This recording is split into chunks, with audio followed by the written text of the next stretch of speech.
The hunter crouched low in the bow of the canoe. His eyes locked on the riverbank as it curved into view. The dense emerald jungle gradually gave way to a weathered village, clusters of wooden shacks with rusted tin roofs clinging to the muddy shoreline. "This is the place," he shouted over his shoulder to the local guide, manning the outboard motor. His Portuguese had grown sharper out of necessity these past months. "Sim, senhor," came the reply. "This is it." His fingers brushed the radio wedged between his knees, but he hesitated. He had to be sure. 7 relentless months had passed since that urgent call pulled him from Amsterdam. A frantic meeting with his employer, a transatlantic flight to Caracas, then a desperate sprint through Lima before the trail led him south, always south, until the chase hit the edge of the world and doubled back north. He'd been close before, but never close enough. This was the longest hunt of his career, and it would end here. One way or another, Cortland Gentry wasn't walking away this time. Outside Quito, he'd nearly had him. He'd even called in a strike team, but they arrived too late, another wasted effort. A mistake like that could make them hesitate next time, and hesitation got people killed. The trail went cold and chilly before resurfacing near the coast, then vanishing again in Punta Arenas, until Rio. Until luck finally tipped the scales. Danish jiu-jitsu student, filing paperwork at his embassy, had spotted an Interpol notice. Later, at a favela dojo, he crossed paths with another foreigner, a quiet man whose fighting style carried something darker beneath the surface. The Dane recognized it, the controlled aggression, the precision of a soldier who'd seen real combat. It wasn't proof, just a gut feeling, but he reported it anyway. Something about the man's watchful eyes, the way he tensed when others got too close. The hunter mobilized within hours, landing in Rio on a private jet. By then, the suspect had vanished, local informants were paid, threats made, favors called in. One of his men took a knife to the arm in the process, but eventually someone talked. A whisper led to an address. He wasn't a killer by trade, hadn't fired a weapon since his days fighting in Angola decades ago, but he wasn't about to waste another team on a false lead. This time, he went in light, leaving most of his men behind as he crept up the rotting stairs of a stinking tenement. The hallway reeked of urine, the door at the end barely hanging on its hinges. His hands trembled as he turned the key. Then, movement. A shadow launched from the top bunk, sending adrenaline screaming through his veins. The figure snatched a backpack and was out the window before the first shot rang out. Bullets tore through the room, splintering wood and plaster as the hunter lunged forward, too late. The prey was gone again. The hunters quickly reloaded their weapons as their quarry reached the window. But the agile fugitive was already in motion, launching himself across the gap between buildings with the eerie grace of a night creature, then vanishing into the maze of streets below. Bullets sparked against pavement behind him, too late to matter. By the time the gunmen recovered, all they found was an empty hideout, the only trace of their target being the lingering warmth on a rumpled blanket that had been months ago. Then came the tip, a lone foreigner working salvage operations along a remote stretch of the Amazon. A white man out of place in the dense wilderness. The hunter had studied the possibilities: mercenary work, construction, anything that matched the man's skills, but salvage made sense. The fugitive knew diving, had nerves of steel. So the Dutch tracker followed the lead to Fonte Boa, flashing a photograph until a boatman nodded in recognition. Now, crouched in a weathered canoe, the hunter kept his thumb hovering over the radio. One call would bring helicopters roaring in. Gunships loaded with hired muscle ready to turn this quiet stretch of jungle into a war zone. Satellite intel and hand-drawn maps had laid out the plan. Precision turned to chaos, but certainty came first. Owler monkey crashed through the canopy, splashing into the river before scrambling back into the undergrowth. The canoe nudged against the dock's rubber buffers, and the local guide moved to kill the engine. "Leave it running," the hunter snapped. The guide, some river tribesman with sun-leathered skin, shrugged. "Wastes fuel." "I don't care." The Dutchman stepped onto the muddy bank, eyeing a shack perched on spindly stilts. His Webley revolver weighed heavy in its holster, more for intimidation than use. Killing wasn't his trade. Confirmation was, a radio call, then extraction. Up the hill, a drunk leaned against a post, and the hunter approached, slipping a creased photo from his pocket. Cash changed hands, a nod. That was all he needed.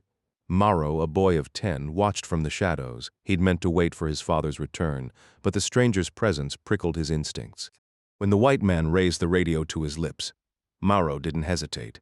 He bolted into the jungle, bare feet slapping against damp earth, vanishing into the green before the first helicopter blades could slice the air. Meanwhile, beneath the river's stained surface, Court Gentry adjusted his welding torch, the narrow flame hissing as it bit into the steamboat's rusted hull. 30 feet down, the water swallowed light, leaving him with only the glow of his helmet lamp and the slow, steady burn of metal giving way. The sudden jerk on his lifeline nearly yanked him off balance. "Damn it," he muttered, the words bouncing inside the brass confines of his diving helmet. With the radio fried, their only communication was a system of tugs. 3 sharp pulls meant abort the dive now. That meant 10 grueling minutes wasted just to descend back through the murky, oil-slicked water to relocate his position. But hesitation wasn't an option. An emergency signal could mean anything: equipment failure, venomous snakes, or worse, a prowling caiman lurking near the dive site. Breaking the surface 4 minutes later, the weight of his gear dragged him down, forcing him to haul himself hand over hand along the safety line toward shore. Waist deep in the swampy water, he scraped algae from his faceplate before finally wrestling the helmet free. The dense reeds along the riverbank obscured his view until he spotted Tiago and Davi waiting above. Both seasoned salvage divers, they were stuck on watch duty today. Only one compressor meant rotating shifts, one man below while the others kept an eye out for predators. "What's going on?" Court shouted, his Portuguese rough but passable. Tiago jerked a thumb toward the far side of a stagnant lagoon where young Mauro stood barefoot on the muddy trail leading to the docks. The kid's faded Barcelona jersey, sporting the name of a forgotten Bulgarian player, hung loose on his wiry frame. Court forced a grin, but it vanished the second he caught Mauro's wide-eyed panic. Something was off. Slogging through knee-deep muck, Court reached the boy and pulled him aside. "Talk to me?" "You said to tell you if I saw a white man." Mauro blurted. "Old guy? Alone at the dock?" Court's muscles tensed. "Did he speak to anyone?" "Yeah." Asked Amato something, showed him paper, handed him cash. Then he radioed someone. Radio? Court's gaze snapped toward the dock, hidden a kilometer away through the jungle. He was already peeling off his wetsuit, ignoring Tiago's confused shout about lunch. "Where is he now? Gone took a boat upriver?" Court exhaled. "The hunter." He muttered in English before switching back. "Good job, kid." In seconds, he was rummaging through his duffel bag on the bank. Mauro hovered, watching as Court pulled out a compact 12-gauge shotgun with a worn wooden grip. He tossed his bulging wallet to the boy. "Take what you need. Give the rest to your mother." Mauro clutched it, bewildered. "You're leaving?" "Yeah, past time." Court yanked on grimy pants and a stained shirt, lacing up battered sneakers. "What about your dog? Not mine. Just hung around camp.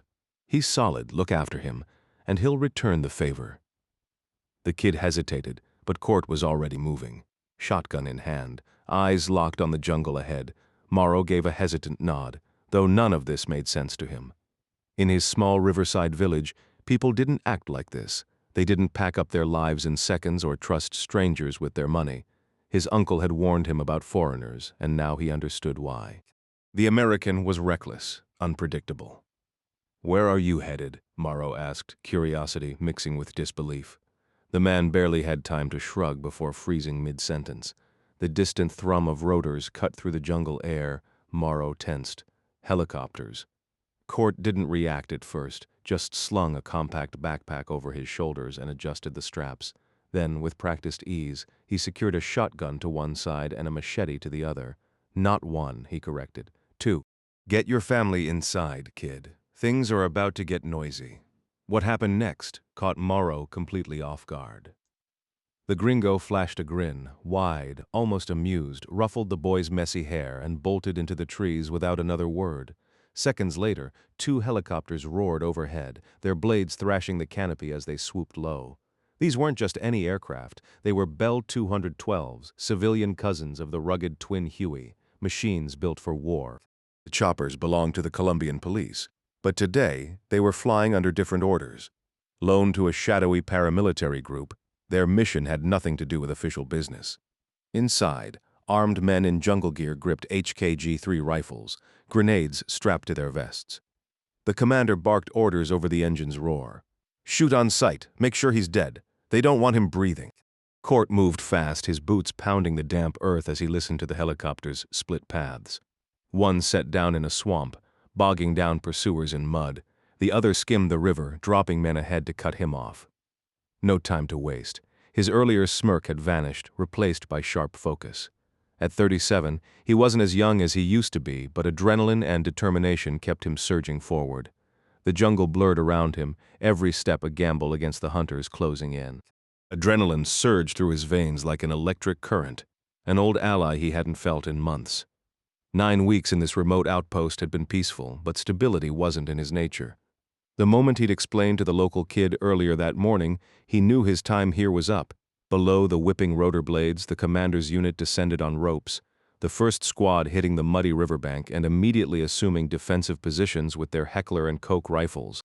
The second wave scrambled up to the dirt path, securing both flanks while their leader and his deputy rappelled down last. Court moved like lightning through his makeshift camp, just a nylon tent, a fire pit ringed with river stones, and a hammock draped in bug netting.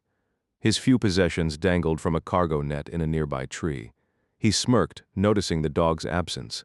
Right on schedule. The scruffy mutt would be loitering outside the village's lone diner, waiting for scraps before heading to the docks to scavenge fish guts. That dog had life figured out better than he did. No time for the locked pistol case inside the tent. Instead, he snatched a lighter and a half-empty fuel canister, dousing everything, the tent, the hammock, even his meager belongings. Without hesitation, he struck the flame and watched his temporary home ignite. A shout cut through the trees to his left, high-pitched, eager. They'd spotted him. He hit the shallow stream at a sprint, water erupting with each stride. Behind him, the commander lost his footing on the slick bank, tumbling into the icy current before regaining his balance.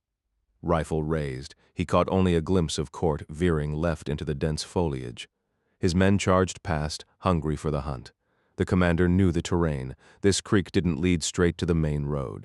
There had to be a hidden footpath, something too narrow for satellite imaging to detect.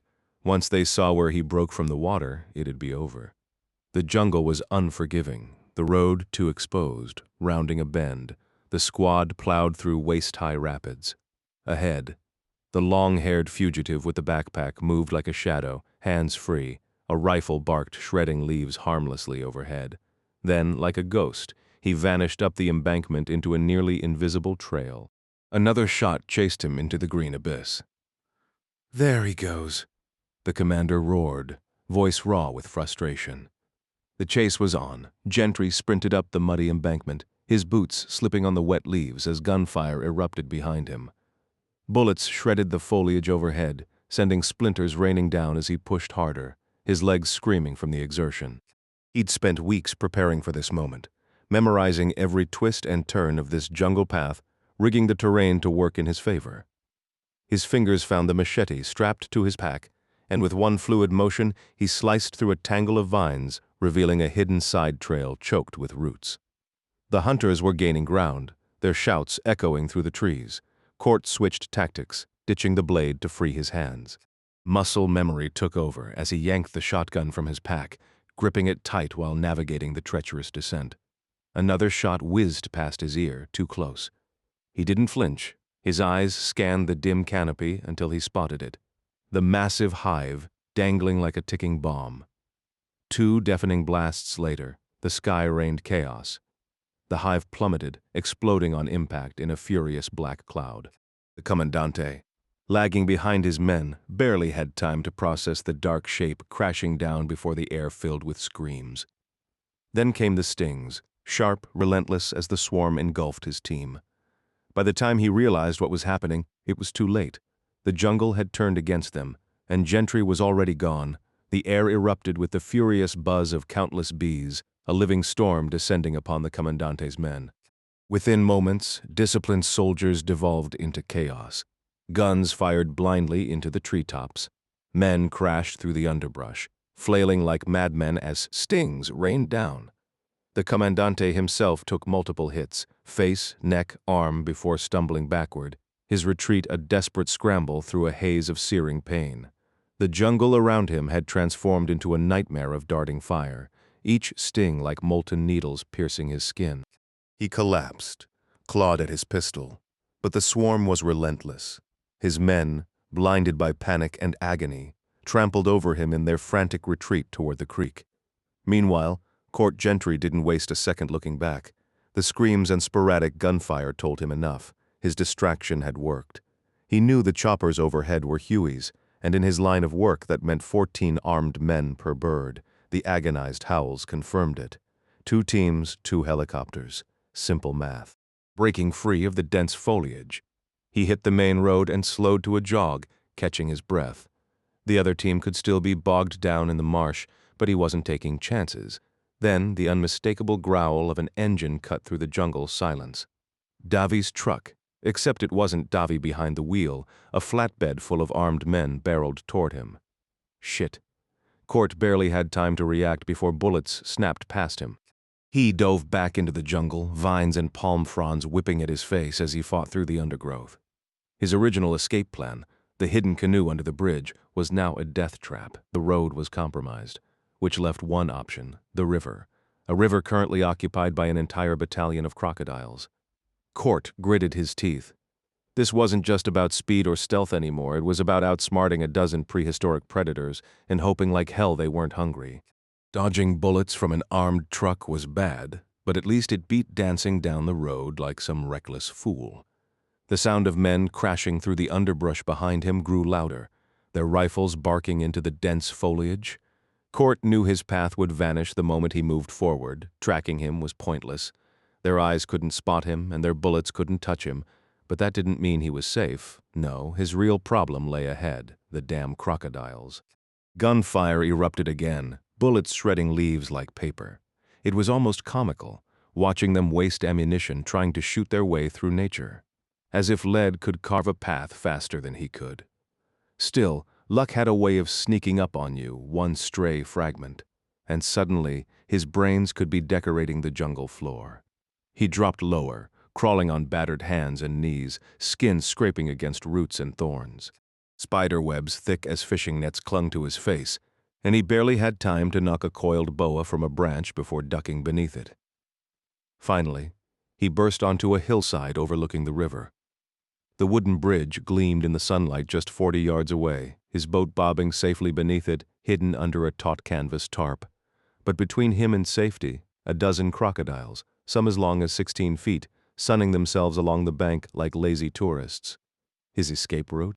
A thick vine angling toward the river, anchored to a towering kapok tree. It wouldn't get him all the way to the bridge, but close enough to avoid becoming lunch. His machete was long gone, so he raised his shotgun, aiming just above where the vine dug into the earth. Then he froze. Breathing hard, stinging from cuts and insect bites, he hesitated. Sure, he'd swung on vines before, back in the village, laughing with the boys as the sun set. But this was different. In his mind, every possible disaster played out in vivid detail. A burst of automatic fire from the jungle snapped him back to reality. He pulled the trigger.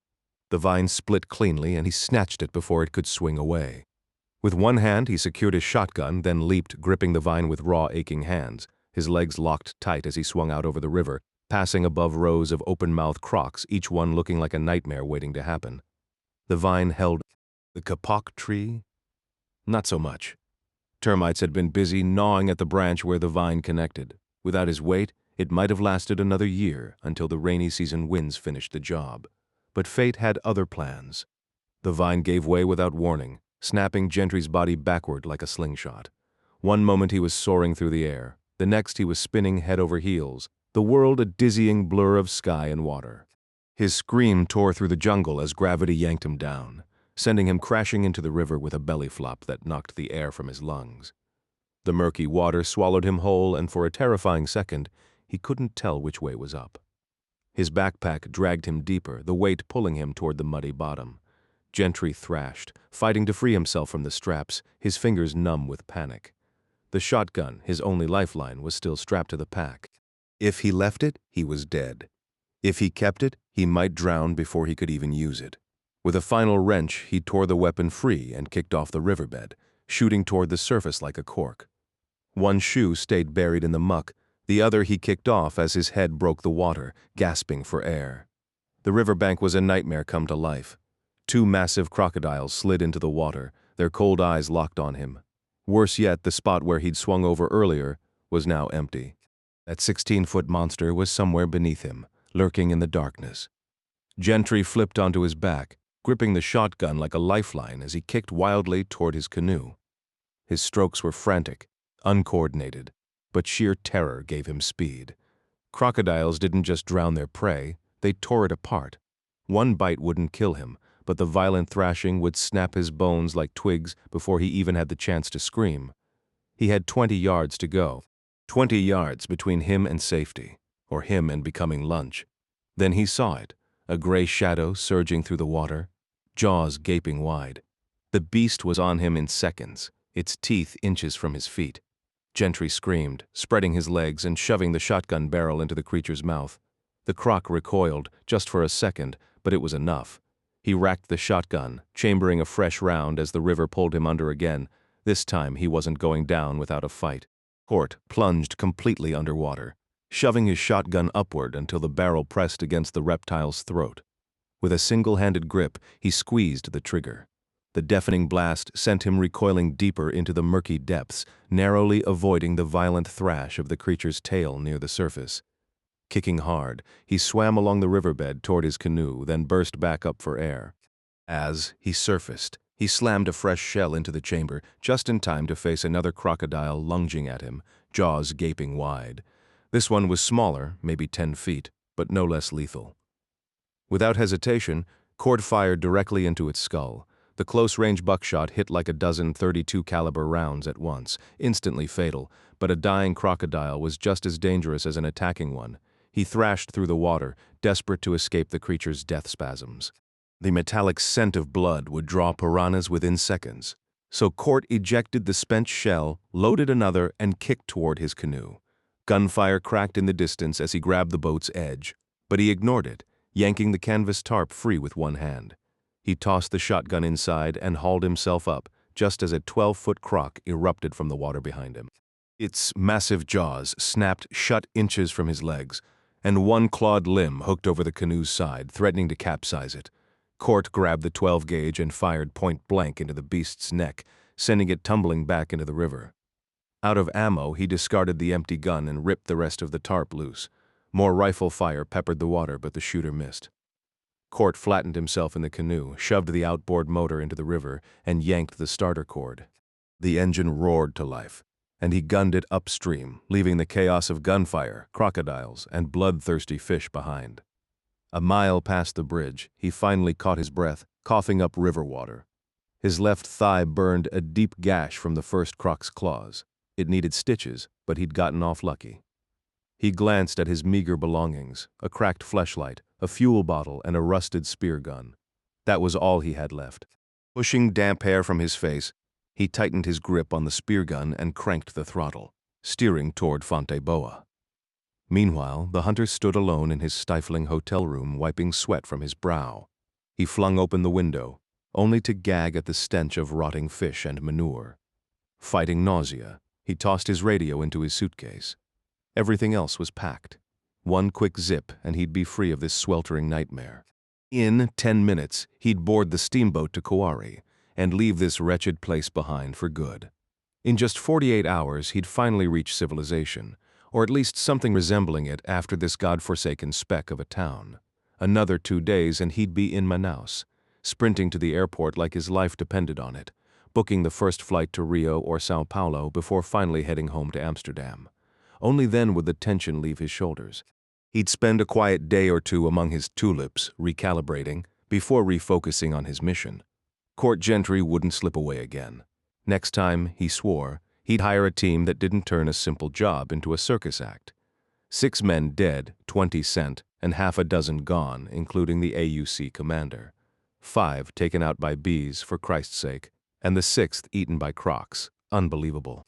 The choppers had already radioed in, retreating across the Colombian border with their wounded and their dead, leaving him stranded in this hellhole. Cowards.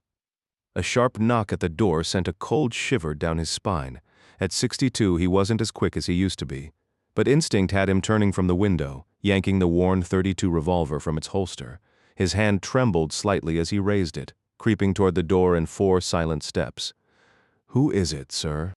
Need help with your luggage?" Relief washed over him as he recognized the voice. Just some kid from the front desk. He unlatched the door, keeping the gun hidden behind it. "No, I've got it. The ferry leaves in 20 minutes, the boy said before disappearing down the creaky stairs. The manhunter locked the door again, holstering the pistol as he turned back to his suitcase. Then he froze. Cortland Gentry stood by the window, bearded, hair longer than in any of the photos, but unmistakable. His cream shirt hung open, soaked and stained, his pants torn and bloody. The spear gun in his hand was already leveled. The manhunter fumbled for his revolver, but the sharp twang of the spear gun firing cut through the stifling air. The impact drove him back against the door, the bolt piercing his stomach, pinning him like a specimen. Blood seeped down his legs as he stared in shock. Gentry tossed the empty weapon onto the bed and stepped closer. The manhunter's fingers twitched toward his holster, but the gray man batted his hand away, pulling the revolver free with a casual flick. He examined it, shrugged, and tucked it into his waistband. "You've been tracking me since Chile, Gentry," said his voice calm, almost conversational. The manhunter blinked. After months of obsessing over this man, he'd never imagined his voice would sound so ordinary. Pain flared in his gut, his limbs growing heavy. Still, he managed a reply, "Since Quito." Gentry smiled, leaning in like they were sharing a secret. "Didn't feel you in Ecuador." He tilted his head. "Hell of a chase, though." The manhunter's knees buckled, a strangled cry escaping as agony tore through him. Gentry caught him, bracing him against the door, easing the pain just enough to keep him conscious. The American locked eyes with the bounty hunter, his voice ragged with resignation. "You understand how this works. Guys like me, we don't get to choose. The one who hired you, he knew exactly what I was. He's the reason you're dying, not me." The hunter's gaze was hollow, but he managed a faint nod. "Tell me his name. I'll make sure he answers for this." A strained silence followed before the Dutchman's lips parted, blood seeping from the corner of his mouth. He struggled to form words, only a choked whisper escaping. Cort leaned in, close enough to catch the faint exhale of a name, Sidorenko. Straightening, Cort exhaled sharply. Gregor Sidorenko, his former employer, the ruthless Russian crime lord, still held a grudge over last spring's betrayal. "Consider it handled," Cort muttered, yanking the spear free. The hunter barely registered the movement, his body numb as Cort eased him onto the bed, removing his boots with methodical care. The man's vision blurred, his last sight, the American rifling through his belongings, wallet, medical supplies, spare clothes before slipping out the door. As darkness closed in, the hunter thought of the tulips he'd never see bloom. Major Eduardo Gamboa emerged from the inky waters of Banderas Bay, his black wetsuit and tactical gear rendering him nearly invisible. The luxury yacht, La Sirena, loomed ahead, its sleek silhouette framed by the distant glow of Puerto Vallarta's boardwalk. To the north, the city's hotel district glittered like scattered embers. Gamboa's focus never wavered from the vessel, its helipad, its guards patrolling the deck. Around him, 7 other divers surfaced in perfect sync, their presence undetectable. With a silent signal, they submerged again, vanishing into the depths. These men weren't just elite, they were ghosts. Handpicked from Mexico's most lethal units, they answered only to the Attorney General. Their mission? To erase the country's worst cartel leaders from existence. Tonight's target, Daniel Alonso de la Roja Alvarez, the man who thought his floating fortress was untouchable. In a society where nicknames were the norm, Daniel de la Roja went by the shorthand version of his last name, DLR, pronounced in Spanish as DLR. He wasn't just any figure. He was the ruthless mastermind behind Los Trajes Negros, the Black Suits, a notorious syndicate dominating Mexico's underworld with drug trafficking and abductions. 4 minutes after slipping beneath the waves, 2 members of Gamboa's strike team emerged near the stern of La Sirena. Martin and Ramses shed their scuba gear, fins, and masks before ascending the yacht's sea stairs with silent precision. Gripping suppressed Steyr TMPs, they crouched low at the top, scanning the dimly lit deck through night vision goggles. The galleon bow lay ahead, shrouded in shadows after a tense pause. Ramses radioed in, voice barely above a whisper. "We're in position, moving forward." Meanwhile, Gamboa and 2 more operatives glided along the portside hull. "Understood," he murmured into his comms. Moments later, Martin and Ramses scaled the helipad ladder, their movements ghost-like in the darkness.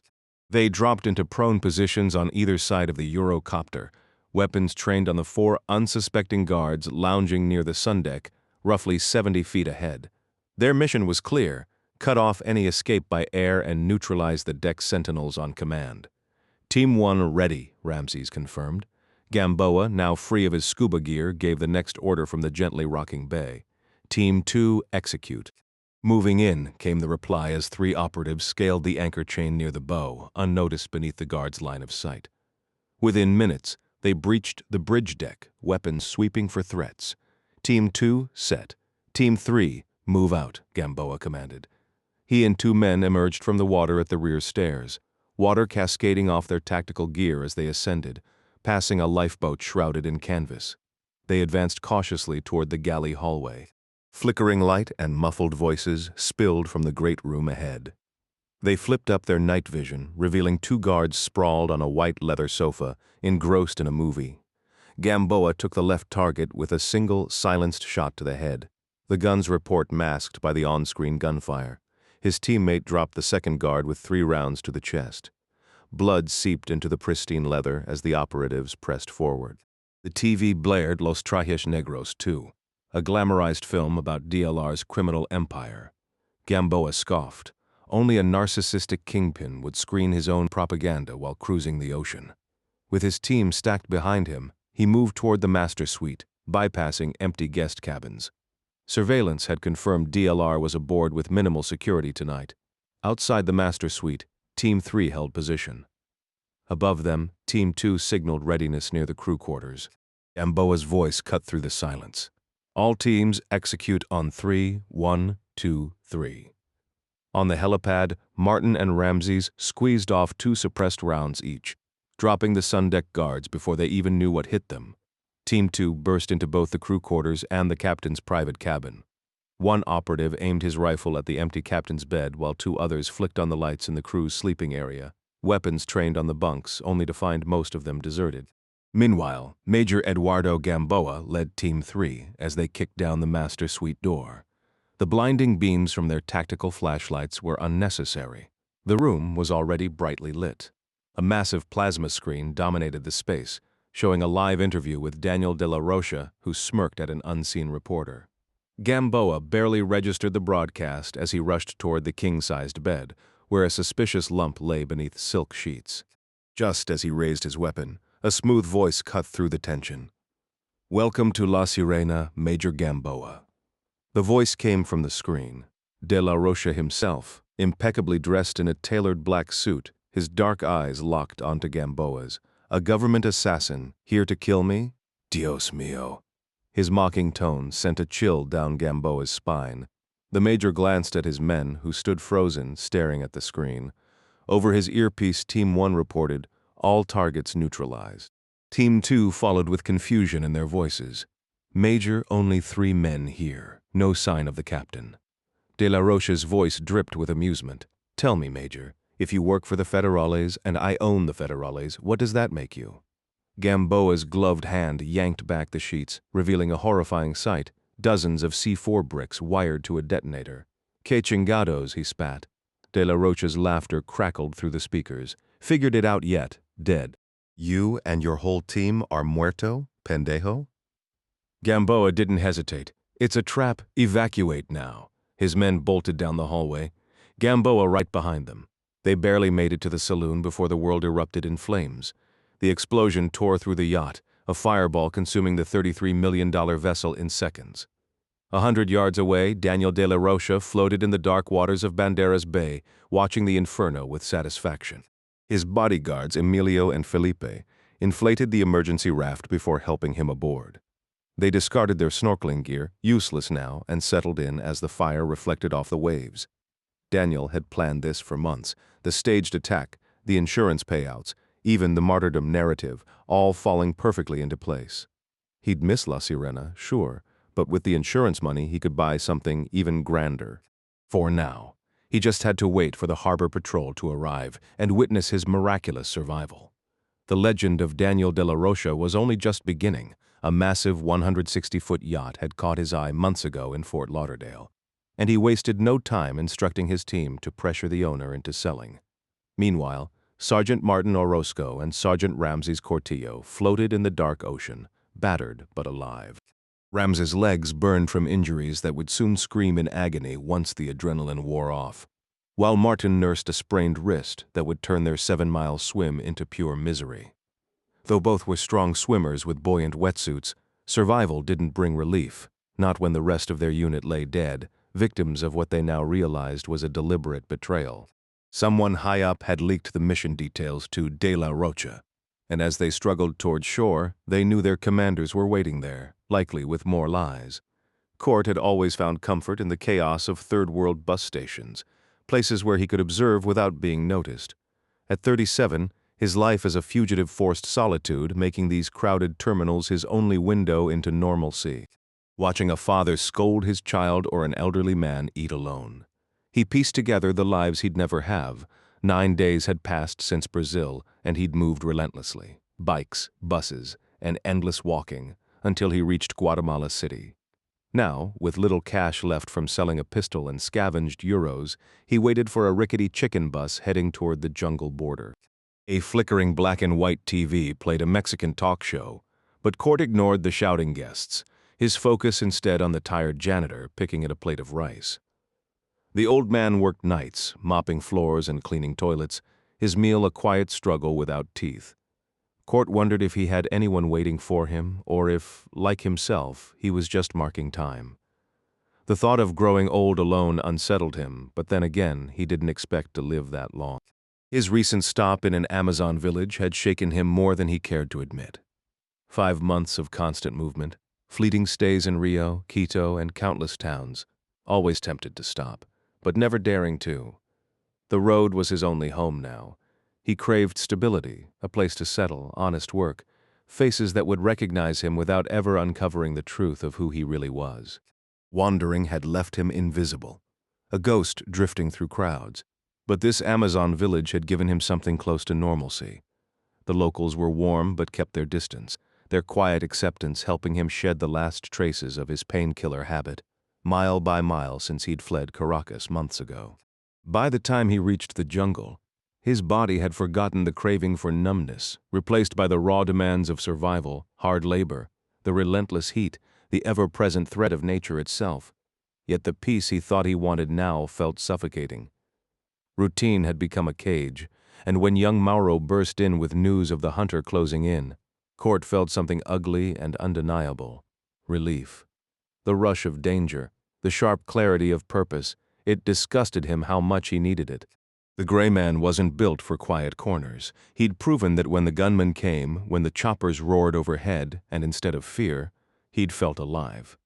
Slouched in a plastic chair, his back against the grimy wall, Court stretched the tight scar tissue along his shoulder, an old arrow wound that still ached if he didn't work it loose. The tinny TV droned in the background, words bleeding together until one sliced through the static. Assassinato. His attention snapped to the screen, smoke curling over wreckage, a helicopter's shaky footage of a yacht torn apart by fire. Then the face. Daniel de la Rocha. Crisp suit, smug smile, a man who'd apparently dodged death while the cops sent to kill him burned instead. Amateurs, Court thought. Bombs were messy. If you wanted a man dead, you looked him in the eye. The screen flickered to a police portrait. Sharp uniform, medals gleaming, a face carved from stone. Court went still. The name rolled out in the reporter's rapid Spanish, Major Eduardo Gamboa. Eduardo Gamboa, the whisper tasted like gunpowder. The commercial cut in, but the face lingered behind his eyes. Eddie. Court's hands pressed into his beard, the past surging back like a tide of blood. He remembered Eddie. Remembered the hell they'd walked through together? And now the man was dead, blown to pieces on some botched op. The jungle around him faded. All he heard was the echo of gunfire. All he saw was the fireball swallowing the yacht, and the ghost of a man who shouldn't have been there at all. The rain hammered down as 4 Laotian soldiers in drenched green ponchos dragged the American from the truck bed, forcing him through the storm along a slippery, mud-choked path. His shackled wrists and ankles made every step a struggle, the soaked hospital gown clinging to his legs as he slipped on the wet stones. One guard jabbed the butt of his rusted SKS rifle into Court's back, urging him forward. Beneath the shack's sagging porch roof, Gentry's knees buckled, but the soldiers hauled him upright, leaving him swaying like a drunk while they fumbled with the lock. Inside, the air reeked of mildew and sweat as an officer emerged from behind a battered desk, unlocking a creaking door that led to a pitch-black stairwell. Court nearly toppled again on the uneven steps, but rough hands steadied him until they reached the basement. The cell door screeched open, and Gentry was thrown onto a cold brick floor, his shackles finally removed. The soldiers shoved him into the iron cage, the bars slamming shut with a metallic clang that echoed in the damp air. Left alone in his dripping gown, he collapsed onto a pile of rotting sawdust, spitting out a mouthful of the foul stuff. A sliver of light from a high-ventilation slit barely illuminated the folded baby blue pajamas beside him.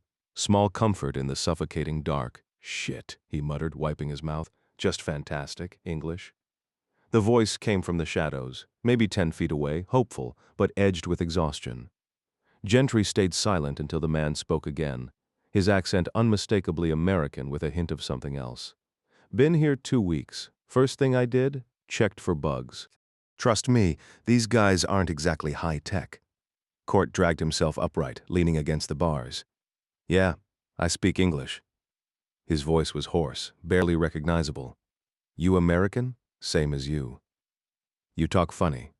A dry laugh. "Born in Mexico, moved to Texas at 18. Hell of a vacation spot you picked."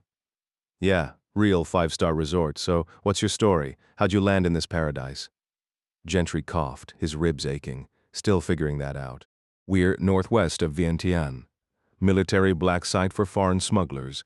No trials, no lawyers. Just interrogation until they've milked you dry. Then it's off to the labor camps to break rocks till you drop.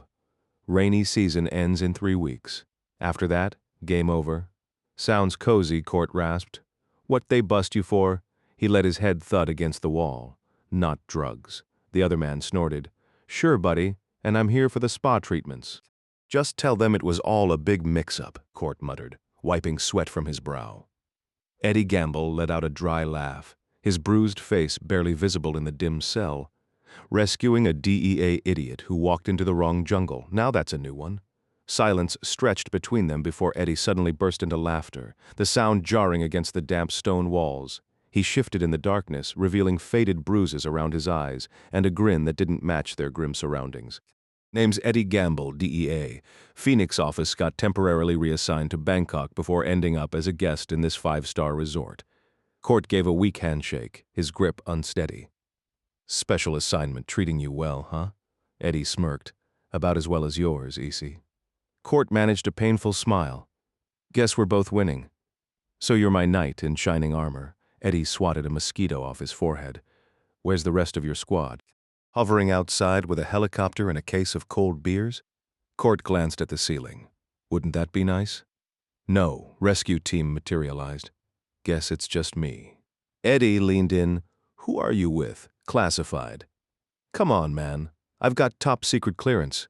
"Yeah, bet that impresses the ladies." Court shot back, scanning the cell. Nothing but a rusty bucket, a trough of questionable water, and a couple of threadbare blankets. "But I'm guessing you can't tell me much either." Eddie grinned. "Code word classified. Means I could tell you, but then I'd have to." "Make up a code word?" Court finished. Eddie barked another laugh. "You show up to save me, but won't even drop a name." Court shrugged. "Diaz looking for you. I was nearby, sort of, so my people sent me to poke around. And bad timing. Got sick, passed out during a meet. Woke up in a hospital with fake papers that wouldn't fool a kid. Cops called military intel, and here we are." Eddie pressed a hand to Court's forehead. "You get bit by any mosquitoes? Crossed the Mekong a while back. Bugs had a feast. Back pain, muscle aches, stomach cramps, fatigue, joint pain, puking my guts out," Court listed. Eddie's expression darkened. "That's malaria, brother, and in this place, that's a death sentence." Court shrugged.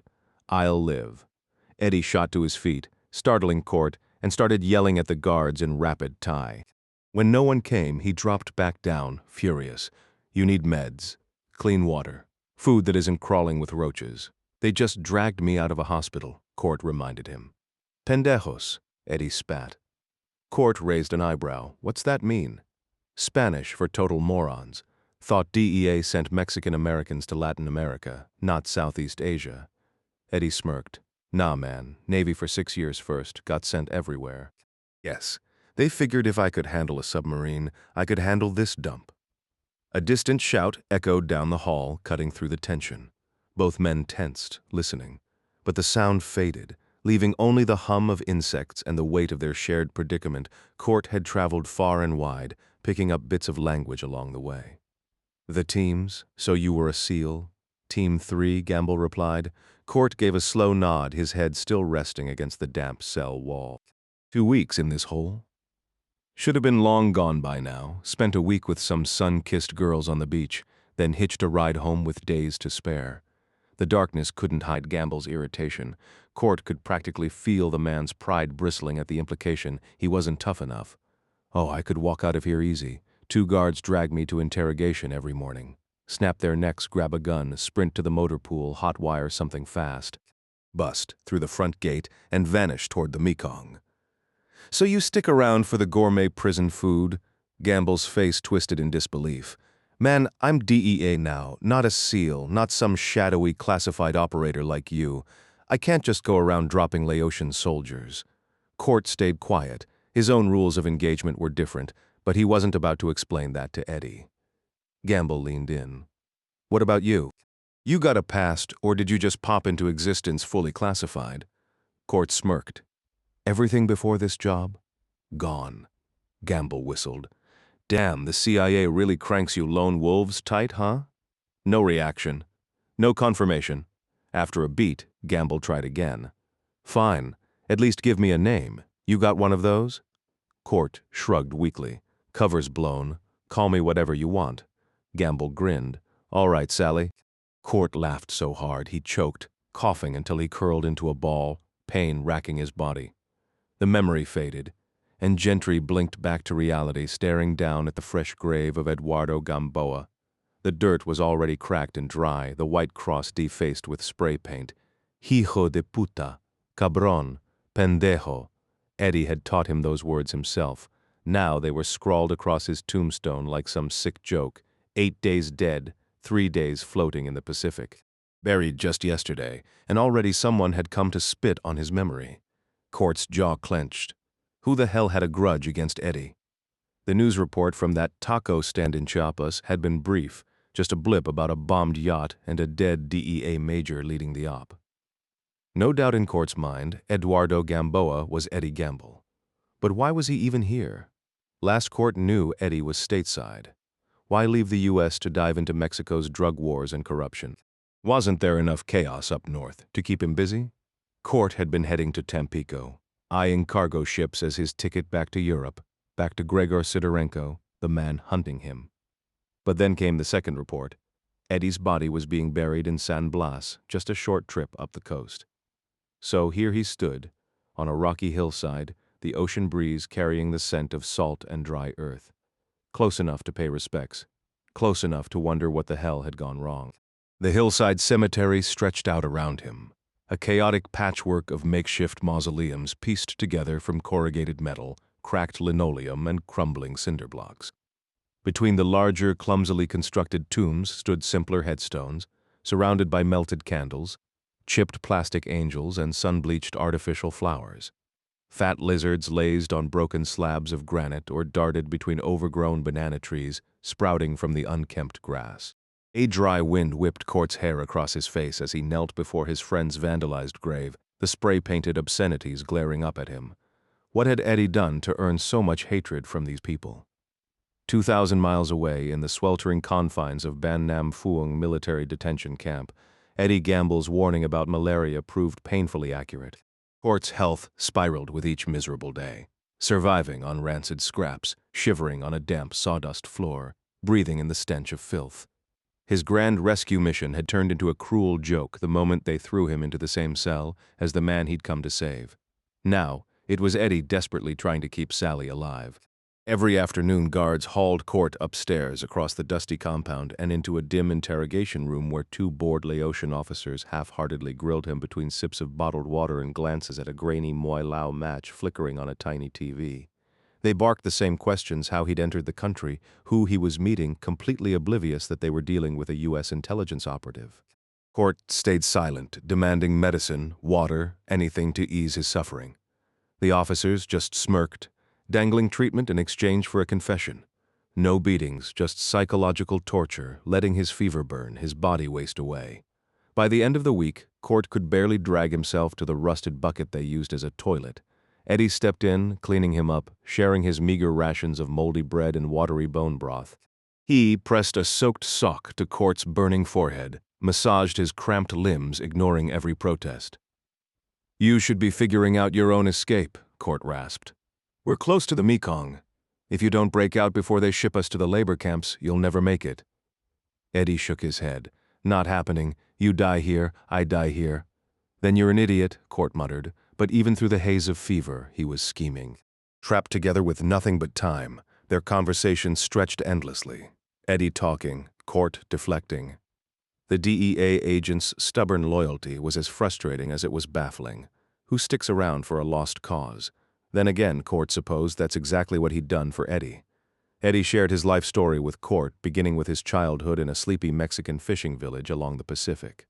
He recounted sneaking across the border into Texas as a teenager, drifting into gang life in Riverside, California, before finally enlisting in the Navy to earn his citizenship. Though his father had spent his life at sea, Eddie quickly realized the military wasn't his calling until he discovered the SEALs. The grueling training forged him into a soldier, earning him the respect of both instructors and teammates. After years of service, he left to join the DEA, driven by a deep-seated hatred for the drug trade that had poisoned his old neighborhood. Now, in the suffocating darkness of the Ban Nam Phuong detention facility, Court lay awake, listening to Eddie's endless stories about his little sister, Lorita. The man's voice was a constant hum, waxing nostalgic about their childhood in that coastal village, how he regretted leaving her behind when he chased a better life in the States. Court tuned him out, focusing instead on memorizing every detail of the camp: the rutted mud roads, the guards with their Chinese rifles, the occasional glimpse of Hmong prisoners, victims of the Laotian regime's cruelty. Eddie's rambling shifted to dreams of a new Ford truck once they escaped, but Court barely registered it. His mind was already working, dissecting an escape plan, testing its flaws. No strategy was perfect. He knew that from years in the field, but he could adjust, improvise. Meanwhile, Eddie kept talking, his voice thick with worry. "I send most of my paycheck home," he muttered. "Lorita's 19 now, smart as hell, wants to stay, go to college there, but I gotta get back to her." A rare silence fell, and Court glanced over. Eddie's face was grim. "We're getting out of here, Sally. Too many people need me." "You'll make it," Court said. "Not without you." Court steered the conversation. "You ever hot-wire a car?" Eddie grinned, the old pride flashing. "Back in Riverside, they called me Fast Eddie." 60 seconds, any car? "Still got it?" "Damn right. Why?" "Just wondering." Court let it drop, his mind already racing ahead. Then a voice snapped him back to the present, a woman speaking in rapid Spanish, pulling him from the memories of Laos to the sunlit Mexican coast. "Señor," she said, "if you're going to write something, do it now. I'd rather not come back later." The journey back to the main road felt endless, especially in his current state. Court spun around at the sound of a woman's voice. She stood a few feet below him on a narrow dirt trail that branched off the cobblestone road leading toward San Blas. Alone, with her dark hair pulled tightly back, she wore a simple white dress that fluttered in the breeze. In one hand, she held a small paint can and a brush, while a large bag hung from her shoulder. She looked to be in her mid-30s, strikingly beautiful, and unmistakably expecting. "Sorry," Court replied in Spanish, stepping down from the hill. "I thought this man was someone I knew, my mistake." He tried to brush past her with a polite nod, avoiding eye contact, but she shifted smoothly into his path. Chin lifted, posture firm, he stopped. "Who are you looking for? This town is small, I know nearly every family buried here." Her tone made it clear she didn't buy his story, and his accent only deepened her suspicion. Court exhaled. No point dragging out a bad lie. "I knew Eddie, just passing through and thought I'd stop by. Sorry, I've got a bus to catch." He attempted to sidestep her again, but she blocked him effortlessly. "Eddie, you're American?" she asked, switching to English. "Yeah." She didn't smile, but after a pause, she extended her hand. Court took it. "You're Eddie's wife?" "Elena." Yes, I was his wife. Joe, he lied, studying her for a moment. Eddie was going to be a father? He regretted the question instantly. He is going to be a father? A boy? Court nodded, silent. Were you with Eduardo in the Navy? No. Dea, then? No, her caramel-colored face scrunched in thought. You knew him back in California? He hesitated. Truth wasn't his usual currency. A long time ago, your husband saved my life, risked his own to do it. That's all I can say. She studied him, her gaze lingering. Twice he caught her staring before looking back at the grave. Finally, she smiled. He saved many lives, I think, here and in the States. He was a good man. I'm really sorry. Are you here for the memorial? What memorial? Tomorrow in Puerto Vallarta, a ceremony for the 8 officers who died in the bay. The whole town will be there to honor them. Will you come? Gentry hesitated. I'd like to, but I need to get moving. What a shame, she said, skepticism plain in her voice. I need to repaint the cross. She climbed the hill, unsteady with her shifting balance, as she pried open the paint can. She glanced back, her smile warm but insistent. You must come home with me. Eduardo's family is there, along with friends and relatives of the other men. Everyone's gathering for dinner tonight, before the memorial tomorrow. His parents would love to meet a friend of his from the U.S. I really should be going. You came all this way. Eduardo would be disappointed if I didn't feed you after your trouble. She knelt, already painting over the graffiti as if the matter were settled. Court wanted to argue, but the thought of a decent meal was hard to resist. With the last of his money, Court scraped together just enough to hitch rides across the country to Tampico, grabbing cheap tortoise from roadside stands when hunger struck. He wasn't about to argue with Eddie's wife over this. Nodding at the spray-painted graffiti, he asked, Who tagged that? Idiots, she muttered before forcing a tired smile. Just some fools who worship Daniel de la Rocha. Court raised an eyebrow. The cartel boss has groupies now? Oh, they swear he's some kind of saint, she scoffed, wiping paint from her hands. Say he's a legit businessman, that he's helped the community. They claim my husband had no right going after him. But Eduardo knew better. He wouldn't have touched de la Rocha if the man wasn't rotten. She stepped back, surveying her work. White paint speckled the cracked earth around the grave. We'll get him a proper headstone once the threats stop. No point wasting money just to have it vandalized again. Tossing the brush into the can, she motioned for Court to follow her out of the cemetery. Meanwhile, the basement cell was a breeding ground for filth, flies, roaches, and rats thriving in the stifling stench of sweat and waste. Court's body withered by the day, his skin cracked from dehydration, his muscles wasting without sunlight or movement. The only break from the darkness came during interrogations, until the guards dropped the news. In 3 days, they'd be shipped to labor camps up north. Eddie exploded, demanding medical care for Court's malaria, but the Laotian officers just smirked. When he lunged at them, they cracked him across the skull with rifle butts, dumping him back in the cell unconscious, blood matting his hair. Then it was Court's turn, but this time Court shocked them. All right, I'm done playing games, he rasped. I'll give you everything: contacts in Vientiane, bank details, smuggling routes across the Mekong. The interrogators tore their eyes from the Moi Lao match on TV, staring at the skeletal man before them. Talk now, the senior officer barked. Better if I write it down, Court countered. Clearer for you. They exchanged glances, then nodded. But I've got conditions, Court added. The men's smug grins faltered. What? My friend needs his head wrapped properly, and I want a dry blanket, clean water like that bottle you've got. He pointed to the jug on the table. Another nod. Anything else? Paper and a pen would help. Back in the cell, Court hovered as the guards half-heartedly bandaged Eddie, barking orders to use more gauze. Eddie grumbled, insisting the lump on his skull didn't need a mummy wrap, but Court wouldn't back down. Once they were alone, Court scribbled notes late into the night, then gulped most of the water himself before passing the dregs to Eddie. The next morning, when rations arrived, Court stunned him. I'm taking your share, Eddie frowned. Like hell. We split it. Keeping yourself balanced over a filthy toilet takes serious effort, buddy. Burns more calories than you'd think. Court dragged both metal trays toward him. I need all the energy I can get today. Eddie frowned. Why? What's the plan? If it goes south, you're better off not knowing. Eddie's face tightened with concern. Sally, you're in no shape for this. Let me handle the guards. If I feed them bad intel in exchange for intel, maybe they'll cough up those meds you need." Court shook his head, shoveling down turnips and gulping broth. "This isn't about meds, it's about breaking out."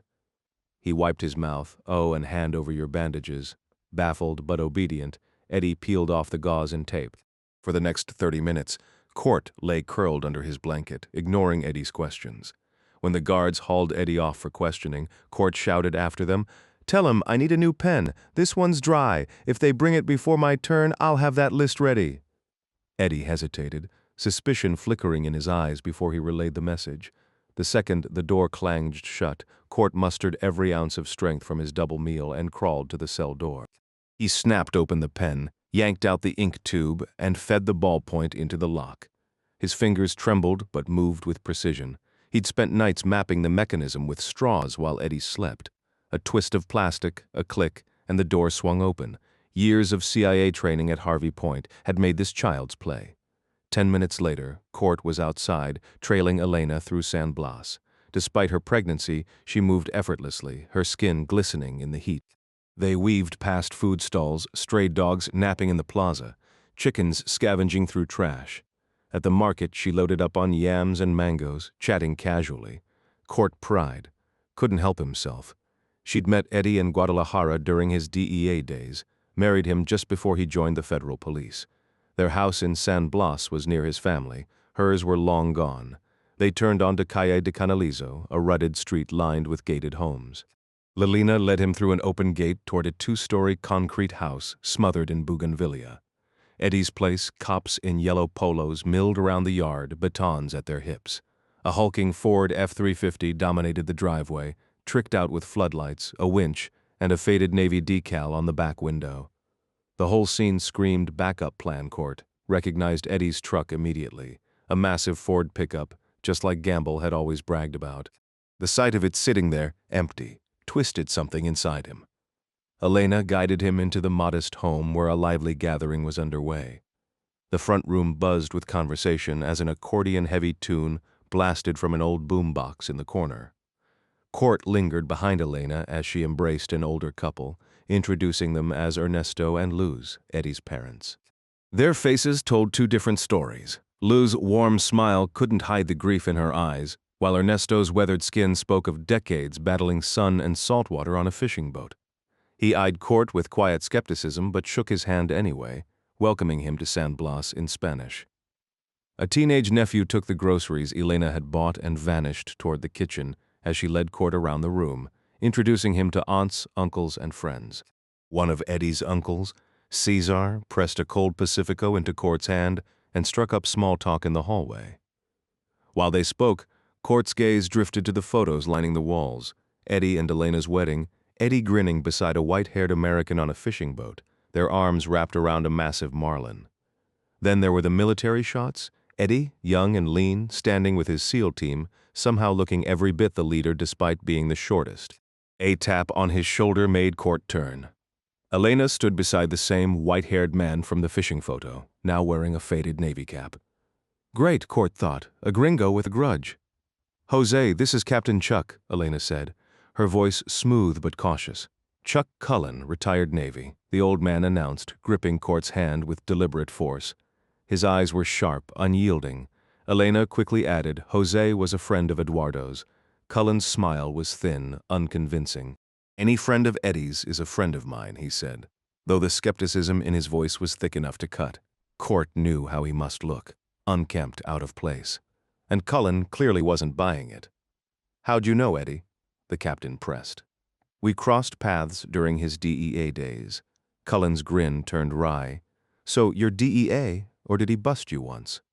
The joke landed with a thud, his tone making it clear he saw Court as anything but trustworthy. Before the tension could escalate, Elena reappeared, her voice bright but hurried. I almost forgot. Come with me, Joe. We've got more introductions to make. You two can catch up over dinner. The kitchen was just a few steps down the narrow hallway, bustling with activity. Women of all ages worked in tight quarters, chopping fruit, chilling beer, stirring steaming pots of soup and rice, and slathering butter on warm bread fresh from the oven.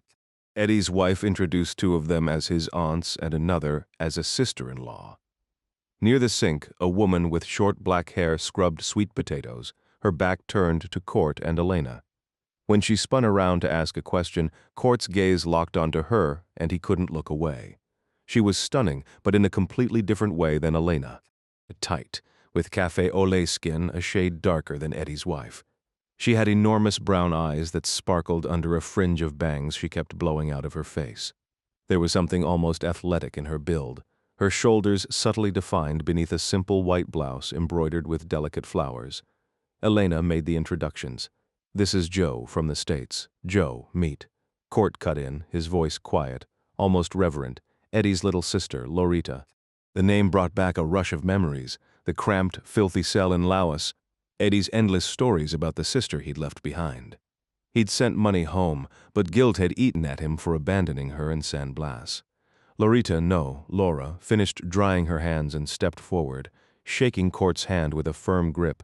He fumbled through a greeting in Spanish, calling himself an old friend of her brother's, but the words felt clumsy. She answered in crisp English. "No one's called me Lorita in years. It's Laura. Nice to meet you."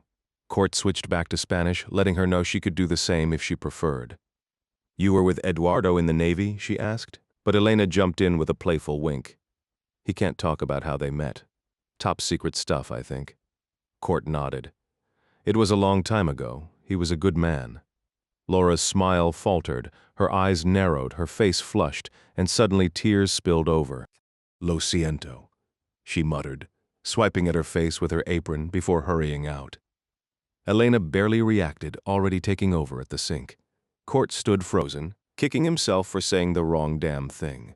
10 minutes later, he leaned against the wall by the stairwell, gripping a water bottle stuffed with gauze and wool scraps, wrapped in a scrap of blanket and medical tape. Exhaustion dragged at him, but he fought it until footsteps on the stairs jolted him awake. He sucked in a breath, the air thick with the stench of sweat and waste, bracing himself for whatever came next. The door creaked open, a guard stepped through, pen in hand. Court froze mid-motion while shutting the door, his instincts screaming that something was wrong. The cell stood empty, his target had vanished. Before the guard could react, Gentry exploded from his hiding spot behind the door, driving his full weight into the man like a linebacker tackling a quarterback. They crashed to the ground in a tangled heap, the impact knocking the wind from both of them. With adrenaline surging through his veins, Court scrambled onto his knees, seized the dazed soldier's head in both hands, and drove it mercilessly against the unyielding concrete. Once, twice, a third time for good measure. The guard's lifeless eyes stared blankly upward as Court collapsed atop him, his body spent. Gasping for air, he kicked the door shut with his bare foot, then forced himself to move. His fingers fumbled at the dead man's belt until he wrested free the Chinese Type 77 pistol, a cheap, unreliable piece of hardware, chambered in an anemic 7.65 millimeters round. Normally, he wouldn't trust his life to such junk, but desperate times called for desperate measures. Dragging himself across the floor, he fought back a sudden, violent cramp in his gut, barely making it to his water bottle before his body threatened to betray him completely. With shaky hands, he jammed the pistol's muzzle into the makeshift suppressor, a jury-rigged mess of plastic and hope. It wouldn't silence the shot, but it might disguise the sound enough to buy him precious seconds. Standing was out of the question, his legs refused to cooperate. If he was going to fight, he'd have to do it flat on his back. A quick glance at the corpse beside him killed his original plan of hiding the body. No way could he drag that dead weight anywhere in his condition, so he stayed put 5 feet from the door, pistol in hand, and waited. Exhaustion pulled him under, but the sharp click of a key in the lock jolted him awake. He had hoped for a cleaner setup, Eddie and maybe one guard, all stepping inside before he took his shots. But fate had other plans. 5 men filed down the narrow stairs, rain-soaked and clustered tight, with Eddie sandwiched in the middle. The lead guard barely had time to register the scene before Court fired. The water bottle suppressor ruptured with a muffled pop, sending the first man reeling backward, hands clawing at his ruined face. No hesitation. Court swung the smoking pistol upward and put a round through the next guard's eye before he could blink. The suppressor was already failing. The second shot louder than the first, but Eddie had the sense to drop to his knees. Court didn't waste the opportunity. He put the third bullet into the throat of the man behind Eddie, just as the soldier's own weapon cleared its holster. Chaos erupted in the cramped basement, but Court was already moving, his body screaming in protest as he forced himself into action. The fight was far from over. The boiling water bottle in Court's grip exploded this time, shards of jagged plastic slicing deep into his left thumb. The gunshot, though still suppressed, rang out louder than before, no longer a whisper but a shout.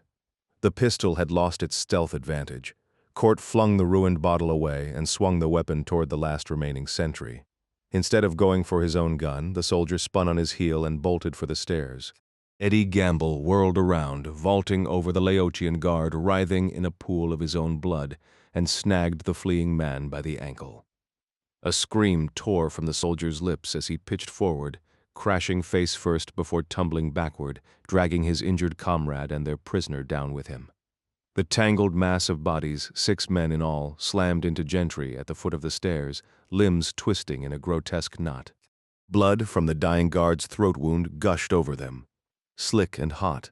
Court landed on his back, the pistol slipping from his grip, too weak to join the brutal scrum unfolding above him. Eddie and the last sentry fought like wild animals, fists flying, teeth bared, nails clawing. Meanwhile, Gentry lay motionless, arms splayed until the brawl rolled off him, leaving the lifeless guard sprawled across his boots. Eddie's sheer size and training finally overpowered the soldier. With a bone-crunching punch to the jaw, he knocked the man unconscious. Gasping for air, Eddie staggered to his feet, then scrambled over to Court, his eyes wide with adrenaline. "Get up, man! We gotta move now!" Court wasn't going anywhere on his own. He shook his head, voice strained but firm. "Listen, grab a gun, throw on a poncho, and walk out like you belong here. Head left of the interrogation shack. There's a motor pool. Find a car you can hotwire. Go." "Not a chance," Eddie shot back, yanking a pistol from a dead guard before hauling Court onto his back. "I'm not leaving you behind," Court protested. But Eddie ignored him, grunting as he dragged them both up the stairs, his knees nearly giving way more than once. At the top, they found the shack deserted. Eddie lowered Court to the floor, snatched 2 green ponchos from the wall, and tossed one to his friend. With a groan, Court pushed himself up using the desk, swaying but standing. Hoods pulled low. They stepped into the storm, the rain slashing sideways, blurring the watchtowers and guard posts. Court stumbled, but Eddie tightened his grip, half carrying him across the muddy compound. They passed a warehouse where 4 soldiers stood watching, silent but unmoving. At the motor pool, a row of vehicles waited, jeeps, trucks, a few beat-up sedans. Eddie shoved Court into the back seat of a small Chinese car, then dove under the dash, fingers working fast. Court struggled to prop himself up, peering through the rain-streaked window. The engine sputtered to life, time to disappear. The DEA agent fumbled with the steering column, muttering Spanish curses as his damp fingers struggled to hotwire the car under the dim glow of flickering streetlights. Through the rain-streaked rear window, Gentry spotted 2 armed soldiers emerging from the fence line, their poncho hoods casting eerie shadows over their faces like something out of a nightmare. They moved with purpose, closing in fast. "Hey, fast Eddie," Court barked, urgency sharpening his voice. "You've got about 10 seconds before those guys turn you into Swiss cheese." Eddie wiped his hands on his pants, frustration tightening his jaw. "Never hot-wired this model before, just need another minute." "Minute's up," Court snapped, watching the soldiers unsling their rifles. A spark, a sputter, then the engine roared to life. Eddie crossed himself quickly, kissed his fingertips, and pressed them to the dashboard like a desperate prayer. Throwing the car into gear, he shot Gentry a wild grin. "Vamonos!" The sedan lurched forward, tires spitting gravel as they sped toward the compound's gate. A glance back confirmed the worst. Rifles raised, muzzles flashing. "Go, go, go!" Court yelled, just as the rear window shattered, glass exploding into the back seat. Eddie stomped the gas, sending them fishtailing through the downpour. Gunfire cracked overhead, guard towers. The car slammed through the flimsy gate, wood splintering, bullets punching holes in the trunk. Eddie wrestled the wheel as they skidded onto the slick pavement, barely keeping all 4 tires on the road. With one last violent swerve, they left the prison and death behind. Hours later, the humid coastal air carried the scent of grilled meat and salt water as Court sat in Eddie's backyard, surrounded by strangers. Picnic tables stretched across the lawn, crowded with grieving families, local friends, and officials overseeing the memorial. Unarmed cops loitered near the driveway, their presence more symbolic than practical. Court snorted. What good were whistles against real danger? A trio of scruffy roosters pecked at the dirt, their aimless wandering mirroring the cops' patrol. Nearby, a pack of mutts eyed the feast, tails wagging hopefully. Court understood he was just another scavenger here, picking through the remnants of Eddie's life. At the head of the table, Captain Cullen held court, his back to the kitchen where smoke curled from a charcoal grill. Behind him, black lizards darted up the sun-bleached stucco wall, their quick movements a stark contrast to the heavy stillness of the gathering. The boat on blocks, the fishing rods, the bicycles, all remnants of a life cut short. Court clenched his jaw. Eddie had traded filthy pajamas for this, for family, for a home. And now Court sat in the middle of it, an intruder in a world that no longer belonged to his friend. Court found himself seated directly across from Cullen, the older man fixing him with an unbroken stare that seemed to last for hours. To his right sat Elena and her family, their murmured conversations making him grateful for the distraction of his meal, perfectly grilled marlin, a mountain of crisp greens, and ice-cold beer that left condensation dripping down his fingers. The whole scene felt eerily familiar, as if Eddie Gamble's ghost still occupied the chair where Cullen now sat. Every so often, Court caught the old man's piercing gaze locked onto him again, studying him over the spread of 32 lavish dishes. He tried to shrug it off, but his attention kept drifting toward Laura, who flitted between the kitchen and the table, balancing trays and refilling drinks. She glanced his way once or twice. Had she noticed him watching? He hoped he didn't come across as intense as Cullen, scrutinizing every move. The mood was anything but celebratory. The air hung heavy with quiet anger and grief, the kind Court had learned to read all too well. Scanning the room, he picked up on the unspoken pain radiating from each person, most of them mourning someone irreplaceable, someone brave, someone who'd stood above the rest. Pushing a forkful of fried plantains around his plate, he decided one more beer would be his cue to leave. In the car, Eddie's voice cut through the tension. "You hurt?" Court ran a quick check for injuries before answering. "I'm good." He hauled himself up, peering through the shattered rear window. "They'll be on us soon, but this rain might buy us time. Keeps helicopters grounded." Eddie wasn't listening.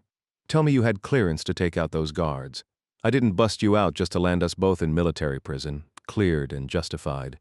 So you've got a free pass to drop anyone?" Eddie sounded equal parts impressed and horrified. "Stick with me, and you won't need to find out," Court muttered, slumping back against the seat. Exhaustion hit him like a truck. Every muscle screamed, and even sitting upright took more effort than he had left. Eddie had dragged him halfway to freedom, but now he was dead weight. "Seriously, are we in the clear? You're fine. Nobody's dying by your hand today. Man, I'd kill to know who signs your paychecks. CIA guys don't operate like you."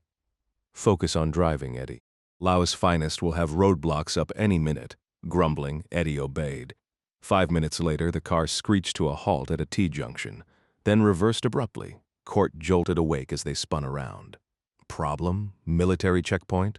4 trucks, at least 15 guys. Court noted the cleared skies. Ditch the car, go south on foot, get to the Mekong, find a boat, and convince some poor guy to ferry you to Thailand. Silence filled the car before Court said what they both knew. "You're going alone." Eddie hesitated. "Look, maybe we can." "Not happening. I can't walk and you can't carry me. I'm staying right here." Eddie's face twisted with conflict, but Court's logic was undeniable. After a long pause, Eddie gave a reluctant nod. "I'll hide you, mark the spot, then go for help. I swear I'll come back for you as fast as I can." Court could see the doubt in Eddie's eyes. He didn't think Gentry would last the night exposed to the wilderness. "Cross the river into Thailand," Court insisted. "Tell your people where I am. Mine will handle the rest." He forced confidence into his voice, but it was all a lie. No one was coming. He knew it, and deep down Eddie probably did too. 20 minutes later, the Chinese sedan disappeared beneath the murky pond with a final gurgle of escaping air. The water smoothed over, lily pads drifting back into place as if nothing had happened. Near B Court lay motionless in the tall grass, 25 feet from the water's edge and 50 feet down the slope from the road. Eddie had camouflaged him with banana leaves and built a low barrier of rocks and branches. A narrow footpath curved past the pond toward the Mekong, barely visible in the fading light. From the road, Gentry was hidden, but anyone wandering down the hill might spot the unnatural shape in the undergrowth. Eddie crouched beside him, their faces barely visible through the leaves. "Watch for UXO out there," Court muttered weakly. Eddie knew the term, unexploded ordnance. "We dumped more bombs here during Vietnam than on all of Germany in World War II. Half of them never went off. They're just sitting in the jungle waiting for some unlucky bastard to trip over them. Stick to the path." Eddie glanced down the trail. "Solid advice. Knew I kept you around for a reason." His tone shifted, turning grim. "No food, but water won't be an issue. Just catch what drips off these leaves." "Got it. I'll send help, I promise." "Yeah, sure. Thanks for everything. Bet you'd make a killer housewife someday." Eddie hesitated, clearly wrestling with guilt. "Couple days, tops. You'll be in some Bangkok hospital charming the nurses, and I'll swing by with a care package. What's your poison?" Court played along, humoring him. A root beer would hit the spot. Done. Eddie gave his forehead a rough pat through the leaves. "See you soon, man." He stood and vanished down the path. 12 hours later, Court checked his watch, past 9. The dinner crowd had thinned, guests scattered across the back garden, driveway, and the house's lower level. Local cops lingered at the edges, balancing plates of food and cups of iced horchata, a sweet rice drink spiced with cinnamon and vanilla. They ate standing, eyes flicking toward the street. Court sipped his fourth Pacifico, already calculating where to sleep. The buses in San Blas had stopped running, and a hotel was out of the question. A park bench a few blocks north would do, then he'd catch the first morning bus back to Puerto Vallarta. There was another option. Captain Cullen, the retired Navy man, lived down in PV. Court briefly considered hitching a ride with him, but dismissed the idea just as fast. 90 minutes trapped in a car with that frosty old sailor? No thanks. He'd take his chances with the bench. Gentry found himself pleasantly forgotten by the rest of the gathering, tucked away at a weathered picnic table near the compound's back wall. The glow of string lights and flickering torches didn't reach him here, nor did the hum of nearby conversations. His gaze drifted to the unlatched gate, darkness beckoning beyond. It was the perfect moment to slip away unnoticed. He'd done what he came for, now it was time to vanish, just like the gray man always did. Finishing his beer, Court rose slowly, only to freeze when a voice cut through the quiet. "What is it about you that's got me so damn curious?" Turning, he saw Cullen standing a few paces back, a bottle of tequila in one hand and a couple of tiny plastic cups balanced on top, while the other hand clutched 2 bright green limes. "No idea," Court replied flatly. "Join me?" Cullen didn't wait for an answer, dropping onto the bench across from him and setting the bottle down with a thud. He pulled a pocket knife from his cargo shorts, expertly slicing the limes into wedges. Court hesitated. "I should get going." "Where to, hotshot?" "Back to Puerto Valle." "Not tonight unless you're itching to drop 100 on a cab." "Elena mentioned you came by bus." Court exhaled. "Guess I'll find a hotel then." Cullen smirked. "Or I could drive you to PV." Reluctantly, Court sat back down. The older man poured the tequila, sliding a cup toward him. Court took a sip, the burn sharp, then bit into the lime to cut the bite. Desperate to shift focus, he asked, "How'd you know Eddie?" Cullen leaned back, removing his USS Buchanan cap. The torchlight caught the silver in his hair as he studied the hat. "You think we served together?" Court shook his head. "Met him in PV about 4 years back. Used to run on the beach every morning. Well, more of a brisk walk these days, but still faster than the other expat fossils around here." He chuckled, then sobered. "One morning, this tough-looking local approaches me on the boardwalk, thought he was going to mug me. Instead, he points at my hat, asks about my service. Turns out he was Navy too, except he was a damn SEAL. Nearly knocked me flat." Cullen's voice softened. "We became friends. Fished on my boat whenever he was in town. Sat right where you are now, more nights than I can count." A shadow crossed Cullen's face. Despite his age and the losses he'd surely endured, Eddie's death had carved something out of him. "That kid, I knew him better than most." Court nodded. "Yes, sir." Cullen jammed his cap back on and leaned in. "Let's be real, some stranger shows up right after he's killed. How's that look to you?" Gentry shrugged.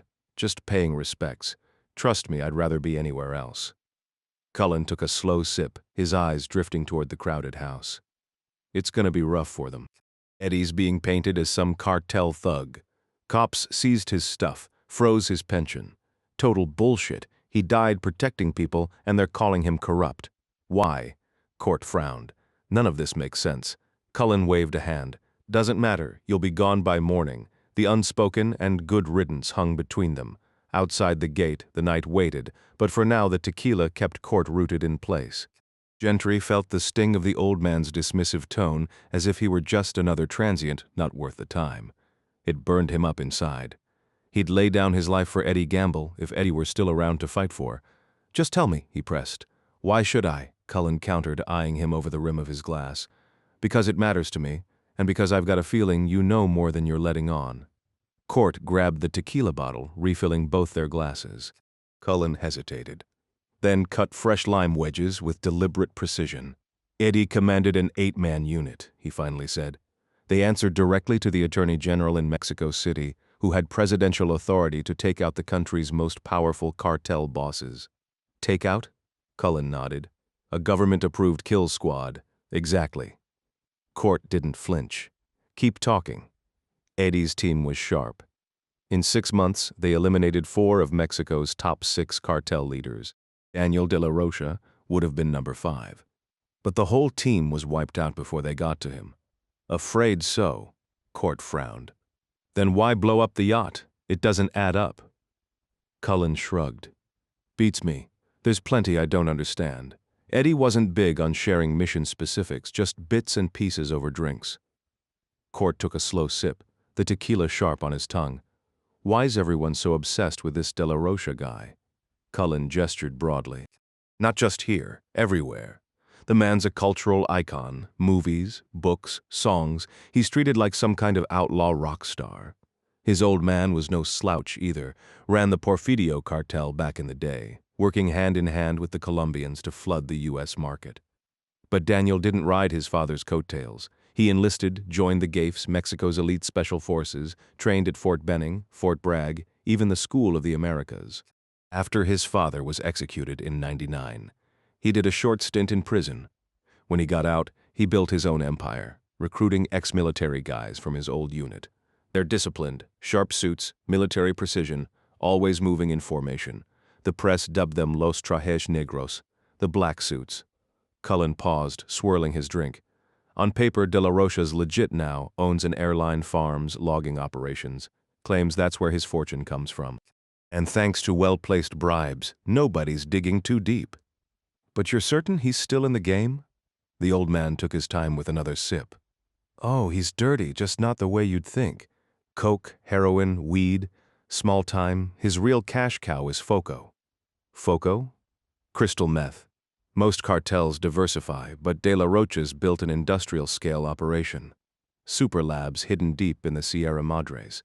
Even if someone found them, good luck tying them back to him. Court shook his head, and yet people treat him like some kind of folk hero. A dry chuckle escaped Cullen. Funny how that works, isn't it? The tension between them had eased, the old man's earlier wariness giving way to something closer to grudging respect. Daniel de la Rocha isn't your typical cartel boss. While most drug lords operate in the shadows, he flaunts his public persona like a Hollywood celebrity. At just 39, he's a family man with 6 kids, a devoted husband who dresses like royalty and bankrolls half the respectable charities across Nayarit, Jalisco, and Michoacán. Rumor has it the state police in those regions shield him. And honestly, those whispers probably aren't wrong. Court took a slow sip of his drink, eyes drifting to the starry sky. Cullen leaned in, voice low. Don't picture Daniel as some street-level dealer. Think of him as a modern-day Robin Hood, feeding the hungry, shielding the weak, funding more honest causes than anyone else around here. Court frowned. So the locals just ignore the damage his drugs do? Cullen scoffed. Nobody in Mexico loses sleep over American addicts destroying their own lives. Sure, they despise the violence the cartels bring, but the average guy knows better than to side with the cops or the government in this war. Corruption's everywhere. You either keep your head down or sign up with the cartels. And guess what? The cartels pay better and keep you alive. Court smirked. Cullen was every bit the blunt, jaded old-timer he'd expected. Cops, judges, mayors, trust no one. Even the ones who start clean get the same offer, plata o plomo, money or bullets, Court muttered. Take your pick. He gestured toward the officers milling near the garden. These cops seemed to think Eddie was a stand-up guy.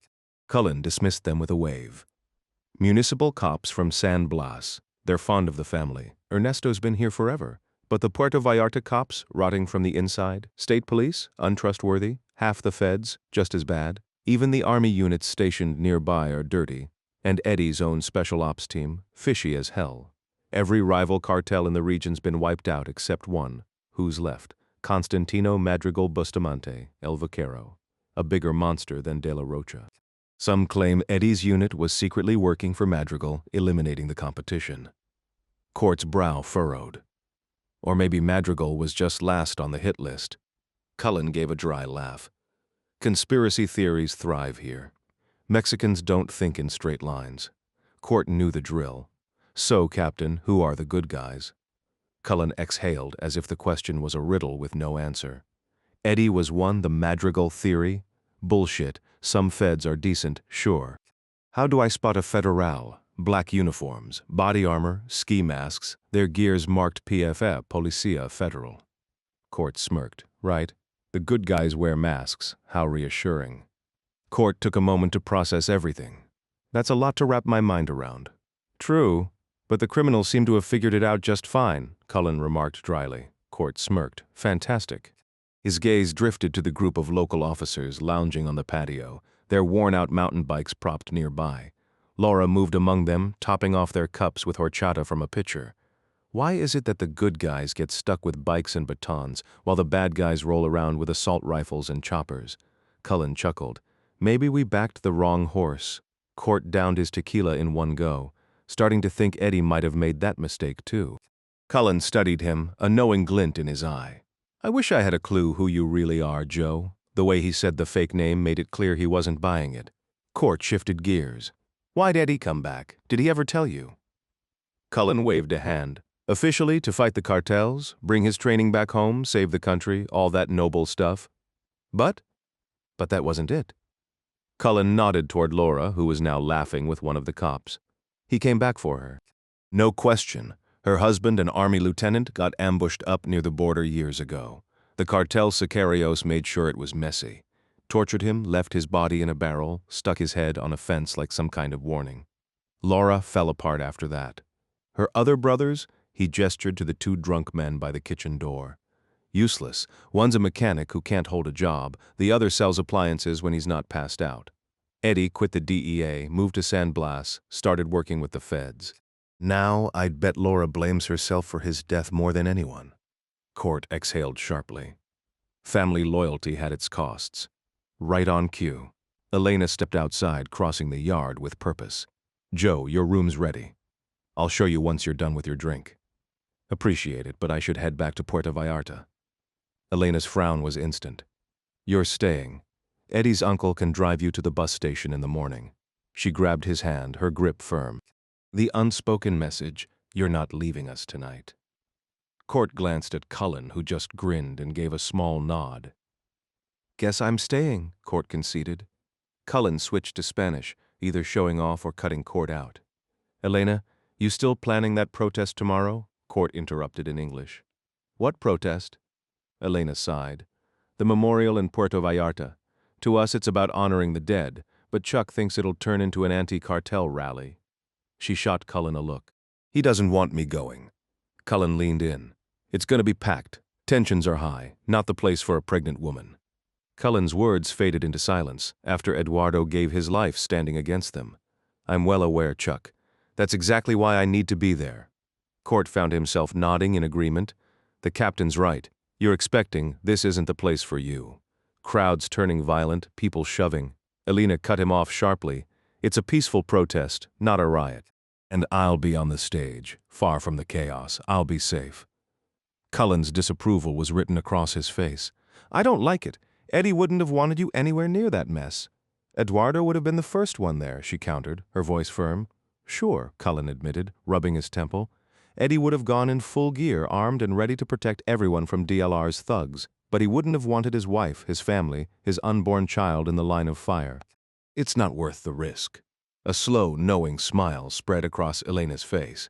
You always fuss over me too much, Captain Chuck. Her expression softened. You've been more than just a friend to us. Cullen straightened in his chair, resolve hardening his features. And I always will be. Losing Eddie didn't change that. Court admired the old man, even if the feeling wasn't entirely mutual. He wished he could do something, anything, to help Elena and the Gamboas, but no solution came to mind. As Cullen headed out to his car, Court bid him good night and followed Elena inside. The house was crowded, people settling into makeshift sleeping spots with blankets and pillows. She led him upstairs to a small bedroom where a simple mattress and fresh linens waited. The walls were painted a soft baby blue. Court could almost picture Eduardo rolling up his sleeves, carefully choosing the color for the son he'd never meet. Laos, 2000. The thick afternoon air pressed against Gentry's skin, sticky and suffocating. Fever from malaria sent tremors through his body, shaking loose the banana leaves he'd used as cover. Weakly, he dragged them back over himself, shielding his scorched skin from the relentless sun. Nightfall brought cooler air, but no real relief. A breeze strong enough to scatter his makeshift shelter did nothing to ward off the swarms of mosquitoes. Exhausted, he smeared mud across his face and neck, a desperate barrier against the biting insects. It barely helped. The fever warped his mind, pulling him in and out of hallucinations. At times he was convinced he'd already died. No pain, no hunger, just weightless calm. But the visions were merciless, dissolving just as quickly as they came, leaving him more hollow than before. A rusted Chevy pickup materialized beside the pond, his father and younger brother Chase waving him over. "Come on," they urged, grinning. "We're grabbing pancakes in town." The moment he tried to answer, the illusion shattered, leaving him alone in the dirt. Damn it. He wanted it to end. He didn't want to see another sunrise. Then, under the moon's glare, a helicopter descended. Maurice, his old CIA instructor, jumped out, barking orders like it was just another training exercise. "On your feet, violator." Court didn't move. "I can't, sir." "Charlie ain't gonna wait for you to feel better," Maurice snapped. But Court had nothing left to give. The words barely escaped his lips, a feeble whisper lost in the darkness. As soon as he spoke, the fleeting vision shattered, leaving him utterly alone. Broken, aching, teetering on the edge of death. Yet somehow, dawn found him still breathing. Those first few hours of sunlight before the storm rolled in were pure torment. He begged for rain, and when it finally came, the icy drops soothed his scorched skin. But the relentless downpour turned the ground to sludge, trapping him in rising water. At one point he felt his battered body lift slightly, floating in the deluge like driftwood. The terrifying thought crossed his mind. Would the current drag him under? Drowning in that filthy pond seemed like a cruel joke, but exhaustion won, and the rain's rhythm lulled him into a fitful sleep. Birdsong woke him first, then voices, real, human voices cutting through the haze. Sunlight stabbed through the damp air, searing his raw skin. At first, he dismissed the sounds as another hallucination. No hope, no fear, just numb surrender. But the voices grew louder, closer. Court's foggy mind sharpened just enough to recognize this wasn't a dream. A flicker of unease sparked in his chest. Even if he'd had a weapon, his wrecked body wouldn't have been able to use it. The voices surrounded him now, speaking in rapid Laotian. They'd found him. Honestly, fine. A bullet here would be a mercy compared to whatever waited in some stinking prison cell. Then the defiance flared. Hell no, these little pricks weren't dragging him anywhere. Two men crouched over him, yanking away the last scraps of banana leaves clinging to his body. He tried to swing at one, but his arm just twitched pathetically. More hands grabbed him, hauling him up. Pain exploded as his left arm twisted wrong. He screamed, but it didn't stop them. The muddy slope echoed with the clatter of rifles against belts, the grunts of men struggling under his dead weight. Once, they dropped him entirely, cursing as they scrambled to lift him again. Finally, they reached the road. The black van's doors yawned open like a mouth. Tossed inside headfirst, Court's skull bounced against the metal floor with every jolt. The doors slammed shut, sealing him in darkness. The engine roared to life, tires spitting gravel. He strained to lift his head, gave up, let it loll sideways. Wait, he wasn't alone. A shadow shifted from the front seat, a hand pressed against his forehead. Tough break, champ. No root beer. But hey, got you a beer low? Local flavor that do the trick? Court's cracked lips twitched into a smile. Even that tiny motion sent fresh pain rippling across his sun-blistered face. A surge of relief washed through him, starting in his chest and radiating outward like wildfire. His exhausted muscles somehow found the strength to move again, and he turned toward Eddie with effort. Tears threatened to spill, but he clenched his jaw, forcing them back. His voice came out hoarse, barely above a whisper. At least tell me it's cold. Eddie just grinned, his usual easygoing expression spreading across his face. Hotter than a desert in July, buddy. Tastes like something you'd find at the bottom of a boot camp latrine? My bad. The soldiers, they're not Thai. Didn't even leave the country, Eddie admitted, rubbing the back of his neck. No time for an international rescue mission, so I hit up Vientiane. Called in a few markers with some local rebels, overconfident bunch, but they got the job done. Dragged your sorry ass out of the dirt and tossed you in the back of a van like a sack of potatoes. With a grunt, Court lifted his arm, and Eddie clasped it in a firm shake. Appreciate you not leaving me behind, Court muttered. Eddie chuckled, rummaging through a backpack before pulling out IV bags and medical supplies. You start bawling, and I swear I'll tell every spook at Langley. You'll never live it down. He slid a needle into Court's arm without ceremony.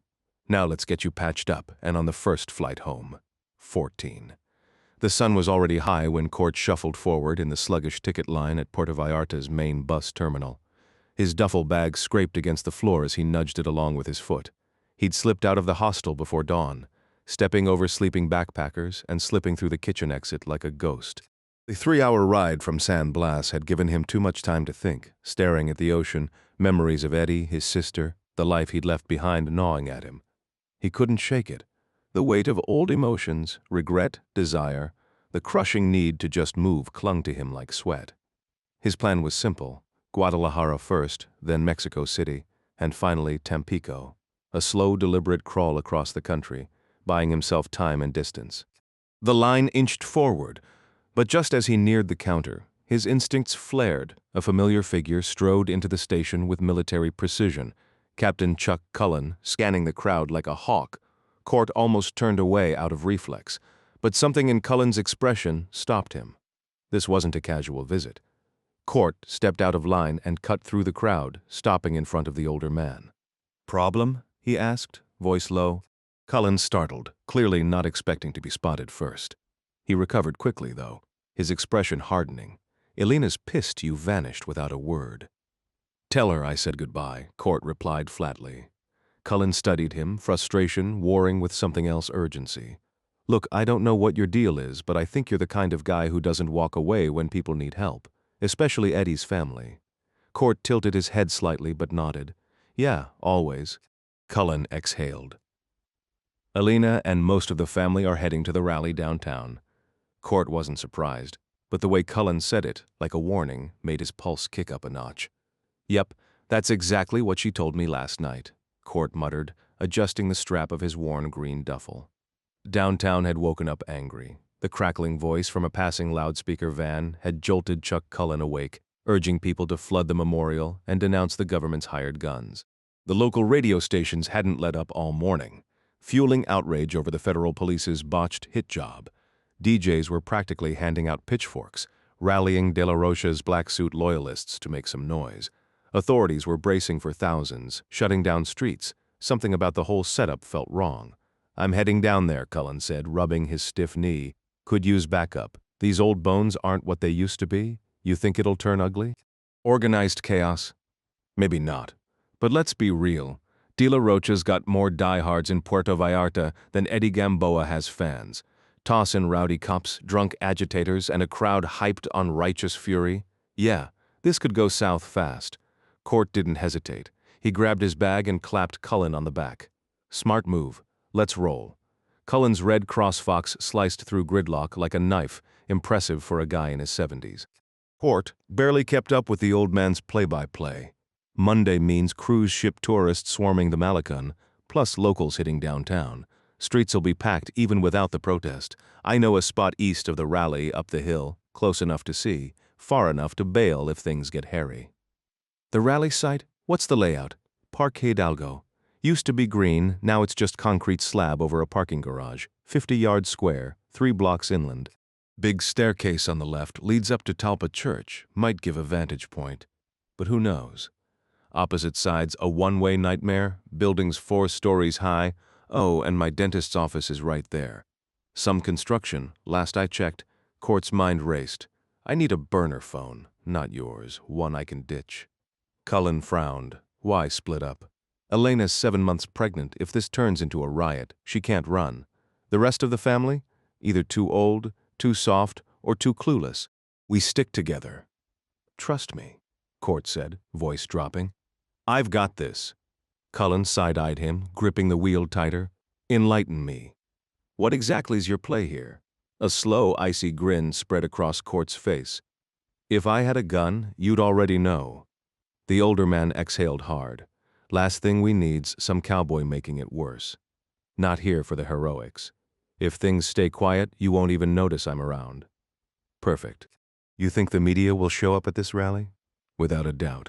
Court leaned toward Cullen, snatched the USS Buchanan cap off his head, and tugged it low over his own brow. Cullen shot him a sideways glance as he kept driving. I've got a thing about cameras, Court explained. Should I even ask why? Court shook his head, eyes fixed on the road ahead. Trust me, you don't want to know. Cullen exhaled, his weathered face tightening with concern. Kid, what kind of mess have you gotten yourself into? Same as any decent guy in this town. Too many bad eyes around. I'd rather keep mine hidden. Cullen gave a slow nod, though skepticism lingered. He grabbed an identical cap from the back seat and settled it over his silver hair. They pulled into a grocery store parking lot, and Cullen hurried inside, emerging minutes later with a cheap cell phone and a wired earpiece still sealed in plastic. By the time Cullen shifted the car into drive, Court had already torn open the packaging and was testing the devices. The memorial service had already started when they parked a few blocks behind Talpa Church, perched on a steep hill overlooking the plaza. The distant roar of the crowd and the tinny blare of patriotic music guided them downhill. As the music cut off, a woman's voice crackled over the speakers, not Elena Gamboa, but one of the other police wives from last night's dinner. Her speech was a fiery tirade against cartels, failed opportunities for Mexico's youth, and the rot in local law enforcement. Court caught only fragments, but even through the language barrier, her words felt scattered, fueled more by emotion than coherence. As they passed a barricade manned by Puerto Vallarta cops, the speaker accused their department of being puppets for the so-called terrorist Daniel de la Rocha. The officers glared downhill, hands resting on their holstered pistols. This could go south fast, Court muttered, as they pushed past vendors and stragglers near the top of the stone staircase. Yep, Cullen replied, scanning the podium below for the Gamboas. Navigating the crowded steps required a mix of charm and force. Court alternated between polite shoulder taps and firm nudges to clear a path. The plaza below was a sea of bodies, thousands packed into a single block. Court's instincts prickled. Some here were itching for chaos, others just thrill-seekers waiting for a show. At the base of the stairs, Court turned to Cullen. Get close to the family. If things blow up, you move them out fast. Got it. What about you? Court did a slow sweep of the area before meeting Cullen's gaze. I need to work the edges, read the crowd, the streets, get a feel for the energy. How's that gonna help? I know what I'm doing. You brought me here for a reason. Let me do my job. Cullen gave a reluctant nod. Call if you spot trouble. Keep the line open. After testing the earpieces, Court offered a terse, good luck, before melting into the crowd. Moving west away from the stage, he immediately picked out the agitators, tense shoulders, shifting eyes, hands tucked too casually in pockets. The air smelled of sweat and simmering tension. One wrong move, and this powder keg would explode. The air buzzed with tension as pockets of protesters clashed around him, muttered curses, heated debates, even the occasional shove breaking through the noise. A woman nearby hissed that the federal police had no right sinking boats in the harbor, only for another to spit back that DLR was a bastard who should have drowned. Court barely had time to process the hostility before he noticed them, stone-faced men lingering at the edges, their eyes scanning the crowd instead of the stage. Professionals. He clocked two within moments, their concealed weapons poorly hidden beneath untucked shirts. Undercover cops? Cartel muscle? Either way, they didn't belong. He'd seen their type before, from Sao Paulo to Lima, all swagger and cheap intimidation. Most were harmless, but Court wasn't taking chances. He keyed his mic. "Chuck, you with Elena yet?" "Almost. One more speaker. Then she's up. Soon as she's done, I'm moving the family out. This crowd's a powder keg." "Copy that." Breaking free of the throng, Court reached the blocked-off street below Hidalgo Park. Cars sat abandoned along the curb, their owners lost in the sea of spectators fixated on the stage. The current speaker, some local official, wrapped up to a mix of half-hearted applause and jeers. Nearby, a bearded man in a leather jacket locked eyes with Court before turning away, his attention shifting elsewhere, suspicious but not worth the hassle. What did catch Court's eye was the skeletal frame of a half-built building looming over the park. The lower floors held a dentist's office and a pharmacy, but above, bare beams, gaping windows, perfect overwatch. He veered toward it, slipping into an alley that reeked of salt and fish from the nearby beach. Under the building's shadow, he ducked past a pet shop, its bird cages swinging low enough to graze his head. Finches chirped as he sidestepped cages crowding the narrow hall, pigeons pecking at his boots. Then, movement. A figure in black crossed the dim light ahead, masked head to toe, not just any cop. The way he moved, fluid, predatory, set off alarms. Court held his breath as the man paused, one gloved hand resting on the stairwell railing. For a heartbeat, the masked head tilted, as if sensing the darkness hiding him. Then, with a final glance, the figure vanished upstairs. Court exhaled. Time to move. The man kept walking without a glance, and just as he was about to vanish from sight, Court spotted a compact black submachine gun gripped in the federal officer's left hand. The sound of an engine rumbled behind him. A black armored SWAT van from the federal police rolled into the alley, stopping directly beneath the archway near the pet store he'd just left, effectively trapping him unless he found another way out. For a tense 30 seconds, Court stood frozen in the hallway, weighing his options. Ahead, an armed man lurked somewhere on the stairs, clearly up to something sinister. Behind him, who knew how many more sketchy cops were closing in just a block from the event? "Cullen, you copy?" he muttered into his comms. The signal in the hallway was garbage. Court caught a faint echo of the man's voice through the public address system, bleeding into his earpiece. But Chuck's response was lost in static. Frustrated, he moved toward the staircase. The second-floor door was locked, and he doubted the armed man had gone through. He would have heard the latch echo down the stairwell. Whispering into his mic again, he tried to reach Captain Cullen, but the reception in the stairwell was even worse. Slipping off his sneakers to muffle his steps, he crept up the concrete stairs in his socks. On the third floor, he stepped into the unfinished construction zone, scanning for the lone officer with the submachine gun. The open windows offered a clear view of Hidalgo Park and the surrounding streets below. He half expected to find the masked cop lurking in the shadows among the building materials, but the space was empty. Moving closer to the window, Court surveyed the chaotic scene in the plaza. The crowd was packed shoulder to shoulder, a sea of conflicting emotions. Cheers and jeers tangled together as Elena Gamboa took the podium. Applause drowned out the angry shouts, but Court could still spot the tension simmering beneath the surface. Then, the blaring of car horns erupted from the right, cutting through the noise. 5 massive white SUVs plowed through the crowd, moving against traffic on the one-way street. Their drivers leaned out, waving aggressively to force people aside. The spectacle was so disruptive that even Elena Gamboa paused mid-speech, confusion flickering across her face. Court's instincts kicked in. This wasn't part of the memorial. The speakers on the stage exchanged uneasy glances, while local police lingered on the fringes doing nothing. As Elena tentatively resumed her speech, Court's focus stayed locked on the SUVs. A man in a black suit and goatee climbed onto the hood of the second vehicle, grabbing a bullhorn. Before he even spoke, the crowd erupted. Some cheering, others recoiling in shock.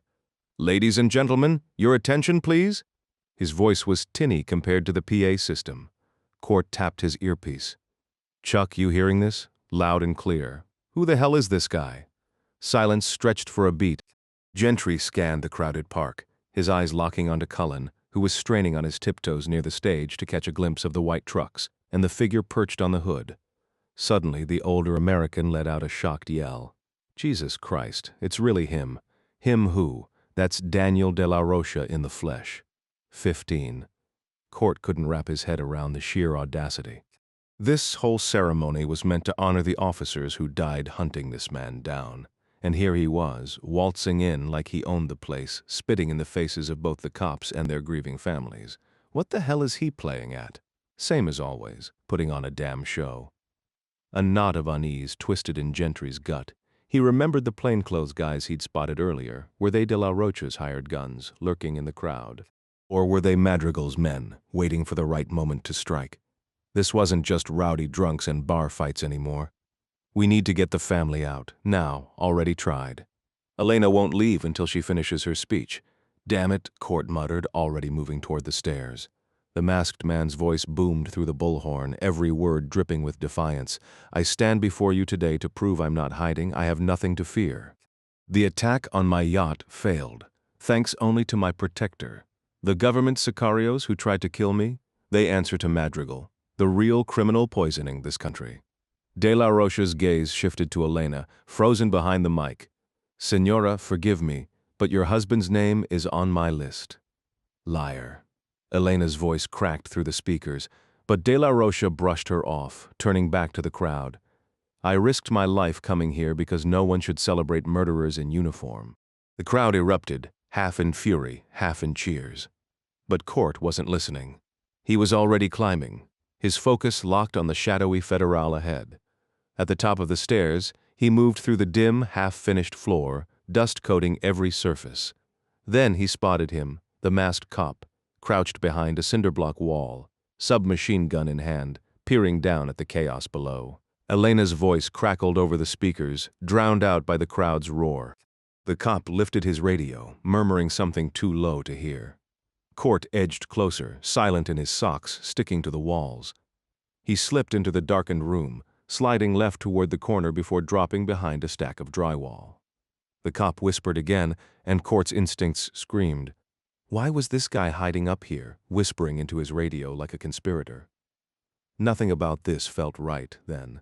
Slowly, the cop raised his weapon, a Colt 635, compact and deadly. Court's grip tightened. Whatever was about to go down, he wasn't letting it happen without a fight. The federal officer hoisted the weapon onto the cinder blocks, angling it toward the unsuspecting crowd below. Gentry remained frozen, his mind racing. Was this cop here to protect the stage, or was he about to turn it into a slaughter? That Colt wasn't a precision rifle, but a sustained burst could spray 39mm rounds straight into the podium, cutting down everyone in its path. Damn it, Court thought, his instincts screaming that something was off. Years of life-or-death situations had sharpened his gut feelings, and right now, every nerve told him this was bad news. He couldn't just stand there, gambling with innocent lives.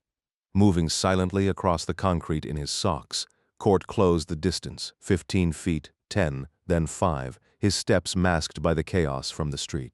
Dropping into a crouch behind the officer, he kept out of sight of the window before delivering a casual, "Hey." The cop spun around just in time to catch a brutal left hook square in the jaw.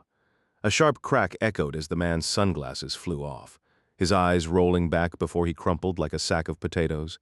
Court barely managed to catch him, lowering the unconscious officer to the ground before swiftly confiscating his weapon. Peering through the tangled mess of wires stretching across the street, Court spotted another wave of black-clad federal police shoving through the panicked crowd. They moved with purpose, their sudden aggression sending civilians scrambling. Meanwhile, down at the podium, De La Rocha kept droning into the bullhorn, drowning out Elena Gamboa's attempts to speak. He waved a crumpled list in the air, ranting about corruption and false accusations, his voice dripping with arrogance. Lena finally snapped, shouting over him, "I speak for my dead husband. Let me finish." Court pressed the phone to his ear, his voice low but urgent. 5+ feds armed and advancing fast. They're not here to keep the peace. Shit, Cullen muttered on the other end, relaying the warning to Laura. Court watched as Laura tried to pull Elena back, but she refused, standing her ground. Below, the federales weren't just pushing anymore, they were drawing weapons, black metal glinting in the sunlight. Submachine guns, pistols, this wasn't crowd control. This was an execution in the making. The moment Gentry stepped into the plaza, every instinct screamed at him, the scattered shouts, the nervous energy in the air, the way people moved like prey sensing danger. It wasn't just a protest anymore. This wasn't chaos, it was calculated. A slaughter was about to unfold, and he had a front-row seat.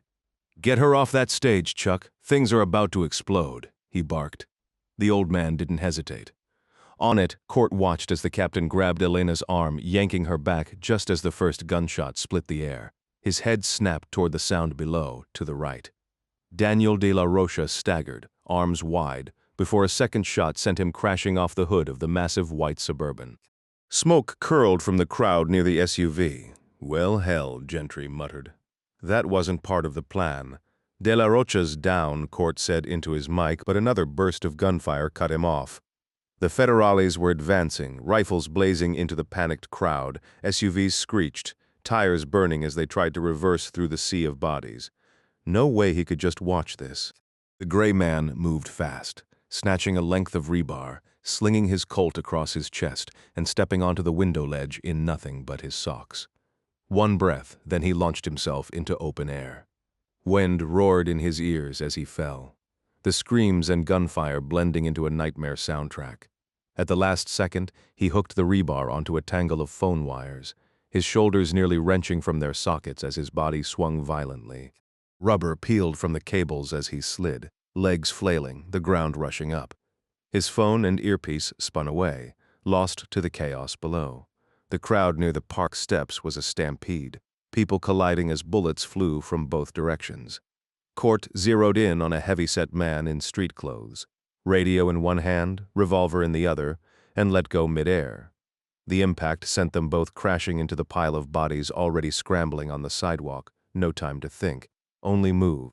Court sprang up quicker than anyone else after his four-story plunge, his body aching but his focus razor-sharp. He vaulted over a dazed young man sprawled on the pavement, then launched himself onto a low brick wall lining the sidewalk. Using it like a highway toward the stairs Cullen had chosen for the Gamboa's escape, gunfire erupted again, closer this time, sending waves of terrified screams through the crowd. People clawed at each other in desperation. Parents dragging children, strangers shoving past the wounded, all while Court sliced through the chaos like a blade, his free arm battering aside anyone too stunned to move. The scene at the base of the stairs was a nightmare. Bodies lay twisted on the ground, some motionless, others writhing in agony as fleeing feet trampled them. Court fought his way forward, the air thick with the metallic stench of blood and gunpowder. Above the din, he could hear Cullen barking orders, trying to shepherd Elena and her family through the human bottleneck. The captain had managed to pull them off the stage, but now they were trapped in a suffocating tide of bodies.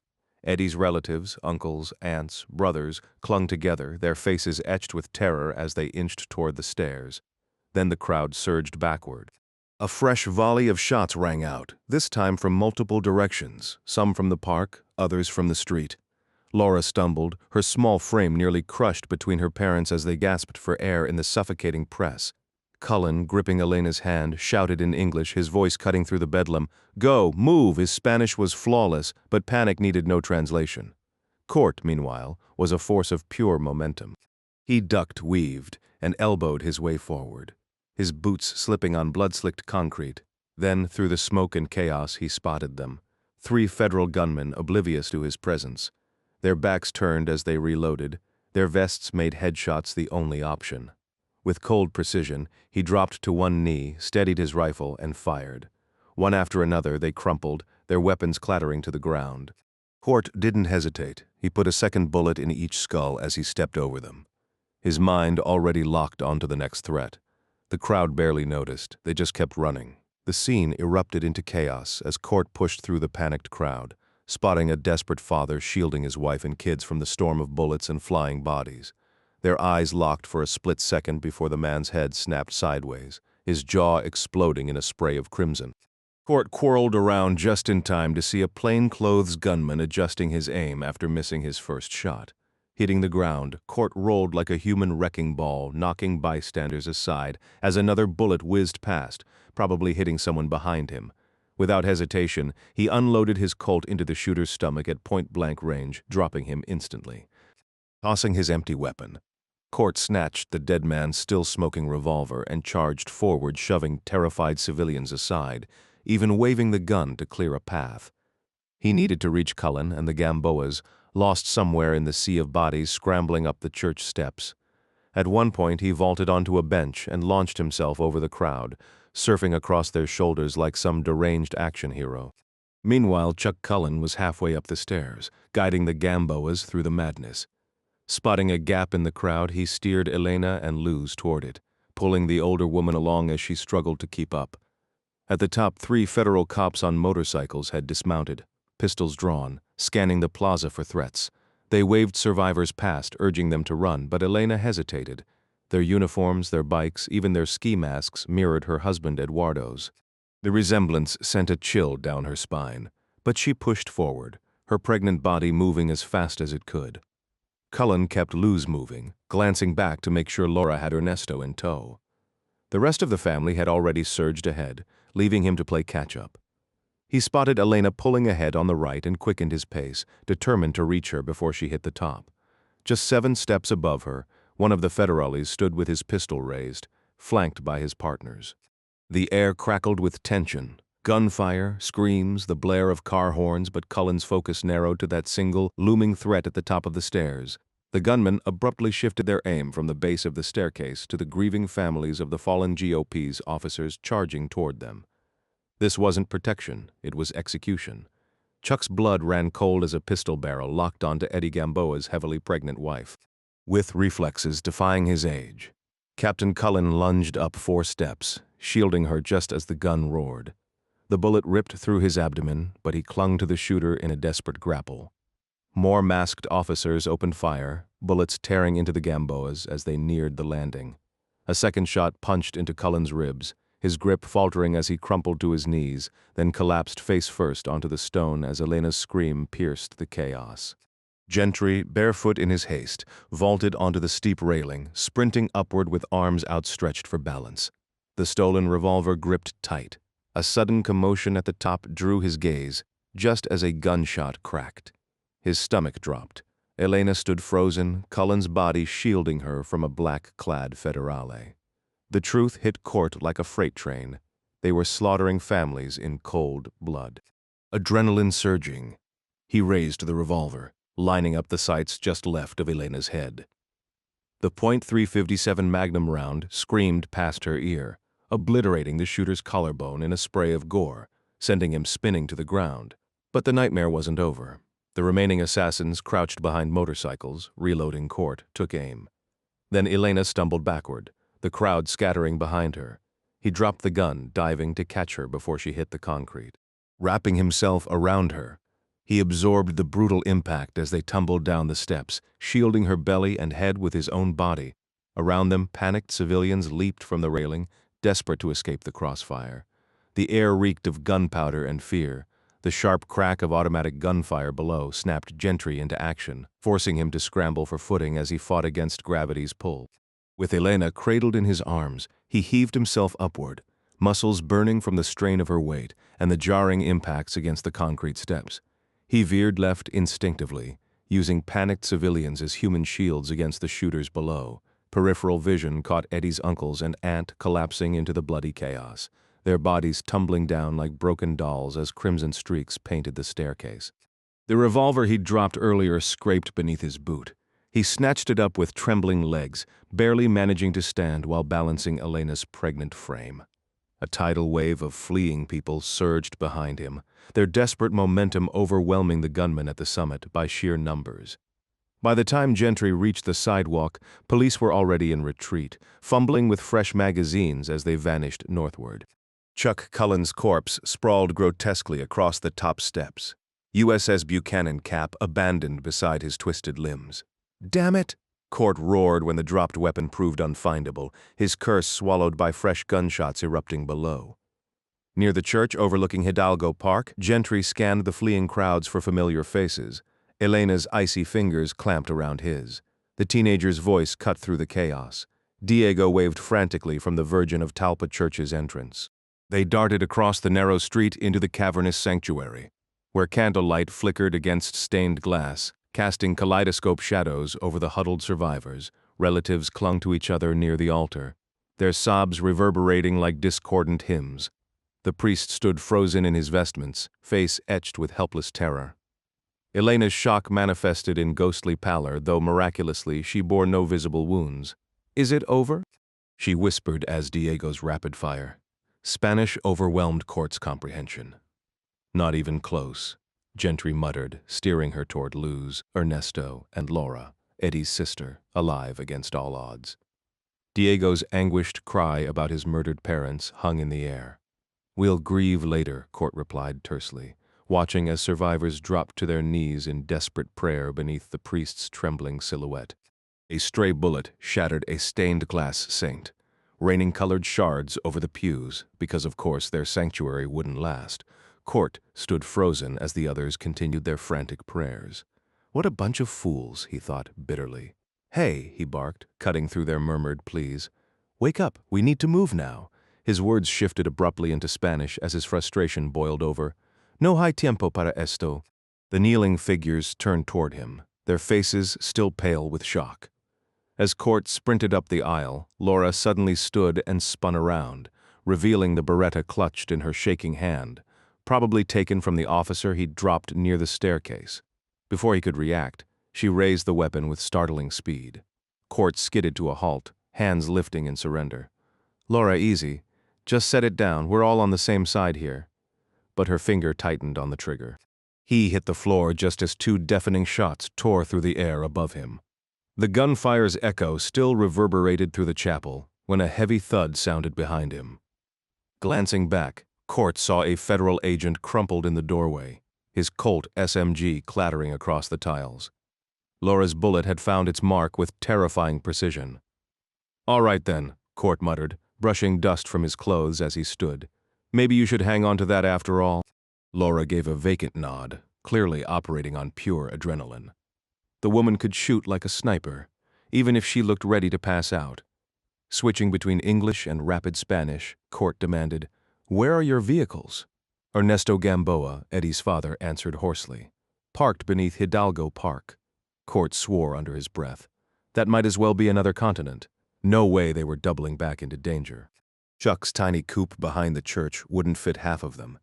Keys or not, his gaze locked onto the priest, who stood as motionless as the crucifix behind him. We're taking your van, Padre. The old man's face flushed with indignation. Absolutely not. That van serves my congregation.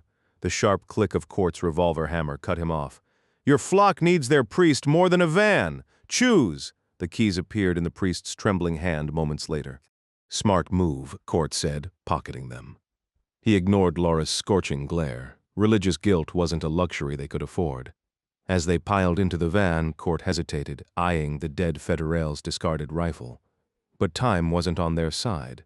With Elena beside him, he gunned the engine northward. Meanwhile, 5 white Suburbans idled on a gravel ridge east of Puerto Vallarta. Their drivers, dressed in tactical gear, gripping Mendoza submachine guns, watched the city below. Nearby, 5 more men in sleek black suits knelt with AK-47s. The weapons' curved magazines earning their local nickname, goat horns. Every barrel pointed downhill, waiting. 20 yards from the road, Daniel de la Rocha knelt in a sunlit clearing, his sharp features tense with devotion, his fingers intertwined with those of Emilio Lopez, his head of security, and Javier, the Spider Cepeda, the ruthless commander of Los Trajes Negros hit squads. 17 other men pressed close around them, a sea of tailored black suits and concealed firearms, some with pistols, others gripping compact submachine guns. The group formed a tight circle, shoulders brushing, hands clasped, heads bowed before a gaudy shrine. At its center loomed a life-sized plaster skeleton draped in a shimmering purple wedding gown, her bony fingers clutching a wooden scythe and a flickering candle. Daniel plucked a white rose from the grass and laid it at her feet, adding to the chaotic pile of offerings, bottles of liquor, crumpled bills, even a stack of scratched DVDs. The skeletal saint grinned emptily, indifferent to the devotion at her feet. Daniel squeezed the spider's hand again, his voice dropping to a whisper as he prayed, Mighty Death, you turned the bullets away today. You are my shield, my fortune. Crush my enemies beneath me. Let them beg for mercy in the dark where you reign. Around him, the men murmured agreement, though Nestor Calvo, the oldest among them, couldn't resist peeking at his watch. The distant wail of sirens from Puerto Vallarta prickled his nerves. Helicopters circled nearby, and he knew it was only a matter of time before the authorities swarmed these hills. The others might lose themselves in ritual, but Calvo had survived this long by knowing when to leave. The saint's favor wouldn't stop a bullet if they lingered too long. As the head of intelligence, his role demanded omniscience. He needed answers before his superior even thought to ask. Just minutes after departing Parque Hidalgo, scattered updates from his field operatives confirmed most of the Guppy's families had been eliminated as planned. Yet the primary target, Major Eduardo Gamboa's inner circle, had slipped away. His phone buzzed relentlessly since De La Rocha commanded the fleeing convoy to halt at the first Santa Muerte shrine they passed. Some desperate plea for divine intervention. Calvo clenched his jaw. This superstitious detour was absurd, a waste of precious time, but arguing with a fanatic who controlled both his paycheck and a loaded weapon. Not an option. De La Rocha knelt in reverence, his men holding their breath around him. Even Calvo, sweating through his suit at the delay, knew better than to interrupt. The only sounds were distant sirens, the rustle of leaves, and the erratic crackle of radios from their idling SUVs. Then, silence so thick he could hear his own pulse. His fingers traced the dent over his ribs where a bullet had failed to pierce. His breath hitched, fumbling with his shirt buttons. Frustration gave way to frenzy. He ripped the fabric apart, sending buttons flying. There, emblazoned across his chest, the tattooed Santa Muerte's skeletal fingers stretched toward the bruise perfectly aligned over her painted womb. A choked laugh escaped him. The message was clear. Nestor? The old man snapped to attention. Yes, boss. The major's wife? She's alive? Yes. Pregnant? A nod. Spider? Another affirmation. De La Rocha rose, his men mirroring him. Emilio scooped up the discarded clothes while DLR pressed a kiss to the shrine's grinning skull. Spider. The name hung in the air, a vow wrapped in devotion. The debt would be paid in blood and legacy. The orders came swift and brutal. Find the woman, eliminate the child, the holy death has decreed it. Understood, boss. Within moments, the convoy of 5 black Suburbans rolled eastward, engines growling. DLR sat in the middle row of the third SUV. His suit jacket draped over his shoulders, but the dress shirt and tie discarded. The air inside was thick with tension. Emilio, his ever-watchful bodyguard, Spider, the ruthless head of his enforcers, and 2 of his deadliest sharpshooters surrounded him. Nestor Calvo, his sharp-witted intelligence chief, sat quietly, his disapproval radiating like heat off asphalt. Daniel smirked, turning to the older man. What's eating you, Nestor? Still doubting the power of our bony saint? Nestor, his salt and pepper beard framing a weathered face, scoffed. That saint didn't stop those bullets, your custom Kevlar did. The one I insisted you wear, the one stitched by that overpriced tailor in Polanco. He gave a mocking bow. Forgive me if I don't worship a roadside statue covered in bird droppings. DLR's laughter boomed through the SUV. Nestor's dry defiance amused him. No one else dared speak so freely. Most men in his circle had learned the hard way that disagreement was a luxury they couldn't afford. But Calvo, he was different, a relic from his father's era, a strategist with a mind like a steel trap. The cartel's dealings with corrupt officials, dirty cops, and bought generals all flowed through him. That made him untouchable, even when his words bordered on heresy. Daniel pointed to the dark bruise on his neck. See this? That bullet nearly took my throat out. Nestor arched a brow. Ah, yes, the miracle of your bulletproof tie. It was an inch from killing me. So you're crediting a plaster skeleton for diverting the shot? Nestor sighed. Or maybe, just maybe, standing on a truck with a megaphone, painting a target on your chest, wasn't the brightest idea. Spider's men turning the rally into a shooting gallery didn't help either. Spider bristled. My shooters knew the plan. The bastard who took that shot wasn't one of mine. Before the argument could escalate, Nestor's phone buzzed. Daniel turned to Emilio instead. The shooter? Did you handle him? Emilio hesitated. Pretty sure, boss. Pretty sure? I was across the truck, but one of my guys swears he put him down. Daniel's voice turned icy. Your job is to make sure they're dead before I'm bleeding. Next time, be certain, or you'll be joining them. You understand that, right? Emilio replied with a solemn nod. The Virgin of Death has blessed us both today. Daniel locked eyes with him for a tense moment before breaking into a wide grin, pulling him into a rough embrace. She sure has, my friend. Just then, De La Rocha's phone buzzed. He glanced at the screen, his wife calling. Hey, sweetheart? Yeah, I'm fine, gracias a Dios. Some idiot took a shot at me, but Emilio's crew handled it. How are the kids? Good, good. Tell them I'll be home soon. He ended the call and winced as he swallowed water, his throat still raw from the earlier attack. Nestor Calvo stepped forward, slipping his phone back into his pocket. "Boss," De La Rocha smirked. "What is it, doubter?" But Calvo's expression stayed grim. "My cop contact just called. There was an American at Hidalgo Park." De La Rocha frowned. "Yeah, the old guy in the hat on stage. No, another one. Young, bearded, wearing a blue cap. He took out 6 of our guys, 5 federales and 1 of our local cops." De La Rocha's face darkened, his jaw tightening. 6 men? I haven't lost that many in a single fight in years. Who the hell is this gringo? Spider, hanging up his own call, chimed in. "He got away with the Gamboas. No ID yet, but I'll dig it up." Calvo leaned forward from the back seat. "I'm on it too, and the cops' families, at least 20 dead." De La Rocha shook his head, still struggling to process how some foreigner had waltzed in and dismantled an entire squad of trained killers. This wasn't the plan. His men were supposed to execute everyone on stage and vanish. Now there were bodies that could be traced back to him. Still, he wasn't worried the government, the media, even the local military were all in his pocket. This would fade. Nestor could handle the political mess.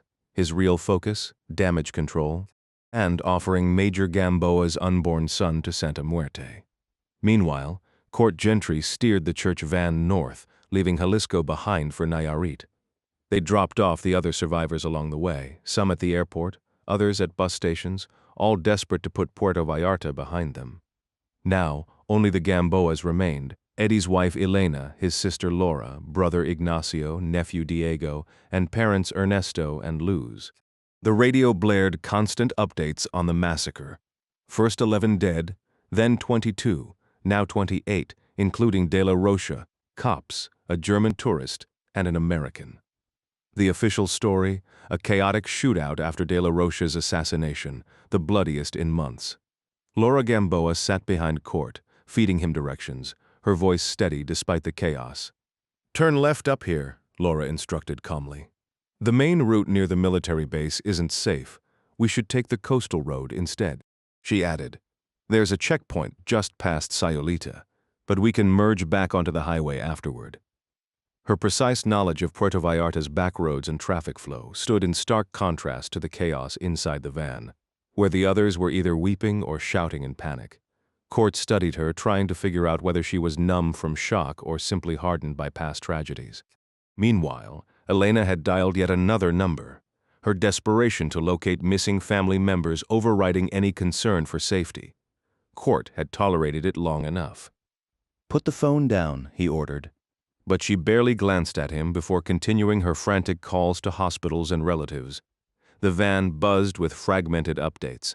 Some confirmed deaths, others uncertain fates, all shouted in rapid Spanish that Court barely understood. His focus remained on their escape, knowing they had to disappear before authorities tracked them down. When Elena ignored his warning again, he snatched the phone from her grip and hurled it onto the road. "They can trace calls," he snapped. "You're painting a target on us." Elena stared at him, bewildered. "A target? Why would anyone come after us?" "Because what happened back there wasn't random," Court muttered. "Someone wanted everyone on that stage dead." The van fell silent except for muffled sobs. Then Laura spoke up from the back, her voice steady. "We need to switch vehicles." Court nodded, half to himself. "This van ties us to the scene." Elena scoffed. "It's fine. What's the problem?" Laura cut in. "He means we need something untraceable." Court smirked. "And I know how to get one." Laura's eyes narrowed. "You can't just steal a car." "Watch me. That's illegal," she shot back. Court actually laughed. "Seriously? You a cop or something?" Laura met his gaze in the rearview mirror. "Yes," Elena snorted. "Tourist police doesn't count." Laura's glare could have melted steel. The tension in the van thickened, the weight of their situation pressing down harder than the coastal humidity. Laura Gamboa squared her shoulders, her voice firm. "I was a sworn officer, trained just like the rest of them." The tension between her and Elena crackled like live wires as their argument escalated. Court blinked away his surprise, pieces clicking into place. Laura's sharp awareness of patrol routes and checkpoints suddenly made perfect sense. Against his better judgment, he jumped into the fray, siding with Eddie's sister. After today's bloodshed, I'll take a sharpshooter like Laura over badge-toting trigger-happy cops any day, he shot at Elena before twisting in his seat to meet Laura's gaze in the rear view. Why keep the badge a secret? She gave a half smile, all casual defiance. You never asked. Court's throat tightened. Even now, he had to wrestle his attention back to the road. Laura exhaled, her tone flattening. After Eduardo's death, they benched me, called it pending investigation, like I had something to prove. Total crap, Court muttered. Tell that to Internal Affairs. They confiscated my service weapon along with Eddie's arsenal. Court's grip tightened on the wheel. You had that Beretta at the church. Gave it to the priest.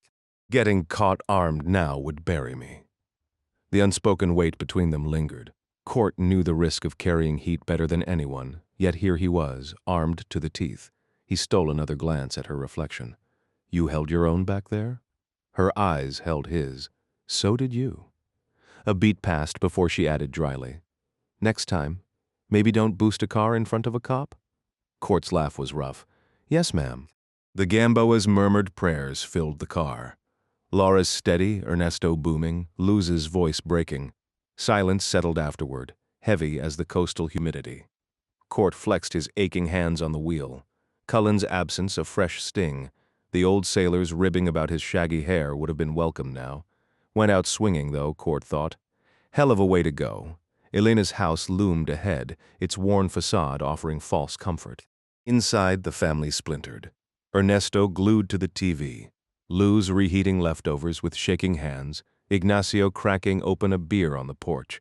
The sisters' argument ricocheted through the halls, Spanish too rapid for Court to follow. He hovered by the television, where a news crew panned over body bags in a Vallarta morgue, toe tags fluttering like morbid flags. Cops would come knocking soon. Friend or foe, who knew? These people needed to vanish, regroup somewhere the cartel's grip didn't strangle every street corner. But as the adrenaline ebbed, Court's own survival instincts screamed louder. The Gamboa's fight wasn't over, but his that was a whole different war. Court was in deep trouble, an illegal alien who'd just gunned down a small army of cops. Every officer in Mexico would be itching to have a chat with him, and not the friendly kind. Staying put wasn't an option.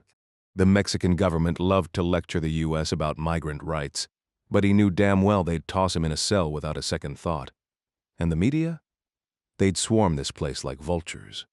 The Gamboas were the only family left standing from the massacre, and the reporters were already scrambling for sound bites from corpses. Court turned to Ernesto, ready to explain why he had to vanish fast when the TV screen flickered. The footage cut to Parque Hidalgo, live from the chaos. The camera jolted as gunfire erupted, smoke curling above the panicked crowd. Then, there it was. His stomach dropped. The lens had caught him mid-escape, bearded in a blue cap and wrinkled khakis, sliding down a telephone wire like some deranged action hero, a rifle strapped to his chest. Somewhere in Langley, Virginia, a room full of CIA analysts were probably spitting out their coffee right now. He could practically hear one of them muttering, "Holy hell, is that Violator?" His old call sign would ripple through the agency like wildfire. Enhanced images would circulate. Every former colleague studying the idiot who thought ziplining past a massacre was a solid exit strategy. The Special Activities Division wouldn't waste time. Jets would be wheels up before sunset. Court didn't hesitate. "I've got to get the hell out of here," he muttered, the only English spoken in the house all day. He was halfway to the door when the screen changed again, this time to an interview with Daniel de la Roja. The man looked polished as ever, his sharp goatee and black suit a stark contrast to the bloodshed. The reporter beside him leaned in, her professional mask slipping just enough to betray her fascination. "Tell us what happened today, Mr. de la Roja," she urged, voice hushed. "I came to expose the Attorney General's corruption," he replied, calm as ever. "Their vendetta against me is nothing but lies." Court clenched his fists. The guy was spinning the story before the bodies were even cold. But right now, survival mattered more than justice. He had to move before the CIA made sure he never moved again. The memorial honoring the assassins who died serving their cause was nothing short of disgraceful. Ernesto, seated on the couch beside Court, reacted instantly, his native Spanish giving him an edge in understanding the broadcast before the American could process it. "Damn it," he shouted, jolting Court. "That bastard's still breathing." Court couldn't believe it. There was no way the man had survived 2 bullets to the chest, let alone managed to give an interview just hours later. The live feed showed him unscathed, not a single mark on him. Court had seen the shooting firsthand, both in person and in the replay. No body armor, not even a thin vest. The man on screen dabbed at fake tears, crossing himself theatrically. "After I was shot, I thought of my family," he said, voice trembling. "But as my men rushed me to the hospital, I realized, miraculously, the bullets never pierced me. Praise God." The reporter handed him a tissue, and he flashed a practiced smile, oozing false humility. The room filled with tension as Luz, Elena, Laura, and Diego gathered around, their faces tight with fury. Even Ignacio hurried in from outside, drawn by his father's outburst. Court scanned their expressions, wishing he could ease their anger. But the truth was grim. They were in deeper trouble than he'd realized, and he needed to get out, fast. By the time the interview wrapped up, the reporter was practically fawning over De La Rocha. "Is there anything else you'd like to share?" she asked, sympathy dripping from her words. "The Madrigal cartel's government allies have tried to kill me twice," he declared, voice heavy with manufactured grief. "Today's bloodshed at Hidalgo Park is just the beginning if authorities keep acting as Madrigal's executioners. It's clear he ordered the massacre in Puerto Vallarta as payback for the failed hit on me. This won't stop until Constantino Madrigal is behind bars." The Gamboas sat frozen, absorbing every word except Luz, who slipped away and returned with a tray of leftovers. Crispy empanadas, beans, sweet plantains, and salad. Court stifled a groan as she offered him a plate. Laura turned to him, desperation in her eyes. "What now?" Court blinked. "Me? Why are you asking me? You're the one who knows what to do," she insisted. "I'm not even supposed to be in Mexico," he muttered. "I've got my own problems. You'd just leave us here. You live here? You think it's safe to stay?" Of course it wasn't. But Court had no allies here. Hell, he barely had any anywhere. "Trust me, you don't want to come with me. Find somewhere safe. Reach out to people you can trust." Elena stepped forward, her hand resting on her stomach. "We don't know who to trust anymore." "Neither do I," Court admitted. "I'm a stranger here. We trusted the Gilpes until Eddie was murdered. We trusted Captain Chuck, and now we trust you." Damn, Court hesitated, then spoke carefully. "Eddie must have had connections here, people in the government or military who could keep you safe." Elena's voice trembled as fear tightened its grip. The man who had pulled them from danger was walking away, and the reality of their situation crashed over her. His entire team was killed. His superiors were probably part of the conspiracy. Who's left to protect us?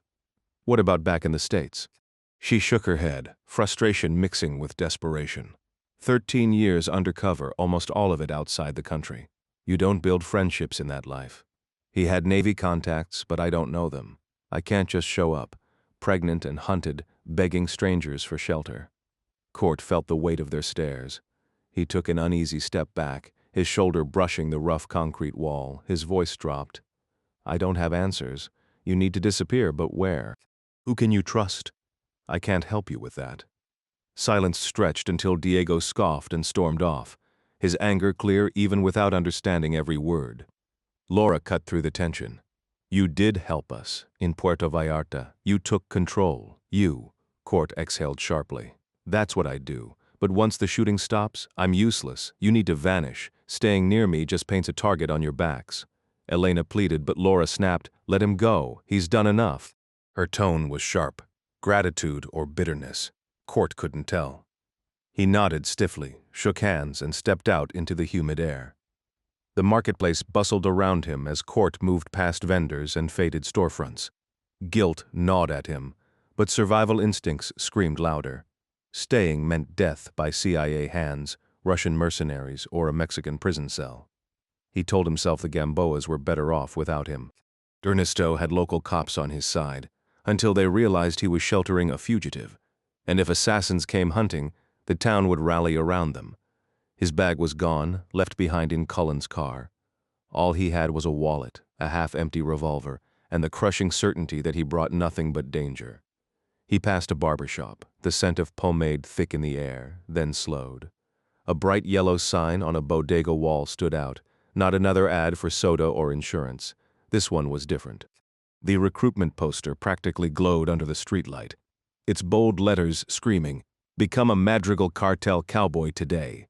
It promised the whole American dream: health benefits, a fat life insurance policy, even a suburban home for your loved ones. No more slum living or crowded bus rides. Pick your shiny new ride, truck or sedan. The kicker: cops, soldiers, and Marines got a juicy signing bonus. Court froze mid-step, his boots scraping against the cracked sidewalk. He reread the ad, half convinced he'd hallucinated the whole thing. Since when did drug lords run help-wanted ads like some fast food joint? Narco Banderas, cackled a wrinkled old-timer perched on a convenience store bench, watching Court's stunned reaction. Cartel job listings, wild, huh? The man took a drag from his cigarette, eyeing Court's slack jaw. Madrigal slaps these up everywhere. Cops just let 'em stay. Court whipped toward him, and nobody shuts this down? The old man shrugged. Sometimes, if they're DLR supporters. A flicker of hope. Not all law enforcement was rotten. Then the man crushed it. Course, sometimes the cops just graffiti over it. Write how the black suits got better benefits. Court's stomach twisted. The cartels weren't just in the shadows. They'd infested daily life like a plague. Laura, Elena, the kids, they were lambs in a slaughterhouse. He pivoted toward the bus station, then halted, fists clenched. Indecision clawed at him. Meanwhile, back at the Gamboa house, Laura had finally bullied her fractured family into fleeing San Blas. Tepic was their Hail Mary. An attorney friend would shelter them. Elena, exhausted from arguing, collapsed onto the couch, rubbing her swollen ankles. The teenagers, Ernesto and Luz, fought tooth and nail until Laura played her trump card. I stay if you stay. Their surrender was bitter but instant. Diego, orphaned and shell-shocked, hovered by the door. At 16, he'd already run dime bags for Madrigal in Puerto Vallarta, enough to know the cartel didn't hand out gold watches to retirees. But today he shoved that life aside, with his grandpa too frail and his uncle Ignacio useless. The weight of the family landed on his shoulders. Speaking of Ignacio, the man was 3 tequila shots deep, but sober enough to know his shack near Vallarta was a death trap now. He slurred agreement to Laura's plan, though his bloodshot eyes kept darting to the door. Laura tightened the last suitcase, her hands steady despite the dread coiling in her chest. They had a plan. But as the front door creaked shut behind them, one thought nagged. We could have used that gringo's help. He was the reason they were all still alive. Laura hadn't witnessed his actions in Hidalgo Park firsthand, but the news painted a clear picture. Someone had taken down 6 cartel gunmen in the chaos. Since she'd only fired once, logic pointed to the mysterious American handling the rest. There was something about him, an undeniable pull, but she pushed it aside the moment he vanished. It had been years since she'd even glanced at another man, not since the narcos up north had tortured her husband to death, yet Joe had caught her attention. Maybe it was because he'd known Eduardo during those lonely years when her only connection to her brother had been sporadic calls and postcards from distant cities. That shared history made Joe feel familiar, almost like an old friend. But just as quickly as he'd appeared, he was gone, slipping out of her life in less than a day. With everything that had happened, she couldn't explain why his absence stung. The family scrambled to leave. They'd squeeze into Eduardo's massive F-350 Super Duty, her father packing, her mother gathering food, Diego fueling up the truck.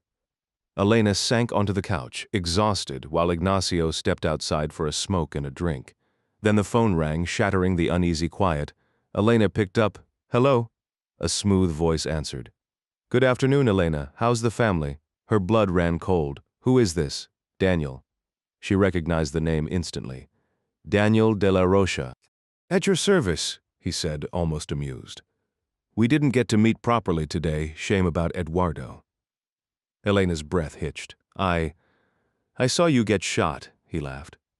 Senora, if your husband trained by the gringos to kill couldn't finish me, what makes you think it's that easy? Not a scratch on me. Her voice trembled.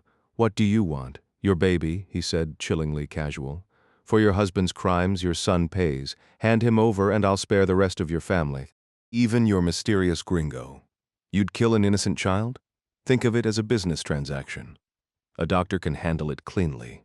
Refuse, and you'll regret it. You're a monster. His tone turned venomous. Your husband stole from me. His life wasn't worth the dirt under my boot. Give me that baby or I'll slaughter every last one of. Elena slammed the phone down, her scream tearing through the house. Laura rushed to her side, clutching her tightly, praying aloud. God protect us. Then the front door creaked open. Both women spun around and there stood Joe, shifting awkwardly. Thought I'd stick around tonight, he muttered. If things don't calm down, I can hide in Eddie's boat. Without hesitation, Elena told him about the call. The small group, Luz, Ernesto, Diego, and Laura, huddled around Elena as she delivered the chilling ultimatum from the cartel leader. Court's jaw tightened when she revealed the target was her unborn child. Why? He demanded, his voice low. Why go after a baby? Elena swallowed hard. Because it's Eduardo's only heir. His bloodline, Court scoffed. Legacy, this guy's stuck in the damn dark ages. He rubbed his temples, thinking fast. You can't stay here, you need to vanish now. Laura cut in. We have a contact in Tepic, a lawyer who can. No, Court interrupted. No friends. The black suits will track anyone you know. You need somewhere off the grid, somewhere no one would think to look. He hesitated, then added, if you've got a spot like that, I'll go with you, make sure you get there safe. Ignacio, scratching his ample stomach, offered, we've got family in Mazatlan. Too risky, Court shot back. No relatives, no connections. Laura stepped forward. There's an old ranch in the Sierra Madres, my late husband's family owned it, but they're gone now, it's empty, isolated. Court nodded. That's our move. His tone left no room for debate. If it were just him, Court would have been halfway to the mountains already, but no, he had a whole circus to herd, 3 women, a kid, a drunk, and an old man who moved like molasses. He'd tried hurrying them, but they just nodded and kept shuffling around, grabbing useless junk. Meanwhile, he stood guard by Eddie's truck, the revolver tucked against his spine. The massive four-wheeler could handle rough terrain, and Diego had given him a crash course on the floodlights and remote start. Not exactly subtle, but swapping the plates with Laura's Honda might buy them a few hours. His patience frayed as he scanned the driveway. Then the cop from last night appeared at the gate, same one who'd hugged Laura. Now her stare was ice. Court forced a nod, but she didn't blink. Something was off. We need to move, he bit back the urge to yell it again. The Gamboas wouldn't speed up, no matter how many times he said it. The female officer retreated after a brief moment, only to be replaced by another San Blas policeman at the gate. This one lingered briefly before disappearing, but Court could still hear the crackle of a police radio just beyond the wall. He figured both officers were still posted outside, though their flimsy batons wouldn't be much help if the black suits decided to make another move. Soon, a beat-up white pickup rolled up, disgorging 2 more cops who loitered aimlessly in the street. Diego emerged from the house, and Court helped him toss 2 oversized duffels into Eddie's F-350. A pair of bicycle cops pedaled into view, peering through the iron bars like spectators at an exhibit. Court felt like a caged animal under their scrutiny. The officers exchanged hushed words, their tense body language betraying their unease. Finally, the apparent leader stepped forward, locking eyes with Gentry through the bars. Court decided to fetch Ernesto. Someone needed to handle this. Inside, he found Laura rallying the family for yet another prayer session in the living room, everyone but Ernesto kneeling in a circle. Irritated, Court shoved past them and stormed into the backyard. There, the old man sat alone beside Eddie's half-restored Boston whaler, shoulders shaking with silent sobs. Great, Court thought. Just what we need right now. Sorry to interrupt, Ernesto, he murmured, voice low but urgent. The cops are out front. Ernesto lifted his tear-streaked face. I buried another son today, and 2 brothers. Court had nothing to offer but a hollow, I'm sorry, my daughter. Laura, will you keep her safe? I'll do everything I can for all of you. Gamboa's calloused hand brushed the whaler's polished hull. Jose, I'm begging you. Help me save what's left of my family. I've got Laura covered. You should deal with the cops. Ernesto rose abruptly and pulled Court into a crushing embrace. Gentry stood rigid, unprepared for the raw grief radiating from the old fisherman. There was no fixing this. As Ernesto shuffled toward the gate, Court trailed behind, noting how the man's once proud posture had collapsed under the weight of loss. Outside, the mustachioed sergeant greeted Ernesto with a stiff hug. Sergeant Martinez. You've heard? Yes, Senor Gamboa. My condolences. Court hung back by the truck, avoiding the officer's suspicious glances. Ernesto's voice was steady but weary. The black suits came for us today. We're leaving now. Martinez glanced uneasily down the street. I'm sorry, but we've got orders from Tepic. You can't go. Why the hell not? The sergeant hesitated. Truth, I don't know, but the state police commander insisted. Ernesto exhaled sharply. Of course. The rest of the family spilled onto the driveway, arms laden with bags and boxes, overloading the pickup's bed. Laura and Elena joined Ernesto, the others clustering behind them as the tense negotiation dragged on. The air smelled of salt and diesel, the ocean breeze doing nothing to ease the suffocating dread. The sergeant maintained a polite demeanor as he insisted the family accompany him to the police station for their own safety. Ernesto appreciated the gesture but remained firm, refusing to comply. Tension simmered under the sweltering sun as the standoff stretched on Gentry. Growing impatient with the bureaucratic dance, pushed through the crowd. Enough with the niceties, these officers, while well-meaning, were only delaying their escape from the real threat lurking in the shadows. In fluent Spanish, he cut to the chase. Sergeant, they've made their choice. There's nothing more to say. We're leaving. He turned to the family. Get in the truck now. The officer remained calm. You're free to go, senor, but the Gamboas must come with us. It's for their protection. He gestured toward their undersized pickup as if expecting the entire family to squeeze into the bed. Court narrowed his eyes. Are they being detained? The sergeant shook his head. No, we just want to ensure their safety. Not happening, Court snapped. They're coming with me. Move. The officer's smile faded. Interfere, and I'll have to arrest you. Court didn't flinch.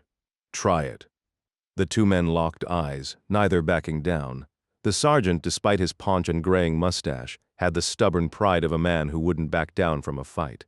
Martinez demanded identification, but Court only smirked. Fresh out of paperwork. How did you enter Mexico?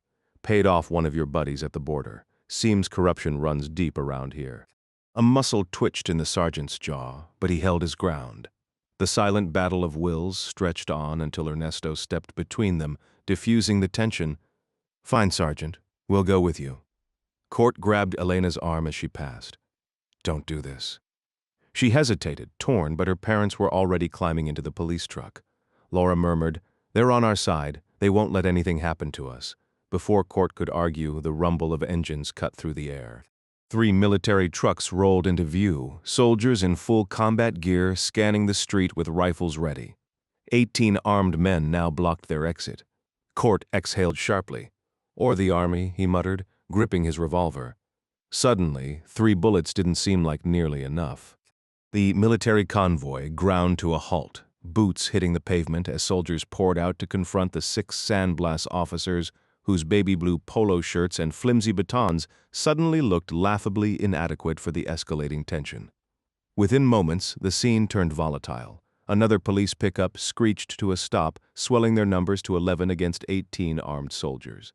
At the center of the dusty road, a police sergeant and an army lieutenant traded heated words, their polite pretense crumbling fast.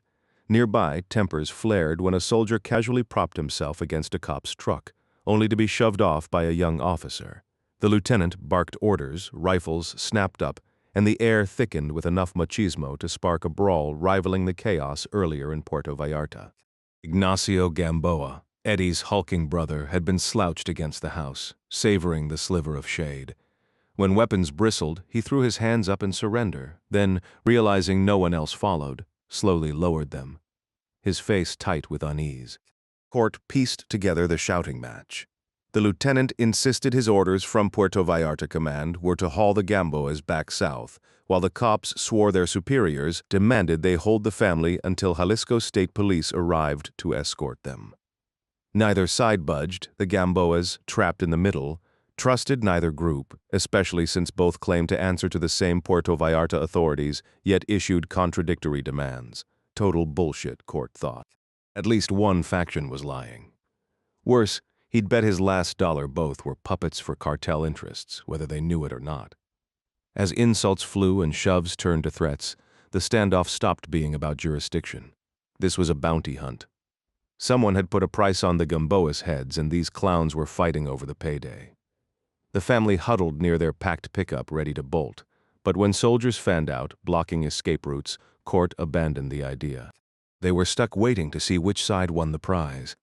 Then, cutting through the tension, a low mechanical growl from the north. Not the sputtering junkers common in this backwater town, but something sleek, powerful. Rifles swung toward the sound as the soldiers exchanged uneasy glances. Whatever was coming, it wasn't part of their script. From an outsider's perspective, Court realized the scene would look absurd. 36 clueless individuals standing around trying to appear tough, knowing any newcomer could flip the situation entirely. The distant rumble of motorcycles cut through the tension as two sleek Suzukis rolled onto Canalizo Street, their riders clad in full federal police gear, dark goggles, helmets, and masks obscuring their faces. Even from a distance, Court recognized the white and green bikes and the unmistakable swagger of men who believed they owned the street, despite being outnumbered. These two masked enforcers moved with eerie precision, parking their bikes in perfect sync before stepping off like clockwork soldiers. Their Colt submachine guns and black pistols gleamed under the sun as they strode past the nervous crowd straight to the local sergeant. The conversation was brief but decisive. Within a minute, the municipal cops were dismissed, their sticks and bravado useless against federal authority. Court smirked under his breath. Hooray, we're saved! The irony wasn't lost on him. For a fleeting second, he considered bolting, slipping through the Gamboa's back gate and vanishing. But he stayed, watching as the army lieutenant protested, his shouts met with calm, unshakable replies from the Federal. The message was clear. The family and the gringo were being hauled back to Puerto Vallarta. The local cops slunk away, relieved yet resentful, while Court kept his focus on the rifles still trained in his direction. The standoff was over, but the real danger had just arrived. The argument was over, Court had pushed his luck by lingering, and now he found himself trapped in the same mess as everyone else. He slumped against the sun-bleached wall surrounding the Gamboa's estate, Laura close beside him. Ernesto and Diego had disappeared inside, returning with a wooden bench from the backyard, now placed in the shade for Luz and Elena. The elderly woman and her expectant daughter-in-law sat fanning themselves with torn newspaper scraps, scavenged from the roadside gutter. As the officer in black finished his lengthy monologue, Laura leaned in, her breath warm against Court's ear. Did you catch any of that? Court hadn't followed a single word of the heated exchange. No. What's the deal? The Federal just promised to tell La Araña that this army unit deserves a reward for holding us until he could take custody. Court frowned. La Araña? Who the hell is the spider? Javier Cepeda. Okay, who's? One of DLR's top enforcers. A black suit, they say he commands the sicarios, DLR's personal killers. Fantastic. We're in trouble, Joe. He nearly snapped, no kidding. But the fear in her wide brown eyes stopped him. We'll get through this. How? I don't have a plan yet. Then how can you say that? 3 bullets, 2 cops. If we stick with them, we'll be fine. Laura paled. Joe, please don't shoot them. We could just, only if they force my hand, Gentry muttered, though he fully expected they would. The Federales had outmaneuvered the soldiers in odd power play. 2 lightly armed cops against a platoon of soldiers, yet they hadn't drawn weapons called backup or even raised their voices. Just quiet authority, like velvet over steel. Court didn't trust them, but right now he was on their side. And it worked. The lieutenant caved, ordering his men back into their trucks. Within moments, the convoy rumbled south, kicking up dust as they vanished down Canalizo. The Federales turned, only to find themselves staring down the barrel of Court's pistol. The talker raised his hands slowly, his English flawless. Lower the gun, amigo. If we were friends, I wouldn't be pointing this at you. On the ground, now. You need to listen. Eat dirt or eat lead. Your choice. They dropped to their knees, then flat onto the scorching pavement. You don't understand? We're not regular Federales like the ones who killed the Gamboas. Court's grip tightened. Oh, great. You're just freelance murderers. Makes this easier. No. We're Gibbs. Special ops? We served under Major Gamboa. We came to protect his family. Court didn't flinch. Bullshit. Eddie's whole team died on that yacht. Not all of us. We went underground to survive. Court crouched, eyeing the dark stains on the cop's pants. Then explain the blood. The officer tried to push himself up, but Gentry shoved the revolver harder against his skull, forcing the man's face into the dirt. His words sent a puff of dust swirling across the pavement. We were heading here in my car when we picked up a transmission on the black suit's radio frequency. 2 federal assassins were en route to take out Elena. We intercepted them 15 clicks south and took their bikes after putting them down. Court wasn't sure what to believe, but the man's voice carried a raw honesty, even through the mix of languages. He needed to test the other guy. Kneeling beside the silent, masked federal, he pressed the gun to the back of his neck. "Hablas inglés?" The man shook his head. Court switched to Spanish. "All right then, got anything to say for yourself, amigo?" The man didn't answer right away. Instead, he tilted his head painfully, his gloved hand dragging across the scorching asphalt before pulling off his helmet, sunglasses, and mask. A fist-sized bruise darkened his jaw, swollen, ugly. Court flashed back to the guy he'd cold-cocked near the half-finished building across from Hidalgo Park. "That from me?"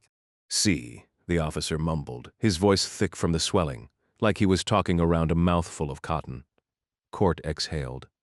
Could this guy really have been here to protect the family? No way to know. He'd dropped him before the shooting even started. "Sorry about that." "No hay problema," the man muttered, though Court figured chewing would be a nightmare for the next week. "What's your name?" "Martin, Sergeant Martin Orozco Fernandez." Court glanced back at the first officer. "And you?" "Sergeant Ramses Cienfuegos Cortillo." "Your English is solid. Where'd you pick that up?" "Lived in El Paso for 6 years as a kid." "So you're American?"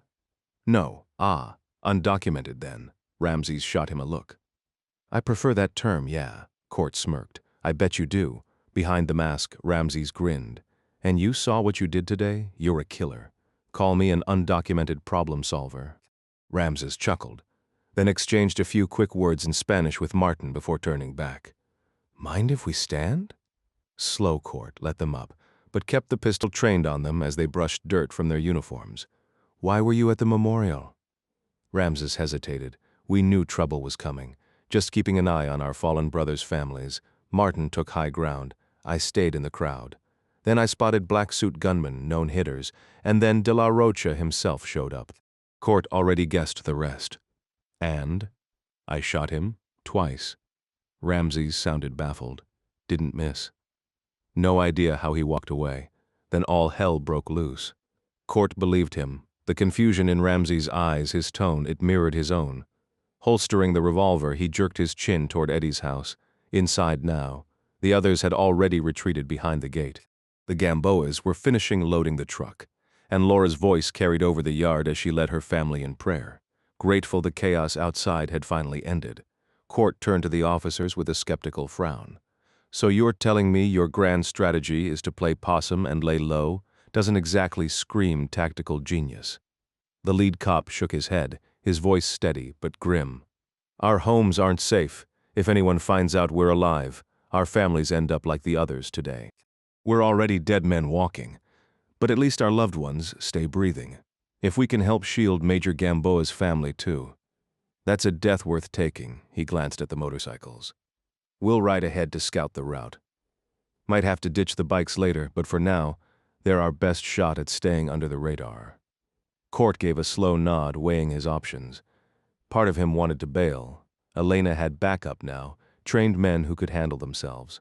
But he knew that was just him, looking for an easy out. Sure, these guys were tougher than your average crooked cop or cartel thug, but the streets were crawling with both. A couple extra guns didn't magically make this mess disappear. No, he'd stick with them, keep them alive, but he sure as hell wouldn't trust them. Not yet. By the time they reached the hacienda, the moon hung high over the valley. The SUV had handled the mountain roads like a champ, chewing through the miles without a single stop. Laura hadn't exaggerated. The place was buried in seclusion, tucked into a narrow valley like a secret. They'd passed through Tequila an hour back, endless fields of blue agave stretching under the stars before giving way to wild, overgrown forest. Court followed Laura's directions, leading the convoy in Eddie's truck while the 2 cops trailed on their Suzukis. The gravel road ended at a rusted gate beneath a crumbling stone arch, its whitewashed walls swallowed by ivy. Ramses hopped off his bike, snipped the chain with bolt cutters from the truck's toolbox, and shoved the gate open with a metallic groan that echoed through the cold air. The headlights cut through the darkness, revealing a driveway choked with weeds, cobblestones jutting unevenly from the earth. Overgrown pines and citrus trees pressed in from either side, branches scraping against the truck as they climbed toward the main house. The whole place felt abandoned, frozen in time, crumbling stone buildings half buried in vines, wild geraniums spilling over forgotten walls. Laura pointed through the windshield as the Casa Grande came into view.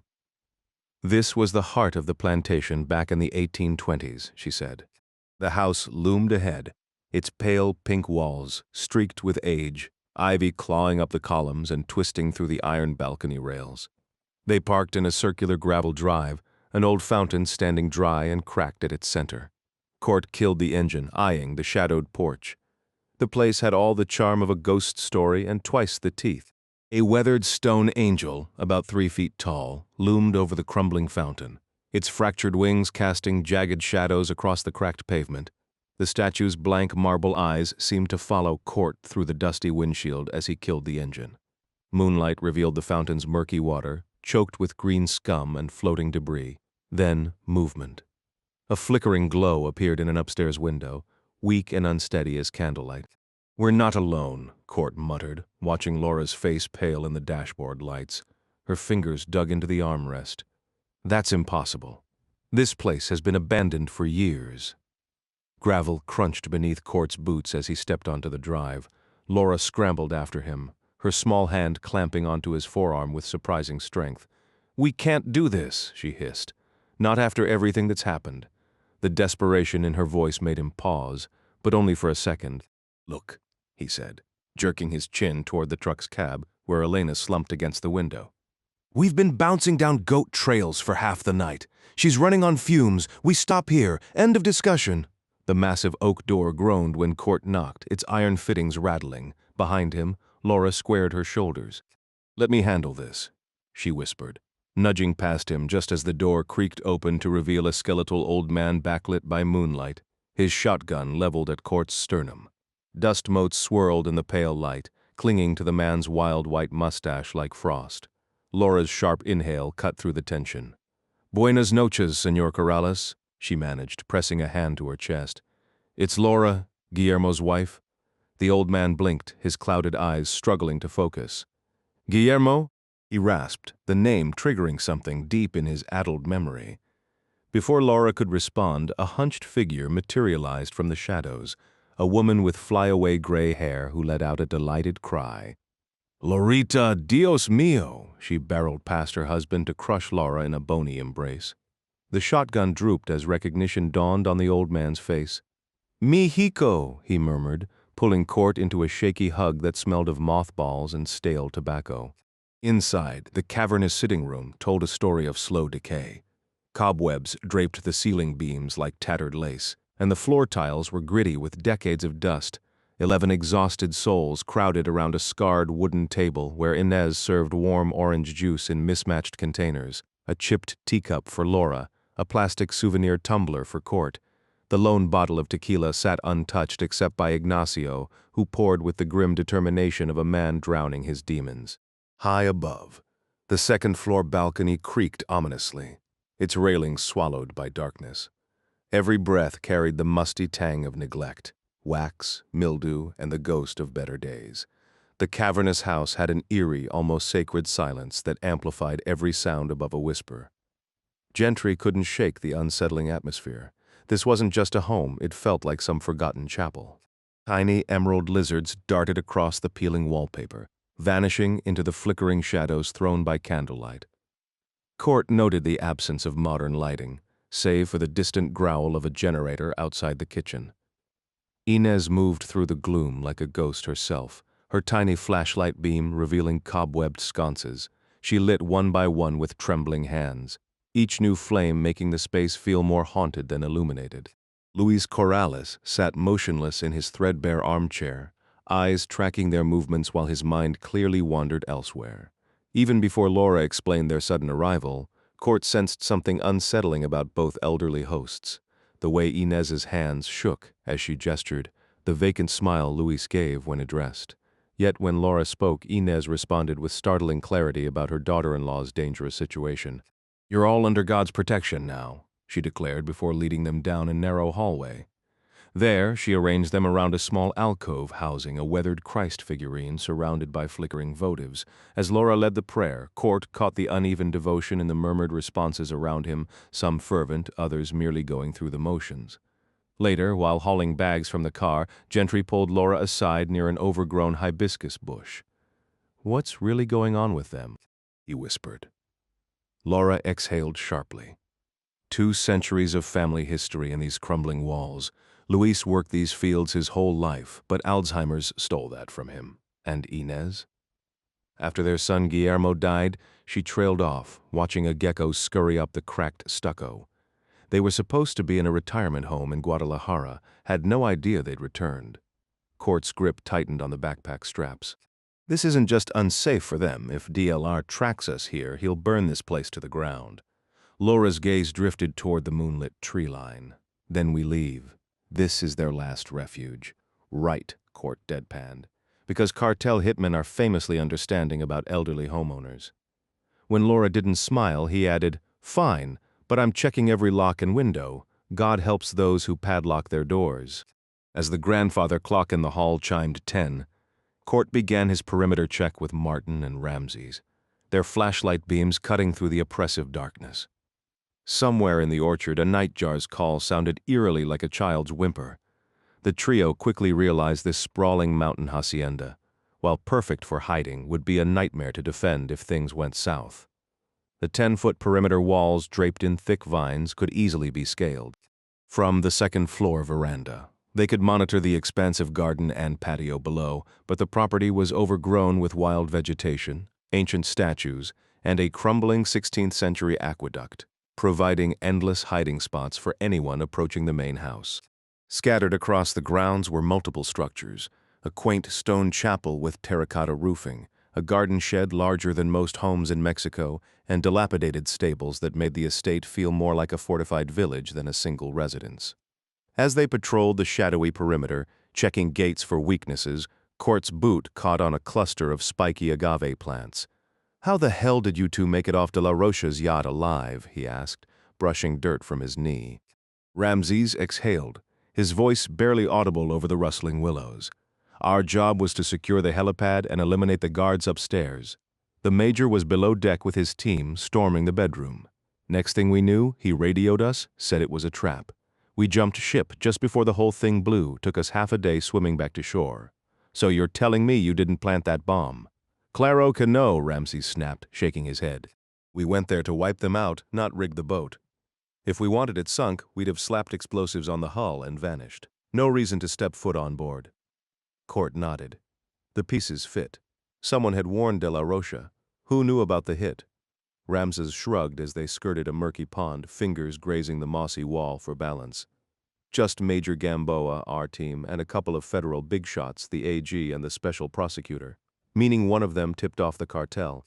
A dry laugh escaped Ramses.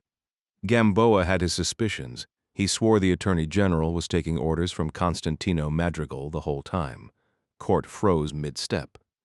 Eddie knew his boss was working for the cartel. Another shrug, but Ramses' tone sharpened. He used to say, "We'll never reach the top guy because he's the one pulling the strings." He was, what's the word, resigned to it. Fatalistic, Court corrected. See, the intel was too precise. Madrigal's cowboys were always last on the hit list. Convenient? No. But getting betrayed on this job? That was a new low. The wind howled through the willows, carrying the scent of damp earth. Somewhere in the distance, a loose shutter banged against a window, a reminder of how exposed they really were. The realization hit Court like a gut punch. Maybe the special prosecutor had been on Daniel De La Rocha's payroll all along. "So let me get this straight," Court muttered. "The Attorney General answers to Madrigal, and now the prosecutor's in De La Rocha's pocket?" Ramses gave a grim nod. "And here we are, caught in the crossfire." "Exactamente," Martin grunted through his bruised jaw, tossing in his rough English for emphasis. "Nobody in power gives a damn about the truth." Court exhaled, the words slipping out before he could stop them. "You really can't trust any of them, can you?" Ramses let out a dry laugh. Took you this long to figure that out? Welcome to Mexico, amigo. Damn. Court had seen his share of dirty operations, dealt with plenty of self-righteous crooks hiding behind noble causes. But this? This was something else. Corruption wasn't just present here, it was the foundation. If what Cullen and Ramsey said was true, and after the last 30 hours in western Mexico he had no reason to doubt it, the Gamboas were completely alone. No allies, no honest law enforcement, just a system rigged against them. It pissed him off, thinking about Eddie working under these conditions, taking orders from men who only cared about their own agendas. But Court got it. These were the rules, broken, unfair, but inescapable. Eddie had known the risks, known he was in too deep. Had he ever believed he'd live long enough to meet his son? The thought twisted in Court's chest, a bitter weight he couldn't shake. Then came the resolve, sharp and unyielding. If nothing else, he'd claw back something for Eddie. For Cullen, too. Some small justice, some flicker of payback against the bastards who'd taken everything from them. Back at the Casa Grande, Court and the Guillot peace team scouted the property for defensive positions. The old Spanish-style architecture with its Moorish influences offered a few advantages, namely the miradores, those arched overlooks perfect for keeping watch. The house wrapped around a central patio in a horseshoe shape, with 3 vantage points covering the front drive, the back wall, and the tangled orchard stretching toward the pond. Security was one thing. Firepower was another. Their arsenal was laughable. 2 Colt SMGs, a rusty double-barrel shotgun, a couple of Berettas with spare mags, and a .357 Magnum with only 3 rounds. No night vision, no long-range weapons. Just a pair of cheap flashlights and a whole lot of hope. Gentry didn't like their odds. If the enemy came in force, this would be over fast. By 10:30, they regrouped in the sitting room. Luis had gone to bed, but the rest were there. Elena stretched out on the couch, her feet propped up as her mother-in-law massaged them, the others perched on dusty furniture or leaning against the walls. Court handed Laura Martin's pistol. She knew how to use it, police training and an overprotective brother had seen to that. And after what went down in Vallarta, he had no doubts about her willingness to pull the trigger when it counted. Diego, the youngest among them, nervously accepted the second handgun. Having never handled a firearm before, Laura pulled him aside for a crash course, showing him the safety switch, explaining how the magazine fed bullets, and demonstrating how to line up the iron sights. Meanwhile, Ignacio had been steadily working through a bottle of tequila since their arrival, rendering him useless in a potential firefight. Frustrated, Ernesto ordered his middle-aged son upstairs to sleep it off. The group debated their security options, though the Gamboas remained convinced their secluded hacienda offered safety. Court, however, insisted on preparing for the worst. After questioning Inez about hidden spots on the property, she led them through a narrow kitchen door to a steep staircase descending into a shadowy underground passage. At the end lay an ancient stone cellar, once used to store barrels of tequila. The women quickly transformed it into a makeshift shelter, hauling down bedding while Elena, Luz, and Inez settled in early. Court assessed the cellar's tactical advantages, its concealed entrance and the bottleneck hallway that could funnel attackers into a deadly crossfire. But the lack of an exit troubled him. No way out but through, he thought grimly. Beggars couldn't be choosers in a place like this, a sprawling relic of better days, now steeped in tension. He confiscated Luis's shotgun, ignoring the old man's confused muttering as he wandered the halls, still calling Court by the wrong name. The last thing they needed was a disoriented senior, armed with a 12 gauge. The shotgun was outdated, its spread effective only at close range, but it beat empty hands. When Court asked Martin for his submachine gun, the Federal gave him a look that said, "Not a chance in hell." Ramsey's wasn't an option either. Then there was the phone dilemma. If they had any hope of summoning help, journalists, military allies, anyone with real authority, Elena would have to make calls. But every dialed number risked alerting the cartel's network of informants. One careless word could lead their enemies straight to Casa Corrales. Court knew how relentless these people were. Money and blood kept their machine running. He banned all phone use until daylight. A nighttime assault in this labyrinth of shadows would be a massacre. For now, they'd hunkered down. Tomorrow's problems could wait. Outside, Nestor Calvo had turned the back patio into a command post, plodding through the fading light. The 20 elite operatives known as the Black Suits were transported via 2 private helicopters belonging to De La Rocha, flying from Puerto Vallarta to an expansive estate 30 minutes outside Guadalajara. The compound, like the cartel's other 15 secure locations, was heavily guarded by ex-Special Forces soldiers stationed throughout the property. Additional security teams patrolled the surrounding roads in modified trucks, their loyalty cemented through years of service. Even the rooftop had a defensive position, armed with surface-to-air missiles, just in case rival factions or authorities got any bright ideas about an aerial assault. Nestor Calvo sat in the courtyard, puffing on a Cuban cigar while nursing a glass of aged Dominican rum. His laptop was open, his phone buzzing non-stop with updates from his intelligence network back in Puerto Vallarta. A large flat-screen TV, hastily set up outside and connected through a makeshift satellite feed, displayed news coverage of the massacre, government statements, military chatter, and the global reaction. This was his element, the chess game of power, the delicate balance of public perception and private threats. He thrived on it. But today, his focus was being pulled away by something absurd. His boss, Daniel de la Rocha, was obsessed with tracking down a single unborn child, all because of some ridiculous superstition involving a cheap figurine on his nightstand. Calvo had spent the last 3 hours making call after call, redirecting resources that should have been spent on actual cartel business. It was a waste, a joke. Yet, professionalism demanded he deliver results, and he had. At 1 in the morning, Daniel stormed out the back door, still impeccably dressed in a tailored suit, his face freshly shaved despite the late hour. "Emilio said you had news?" Calvo exhaled smoke. "Yes, Daniel. Tell me you found them." "I did." Daniel dropped onto a leather and wicker sofa, pouring himself a shot from the crystal decanter. "Well, you know the 2 federal police assassins who survived the American in Hidalgo Park? They were ambushed in Nayarit before they could reach Elena Gamboa. Madrigal's men?" Calvo shook his head. "Unlikely." "Then who?" Calvo leaned forward. "Think about La Sirena, Gamboa's team. How many men attacked? 8. And how many bodies were recovered?" Daniel swirled his drink, realization dawning. 6.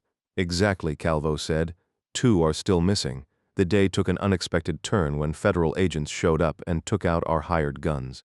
My sources within the federal police confirm no officers were missing from their posts in Nayarit. Every last one was accounted for. Sure, off-duty personnel could have pulled this off, but what would be the point? The only other player in the region with any sway over government forces is Constantino Madrigal. But if these shooters were working for the Vaqueros, then how exactly does Madrigal gain anything by wiping out our men before they could finish the job? De la Rocha didn't need much convincing. "Constantino doesn't lift a finger unless it lines his pockets," he muttered. "Exactly," Calvo agreed. "Odds are 2 of Gamboa's men made it out alive, somehow dodged that explosion on La Sirena, took out our guys, then swooped in to rescue the Gamboas from the mess in San Blas. Now they're playing bodyguard for what's left of Eduardo's family, with some American mixed in, from the looks of it." "Right. So where does that leave us?" Calvo spun a roadmap across the desk. Daniel leaned in as Nestor tapped a polished fingernail on a small town. "Tequila? Explain." 2 federal police bikes, just like the ones our guys used, were spotted near Tequila. A big Ford truck was with them, same model Gamboa drove before he checked out. "Do we have the local cops in Tequila on payroll?" "Of course we do." De la Rocha stood, knocking back the last of his rum. "Perfect. Flood the roads with patrols. Track them down. Tell Spider to assemble a crew and get them in place. We'll dig the Gamboas out of whatever hole they're hiding in and bury them there." Nestor hesitated, fingers drumming the oak desk. "Daniel, we've already sent a message today. Hunting down Gamboa's widow is doable, but what's the endgame? Why not just walk away?" De la Rocha stared into the night beyond the patio, exhaling slowly. "Because Madrigal's got his fingers in every pie, federal, municipal, state, and fine, I can live with that. But the Goops? Those guys are supposed to be untouchable.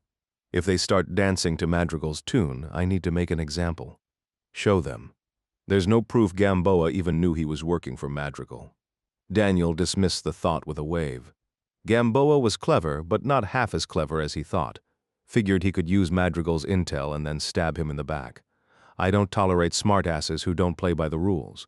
And I want every self-righteous, holier-than-thou bastard out there to know. I'll start with them, then wipe out everyone they've ever loved. Calvo stayed silent. You'll find Elena Gamboa. Spider's men will handle the rest, her, the kid, anyone standing nearby. Calvo gave a tight nod. No point arguing. Yes, boss. De La Rocha turned to leave, but paused at the door. And Nestor, don't question me like that again. Yes, boss. The hacienda had no power, but the landline still worked. And at 2 a.m., its shrill ring jolted the entire house awake. Laura, fresh from the cellar, bolted into the dimly lit sitting room, grabbing the phone on the 6th ring just as Court stepped inside from the back patio. He'd spent the last 2 hours prepping for a fight he hoped would never come. Hello? A voice, smooth and polite. Good morning, apologies for the hour. May I speak with Senora Elena Gamboa? Laura's face went pale. She mouthed to Court, De La Rocha. Without a word, Court crossed the shadowed room, boots scuffing against the worn tile. Laura extended the phone toward him, and Court snatched it up, pressing it to his ear. Speak English, you piece of trash. His shout reverberated through the ancient hacienda, shaking dust from the rafters and making the windows tremble. After a tense silence, a smooth, mocking chuckle came through the line. Ah, the American. The one who dances like a circus act on TV. How delightful to finally have this chat, face to face, so to speak. Court's grip tightened. You're no man. Targeting an innocent child, you're a goddamn monster. The voice on the other end remained eerily calm. You wouldn't comprehend. Our worlds are too different. But since you insist on standing in my way, you'll share Elena's fate. Court barked out a bitter laugh. Your boys fight like they've never seen a gun before. How many have I put down already? Impressive work, truly.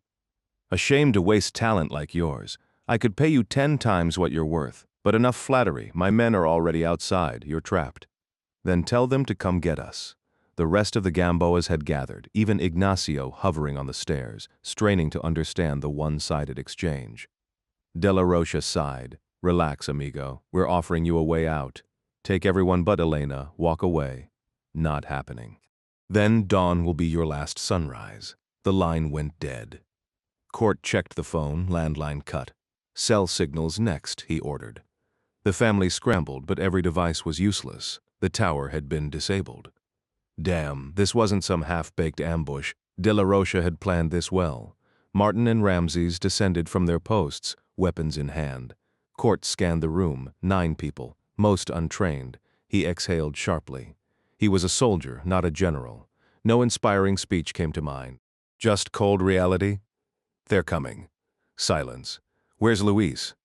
Inez shook her head. Asleep. He won't understand if we move him. No time to argue. Court sized up their ragtag defense, 4 fighters, 2 decent guns, the rest, a liability. Elena stood suddenly. We can hold them off. He met her gaze, words failing him. Then Inez announced, the bread's burning, and vanished into the kitchen with Luz in tow. Court barely stifled a groan. Priorities. He turned to the remaining group, including the federales on the landing. 4 of us can fight. The rest, just don't shoot each other. Ramses cracked his knuckles. So, same plan as always, Court smirked. Shoot everything that moves? Works for me, outside. The first rustle of movement in the brush. They were out of time. Joe glanced down at his weapons, a rusty revolver with only 3 rounds left and an ancient shotgun that looked like it belonged in a museum. Feels like I stepped right into some Wild West showdown, he muttered. But the blank stares from the group told him nobody got the reference. The dim light revealed their faces. Elena, Laura, Ernesto, Diego, Ignacio, all watching him with a mix of trust and desperation. Fools, he thought. His pulse quickened as he calculated their slim chances against what was coming. Elena stepped forward, her voice steady. We might not be fighters, Joe, but we're not helpless. Everyone here can pull their weight. The scent of warm bread drifted from the kitchen, oddly out of place, Joe scoffed. Yeah, because nothing says armed defense like a fresh batch of sourdough. Ramses, leaning on the upstairs railing, smirked. Unless we're planning to chuck tortillas at them, we need a real plan. Laura tightened her grip on her pistol. How about we just shoot the bastards when they show up? Joe exhaled. That's the gist of it, yeah. He snapped into action, barking orders as he moved through the house. Positions, now Elena, Luz, Inez, basement, Ernesto, Guard the cellar stairs. Diego, Ignacio, kitchen. Watch the basement door. Laura, upstairs landing. Blow out every damn candle and stay clear of the windows. They scrambled, and for a second he almost felt relieved they were following directions. Almost, he caught Ramsey's gaze in the shadows. "Good luck, amigo," the Mexican officer murmured. "Gonna need more than luck," Joe muttered, before stepping into the night. 16 men moved through the darkness, not elite killers, but hardened enough. Some were barely adults, others had seen decades of violence. A few were cops, others cartel foot soldiers, all answering to the same ruthless command. They'd cut communications, blocked escape routes, and now they closed in. The black suits didn't send their best, just the closest, the disposable ones, but disposable didn't mean harmless. The attackers were armed with a mix of police-issue shotguns and vintage M1 carbines, reliable American rifles from the 1940s that still saw heavy use among Mexican security details. Though outdated compared to modern firearms, the .30 caliber rounds packed enough punch to do serious damage. Just as Gentry and the GOP's operatives had predicted, the assault team scaled the rear wall, dropping silently into the darkness below. They moved in pairs through the tall grass, eyes fixed on the shadowy outline of the house, 50 yards past the neglected patio and murky swimming pool. Taking cover behind wild lime and orange trees, they darted in short bursts toward the garden statues, using them as temporary shields. All 16 men had reached the edge of the patio undetected, now just 75 feet from the rear doors of the main house. Chaos erupted as they began advancing in a clumsy leapfrog formation, some nearly tripping over each other while others crouched behind cracked planters near the pool.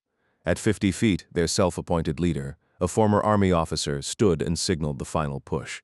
He hadn't expected to get this far without resistance, nor had he planned for everyone to bottleneck at the same entry point. But the patio doors were the closest, and once inside, his men could fan out and hunt their targets. The promise of Spider's payout flashed in his mind. "Attack," he barked. Then, without warning, the deep growl of an engine erupted from the far side of the rectangular pool. A massive F-350 pickup concealed under a tangle of vines against the colonnade wall roared to life. High beams and spotlights blazed, flooding the patio in blinding light.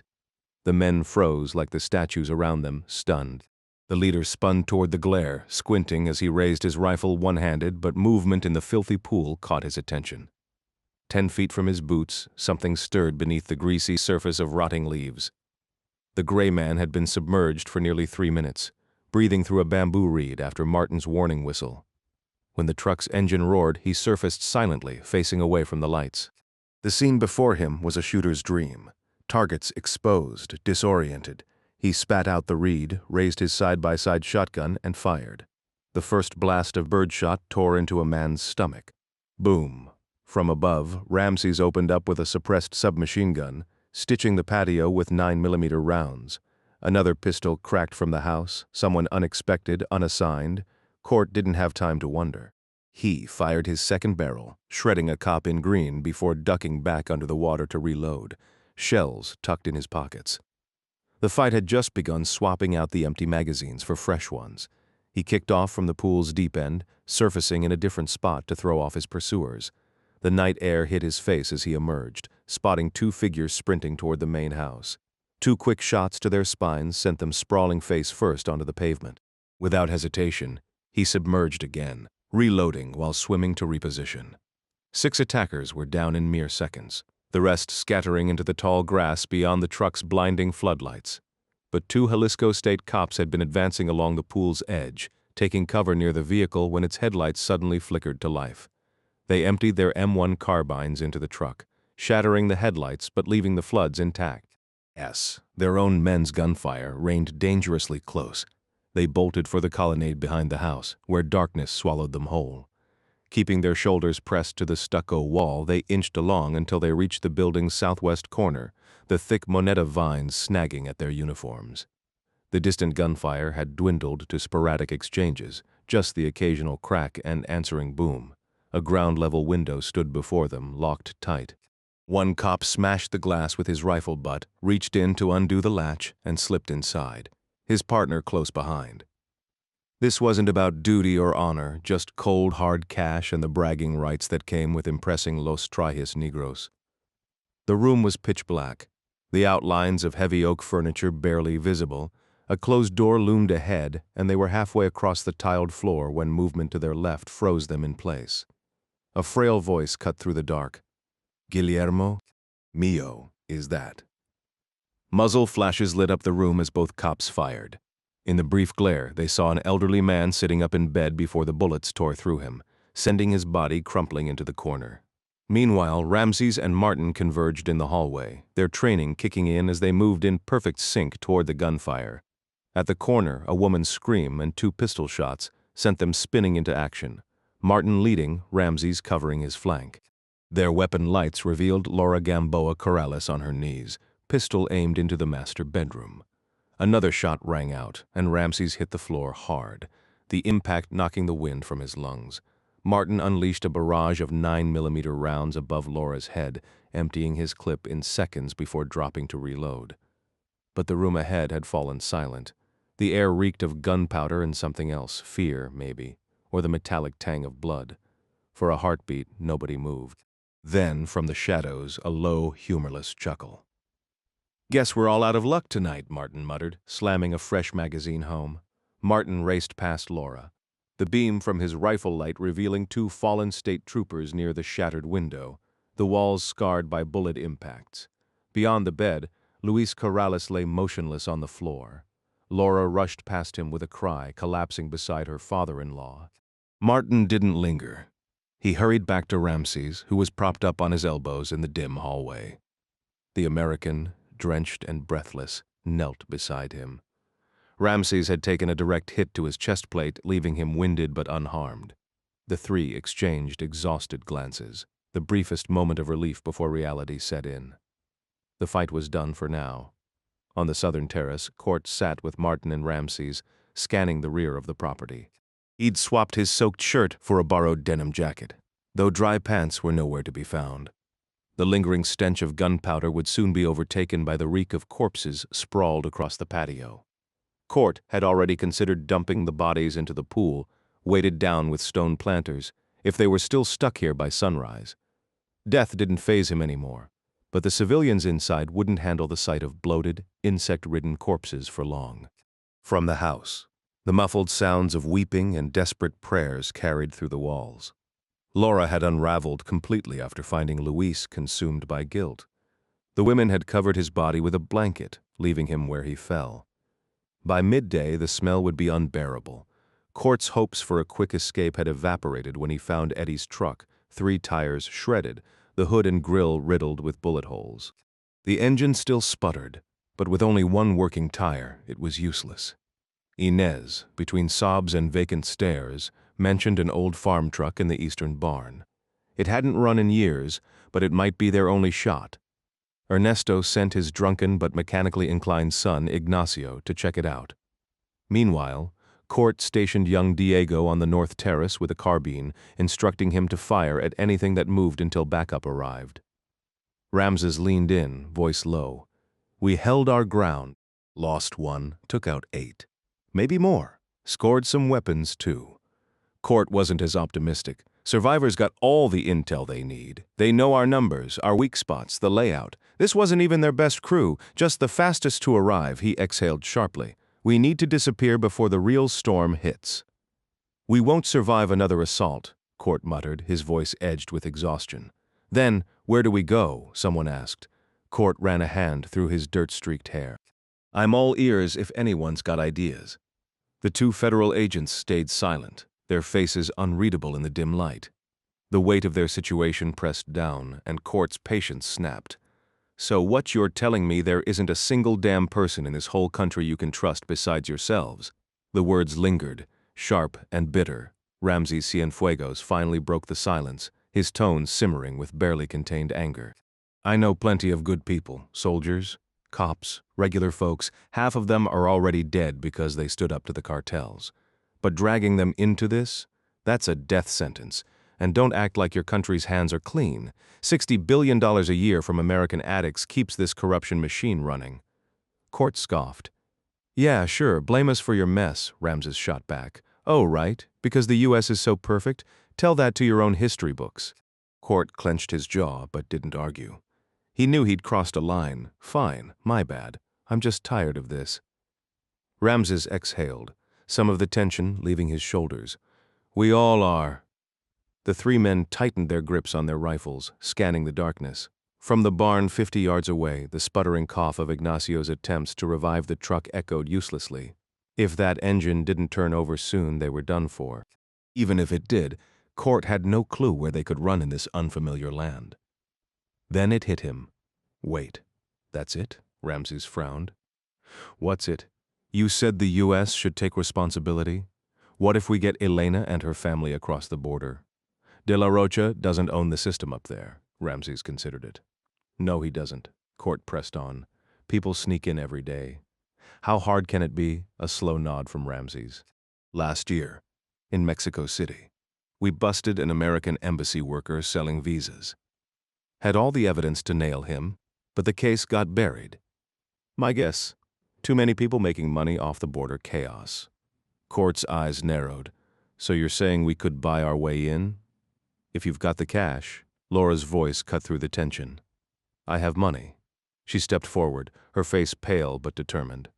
My husband's pension, I can withdraw it all, 500,000 pesos. Court did the quick conversion, 60 grand. He glanced at Ramses. Enough. The Federal shrugged. For 8 people? Maybe, but it'll get his attention. Court turned back to Laura. You'd really do that? She met his gaze without flinching. For my family? Without question. Laura hesitated, then cut him off before he could finish. Absolutely, she said, her voice sharp with defiance. They're my family. There's nothing I wouldn't sacrifice for them. Court pressed further. Even if it meant moving to America? She shook her head firmly. My parents, Elena, Diego, they should go, but not me. Mexico is my home. I won't abandon it. You're serious? Court couldn't hide his disbelief. Just like that you'd stay behind? She studied him in the dim light, her expression unreadable. You wouldn't get it, she finally said. You're always on the move. You don't know what it's like to have roots. Below them, the truck's engine groaned weakly, the battery draining with every failed attempt to start it. After the third sputtering failure, Ignacio's frustrated shout cut through the night. Damn piece of junk. Court sighed. We're not going anywhere fast. Ramses and Martin drifted off to patrol the west wing near the chapel, leaving Laura and Court alone on the veranda. The bitter coffee burned his throat as he stared at the overgrown estate. Laura broke the silence. This place, it's something, isn't it? Court smirked. Yeah, a real fixer-upper. She shot him a look before turning away. Guillermo and I were supposed to live here after his service. He wanted to restore it, raise a family, bring life back to this land. Court winced. Nice going, idiot. I mean, it's got potential. Just needs some work. Her quiet laugh surprised him, light, almost musical, so unlike her usual solemn demeanor. Years of work, she admitted, but he dreamed of making it happy again. I'm sorry, Court muttered. Me too, she whispered back. Hours later, Court lay on the cold tiles of the second-floor balcony, Luis's battered shotgun beside him. The wind bit through his damp clothes as he scanned the shadowy driveway. He'd passed the carbines to the others, opting for the old double barrel instead. It wasn't fancy, but it felt right in his hands. Luz's latest batch of rocket fuel coffee kept his eyes open, though his body begged for sleep. The cold didn't help, just his luck, freezing his ass off in the middle of nowhere. Progress, at least, had been made. The truck's battery was swapped, gas siphoned. Soon they'd cram in like a clown car, praying for a miracle as they bolted for the gate. Court rubbed his gritty eyes. Just a little longer. Somewhere in the distance, a coyote howled. He exhaled, watching his breath fog in the chilly air. Get us out of here alive. That's all I'm asking. Court glanced at his watch. 4:06 a.m. The black suits wouldn't wait for sunrise. They had no reason to. Dawn attacks were textbook, but this wasn't a textbook situation. His initial relief at repelling the first assault faded fast. The enemy wasn't retreating to regroup, they were adapting. Standard tactics assumed rotating guards, but Court's ragtag group had no such luxury. The realization hit him like a gut punch. His opponents were sharper than he'd given them credit for. They'd strike again before first light, no matter the odds. Come on, Ignacio, he muttered under his breath. Get that damn truck running before we're all dead. The second wave wasn't larger, just 12 men. but they moved with lethal precision. Mexican Marines by day, hired guns by night. They'd rolled in from Guadalajara under Spider Cepeda's orders. Decked out in tactical gear, MP5s slung across their chests. They looked more like special forces than cartel muscle. The survivors of the first botched assault had been forced to stick around, shaky and wide-eyed, recounting their failures to the new arrivals. While the cops chain-smoked, the Marines prepped their gear, split into 3 squads, and vanished into the pre-dawn shadows. Team Alpha went in first, scaling the chained gate on the west side, boots crunching through overgrown blue agave. They advanced in pairs, leapfrogging toward the darkened house, pausing only at a crumbling grain silo. Team Barcelona took the rear, slipping over the same wall the first wave had breached hours earlier. Inside, they skirted the corral, dodging rotting stable beams and scattered debris. Team Carmen breached from the east, landing silently near the willow-fringed pond before circling toward the barn, drawn by the sputtering cough of an engine fighting to turn over. 7 minutes in, all 3 teams were in position. Barcelona crouched by the patio trellis, Antonio signaled readiness from the west, and Carmen closed in on the barn. 1 Marine edged toward the chapel, drawn by a flicker of light seeping through ancient stone cracks. The trap was set. 3 angles of attack, synchronized, ruthless. Court's time was up. Court blinked hard, trying to clear the exhaustion from his vision as his fingers instinctively moved toward his wristwatch. The sudden yell from across the house made him freeze. Was that Martin's voice? The sharp report of a rifle shot shattered the quiet. Gentry's training kicked in, keeping him rooted in place, his gaze locked on the shadowy tree line and the empty driveway ahead. Only the pine branches trembled in the wind. No movement here, his jaw clenched. Every instinct screamed at him to stay put, to trust the defenses they'd set up, to believe in his team. If Martin's position was under fire, Ramses and Laura had the angles covered. They'd react faster than he could from this far side of the building. Stick to the plan. Hold your ground. Another gunshot. Then the rapid staccato of automatic fire. Gentry forced his nerves into focus, his eyes scanning the darkness. Nothing. No movement, no threat, just silence. Trust the damn plan, Court. More gunfire erupted behind him, voices shouting. Then an explosion, a flashbang grenade lighting up the second floor. Laura's scream cut through the chaos. Screw the plan. Court was on his feet in an instant, the weight of the shotgun familiar in his grip as he sprinted toward the house. He barely registered the first assassin lurking in the shadows until the glint of a rifle barrel caught his eye from the dining room doorway. Instinct took over. He dropped into a slide, his body skidding across the cold tile as he leveled the shotgun. The gunman barely had time to react before Court fired, the blast tearing through the man's torso and sending him crashing onto the dining table, his body twitching in its final moments. Gentry didn't wait to see where the weapon landed. He was already moving, reloading on the fly as he vaulted up the stairs. The hallway was chaos, gunfire from multiple directions, smoke thickening the air. At the top, Laura staggered backward from the master bedroom, her pistol jammed open and useless.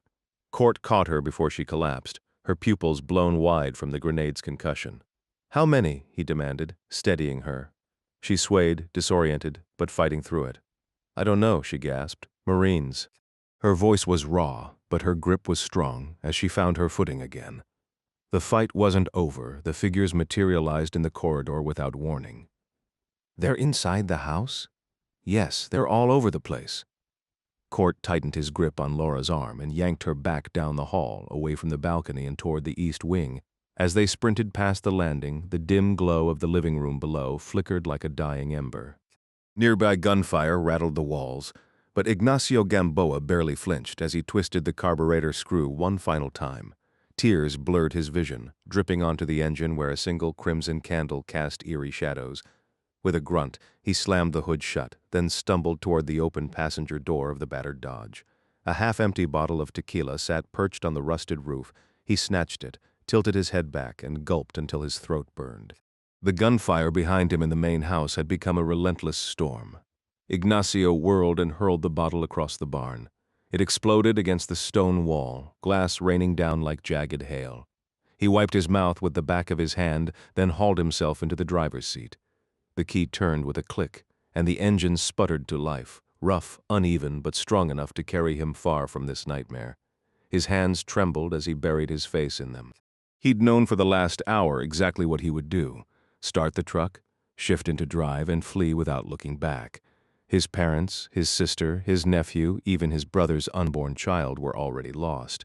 Staying meant death. The black suits didn't leave survivors. The headlights flicked on, illuminating the barn doors. He wasn't like Eduardo, the fearless hero, or Larita, the selfless believer. No, Ignacio was just a man, terrified, selfish, painfully aware of his own weakness. He'd seen Rodrigo gunned down in Hidalgo Park. Brains splattered across the pavement. That could have been him. That would be him if he stayed. But he had a plan. A place where the black suits wouldn't dare follow, deep in the mountains of Durango, where the vaqueros ruled. He'd work for them, deal in whatever they demanded, even kill if he had to. So what better than ending up like his brothers? The barn doors groaned open before he could ram through them. Two armed men stepped into the beams of his headlights, weapons rising. Ignacio didn't hesitate. His foot slammed the gas. The assassins unleashed a hail of bullets from their MP5 submachine guns, shattering the truck's windshield and punching holes through the hood. The heavy-set driver jerked violently as rounds tore through his body, his face smashing against the steering wheel as the vehicle veered left. With his lifeless foot slipping off the accelerator, the truck gradually rolled to a stop, its front bumper nudging against the stone fountain at the center of the circular driveway. The gunman swiftly reloaded and emptied another magazine into the twitching corpse, ensuring their grim work was finished. Meanwhile, Inez Corrales had quietly slipped away from the cellar where she was supposed to be hiding. Earlier, she had knelt with Elena and Luz, whispering prayers by the flickering light of a single candle, mourning those they had lost. But restlessness gnawed at her, and she excused herself, claiming she needed the bathroom. She crept past Ernesto Gamboa, asleep on the stone steps, and gave young Diego a reassuring nod as she passed him in the kitchen. Instead of returning, she moved silently through the dimly lit living room, her footsteps muffled by the thick rugs. The night air was crisp as she stepped into the open courtyard, the scent of damp earth and overgrown vines filling her lungs. She followed a crumbling stone path, her fingers brushing against the rough walls of the colonnade, until she reached the abandoned chapel. The wooden door groaned softly as she pushed it open, her heart pounding at the risk of being discovered. Inside, the musty air clung to her skin as she struck her lighter, illuminating the small altar with trembling hands. The brass crucifix gleamed faintly as she lit more candles, their warm glow casting long, wavering shadows. Outside, the sudden crack of gunfire startled her, but she steadied herself. This chapel held too many memories: her husband's baptism, their first prayer as newlyweds, their son Guillermo's first communion. No violence could strip this place of its sacred meaning. She clutched a tall glass candle, whispering her prayers aloud, her voice barely rising above the flickering flames. Then the door burst open. A cold gust swept through the chapel, making the candlelight dance wildly.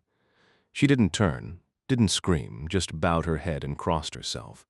The single gunshot echoed through the tiny space, her frail body collapsing forward, the candle tumbling from her grasp and snuffing out in the darkness. Upstairs, Diego and his grandfather lay prone at the kitchen entrance, their carbines trained on the shadowy figure advancing through the living room. The muzzle flashes gave away the intruder's position, and Diego knew this was no ally. He squeezed the trigger, determined to protect what little remained of his family. The teenage boy and elderly man lacked any formal combat training, moving too close together in the chaos. Their shoulders bumped as they fired, making them an easy mark for their assailant. Neither understood tactical reloading. They shot haphazardly, pausing whenever they pleased, leaving dangerous gaps where their enemies could advance. Ernesto knelt to grab another magazine from his pocket, leaning toward Diego to shout a warning when a bullet ripped into his shoulder.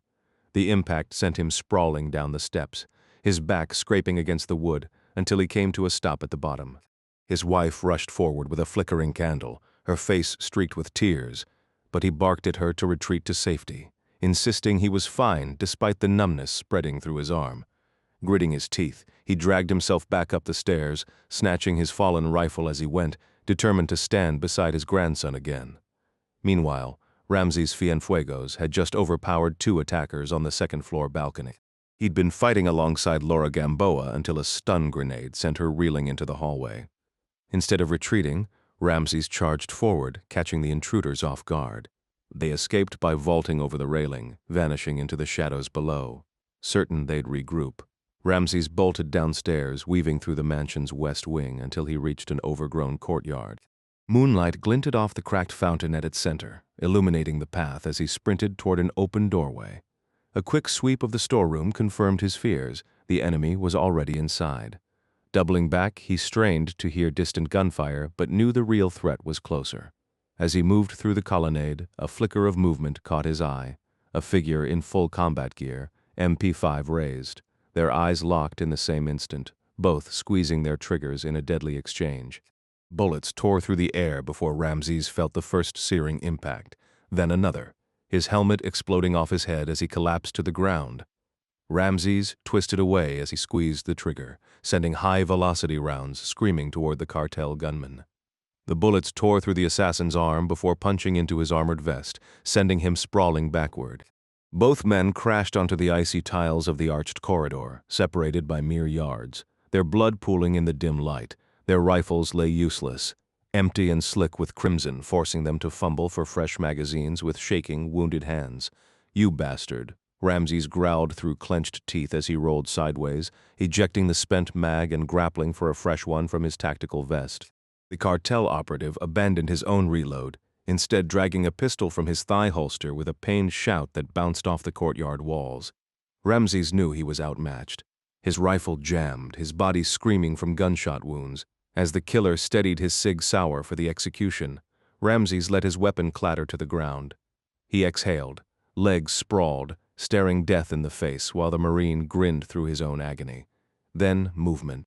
A blur of denim and determination rounded the corner as the American came barreling in, clutching that antique double barrel like a relic from a cowboy movie, fumbling with shells mid-sprint. The gringo's head snapped up at the scene. In one fluid motion, he chucked the unfired rounds over his shoulder and launched the shotgun like a tomahawk. The Marine never saw it coming. The walnut stock connected with his skull just as his finger tightened on the trigger. A wet, crunching thwack that sent teeth and blood spraying across the tiles. The sound echoed like a dropped watermelon, and suddenly the only thing hitting the floor was the cartel's unconscious body. Ramses blinked. The gringo stood there, chest heaving, still gripping the shotgun barrel like a Louisville slugger.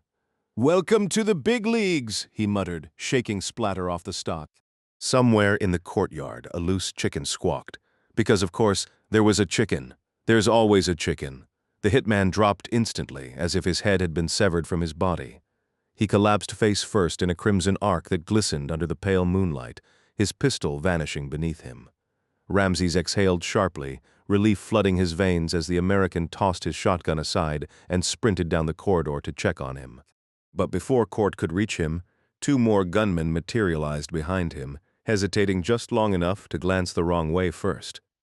Ramses spotted them before they did, shouting, "Behind," as he shoved his compact rifle down the tiled hallway toward Court.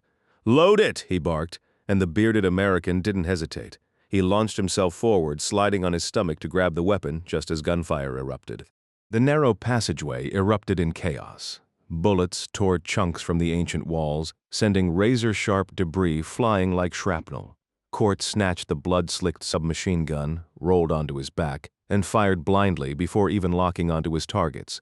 The two assassins' shots chewed through the walls on either side of them, but Court's return fire carved a deadly path across the floor, sending up plumes of shattered tile. The gunmen staggered back, their bodies jerking under the impact before crumpling in the smoky haze. "Damn it!" Court yelled, his own voice drowned out by the ringing in his ears. He kept his weapon trained on the fallen men, barely registering Ramses crawling up beside him, spitting out dust and sweat. "You good, man?" Court muttered, eyes still locked ahead. Ramses grinned through the pain, his voice dripping with exaggerated bravado. "Hell yeah, bro, that was sick." Court couldn't help but laugh, knowing the adrenaline high wouldn't last. Soon the crash would hit him hard. 29 minutes later, the survivors regrouped in the living room. A rooster's crow signaled dawn's approach, though the sky remained pitch black. Court stood with dried blood streaking his denim jacket, his beard damp with sweat. He'd just returned from outside, where he'd found Ignacio's lifeless body sprawled across the farm truck's front seat. "Ignacio's gone," he announced flatly. Luz murmured, "He died trying to save us." Court nodded, though he didn't believe it, and neither did Ignacio's father, Ernesto, whose hollow stare said everything. The Gamboas clung together on the couch, weeping, while Ernesto sat motionless, his shoulder bandaged but his mind miles away. Meanwhile, Ramses was in the kitchen, gritting his teeth as he doused his bullet wounds with tequila. It burned like hell, but at least it numbed the pain. Lilina had improvised bandages from torn bedsheets, which at least slowed the bleeding. Court turned to Laura, his voice heavy. "Inez didn't make it either. We found her in the chapel." He hesitated, searching for words that might offer comfort, but coming up empty. It was instant. She didn't suffer. Laura gave a slow, numb nod. Exhaustion and shock had dulled her grief. No tears, just hollow acceptance. Court pressed on, bracing himself. "There's worse news. The truck's totaled bullet holes, smashed to hell. And what?" Diego cut in, gripping his M1 carbine like a lifeline. He'd emptied half a magazine at the intruder earlier, and even though the guy had vanished without a trace, Diego clung to the belief that he'd done his part. "While I was outside," Court said, "I heard engines, big ones beyond the estate walls." Laura's bloodshot eyes locked onto his. She didn't need it spelled out. "Federales," she muttered. Court nodded. "Not here to help? 6 trucks, maybe 50 men. They're waiting." The room felt suffocating, like the fight had already been drained out of them. Court racked his brain for something, anything to keep morale from flatlining. Hell, he wasn't some inspirational commander, just a guy who knew how to kick in doors and pull a trigger, but he forced a sliver of optimism into his voice. "One small mercy. It's almost daylight. They won't move on us yet. They know we're armed. And those armored trucks won't do them any good up close. We've got until nightfall to figure a way out." Laura shook her head. "Joe, you're running on fumes. I'll manage," he snapped, brushing her off. No time for weakness. He'd scavenged radios, binoculars, even a cell from the dead Marines, though it was probably useless. The group briefly debated fleeing to the U.S., but survival mode kicked in. Back to positions.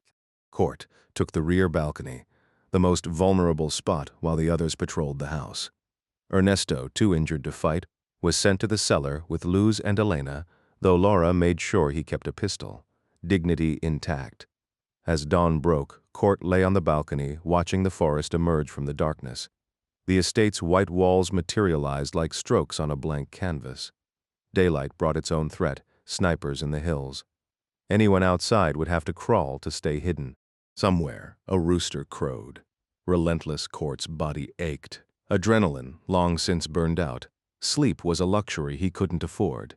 Not when the sun was rising on another day of hell. A distant noise cut through the silence, coming from beyond the perimeter wall, snapping Court to full alertness. His vision sharpened as adrenaline surged through him. A man's voice shouted angrily in the distance. Court zeroed in on the section of the wall where the sound originated, barely making out a pale strip about 60 yards away. Another yell pierced the air, and then something dark arced over the barrier, clearing the tangled jacaranda vines before landing hard in the tall grass. The object bounced erratically, like an oddly shaped ball, before settling in a patch of shorter grass near the murky swimming pool. Ramses and Martin emerged onto the balcony beside Court, having been silently moving through the house on watch. "What the hell was that?" Martin muttered, squinting into the dim light. Court raised the binoculars he'd taken from a fallen soldier, but the early morning gloom made it difficult to see clearly. The vague, rounded shape lay motionless in the grass. "No idea," he admitted. Martin frowned. "A grenade? If it was, we'd already be dead," Court replied dryly. The object was too far from the house to be an immediate threat. Ramses, picking at the blood-soaked bandage on his arm, smirked. "Maybe a head.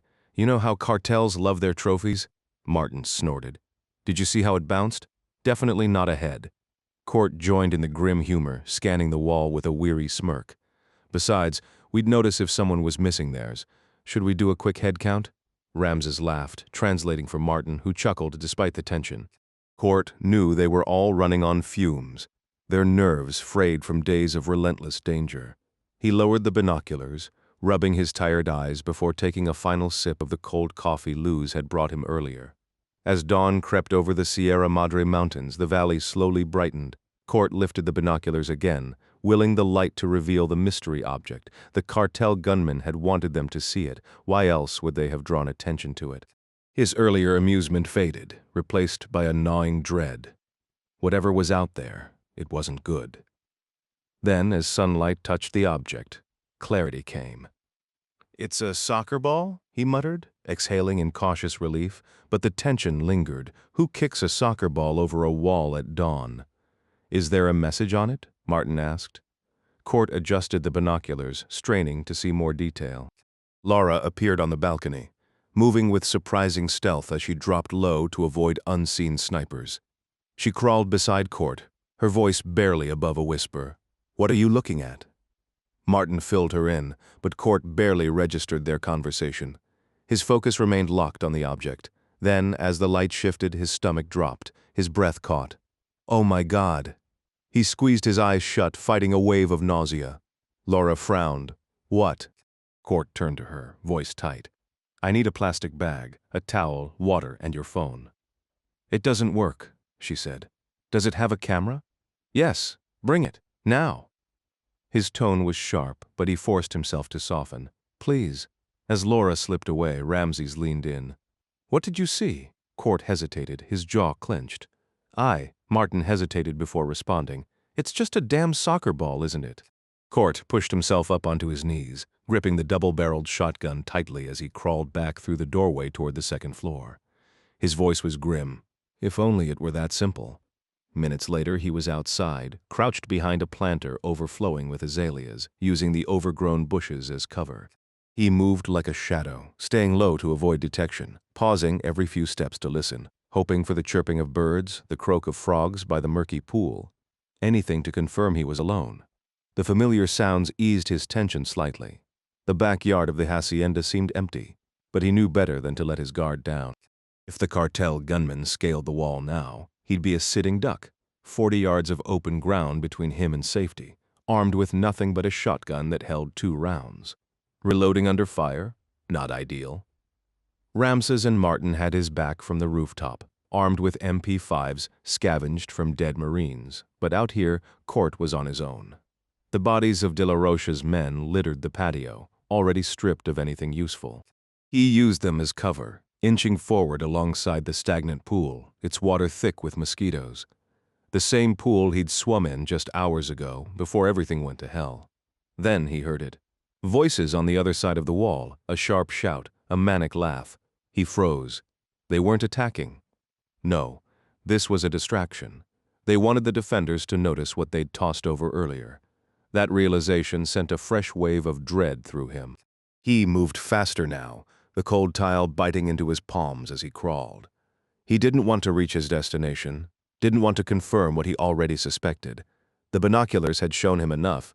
He'd brought the bag, the water bottle, the camera, not because he needed them here, but because he didn't want the others to see, didn't want them to know. Morale in the house was already hanging by a thread. If they saw what was waiting in the grass, it would shatter completely. Court pushed through the tall weeds, past more corpses, corrupt cops, hired thugs until he reached the object lying ahead. He'd seen horrors most people couldn't imagine, but as his fingers brushed the soccer ball, his stomach twisted. The blood smeared on the ground, the unnatural softness beneath the leather. His body recoiled before his mind fully processed it. He forced himself to pull it closer. The cold, yielding texture under his fingertips made his throat tighten. For the first time in years, Court Gentry fought the urge to vomit. Court's hands trembled slightly as he examined the grotesque object in his grasp. The deflated soccer ball bore the mutilated face of a young man crudely stitched on with thick black cord, the skin smeared with dried blood and flecks of dirt. A clump of grass protruded from one empty eye socket like some macabre decoration. Though unrecognizable to him, the American operative knew this wasn't some random victim, this was personal. A deliberate warning carved in flesh. The message was clear: surrender or watch everyone you care about suffer the same fate. Swallowing hard, Court shoved the horrific trophy into his bag and darted toward a crumbling stone shed near the garden. Inside, the musty air clung to his throat as he worked quickly, using bottled water and a towel to clean the disfigured face. Each touch made his stomach churn, the skin flap hanging from the forehead, the unnaturally stretched chin giving the features a nightmarish, doll-like quality. After snapping photos with his phone, he took a steadying breath before returning to the main house. In the grand sitting room, the Gamboa family waited, their anxious eyes following his every move. Court had stationed Martin and Ramses as lookouts, but he knew their makeshift security wouldn't hold forever. He studied Elena, Laura, Ernesto, Luz, and Diego, debating whether to spare them the horror, but truth was a weapon too. "Someone sent us a message," he began, voice flat. Elena's sharp inhale made his jaw tighten. He could already see the dread in her eyes, she suspected. When she pressed him, Court abandoned any attempt at gentleness.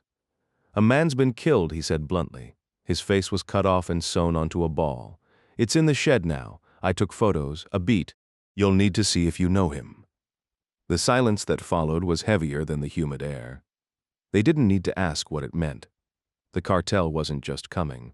They'd already begun tearing their world apart, one loved one at a time.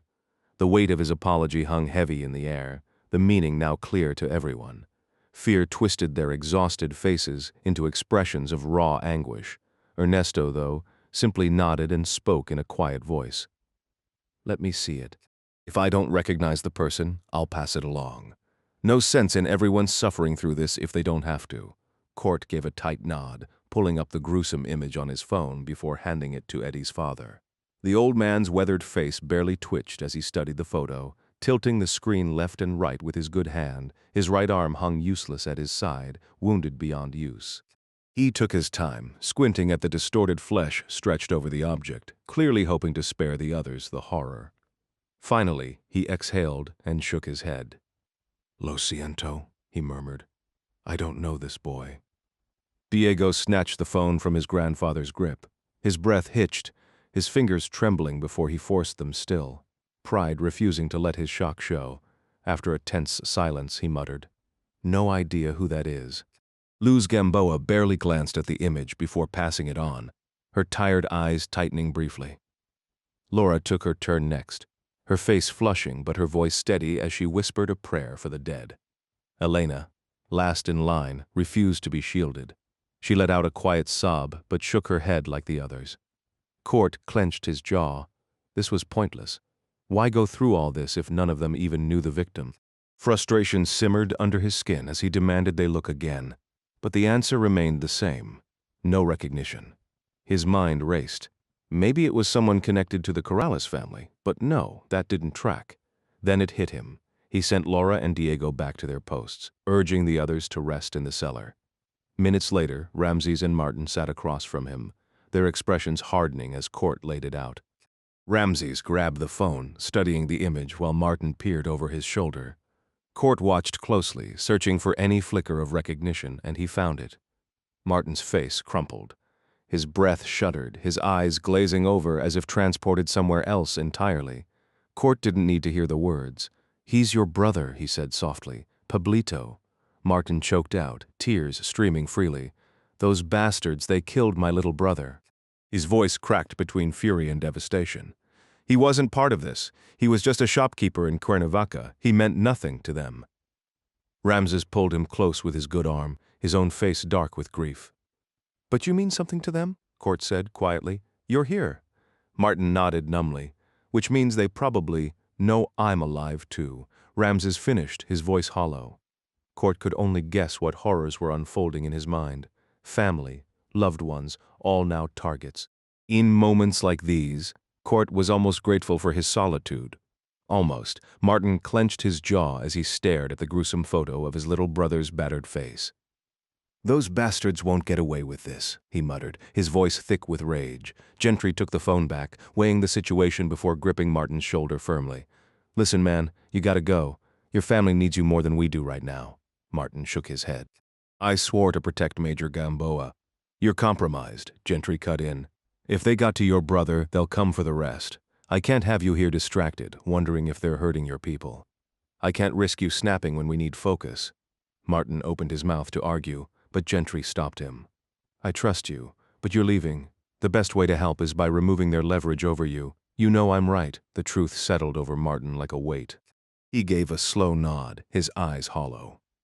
"Get out fast," Gentry urged, before they tightened the noose. Turning to Ramses, Gentry laid out the same hard truth. If they know Martin survived, they know you did too. The hacienda's perimeter isn't airtight. Wait for a gap, climb the wall, lose yourself in the agave fields. Ramses scoffed. You and the Gamboas won't last the night without us. Doesn't matter, Gentry shot back. They'll butcher your families if they haven't already. You know how these animals work? Ramses hesitated, then pulled out a phone, wincing as his bullet wound flared. Take this. If I make it out, I'll contact our guy at the U.S. Embassy. Get the Gamboas their visas. Meet me in Mexico City if you can. Gentry pocketed the phone. Deal. But how the hell are you getting them past the Sicarios? Ramses demanded. Gentry's expression hardened. I'll figure it out. Martin had been silent, lost in grief for Pablo. Gentry pulled him back, sketching a desperate plan, splitting up, dodging patrols, escaping on foot. The motorcycles were a death sentence. The long driveway was a kill zone. Their only shot was to move fast, move quiet, and pray one of them made it. Outside, the two commandos embraced near their abandoned bikes, gear stuffed into their pockets, stolen rifles slung tight. They'd said their goodbyes, synced their watches. Martin would head east, Ramses west. As they vanished into the scorching afternoon, Gentry stepped back inside, alone with the impossible. The clock had just struck 9, but Court felt like he'd been awake for days. His escape plan was barely holding together, more of a desperate gamble than a real strategy, and he'd been putting off telling the Gamboas because he knew they'd panic. Still, it was their only shot at survival. Grabbing a steaming cup of coffee, he stepped onto the back terrace, the morning sun already baking the tiles beneath him. His watch ticked away the minutes. In 10, both Ramses and Martin would be in position at opposite ends of the estate's perimeter wall, though from where he sat, Court couldn't see either of them. All he could do was wait and pray. No gunfire shattered the quiet. 5 minutes left. Laura appeared, her exhaustion mirroring his own. She asked if it was safe to nap in the cellar, and he urged her to rest while she could. They'd need every ounce of strength later. She hesitated before leaving, thanking him quietly for everything. He shrugged it off, but for a second, their gazes locked, weary yet lingering. There was something about her, strength wrapped in gentleness, resilience softened by kindness. For a fleeting moment he imagined what it would be like to just be with her, somewhere far from this chaos. Then reality crashed back in. Get it together, Gentry. He shook his head, forcing himself to focus. Eddie had been right all those years ago. Laura was different. His watch beeped, now. Both men should be scaling the walls, Ramses to the west, Martin to the east, scanning for gaps in the Federales' patrols, praying for a shot at freedom. Silence so far. Good. Then a motorcycle roared to life on the far side of the house. What the hell? Court bolted upright, sprinting through the bedroom, down the hall, taking the stairs in reckless leaps. Diego fell in behind him as they burst through the front door just in time to see Martin tearing down the driveway on his Suzuki, gravel spraying behind him. The MP5 in his grip gleamed in the sunlight as he sped past Ignacio's wrecked truck, straight toward the front gate, straight into the jaws of the enemy. The distant crack of gunfire erupted, mingling with the bike's fading whine. Court stood frozen on the porch, shotgun dangling at his side. Martin was sacrificing himself, drawing every Federal's attention to give Ramses a fighting chance. Somewhere to the left, Ramses would hear the chaos, realize what his friend had done, and scramble over that wall, wounded, desperate, maybe even crying into the agave fields beyond. The gunfire stuttered, then stopped. The bike's engine cut out. Silence. Court clenched his jaw. Make it count, Martin. He hoped like hell the man had taken a few of those bastards with him. Some small justice for Pablo.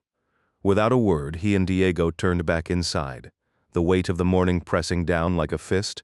10 minutes passed without another shot ringing out from the direction Ramses had fled, confirming to Court that Martin had pulled off his final act. The target was gone. By midday, only Court and Laura remained awake in the hacienda. Below, Luz and Elena slept in the windowless cellar. Diego sprawled across the living room couch, and Ernesto dozed in a chair on the upper balcony overlooking the front entrance, an MP5 resting across his lap. Though his shoulder wound throbbed, his wife's aspirin and tequila remedy had dulled the pain enough for the stubborn old man to insist on standing guard. No way was he hiding underground with the women. Court lingered on the rear balcony, perched on the cool tiles in the shade. He dozed off a few times, but never for more than a minute. Every escape plan he conjured felt like a desperate gamble. A rustling from the courtyard below snapped him to attention. Peering between the bullet-scarred columns, remnants of Ramsey's earlier ambush, he spotted Laura crouched beside a fallen Tequila police officer. At first, he assumed she was scavenging for supplies, but then he saw her fingers clasp a rosary as she crossed herself and whispered a prayer for the men who'd murdered her brother. Court exhaled sharply. Forgiveness like that was foreign to him, unthinkable. And it only solidified his decision. He found Elena in the kitchen, filling a glass from a water jug, and motioned her toward the living room. With Ernesto on watch and Luz still below, he needed to speak to the others. "Even if Ramses reaches help," he said, "the feds won't move until dark. We can't wait." Elena's voice was flat. "You're leaving, it wasn't a question." Laura, though, just nodded. "Go, you've done enough." The resignation in her tone pricked at him. "I'm not abandoning you," he insisted. "If I can get a vehicle." "How?" Elena cut in. Ramses had a distraction. "Should one of us play martyr next?" Court's jaw tightened. He had no real strategy, just the reckless hope that once he cleared the wall, he'd improvise. "I'll manage," he muttered, but the doubt in Elena's eyes mirrored his own. "I can handle this alone," he said, pausing to meet their exhausted, fearful gazes. "I've got experience with these situations." Elena shot him a sharp look. "You mean sneaking off?" "Exactly," Court admitted, "but I'm coming back." Neither Elena nor Diego bought it. Laura's warm brown eyes held something softer, maybe sympathy, maybe patience, but he couldn't read her thoughts. He grabbed a blood-stained camo shirt from one of the fallen soldiers near the back door, ignoring the dried gore around the collar. Shedding his denim jacket, he pulled on the dead man's shirt instead. The sun hung high over the mountains, casting fractured light through the scattered clouds as Court moved toward the west wing. Velina had already disappeared into the cellar without a word, but Laura and Diego trailed him into the hallway. "Stay here," he ordered. "Keep watch, but if the cartel hits, don't try to hold the house. Fall back to the cellar and fight from there. You'll have the advantage in that narrow passage." He didn't mention the downside. That same bottleneck could turn into a death trap if they got cornered. Diego frowned. "You're not taking a gun?" He'd noticed Court was empty-handed. "No." "Why?" "You need every weapon you've got. Besides, firing out there would just draw a swarm of gunmen down on me in seconds." Diego shook his head, unconvinced. "That's not the real reason. You feel guilty for leaving, so you tell yourself giving us the guns makes it okay?" Court almost argued that the kid needed to learn trust, but he caught himself. No, Diego had every reason to be wary. They'd both been burned before. Words wouldn't convince them. He'd have to prove himself through action. Without another word, he turned and left them standing there. The crawl across the property took hours. Every rustle of grass, every distant gunshot from the main house kept him alert. The cartel might wait for nightfall to strike, but he wasn't betting on it. Scouts could be moving in already. To throw them off, he'd told Laura and Diego to fire sporadically in different directions, creating the illusion of a fortified defense. His progress was slow, deliberate. The terrain was rough, and a sprint would have made him an easy target for snipers. By the time he reached the wall, the sun was dipping low. He slid under the willow branches, gulping from a water bottle, his body aching from the strain. Scratches covered his arms and knees. His back throbbed, and the old arrow wound in his shoulder pulled tight with every movement. Rubbing the scar, he let himself rest. Just for a moment, after a brief rest in the shade, Court rose and picked his way along the muddy bank, his boots sinking slightly into the soft earth beneath the dense canopy. A water snake glided past in the murky pond, but he paid it no mind, focused instead on the overhanging branches of a nearby tree. Climbing up, he reached a vantage point just above the hacienda wall, where he could finally survey the valley beyond. Below him stretched a dirt road barely wide enough for a single vehicle, lined with spiky blue agave plants tangled among the weeds. He was poised to swing down and make a run for it when a red pickup rumbled into view, packed with armed men in jeans and straw hats. Clearly not farmers today, but hired guns patrolling the perimeter. Before he could react, A federal police motorcycle roared up from the opposite direction, followed shortly by a black PF-marked truck with officers gripping M4s. The old farm road, usually deserted, had turned into a highway for trouble. Court pressed deeper into the foliage, settling into an awkward perch as he weighed his options. Waiting until dusk meant fewer patrols, but it also meant no time to secure a getaway vehicle or set up any real defense before the assault began. The easy choice was obvious: slip away in the chaos, vanish into the agave fields, and leave this mess behind. He could return to Europe, settle his score with the Russian mobster Gregor Sidorenko, and pretend this bloody Mexican conflict had never happened. But the thought of abandoning the 5 people inside the hacienda twisted in his gut like a knife. They had no one else. So when the eastern wall finally cleared at 6 p.m., Court didn't hesitate.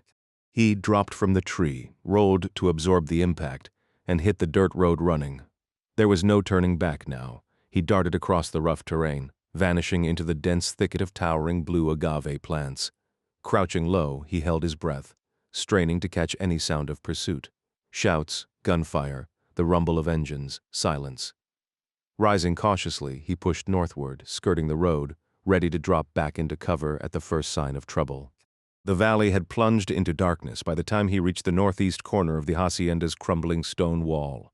As he navigated the tangled undergrowth, a convoy of pickup trucks rolled past, packed with sun-leathered men in cowboy hats gripping rifles, locals, hired hands, not soldiers, just laborers lured by quick cash.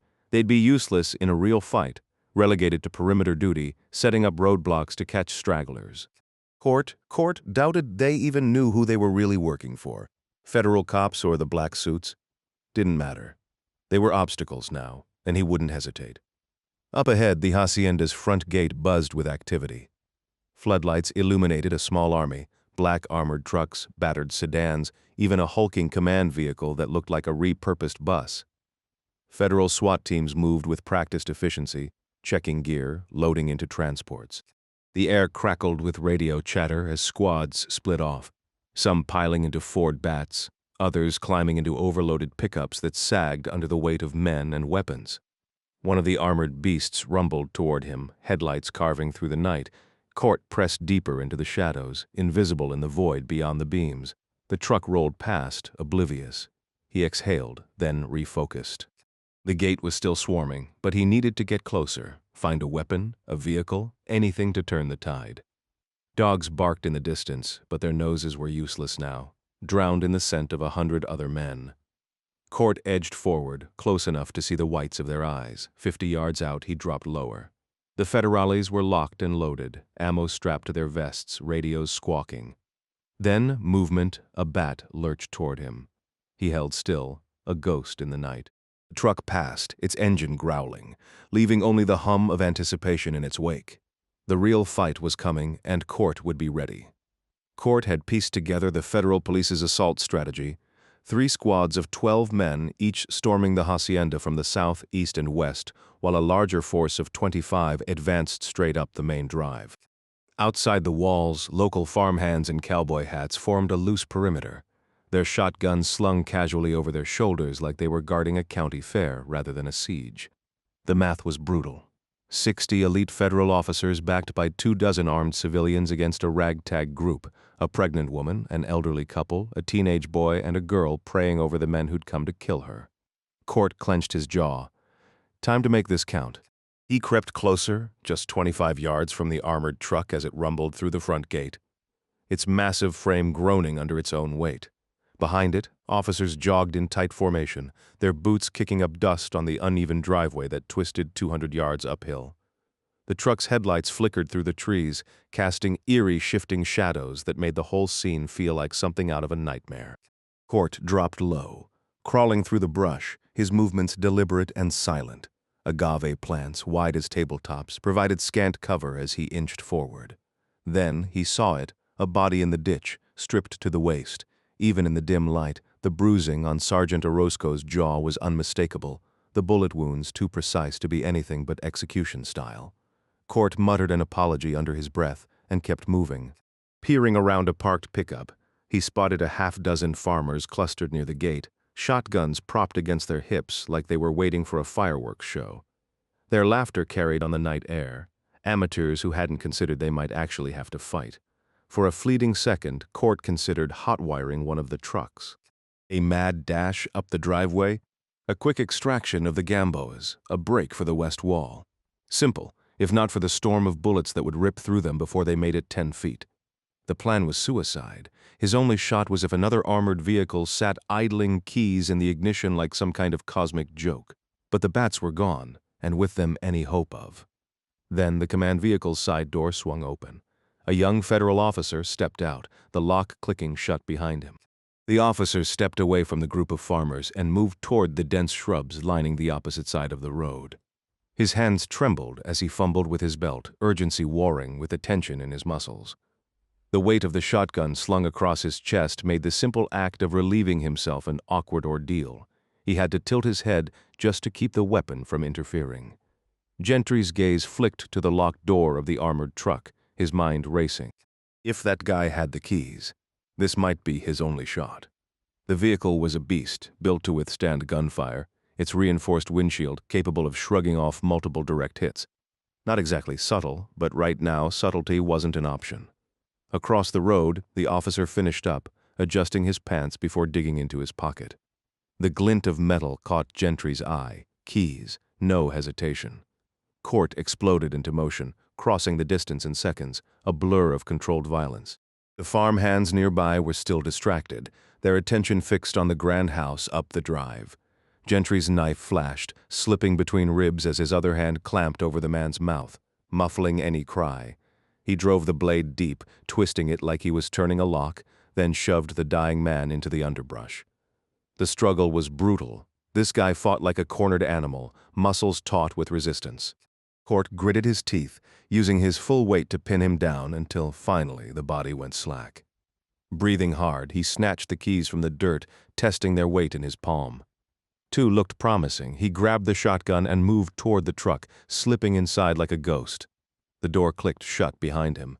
A voice called out from the cab, the other driver, oblivious. Gentry's fingers tightened around his knife, but then he froze. A weapons rack lined the interior, stocked with enough firepower to start a small war. His lips curled into a grin. Well, isn't this my lucky day? Up front, the Comandante and his men advanced cautiously toward the hacienda, shielded by the armored truck's bulk. The vehicle's high beams illuminated the stone facade, casting long shadows. Normally, a direct approach like this would be suicide, but the property's layout offered unexpected cover. Thick foliage, archways, even the overgrown cobblestones, every detail worked in their favor. What should have been a reckless charge instead felt like a stealthy infiltration. The Comandante allowed himself a rare moment of satisfaction. Sometimes, the obvious move was the smartest one. The commander had waited until well after nightfall, lingering an extra hour just to be certain the defenders wouldn't anticipate his move the moment darkness fell. By 9 o'clock, his patience had worn thin. It was time to strike. Every living thing inside that house would be wiped out, down to the last stray dog or barnyard chicken. He needed to coordinate with his other teams closing in from different angles. But some idiot had jammed his radio by holding down the transmit button, leaving him cut off from his men. 30 seconds passed with no fix, then 20 more. If this incompetent fool didn't get his act together soon, the commander would personally see to it he regretted his stupidity. Then, headlights sliced through the trees, creeping up the driveway toward the estate. He ducked behind a low stone wall bordering the parking area, barely avoiding the glare. When he turned back, his stomach dropped. The mobile command vehicle, left idling at the gate, was now barreling recklessly toward him over the uneven cobblestones. What the hell were those moronic drivers thinking? Even with his radio still malfunctioning, he mashed the button and roared into it. "You idiots, what's your damn problem?" The MCV's brake lights flared red as it skidded to a stop in the woods, then lurched into a clumsy three-point turn. Any element of surprise was gone. With no other choice, the commander stood and opened fire on the house, his M16 spitting rounds into the stone facade and splintering the front door. His men followed his lead, their gunfire echoing through the night. But then came a sound that made him freeze, the grinding roar of an engine in reverse. He turned just in time to see the massive armored truck hurtling backward up the driveway, gaining speed with every second. The rearview mirror was useless in these beasts, and now, with both side mirrors shattered from a near collision with the other armored vehicle, the driver was flying blind. The commander's radio crackled back to life, but it was too late. 3 realizations hit him like bullets. First, the driver couldn't see a damn thing. Second, that wasn't his driver. And third, that speeding MCV was about to plow straight into the front steps of the house. Court released the transmit button and hurled the radio onto the truck's floor before slamming the accelerator. The massive vehicle lurched backward up the driveway, jolting violently over uneven ground. He yanked the seatbelt across his chest, bracing himself as the truck swayed like a ship in a storm. Precision was out the window, literally, after his side mirror snapped off, so he abandoned any attempt at careful steering. Instead, he white-knuckled the wheel, pressed his head into the headrest, and prayed the impact wouldn't kill him. A sudden jolt rocked the truck, nearly throwing his foot off the pedal, but he knew he hadn't hit the house yet. The grinding scrape beneath him told him he'd plowed through the Angel Fountain in the driveway, veering too far left. He jerked the wheel right and stomped the gas again just as bullets spiderwebbed the windshield. The armored beast roared past Ignacio Gamboa's lifeless body in the abandoned farm truck before smashing through the grand oak doors of the Casa Grande like they were made of balsa wood. The collision sent ancient wood splintering in every direction, and the truck shuddered to a stop. Court threw the transmission into park, unbuckled, and scrambled into the back, nearly tripping over scattered weapons in the dark. Meanwhile, outside, the hesitant gunfire turned into a full-blown hailstorm of bullets as the federal police realized this wasn't one of their own. It was a desperate escape attempt. Inside the house, Diego crouched behind a couch, pistol in hand, flinching at the relentless gunfire shredding the front entrance. His grandfather had vanished upstairs, and the eerie silence from the mirador made his stomach twist. Then came the deafening roar of an engine. The back of a massive blue truck plowed through the doorway, skidding to a stop inside the house. Diego panicked, emptying his pistol at the rear doors, the bullets sparking harmlessly off the metal. Fumbling his reload, he dropped a magazine, scrambled to grab it, and barely had it seated before the truck's doors flew open. A shadowed figure crouched inside, gripping 2 massive rifles. "Diego! It's me, the gringo!" Court shouted, momentarily blanking on his alias. "Get everyone in the van, now!" The boy froze for a heartbeat before snapping into action, sprinting toward the kitchen, yelling, "My grandfather's upstairs!" Court gave a sharp nod, but didn't move. Instead, he turned toward the wrecked entrance, squeezing into the narrow gap between the truck and the shattered wall. He raised his weapon, ready to hold the line. Court gripped the Hawk MM-1 grenade launcher, its weight straining his arms as he loaded a dozen high-explosive rounds. Normally, he'd brace it with both hands, but desperation had other plans. With a sharp pull of the trigger, the first shell rocketed out with a sound like a champagne bottle erupting under pressure. The explosion tore through the yard 40 yards away, sending dirt, flames, and enemy fighters flying.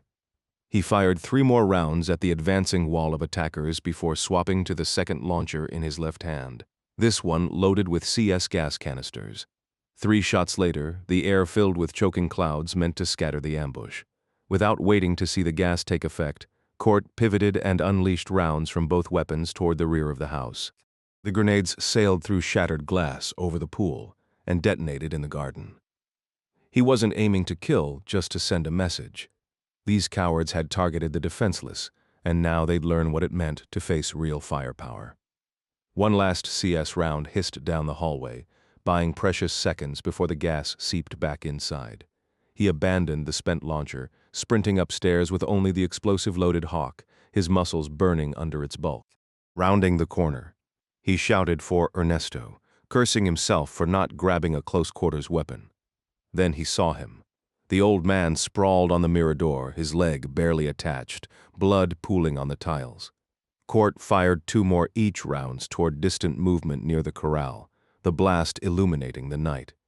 Kneeling beside Ernesto, he saw the life fading from his eyes. "I'll protect them," Court promised, voice low. "All of them." The house shuddered around him as he raced back inside, shepherding the coughing family toward the waiting truck. Luz's voice cut through the chaos, calm, eerily steady, calling for Ernesto. Court shoved her deeper into the vehicle, tossing the launcher onto a seat before slamming the door shut. "I'm sorry, I have to." The engine roared before he could finish. The truck lurched forward, tires bouncing violently down the steps. Court crashed against the door, Luz tumbling into his arms as the driver floored it, leaving the burning house and Ernesto behind. Gentry scrambled up the aisle, the truck's violent jolts throwing him against the metal walls as gunfire pinged relentlessly against the armored plating, like a hailstorm of angry hornets. Up front, Laura crouched low over the steering wheel, squinting through a windshield spider webbed with cracks and smeared white from bullet impacts. "I'm blind out here," she screamed. Without hesitation, Court yanked her seatbelt across her lap and locked it, shouting over the chaos, "Just floor it. Any direction beats getting pinned down."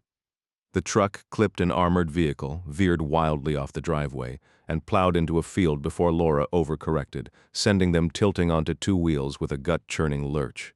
In the back, Elena, Luz, and Diego tumbled like rag dolls as gear slammed around them. A sapling smacked the front bumper, jerking the MCV sideways and flinging Court face first into the dashboard. "Worst driver ever," he barked, half laughing despite the adrenaline before shoving the passenger door open and leaning out into the gunfire. "Right, go right," he bellowed, only for Laura to swerve left. "Derecha maldita si," he corrected, and this time she adjusted without fishtailing. "My bad," she yelped, gripping the wheel like it might escape. Bullets whizzed past Court's head as he played navigator, ducking in and out like a deranged prairie dog. For a fleeting second, the trees swallowed them whole, safe from the sicarios, but not from the radios crackling to life back at the estate. The real trap lay ahead, armored units mobilizing at the gate. Inside, Laura had wedged herself against her seatbelt, pressing her forehead to a miraculously clear sliver of glass. "Diego!" Court roared toward the darkness behind them. "Pass me the grenade launcher," a beat of confusion. Then Laura's rapid-fire Spanish bridged the gap. Diego scrambled forward with the heavy launcher, and Court hauled himself fully outside, boots braced on the running board, the Hawk MM1 propped against the door. The truck's violent swaying turned aiming into a joke, but the gate loomed ahead, and so did the federal police truck, headlights glaring like a challenge. "Making our own exit," Court called down to Laura. She blinked. "You're what?" This wasn't some action movie fantasy where cars exploded into neat fireballs. No, he needed precision, a hole in the ancient wall just wide enough to squeeze through. The MM1's 150-meter range might as well have been a mile in these conditions, but the alternative was a roadblock of very angry men with very big guns. As the Bat vehicle slid into position, Court exhaled, time to see if luck had a bulletproof vest. Gentry adjusted his aim slightly east of the gate and squeezed the trigger. The first shot fell short, kicking up dirt just before the stucco wall. "Nice try, sharpshooter," Laura yelled over the engine's roar, her sarcasm cutting through the chaos. Court ignored her, steadied his breathing, and fired again. This time the explosion tore into the hacienda's wall, sending debris flying into the night. Another shot landed off target, but now he could see the damage, gaps in the wall with only a narrow pillar of stone still standing. He lined up his final shot, only to hear the empty click of a spent launcher. Son of a... He tossed the weapon into the back seat where the Gamboa sat, buckling himself in just as Laura stomped on the gas. The truck lurched forward as gunfire peppered its armored sides. A few overeager guards had stepped into the path, their shotgun blasts barely scratching the paint. Laura gritted her teeth and plowed the 6-ton beast straight through the ancient wall, reducing it to rubble in an explosion of dust and tangled vines. Inside, the impact was brutal. The cracked windshield shattered completely, sliding off the hood like sheets of ice. The sudden clarity of the road ahead was the only silver lining as Laura wrestled the wheel, clipping a rusted Datsun pickup hard enough to send it spinning like a top. Straw hats flew as gunmen scrambled for cover. Court didn't waste time. He unbuckled, lunged into the back, and snatched up the MM1 launcher near the bolted grenade case. The dim red light cast eerie shadows as Diego and the others watched him load it. "Stop the truck," he barked. Laura's response was immediate. "Are you out of your mind?" But she braked hard, and Court kicked open the rear door, nearly tumbling out as his legs wobbled from the crash. Behind them, a swarm of sicarios poured down the driveway toward their abandoned vehicles. Court took aim, lobbing 5 tear gas grenades in rapid succession before ditching the launcher and diving back inside. "Go, go, go!" The MCV groaned as it accelerated, its battered frame protesting every bump. "Where now?" Laura demanded once Court collapsed into the passenger seat. He yanked the seatbelt tight. "Your guess is as good as mine," he muttered. Leaving the armored car behind stung worse than he expected. Despite the bullet holes, the shredded tires, and the missing windshield, it had been their lifeline, but driving it any farther would have been like rolling through town with a neon target. By midnight, they ditched it behind a junkyard in La Venta del Astillero, a dusty suburb west of Guadalajara, where the scent of oil and rust hung thick in the air. They kept to back roads as much as possible, steering clear of the usual Tuesday night bustle. The missing windshield turned the truck cab into an icebox, the frigid air biting at Laura's skin as she gripped the wheel. Even in the dim glow of the dashboard, the goosebumps prickling her arms were unmistakable. By the time they reached the junkyard, her body trembled, not just from cold, but from grief. Her father's death had carved another wound into her already shattered heart. Court ached for her, his fingers twitching with the urge to offer comfort, a squeeze of her hand, a reassuring word, but he held back. How do you console someone drowning in sorrow when you don't even believe in hope yourself? The family huddled roadside while Court scaled the chain-link fence, vanishing into the scrapyard's shadows. Luz rubbed warmth into Laura's arms while Elena swayed, one swollen foot to the other, cradling her belly. Diego stood guard, jaw set, as distant dogs erupted into frantic barks. 10 tense minutes later, the grind of an engine broke the silence, followed by the screech of metal. A battered Volkswagen bus, its paint the color of stale split-pea soup, rolled out with its lights off. Court emerged, tossing a pistol to Laura before tucking the other into his waistband. "It's not pretty," he admitted, "but it runs. Fake plates should keep the cops off your tail. Head north, straight to the border, sleep in shifts. If we're not at the crossing in Tijuana by the third day, you're on your own." Diego gave a solemn nod, the weight of leadership settling on his shoulders. Court recognized the look, the quiet resolve before the storm of grief hit. If they lived long enough for grief to matter. "Laura and I will track down Ramses," Court added. "If he's alive and the embassy contact comes through, we'll meet you with papers and cash." Elena's voice wavered.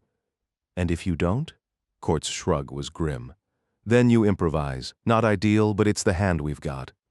Tears spilled as Elena pulled him into a crushing hug. The baby kicked against his ribs, a startling reminder of life amidst the chaos. "Eduardo would be proud," she whispered. Luz followed, murmuring a prayer he couldn't decipher, words meant to shield a man who'd long stopped believing in protection. Then came the tearful farewells, the clasped hands, the murmured blessings. Court rolled his eyes as they huddled together. "Fantastic. More emotional theatrics," he grumbled, though his chest tightened watching them. The bus coughed to life, its rattling frame disappearing into the night. Court exhaled. Time to focus on his own survival. By 1:30 a.m., the road to Mexico City stretched ahead, dark and uncertain. Court had hot-wired a motorcycle from a quiet neighborhood just a few streets over from the salvage yard. Laura felt guilty about taking it and whispered to Gentry that she wanted to leave an apology note with a vow to repay the owner someday. He shut that down fast, though she silently memorized the house's location, determined to make things right later. They were 325 miles from Mexico City, a brutal 6-hour ride if they pushed hard. But with any luck, they'd roll into the city by 10, just as her bank opened. Once they'd put enough distance between themselves and Guadalajara's suburbs, Court killed the engine on a deserted stretch of road and dug out the burner phone Ramses had given them. Laura, bundled in a grimy blanket Luz had scavenged from the VW's trunk, dozed off in the tall grass while he made the call. Ramses Cienfuegos picked up instantly. Relief washed over Gentry when he heard the GOPS officer had escaped the hacienda, until Ramses cut straight to the point, asking about Martin and the bike engine he'd heard during his own getaway. Court hesitated, then admitted the truth. Orozco had sacrificed himself so they could run. Ramses absorbed the news without a word before shifting gears. He'd already reached out to a contact at the U.S. Embassy who'd agreed to fast-track some documents. The meet was set for 2 p.m. in Mexico City, and Ramses rattled off the location. Back on the road, they rode another 2 hours before stopping for gas. When Court stumbled, slightly walking back from the restroom, Laura insisted on taking the handlebars. His pride bristled at the idea of riding bitch behind a woman barely over 5 feet tall, but exhaustion won out. They made it a few more miles before pulling off onto a dirt road where Court hid the bike in a thicket. 90 minutes, he muttered, setting his watch. Not a second more, they collapsed side by side in the grass, and without a word Laura draped part of her blanket over him, curling close for warmth. "Sorry," she murmured, tucking her head against his shoulder, her lean arm resting on his chest. Court stayed silent. "This okay?" she asked. "Yeah," he managed, staring at the stars, his pulse hammering. Despite his exhaustion, sleep took forever to come. Mexico City, or the DF, as locals called it, was a sprawling beast of a metropolis, home to millions, many crammed into its ragged outskirts. By 10 a.m., Laura and Court hit the city's edges, but navigating its chaotic heart took another grueling hour. They scrubbed up in a fast food joint's bathroom before Court dropped Laura at her bank on Paseo de la Reforma. Letting her walk in alone twisted his gut, but bringing attention to her was riskier. With his face likely splashed across recent news reports, tagging along could have turned her into a target, the sister of a dead vigilante who'd tangled with one of Mexico's most ruthless cartel bosses. So she'd go in solo, wait for her cash, then kill time in a nearby park while he handled his own business. He handed her Ramsey's phone, though he had no clue who she'd even call in a pinch. Some protector he was, broke, exhausted, and down to half-baked gestures. But it was all he had. Laura carried the Beretta in her bag, fully capable of handling it. And that knowledge gave Court some peace of mind. As she vanished behind the reflective glass doors, he checked his watch with a lingering hesitation before forcing himself to walk away. While she withdrew the cash, Court had his own agenda, scouting the meeting spot for later, refueling the motorcycle with his last few dollars, and finding a safe place to hole up for the night. He'd need Laura's funds to secure the room, but first, he wanted to survey the area for potential risks. After completing his rounds, topping off the bike's tank and circling back, he found Laura in the park by the boulevard sipping coffee on a bench.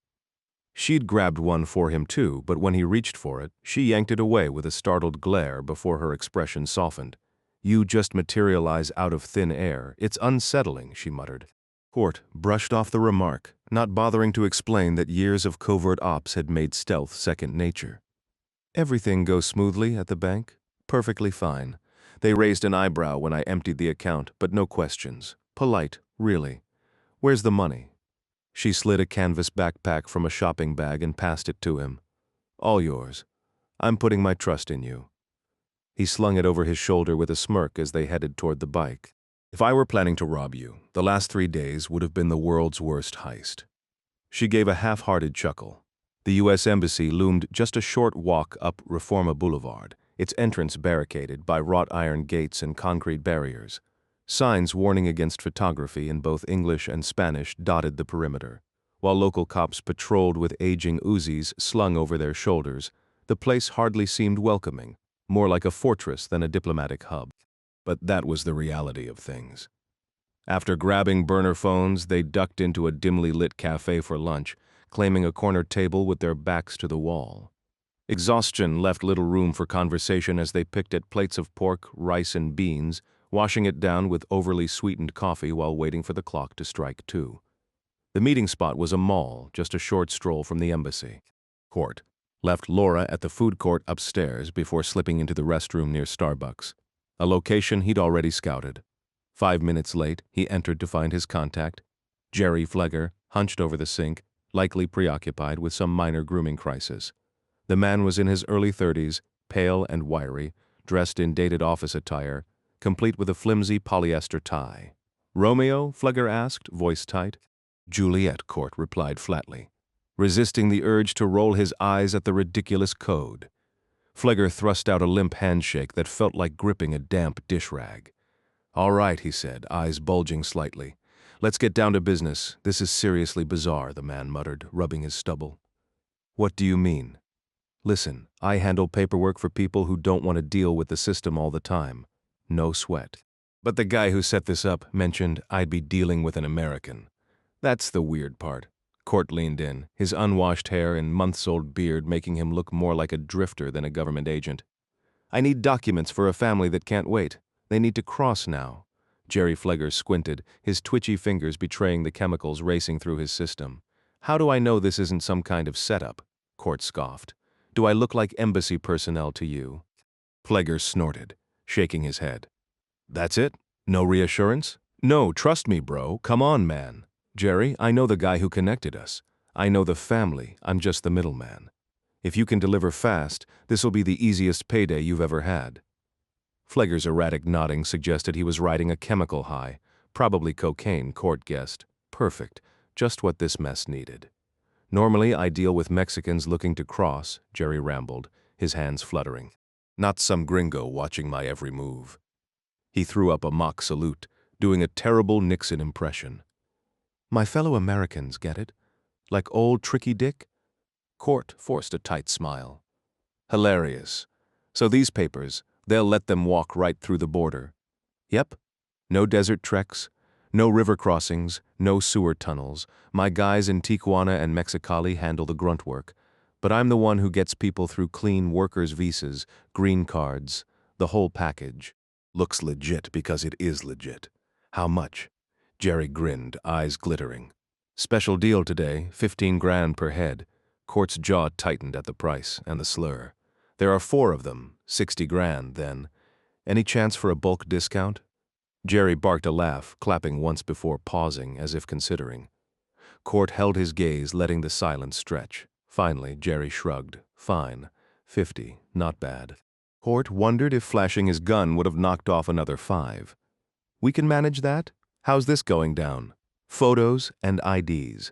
I'll turn them into flawless paperwork. Court dug through his backpack, pulling out the Gamboa's documents. He hesitated before pocketing Ernesto's license, then handed the rest over. How long? Fleger flipped through them, and Court watched closely. If he recognized the name from the Puerto Vallarta incident, he didn't show it. Tomorrow, 2 p.m. Mexican time. Same spot. Done. You got a phone? Might need to clarify details? Court hesitated. What kind of details? Relax, man. If something's off on these IDs, I'm not gonna guess. These people have to live with these papers. Gotta be perfect. With a sigh, Court rattled off the number of his burner phone. All right, Jerry muttered, holding out his hand. Half up front, 25 grand. Court unzipped his backpack, retrieved the cash, and passed it over. The younger man thumbed through the bills with practiced efficiency before stuffing them into his jacket. 2 teenagers wandered into the restroom, barely glancing at the Americans as they headed straight for the urinals.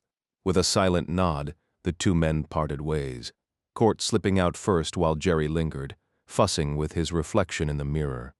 A jolt of panic hit Court when he returned to the food court, and Laura was gone. His pulse spiked as he scanned the crowd, shoving past lunchtime shoppers before spotting her near a men's clothing store. She stood in line, her dark bob bouncing as she waved at him with a small, knowing smile. Got us some new outfits, she said when she joined him, holding up a shopping bag. Figured we'd need them. He almost scolded her for wandering off, but she was right, she'd been smart. He told her so, and the way her face lit up made him soften. Together, they trudged toward the mall exit, exhaustion weighing them down. The hotel Gentry had chosen was tucked away on Donceles Street, just north of the National Cathedral in the heart of the historic district. A discreet gate shielded the building from the main road, with a cramped parking spot hidden in the back. Perfect for the stolen bike. The clerk handed them keys to a third-floor room with twin beds, and Court made sure they had a clear view of the street. Laura, despite her fatigue, perked up when she saw the hotel's neighbor, a stunning 18th-century Baroque church, its narrow facade dripping with gold and history. I want to go pray, she announced, the second they dropped their bags. Court groaned but reached for the pistol he'd just tucked away, shoving it back into his waistband. We stay together, he insisted, following her out. Then pray with me, she challenged as they hit the staircase. Court gave a tired shrug. You handle the holy stuff. I'll handle security inside the church. Laura knelt in quiet devotion while Court slumped in the pew beside her, fighting sleep. The air was cool, thick with the scent of wax and incense, sunlight filtering through stained glass to cast shifting colors over the gilded statues. His eyelids drooped until Laura nudged him awake. You don't believe, do you? She whispered. Wasn't exactly raised with it, he admitted. She leaned against him, her shoulder warm against his. I could teach you. Maybe later. Right now I need a bed more than salvation. She sighed but didn't push. Instead, she moved to a wrought iron candle stand, feeding coins into the offering box before lighting one flame after another. Court watched, realizing each flickering light was for someone she'd lost.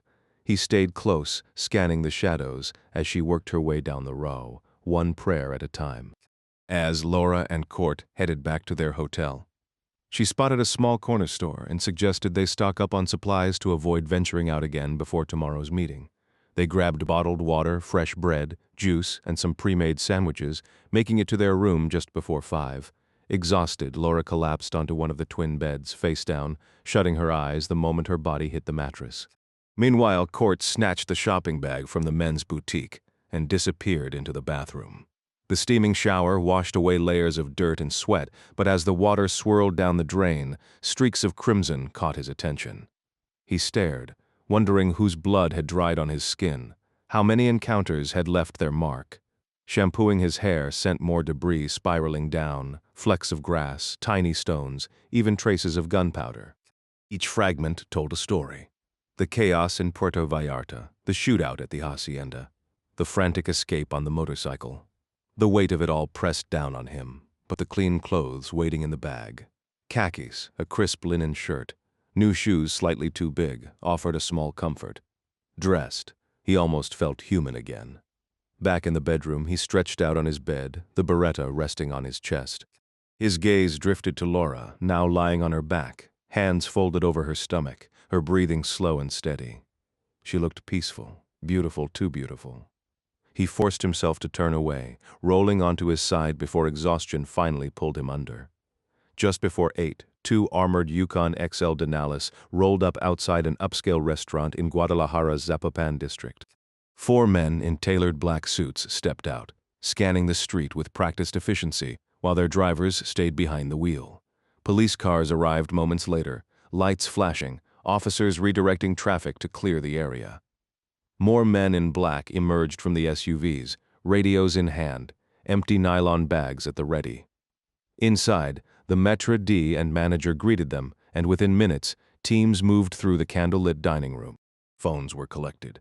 Jackets opened. Patrons given polite but firm pat-downs. Some diners exchanged nervous glances, others barely noticed, too engrossed in their meals. When the maître d' announced that a mysterious guest would cover everyone's bill, a murmur of surprise rippled through the room. A few clapped, others checked their watches. This night was far from over. The banquet hall had been meticulously inspected by 3 security operatives who moved with practiced efficiency. They swept beneath the table without disturbing the crisp linens or polished silverware, scanning for hidden devices while quietly coordinating with the waitstaff. The kitchen staff stood in formation as the manager oversaw their pat-downs. Even the dishwashers and prep cooks were thoroughly checked. Every corner of the storage areas, from the walk-in fridge to the dry pantry, was scrutinized. Outside, 6 more men in tailored black suits arrived in a gleaming white Yukon. 2 of them cut through the dining room, drawing curious glances from diners who wondered if one might be the evening's mysterious VIP. Instead, they slipped into the kitchen and took up positions in the alley, coats open, hands ready. 4 others stationed themselves at the room's corners, their sharp eyes sweeping the crowd without lingering. A radio crackled with a brief update. Minutes later, 3 more SUVs pulled up, and a tight formation of identical men in black suits moved like a single entity through the restaurant. Diners craned their necks, whispering theories. Was it a famous matador? The headliner from tonight's concert? But the men were indistinguishable, a seamless wall of precision.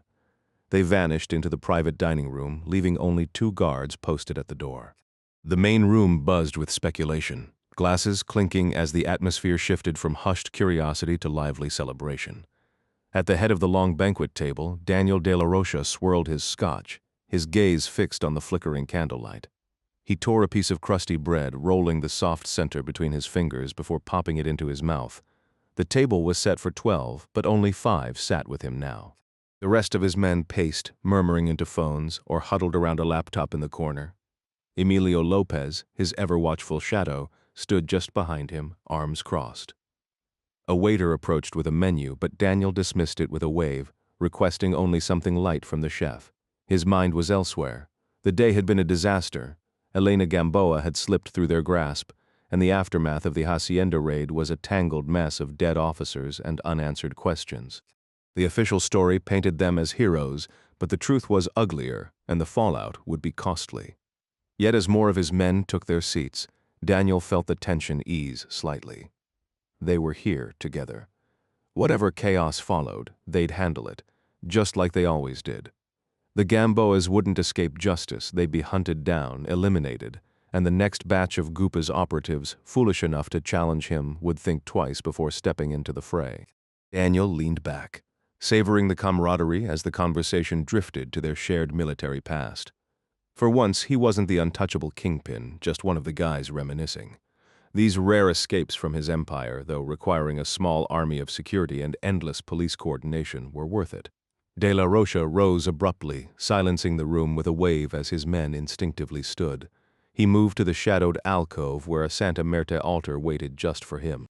Kneeling, he murmured a quiet prayer before leaving an offering, a double scotch for the saint, then returned to the table. Nestor Calvo had been restless, pacing with his phone, but now he slid back into his seat beside Daniel. "I've been dealing with someone from the U.S. Embassy," he muttered, leaning close. "We've used him before for certain arrangements."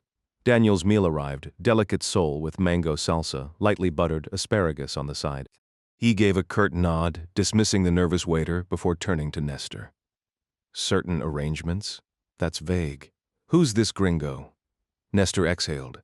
"He helps Spider with fake visas, gets his men across the border when we have business up north." Daniel chewed slowly, his face unreadable. Calvo pressed on. "The American called today, insisting he had intel only for you. I told him to get lost, but he flew straight here from Mexico City, had my guys pick him up. So, instead of hell, he chose me," Daniel mused, still focused on his plate. Nestor's jaw tightened. "Trust me, you'll want to hear this," was he checked. Twice at the airport, and again in the bathroom. Clean, Daniel shrugged. "Bring him in." Moments later, Jerry Flegger shuffled in, disheveled from the invasive pat-down, his wrinkled short-sleeved shirt and thin tie clashing with the opulent dining room. The guard led him to the far end of the table, where Daniel stood, offering a firm handshake. "Your Excellency?" Jerry grinned. Daniel's lip curled. "Don't?" As Jerry gulped down the white wine poured for him, Daniel resumed eating. "What do you want?" "Glad you're alive after that yacht incident," Jerry said, wiping his mouth. "The shooter's wife? She was at the rally in Puerto Vallarta." Daniel's fork froze midair. Flosier smirked, "Thought you might like to know where they are." "Possibly. An American approached me today, wants fake visas for 3 women and a kid." Daniel's gaze sharpened. "And who are these mojados?" The word hung in the air, heavy with implication. The names Luz Rosario Gamboa Fuentes, Elena Maria Gamboa Gonzalez, Laura Maria Gamboa Corrales, and Diego Gamboa Fuentes hung in the air like targets on a hit list. Spider, De La Rocha barked, jolting Flegger upright in his seat. Javier Spider, Cepeda, who'd been hunched over a computer in the corner, whipped around and sprinted to his boss. Daniel motioned for Jerry to repeat the intel to his top enforcer. "They're in Mexico City?" Cepeda asked, a flicker of hope in his voice. "Not sure," Jerry admitted, "but the American is. When's your next meet?" "Tomorrow at 2. De La Rocha frowned. 17 hours. "Can we move faster?" "Got his cell number," Fleeger offered. "Figured you might have a way to track." "Esteban." Cepeda cut him off, summoning the black suit's tech wizard. Esteban Calderon, a former Special Forces radio operator with degrees in telecom and electrical engineering, hurried over. The Mexicans debated the logistics of tracing a phone signal in the chaotic sprawl of Mexico City. After hashing out the details, equipment, manpower, time, they concluded it was possible. Meanwhile, Jerry had been nursing 2 glasses of Chardonnay, ignored by everyone except Emilio and the stone-faced guards lining the walls. When De La Rocha finally turned back to him, he smirked. "What do you want, amigo?" "Your eternal gratitude." Daniel's deadpan stare told Jerry his joke hadn't landed. The American's twitchy demeanor screamed user, and De La Rocha wasn't amused. Clearing his throat, Flegger switched gears. "Fine, I just want the gringo." "The gringo? So we grab the family, and you take him?" "Yeah." "Why?" "U.S. government wants him. Embassy's been buzzing some rogue operative on the loose. If he's their guy, there's a reward. I give you the intel, you handle the grab. Keep the Gamboas, hand the American to the embassy, and cut me in on the payout. De la Rocha sipped his wine, considering. Why is he so valuable, classified? But a CIA spook showed up today, lurking around the embassy. Used to work with the guy. Waiting to ID him if he gets picked up. Daniel exchanged a glance with Calvo. The two stepped aside, huddling in a quiet corner of the banquet hall. If the CIA wants him this bad, Nestor murmured, they might trade. Exactly. What do they have that we need? Intel on Madrigal, government contacts in Peru, Ecuador, Colombia. De la Rocha stroked his goatee. Think they'd swap that for one washed-up assassin? Only one way to find out. I'll set up back channels to the embassy, feel out their desperation. Nestor's eyes gleamed at the thought of outmaneuvering their rivals, but his enthusiasm dimmed when Daniel circled back to their original mission, eliminating the cop's pregnant wife. Still, he nodded, phone already in hand. The game was on. Daniel knew he had to be careful when dealing with American intelligence. Setting up layers of intermediaries would take time, but it was necessary. He stood before his assembled team in the banquet hall, his voice cutting through the murmurs. We move out for Mexico City now. Jerry Flegger lifted his wine glass in a solitary toast, but the Mexican operatives barely glanced his way. They clustered around De la Rocha, forming a protective barrier as they prepared to exit. Moving as one unit minimized the risk of an ambush, their patron's safety came first. Meanwhile, in a dimly lit hotel room, Court and Laura sat across from each other on their beds, picking at lukewarm takeout as rain tapped against the window. Laura had just showered, her damp hair clinging to her forehead. She wore a fitted black polo and jeans, her rosary resting against her collarbone. Court couldn't help but notice how effortlessly she pulled off the simple look. They'd barricaded the door with the TV stand and a heavy oak dresser. Anyone trying to get in would need more than just a key. Silence stretched between them until Laura finally spoke, sharing stories of her childhood in San Blas. When she asked about her brother, Court hesitated. Eddie was tough, but not like me. He wasn't a killer. You're not a killer, Laura insisted. Court nearly choked on his water. You haven't been watching closely enough. I have. You only do what's necessary. That's different. When she claimed God was working through him, Court scoffed. That's a stretch, is it? She held his gaze until he looked away. You came when we needed you. Yeah, and half of you are still gone, some savior I am. Laura's eyes welled up, and Court immediately regretted his words. She wiped her tears, then moved to sit beside him. Legs crossed. Do you believe in good and evil? Court's pulse quickened. I've seen enough evil to know it exists. And no good, he exhaled. Not enough to balance it out. She leaned closer. I see good in you, Court tried to deflect. We should get some sleep. Do you have someone? Laura interrupted. What? A wife? A girlfriend? No. You can't stay alone forever, he smirked. I won't live forever. She didn't laugh. God doesn't want us to be alone. Court stayed silent. Laura's voice softened. I've been alone too, but faith kept me going without it. Her words trailed off, leaving the unspoken weight between them. Joe, I honestly don't know how your heart keeps going. Court could feel the steady thump in his chest, a reminder he was still alive. The world isn't all shadows, Joe. There's plenty of light too. She gave a dry laugh. I don't exactly run in the same circles as sunshine and rainbows. Laura didn't fully grasp his world, but she answered with conviction. You're doing something holy. I'm just a regular guy, he muttered. Nothing extraordinary. No, she insisted. You are extraordinary. The devil's clawing for control, spreading darkness, and you stand against it. She shrugged, as if the conclusion was obvious. That makes you heaven's soldier. Appreciate the vote of confidence, he said, though half the time he questioned his own choices. Her faith in him was naive, but it still felt good to hear. We should get some rest, he repeated, but she didn't move from the edge of his bed. Can I stay? Her voice was small. Like last night? Yeah, he answered, trying to sound casual and failing.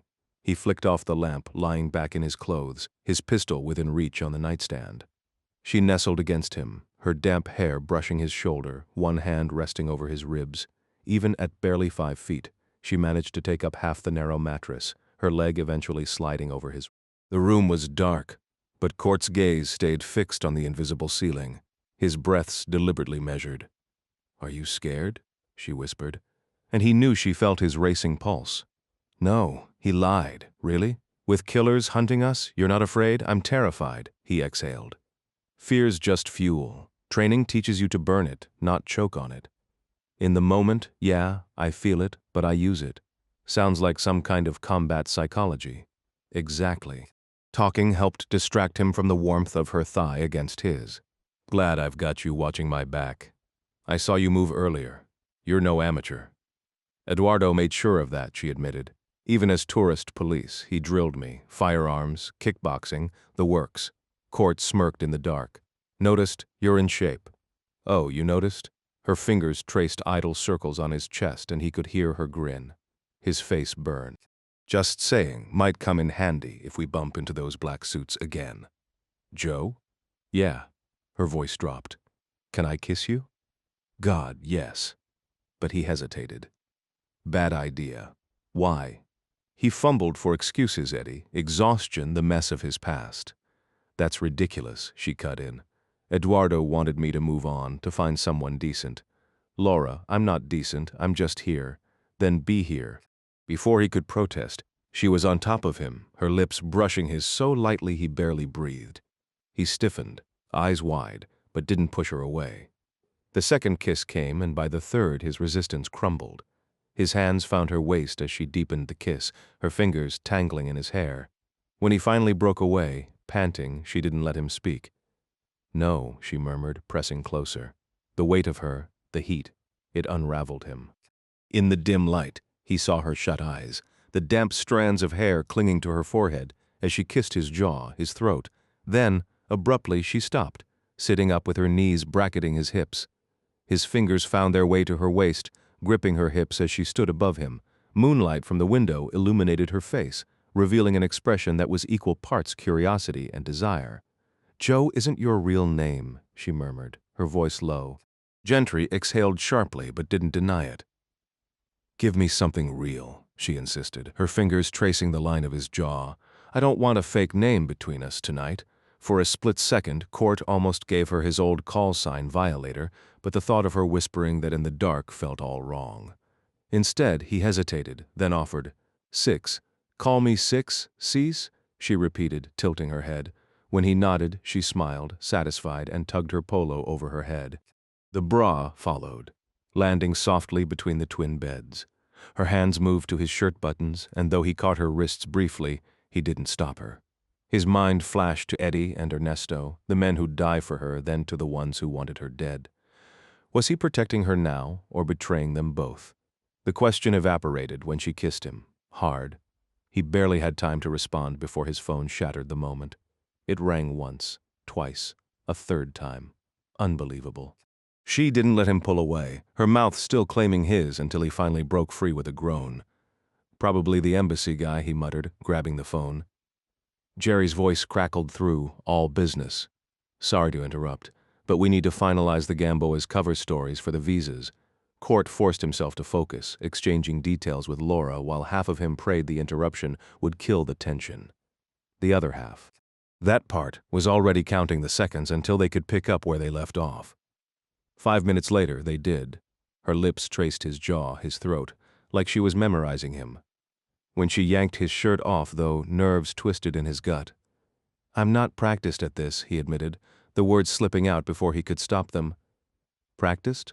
She laughed, warm against his skin. You think people take classes? Not what I meant. You're overthinking 6. Her fingers toyed with his belt. Just stop talking.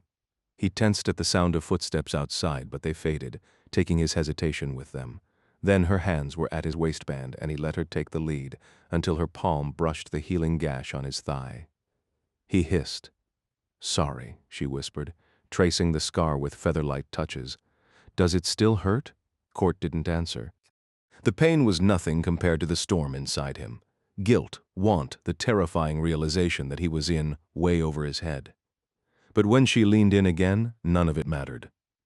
What's going on? Laura asked, her fingers tracing idle patterns on Gentry's chest. Crocodile, he muttered, his thoughts drifting far from the muddy banks of the Amazon. Laura let out a soft laugh. Cocodrilo, she repeated in Spanish, amusement dancing in her voice. You're full of secrets, 6. Always holding back. Her hand lingered over his heart before she leaned down, pressing her lips to the spot. Keep your mysteries if you must, but save a little space in there for me. Deal, deal, he murmured, finally giving in. He pulled her close, their mouths meeting in a slow, heated kiss as he eased her onto her back. Beneath him, her body was a paradox, strong yet yielding, her pulse quickening under his touch. It wasn't just passion. It was something deeper, a silent promise that she was with him, not just observing like some detached evaluator. Every hesitation he had she erased, tugging him closer when he paused, stealing his breath with her kisses, refusing to let his attention stray. When pain flared in his thigh, she simply pulled him down, her lips chasing away the ache until nothing else existed. No threats, no past, just the two of them tangled in the safety of that narrow bed. Hours later, Gentry stirred, sunlight spilling over the sheets. Laura was curled against him, her face nestled in the crook of his arm, her hand resting lightly on his chest. The scent of her skin, the warmth of her breath, it was intoxicating. He hadn't even known someone could smell like this, like comfort and something inexplicably hers, but then reality crashed in. Eddie, his friend, buried just days ago. And here he was, wrapped up in the very person Eddie had sworn to protect. A wave of guilt twisted in his gut. Had he crossed a line? Laura's eyes fluttered open, meeting his gaze. "You okay?" he asked, voice rough. She answered with a kiss, dissolving his doubts for the moment. "What time is it?" she murmured. "Late. We need to move. Where to? A car, gassed and ready. Once we meet Flegger and grab the documents, we're heading north. Drive straight through, switch off sleeping. Should reach the border by tomorrow afternoon to meet your family." Laura sighed dramatically. "So we're stealing another car? At this rate, you'll have to help me land a job in the States just to pay back all these poor victims of grand theft auto." Court tensed. She assumed he was coming with them. He'd mentioned not having papers, but she probably thought Jerry had it handled. Damn it, he couldn't tell her the truth that stepping into the U.S. would be just as dangerous for him as staying here. Another layer of guilt settled over him. Had she only let this happen because she believed they'd be together after this? Could they even have an after? She stretched against him, yawning. "Do we really have to get up now?" Her voice was playful, but Court caught the sound of footsteps outside. He forced a smirk. "Yeah, stealing a car in a strange city isn't exactly a quick errand. Can we stop by the church first, just for a few minutes?" Of course. He'd forgotten, in the haze of the night, how much she loved those quiet moments in dimly lit chapels. 15 minutes, max, or we'll... He froze mid-sentence. The room fell dead silent after the second "what" escaped his lips. In an instant he was upright, fingers wrapping around the cold steel of the Beretta resting on the nightstand, his eyes locked onto the partially obscured door, half hidden behind the bulky TV and dresser. Not a muscle twitched as he strained to listen. His head tilted slightly like a predator catching a distant sound. Laura held her breath, her gaze fixed on the taut muscles of his back, the jagged scar on his shoulder blade barely registering as adrenaline flooded her veins. The stillness stretched, too long, too unnatural. Then, without warning, he was on his feet, boxers the only barrier between him and whatever lurked beyond. The pistol never wavered from the door as he stole a glance out the window at Calle d'Ancilles below. Empty, eerily empty. That's when the world erupted. Black combat boots swung through the shattered window like a wrecking ball, slamming into his chest before he could react. Glass rained down as the force sent him sprawling, the Beretta skittering across the floor. A split-second glimpse of the masked figure, a federal, rappelling in with brutal precision, was all he got before chaos swallowed the room.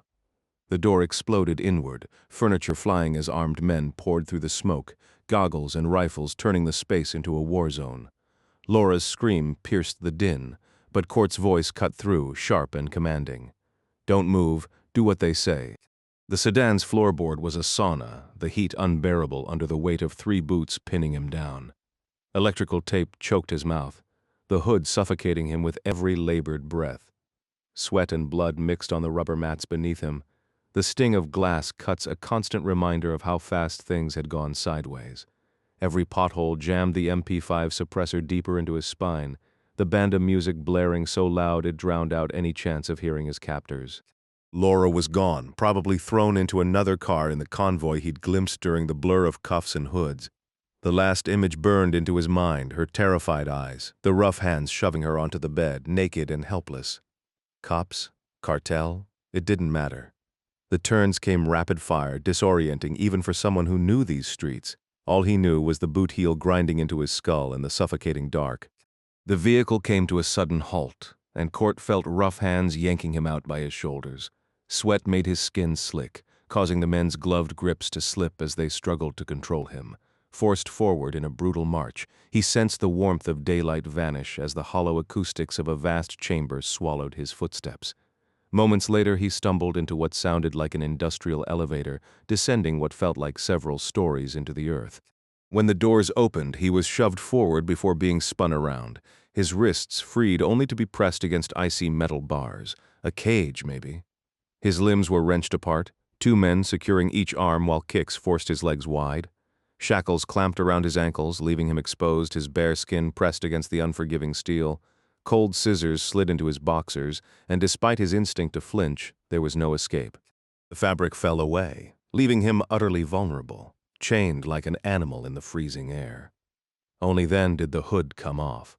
Steam rose from his damp hair, fogging his vision momentarily as sweat dripped from his lashes, tracing a slow, tickling path down his stubbled face. The room was a grim, square dungeon, 20 feet of stone walls, a low ceiling, and a concrete floor stained with dark streaks leading to a central drain. A single bulb cast a sickly glow, illuminating the blood-smeared walls but leaving the corners in shadow.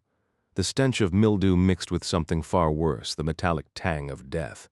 This wasn't just a holding cell, it was a slaughterhouse. Across from him stood the freight elevator's heavy door beside a narrow, doorless stairwell. 4 men loomed in the dim light, 2 in federal police gear, their helmets and masks discarded, but rifles still slung across their chests. The other 2 wore leather aprons, their expressions chillingly focused. The older one, a sweaty, bald man with a gut, fiddled with a wheeled cart just feet away, arranging an array of gleaming tools, saws, drills, mallets, and surgical instruments. The younger one, barely out of his teens, watched with the same detached menace. No black suits. Court almost let himself hope until he spotted the car battery on a dolly, wires snaking up to a sinister-looking device bolted to his cage. Roach clips clamped onto the bars, confirming his worst fear. He knew exactly what this was, and here he was, buck naked and wired into it. "Welcome to hell," the fat man announced in Spanish, not even glancing up from his tools. "I'll be your guide through the slow, excruciating end of your miserable life." Court stayed silent. "They call me El Carnicerito," the man continued, adjusting a gleaming scalpel. "The little butcher, I serve Don Daniel, my specialty pain, and making stubborn men talk." His grin was as sharp as the blades on the table. "I'm the best at what I do," Court declared through gritted teeth, trying to sound tougher than he felt. "Your mom must be thrilled." The butcher mocked, his voice dripping with false bravado. Court thrashed against the restraints, but the cold metal refused to budge. He was trapped, utterly screwed. El Carnicerito just grinned, gesturing to the nervous kid in the blood-stained apron. "Meet my apprentice." Without another word, he adjusted a knob on the sinister-looking machine beside him. A jolt of electricity shot through Court's body, just enough to make his muscles twitch. The butcher studied the gauges, satisfied. That was just a taste. The real show hasn't even started, moving closer. The butcher peeled off a rubber glove and started plucking shards of glass from Court's chest, leftovers from his violent entrance through the window. Court clenched his jaw, refusing to give the sadist the satisfaction of seeing him flinch. But the butcher's grin only widened, some fresh cruelty sparking behind his eyes. He turned abruptly, murmuring something to his apprentice, who scurried upstairs like a frightened rabbit. Moments later, footsteps echoed down the stone staircase. 2 men, one in heavy boots, the other in soft-soled shoes. The first was a polished gangster, his tailored black suit and manicured goatee wildly out of place in this dungeon of horrors. An UMP hung casually from his shoulder, as if he were heading to a business meeting instead of a torture chamber. The second man made Court groan internally. Jerry Pleger, wrinkled khakis, a cheap dress shirt, and the unmistakable look of a guy who'd bitten off more than he could chew. "My fellow American," Court drawled, rolling his eyes.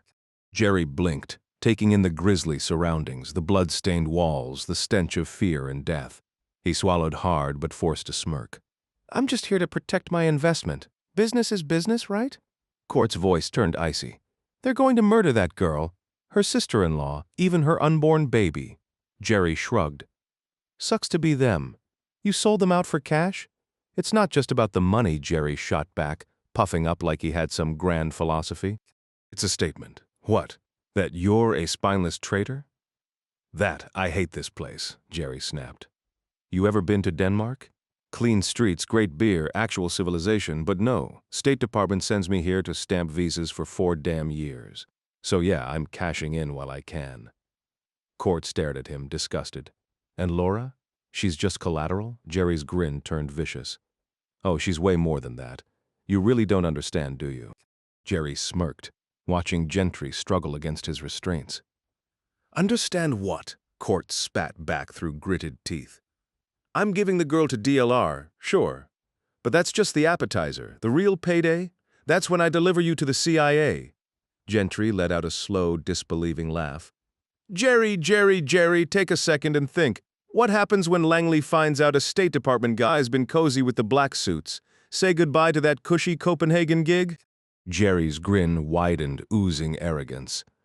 Los Trajis Negros handle the CIA handoff. I collect my reward and poof, I'm gone. No more Mexico, no more diplomatic paperwork. Got it all planned, huh? DLR, and I have an understanding. Business is business. Deals with devils tend to backfire, kid. Jerry just shrugged and turned to the little butcher who'd been waiting silently. That thing some kind of shock machine, he asked in Spanish. The torturer nodded, picking up a worn leather wallet. Open wide, he instructed Court. Wouldn't want you swallowing your tongue before you talk? Court obeyed, bracing himself. The moment the current hit, his body convulsed violently, back arching, muscles locking, a guttural scream muffled by leather. When it stopped, sweat glistened on his skin like oil. Where's Elena Gamboa? The butcher demanded, yanking the wallet free. Court managed a weak smirk. How do you say go to hell? The shocks came harder this time, his skull cracking against the iron grate behind him. Between rounds, the torturer's assistant returned with groceries, salt, tequila, limes, and the two began mixing a grotesque cocktail, squeezing fruit like they were prepping for a party. Hold the salt for me, Court muttered, voice ragged. The butcher ignored him, lifting the pitcher. He slapped Court's face, ensuring his focus, then toyed with a shard of glass embedded near his ribs. The room smelled like cheap liquor and sweat. The other men chuckling as if this were just another Tuesday. Court's vision swam, but he refused to give them the satisfaction of seeing him break. Not yet, the man grinned sadistically as he held up the pitcher. You ever wonder what this cocktail will do to those raw gashes on your body? Gentry remained silent, his jaw clenched. I'm going to ask about Senora Gamboa's location, but honestly, I'm begging you, stay quiet. I've been looking forward to this moment. The cartel members near the elevator chuckled darkly, while Jerry turned his head, unable to watch. Court inhaled sharply, then spat directly into the torturer's face. The assistant lunged forward, slamming a fist into Court's nose, but the fat man didn't even flinch. He licked his lips, savoring the moment. You're just making this sweeter for me. Later, when I'm carving you apart piece by piece, I'll actually feel bad, not because of what I'm doing, but because the fun will be over. With deliberate slowness, he tipped the pitcher, letting the acrid liquid cascade over Court's battered skin. He worked it into the open wounds with his fingers, smearing it deeper as the prisoner's screams echoed off the concrete walls. The elevator buzzed, signaling its return to the surface. The federales in the room touched their earpieces, and the man in the black suit glanced at his phone. He'd missed a call. The ringing drowned out by the agony filling the chamber. Before he could check the caller, one of the cops stiffened and muttered, "DLR's here." Court writhed, his body convulsing as the elevator descended with a heavy thud. The wooden gate creaked open, revealing 3 shadowy figures stepping into the dim light. For a moment, no one paid attention to the tortured man on the floor, until his vision cleared enough to recognize Daniel de la Rocha standing at the center of the newcomers. DLR studied the American with cold amusement. Jerry, the butcher, his apprentice, and Carlos Spider's right-hand man stood off to the side in the frigid room. Daniel, Emilio, and Spider moved closer, stopping just inches from Court's face. You? DLR scoffed. This is who's been causing me so much trouble. Court met his gaze, unflinching despite the pain. In flawless Spanish, DLR smirked. I was expecting someone more impressive. Rambo, maybe? The room erupted in laughter. Switching to English, he added, You've cost me time, money, and patience. So tell me, why? The gray man stayed silent, his teeth chattering uncontrollably. DLR glanced at the cart loaded with tools, then back at his prisoner. What kind of party favors have you been using on my guest here, Gordo? The torturer grinned. Just a few electric surprises so far. Oh, and I made good use of those cuts from the broken glass. He held up the empty pitcher, and DLR took a whiff, his nose wrinkling before a smirk spread across his face. Gringo margarita? See, Don Daniel. Nice touch. DLR rolled his eyes and turned to his men. You think I want to watch this freak show? Only a real sicko gets off on that. Pay him,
And this bullet wound? Fresh, maybe a year old?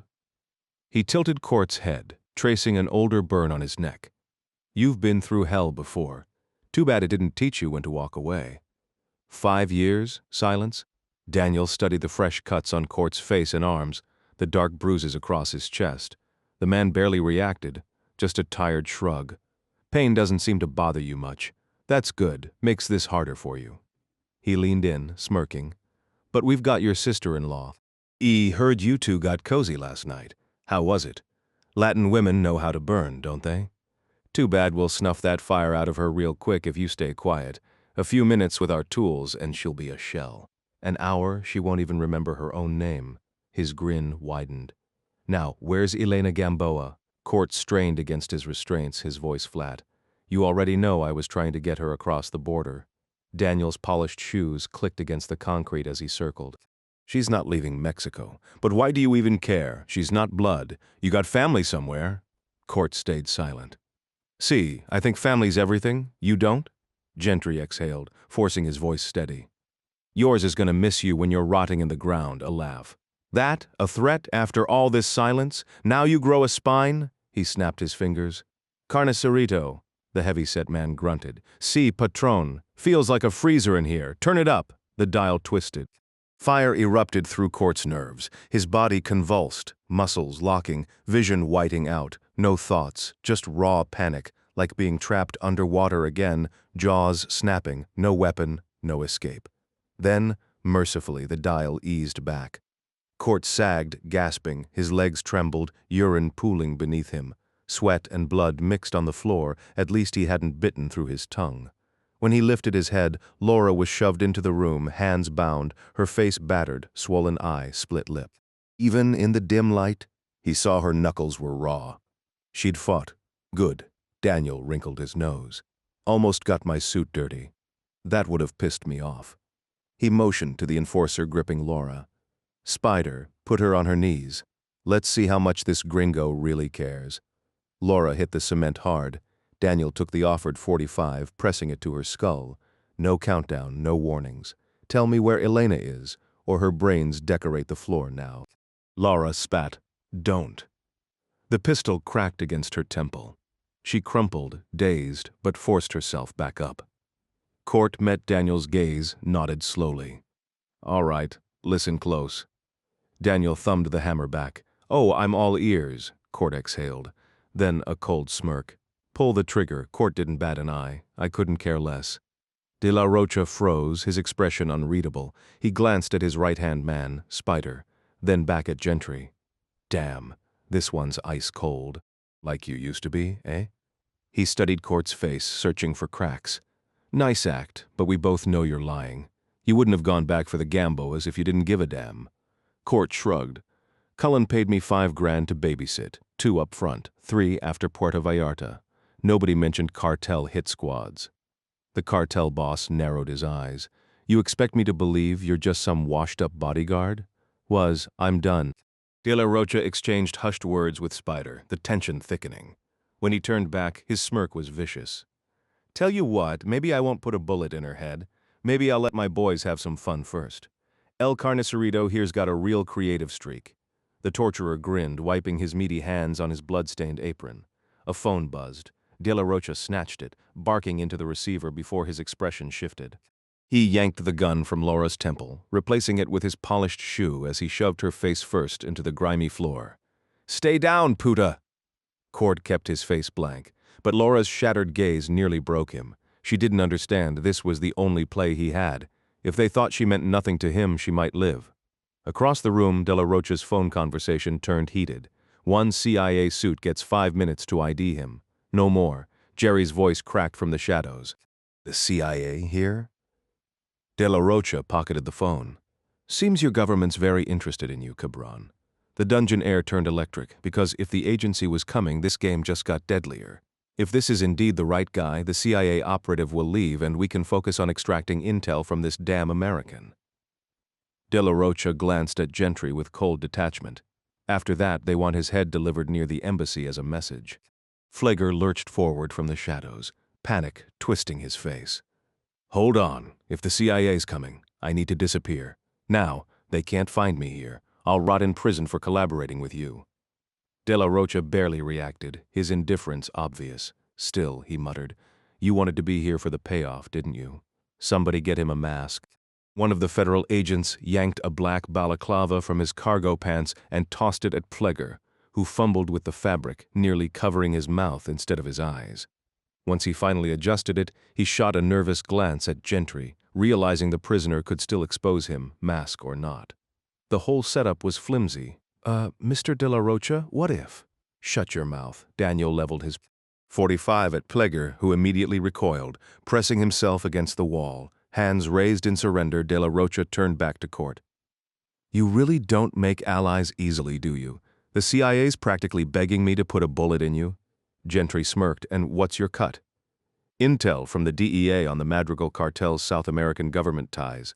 Pleger edged forward, voice cracking. "And my payment, right? I still get," DLR swung the pistol back toward him, "plata o plomo? Money or lead?" Pleger swallowed hard. "Money, boss? Definitely money." He retreated again as De La Rocha continued. "I'm leaving now. My people insist I'm not here when the CIA arrives. But I'm taking your little informant with me. Their agent will confirm your identity, then vanish. The butcher gets 24 hours to crack you about Elena Gamboa, and I get the rest of my life to pry answers from Lorita." The room fell silent. "Only question is, which of us will enjoy our job more?" Spider yanked the girl up by her hair, her scream cutting through the tension. DLR gave Gentry one last look before heading for the door. "You owe me, and you will pay." As he disappeared into the stairwell, his voice echoed back, "Butcher, make sure our friend Jerry helps you work on the prisoner. By the time the CIA shows up, I want him too broken to speak." The fat man grinned, twisting the voltage dial to its highest setting. "Si, Jefe." The black suits found their CIA contact in Chapultepec Park, just as planned. Red tie, standing on the museum steps. The man was broad, his blonde hair slightly too long, his thick neck barely supporting his heavy chin. He'd clearly let himself go since his field days, finishing off a dulce de leche ice cream before wiping his sticky hands clean as the van rolled up. The gray van stopped on Las Grutas Avenue, its door sliding open. The agent climbed in, and 4 sets of hands immediately went to work, searching his briefcase, hooding him, patting him down, checking for wires. He knew these same hands could just as easily end him if their bosses gave the order. The van sped south toward Paseo de la Reforma, the agent's fate hanging in the balance. The van swerved left, and though the CIA operative couldn't see through his blindfold, he cataloged the turn out of habit. Mexico City's chaotic streets were unfamiliar territory, despite his past visits. Wedged between armed escorts, he remained still. The rumble of traffic a dull backdrop to his thoughts. This wasn't his first time trussed up and hauled to some shadowy meeting. Beirut, Kosovo, Bangkok, Mogadishu, he'd lost count of the hellholes where he'd been shoved into vehicles like cargo. But this mission was different. He wasn't just another expendable asset. He was here because he could spot Cortland Gentry, Violator, Sierra 6, the Gray Man, in a heartbeat. 5 years working side by side had burned that skill into him. For 2 days, he'd cooled his heels in Puerto Vallarta, waiting for intel. Then came the call, a possible sighting in Mexico City. Embassy walls were plastered with grainy photos of a man dangling from telephone wires mid-gunfight. The stunt reeked of Gentry's brand of reckless precision.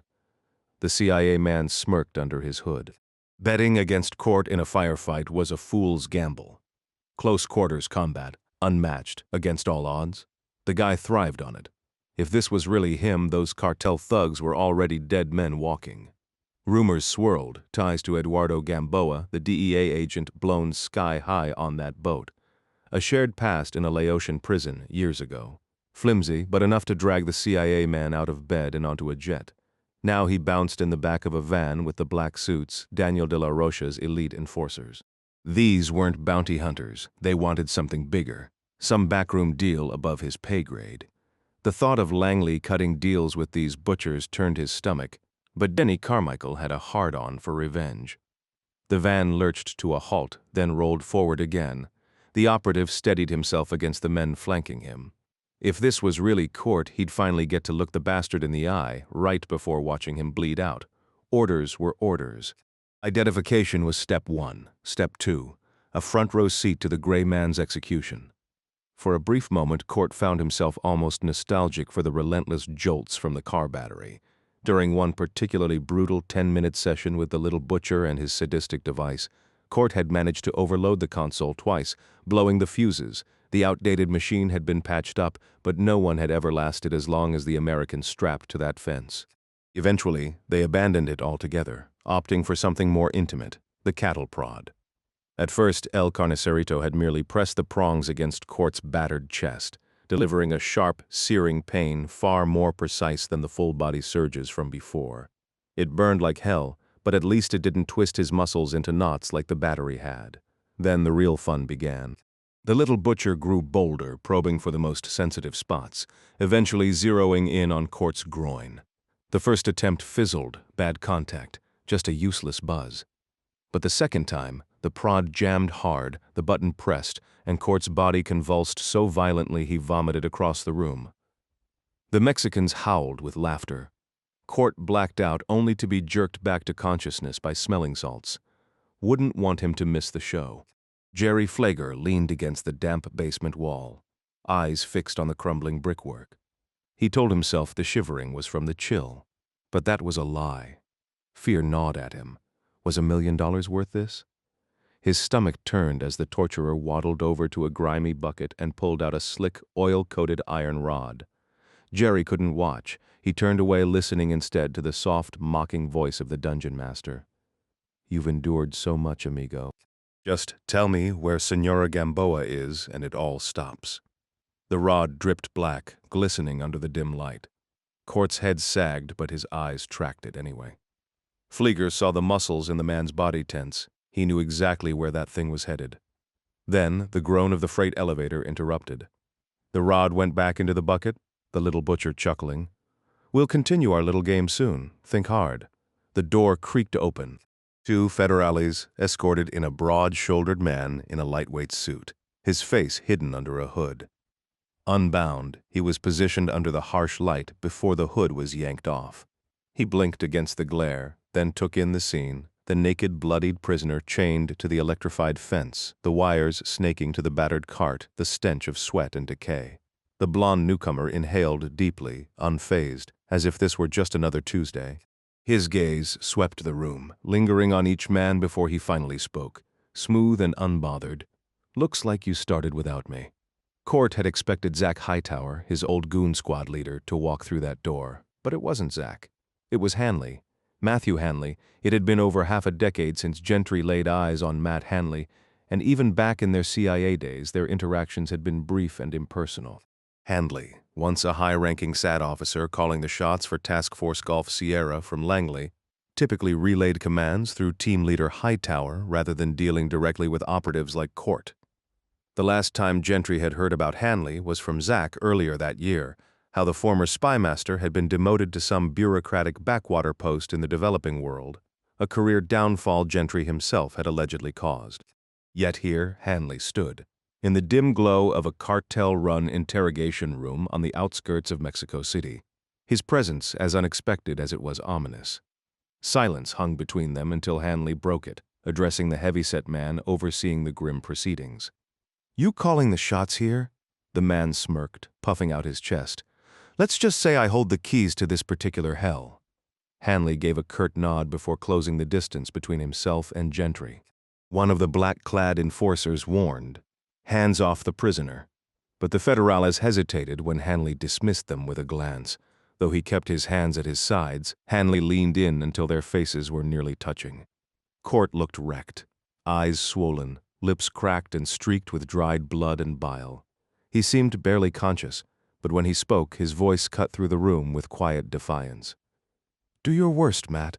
But that guy in the corner, State Department, works for the suits." Hanley's gaze flicked to the man lurking near the wall, his mismatched outfit, khakis and a white dress shirt paired with a tactical balaclava, standing out among the heavily armed cartel muscle. Plugger stayed frozen under the scrutiny until Hanley shrugged. "Not my circus." Gentry strained against his restraints, his words ragged but clear. "He's trafficking visas, running a scam for illegals." Hanley arched an eyebrow. "That so?" He turned back to Pfleger with mock curiosity. Business good? Pfleger stammered. I don't know what. He's... Look at me, kid, Hanley barked, his appellation drawl sharp as a whip crack. Pfleger flinched, eyes darting to the cartel members for backup, but they just watched, indifferent. Reluctantly, he peeled off the mask. Hanley scoffed. I look like internal affairs to you? A shaky head shake. Damn right I don't, so relax, you're not why I'm here. He turned back to Gentry. I'm after bigger game. Pfleger exhaled, shoulders slumping. So, this is your guy? Yep. And there's a payout? Hanley smirked. Sure is. Pfleger brightened. Sweet. What'd he do? Hanley studied Gentry's battered face, then echoed the question back at him. Yeah, violator, what did you do? Court's head lifted, defiance flaring. My job, your orders. Not when you went rogue. Bullshit, I followed every op order Zach gave. Then you sent them to bury me. Hanley waved a hand. Water under the bridge. Then why show up now? With a grin, Hanley stepped back, surveying the room. His eyes lingered on the crude torture tools before remarking in Spanish. Retro. Like something out of an 80s B-movie, the torturer bristled. Retro, this is top tier. Please, we retired these toys before you were in diapers. Hanley shot back before switching to English, his tone dripping with disdain. But hey, if it works. Hanley adjusted the dial with a smirk, switching effortlessly back to Spanish. Mind if I take a turn? The stocky interrogator gave a thin smile. Be my guest, but this guy's stubborn. Already fried 2 fuses on this American. Hanley's gaze locked onto Court before cranking the voltage. Gentry's body convulsed violently, muscles straining against restraints, tendons standing out like piano wires beneath his skin. When the current stopped, Hanley exhaled with amusement. Classic. He glanced at the sweating technician. Feels underpowered. Batteries shot. He's drained it dry. Tough bastard, Hanley conceded. Carlos, Spider's right-hand man, moved forward, his English deliberate. Now that you've confirmed we have your target, we'll escort you back to Chapultepec. His body will be left near the embassy as promised. Hanley arched an eyebrow. This a fact-finding mission? Or are you just having fun? Carlos blinked. Fun? You need intel from him? A curt nod. Hanley's eyes drifted to the bucket holding the rusted prod, then to the surgical tools laid out like a macabre buffet. Ah, getting personal then. His gaze swept the room, jars of unidentifiable liquids, coiled wires, duct tape, before landing back on the silent men. I'd love to stick around for the show. Not possible, Carlos said. This could take hours. Pity. Hanley turned to Gentry, who hung limp but grinning. Wake up, you bastard. Know how much hell you've put me through? Court's voice was ragged but defiant. Heard that before. I was climbing the ladder, had it all mapped out. What changed? One of my operators screwed up royally, an international incident waiting to happen. So they offered us a deal. Clean house, and the whole mess disappears. I gave the order. Sent Hightower's team to your place. Next thing I know, Hanley's jaw tightened. You turned them into scrap metal. Old news, Court muttered. The fallout buried me. 51 years old, rotting as station deputy in Port-au-Prince. I despise the humidity, the dengue fever, the goddamn hurricanes. Every minute of this purgatory is because you couldn't just take a bullet like you were supposed to. Spittle flew as his voice rose to a shout. You ruined me, you worthless sack of... Carlos shoved between them. Enough? The van's waiting. Hanley blinked as if remembering where he was. He raised his palms. Fine. Fine, lo siento. He leaned in, lips curling. Wish I could watch them break you, but duty calls. As the group turned to leave, he spun back with a vicious grin. One last thing. A family saying, he delivered the phrase in slow, guttural Russian. Tugo zakroi rot I derzi za sheyu. Court's head snapped up. The words didn't match Hanley's supposed Scottish roots, but the venom behind them needed no translation. Hanley pivoted toward the elevator, brushing past the distracted officers. As he reached the table cluttered with gruesome tools, his hand shot out, seizing a gleaming scalpel. Carlos had already moved toward the freight elevator while the federal agents fumbled with the hood meant for Hanley. The scalpel caught the dim light as it sliced through the air, burying itself deep into the neck of the nearest black suit. Blood sprayed in a crimson arc as the man clutched his throat, without missing a beat. Hanley whirled toward the stunned officers, gripping their tactical vests and hurling them backward with brute force. They crashed into the iron fence beside Gentry, who, despite his bound wrists, seized one by the collar and the other by his rifle strap. Hanley shoved the little butcher away from his macabre workstation, then cranked the electroshock device to its highest setting.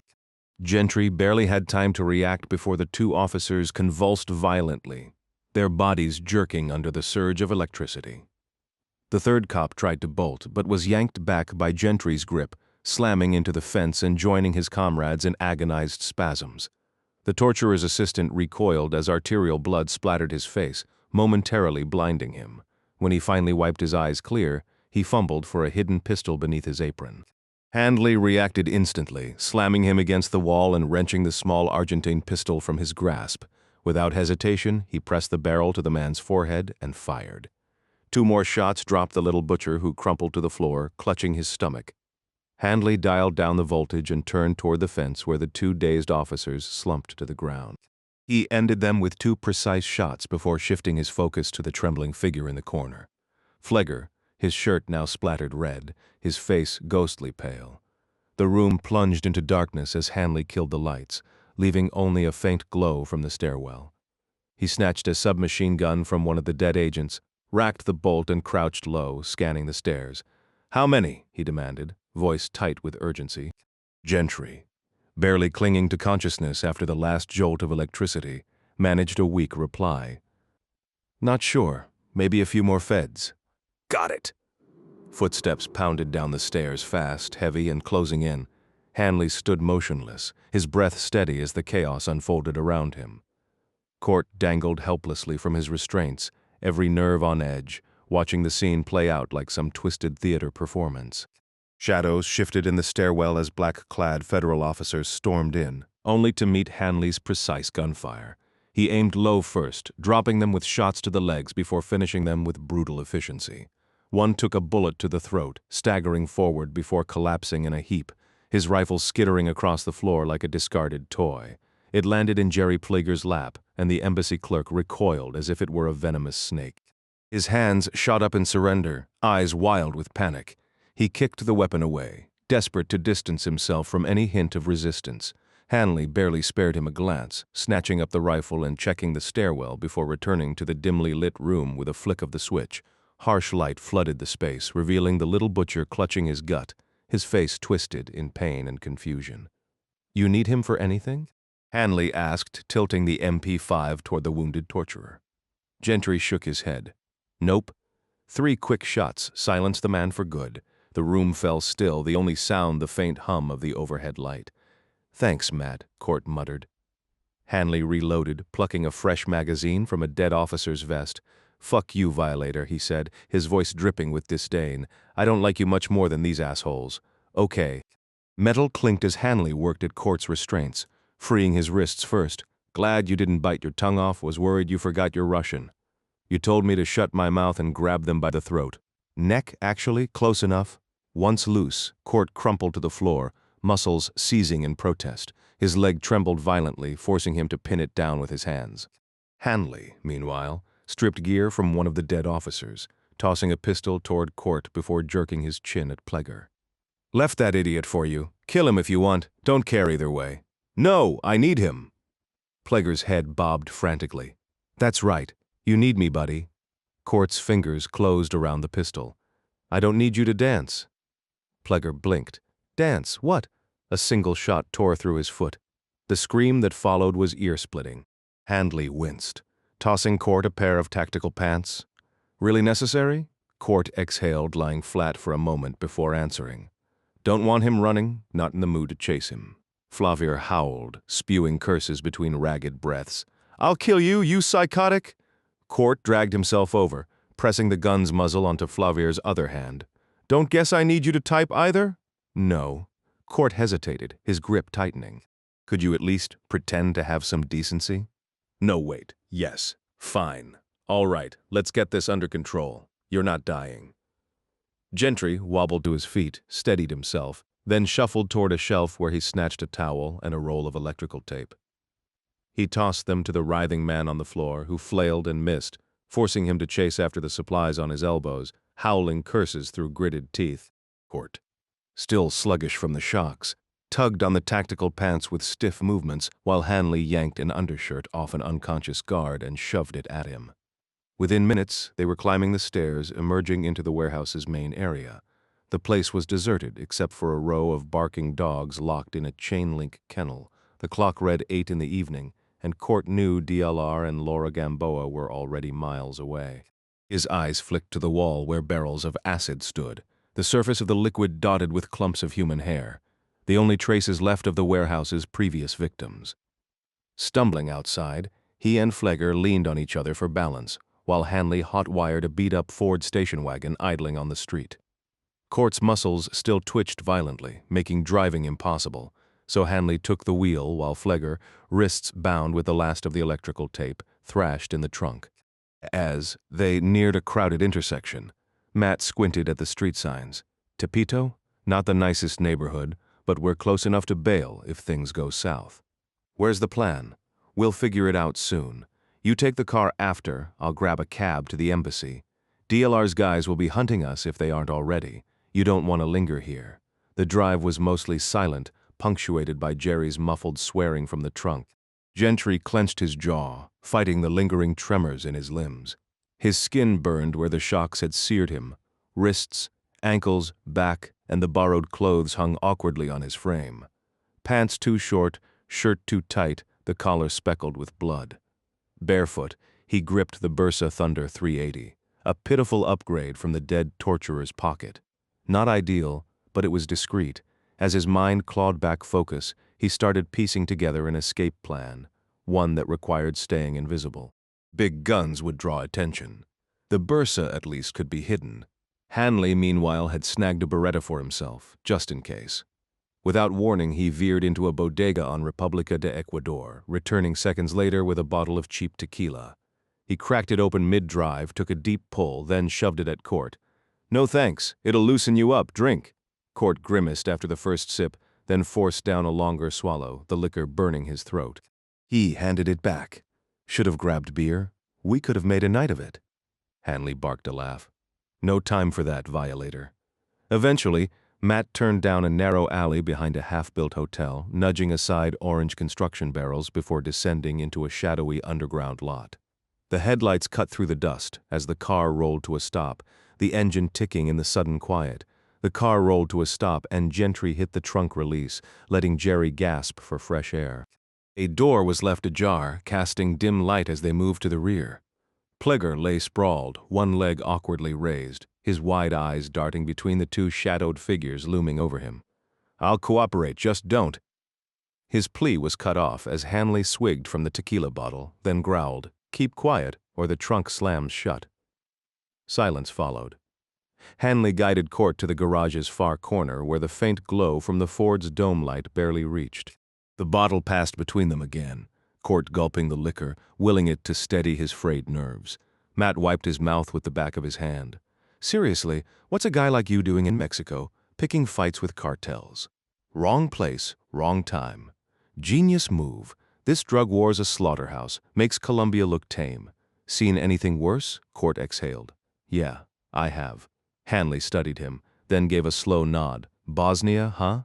"Something like that," Court muttered. Matt didn't press. Langley's files on Gentry's early CIA days were sparse, and he preferred it that way. They said, "You knew Major Gamboa, GOP's commander, old history, and now DLR's after his family." Court nodded. "That's the mess I'm stuck in. Wish I could help, but officially, my bosses don't give a damn about Gamboa. As for you, they just want you buried. Then why step in?" Matt shrugged. "You wrecked my career, but what's left to lose? In the goon squad, you were solid. Hell, I'd have fought back too if they turned on me. I'm not letting some cartel butcher you, no matter what Langley's suits think." Court leaned against the concrete wall, the cold seeping through his shirt. Hanley smirked. "This isn't my first rodeo tracking you down. Few years back, Denny had me in Paraguay. Easy gig. Then Kiev blew up. Next thing I know, I'm on a jet, dizzy as hell, trying to ID you for an op you didn't even run." Gentry stayed silent. Hanley's grin widened. Still the quiet one, Hightower. Now he never shut up. "How is he?" Matt's smile vanished. Dead. They all are. You put 2 rounds in Zach's chest, sent him flying through a window. Blamed you for the whole team. Court kept his face blank, though his pulse spiked. If only you knew. Zach had survived, they'd even worked together in Algeria. But Hanley was clearly out of the loop. The tequila burned in his throat as he let the lie hang between them. Zach had taken serious injuries during their last mission in Sudan, leaving Court uncertain if his old teammate had even survived. But one thing was crystal clear. Court understood the inner workings of the Special Activities Division far better than Matt Hanley ever would. Despite the CIA's kill order on the Gray Man, Court wasn't the real outsider here, Hanley was. Who authorized the shoot-on-sight order against me? Court demanded, his voice sharp. Hanley's gaze flicked to the half-empty tequila bottle, as if calculating how much liquid courage he had left. Denny Carmichael reached out personally, he admitted. Said you were a liability that needed to be erased. Why? Honestly, no clue. But Carmichael and the higher-ups had their reasons. They slapped a presidential finding in front of me. Some vague crap about foreign interference. When I pushed for details, Denny told me to shut my mouth and follow orders. Hanley took a deep swig, the alcohol making his hands tremble slightly. I warned him the only sure way to take you out was with airstrikes, but he insisted on sending in the team. Zach and the others, they're all gone now because of that call. He let out a bitter laugh. And if Langley finds out I'm talking to you, I'm beyond fired. Court stared at him, disbelief twisting into something darker. Matt, after what you pulled in that basement, firing's the least of your worries. Hanley shrugged, forcing a grin that didn't reach his eyes. Federal prison? A black bag team at my door? Nah, I'll spin it. Tell them you overpowered me, took me hostage, left me bleeding on the side of the road. He paused, rubbing his jaw. We'll need to sell it though, Black Eyes. Maybe a broken rib, something convincing. Court exhaled sharply. You've got a better idea? Hanley's expression hardened. He knocked back 3 quick shots, then staggered toward the garage wall. With a careless flick of his wrist, he sent the bottle shattering into the darkness. Right here, he said, tapping his shoulder. Make it count, violator. Court drew his Bursa Thunder, stepping back to take aim. Hanley flinched, bracing for impact. Just don't miss, he muttered, but at the last second, Court lowered the gun. Sorry. Hanley blinked. For what? The pistol barked twice, first into Hanley's gut, then his shoulder. Blood seeped through Hanley's fingers as he collapsed, writhing on the cold concrete. God damn it, Court, he gasped. From the trunk, Jerry Flegger yelped, scrambling back as Court turned toward him. Slamming the lid shut, Court returned to Hanley, who was now struggling to push himself away. A clean shoulder shot? Nobody would have bought that from me, Court said flatly. Hanley coughed, pain twisting his face. I could have sold it, stop whining. The shoulders are through and through, and that gut shot? You've got plenty of padding to soak it up. Seriously, are you the only guy in Haiti actually gaining weight right now? I'm gonna die from blood loss. Relax. You're not dying. Trust me. When Langley hears I put 3 bullets in you, they won't question whether you were helping me. Hanley's face paled as shock set in, but his eyes still widened in disbelief. 3 times? Court stood abruptly, aimed the pistol, and fired another round into Hanley's left thigh. Son of a bitch. The heavy-set man howled, twisting onto his side as he clutched his leg. Listen, Matt, I'm doing you a solid. Carmichael knows I don't play nice with traitors. No organs, no arteries, you'll live. Hell, you'll be a legend at Langley after surviving a shootout with the Gray Man. How's that for a promotion boost? This isn't funny, you bastard. I saved your life. And now I'm saving yours. Denny would skin you alive if he thought we were working together. Keep pressure on your stomach. The leg and shoulder can wait. Easy for you to say. Hanley spat. You're the one who pulled the trigger. Court crouched, giving him a condescending pat on the head. You'll thank me later. Promise. He stood, pulling Jerry's phone from his pocket and checking the signal. 2 bars, call the embassy. He tossed the phone onto Hanley's heaving stomach before sliding into the Ford's driver's seat. As the engine roared to life, Hanley's furious scream echoed through the empty garage. Damn you, violator! Left in the dark, Hanley fumbled with the phone, his fingers slick with blood. Meanwhile, just outside Mexico City, Daniel de la Roja lounged on his plush living room sofa, surrounded by his family. His kids sprawled across him while his wife sat at his feet, all glued to a heated soccer match between Chivas and Cruz Azul. The sudden chirp of his phone shattered the moment. His wife shot him a glare. "You said no interruptions tonight." Daniel sighed, checking the caller ID. "It's Nestor. Has to be important." Before she could protest, their eldest daughter shushed them, eyes fixed on the game. Daniel answered, only for his expression to darken instantly. "What? The American escaped? After what I saw in Tepito, chained up, half dead, he just walked out." Nestor's voice crackled through the line. "He took out Carlos, the butcher, and half a dozen feds. Fleger's gone too. There's blood, one of them's hurt." Daniel bolted upright, nearly sending his infant son tumbling. He stormed into his study, slamming the door behind him. This wasn't him alone. Madrigal's behind this. It has to be the Vaqueros. We don't have proof yet. I don't need proof. Call the CIA. Tell them the Vaqueros shot their man. Nestor hesitated, but Daniel's rage left no room for doubt. Somewhere in Mexico City, a hunt was just beginning. Daniel de la Rocha ended the call with a frustrated sigh, rubbing his temples before pressing the intercom button on his desk. "Emilio, get the vehicles ready. We're moving out now." His wife lingered in the doorway, arms crossed. "Work again?" she asked, the familiar disappointment heavy in her voice. He gave a tired nod. "I'm sorry, but it can't wait." Meanwhile, Court Gentry sat alone in Our Lady of the Pillar Church, the same wooden pew creaking under his weight as yesterday, but Laura's absence left the space hollow. The scent of melted wax and lingering incense couldn't mask the tension coiling in his shoulders. Jerry Fleger, now stuffed in the trunk of his own sedan with an ice pack strapped to his busted foot, had been more baggage than partner during their frantic errands, ditching the Ford, raiding Jerry's apartment for cash and supplies, all while the man hobbled like a broken marionette. The detour to the church made no tactical sense. No black suits would still be lurking near Donceley's street, but logic hadn't brought him here. The quiet pressed in, sharpening his thoughts. Laura's face, the raw burns on his wrists, Eddie's ghost whispering about a life he'd never learned to live. Love, Court almost laughed.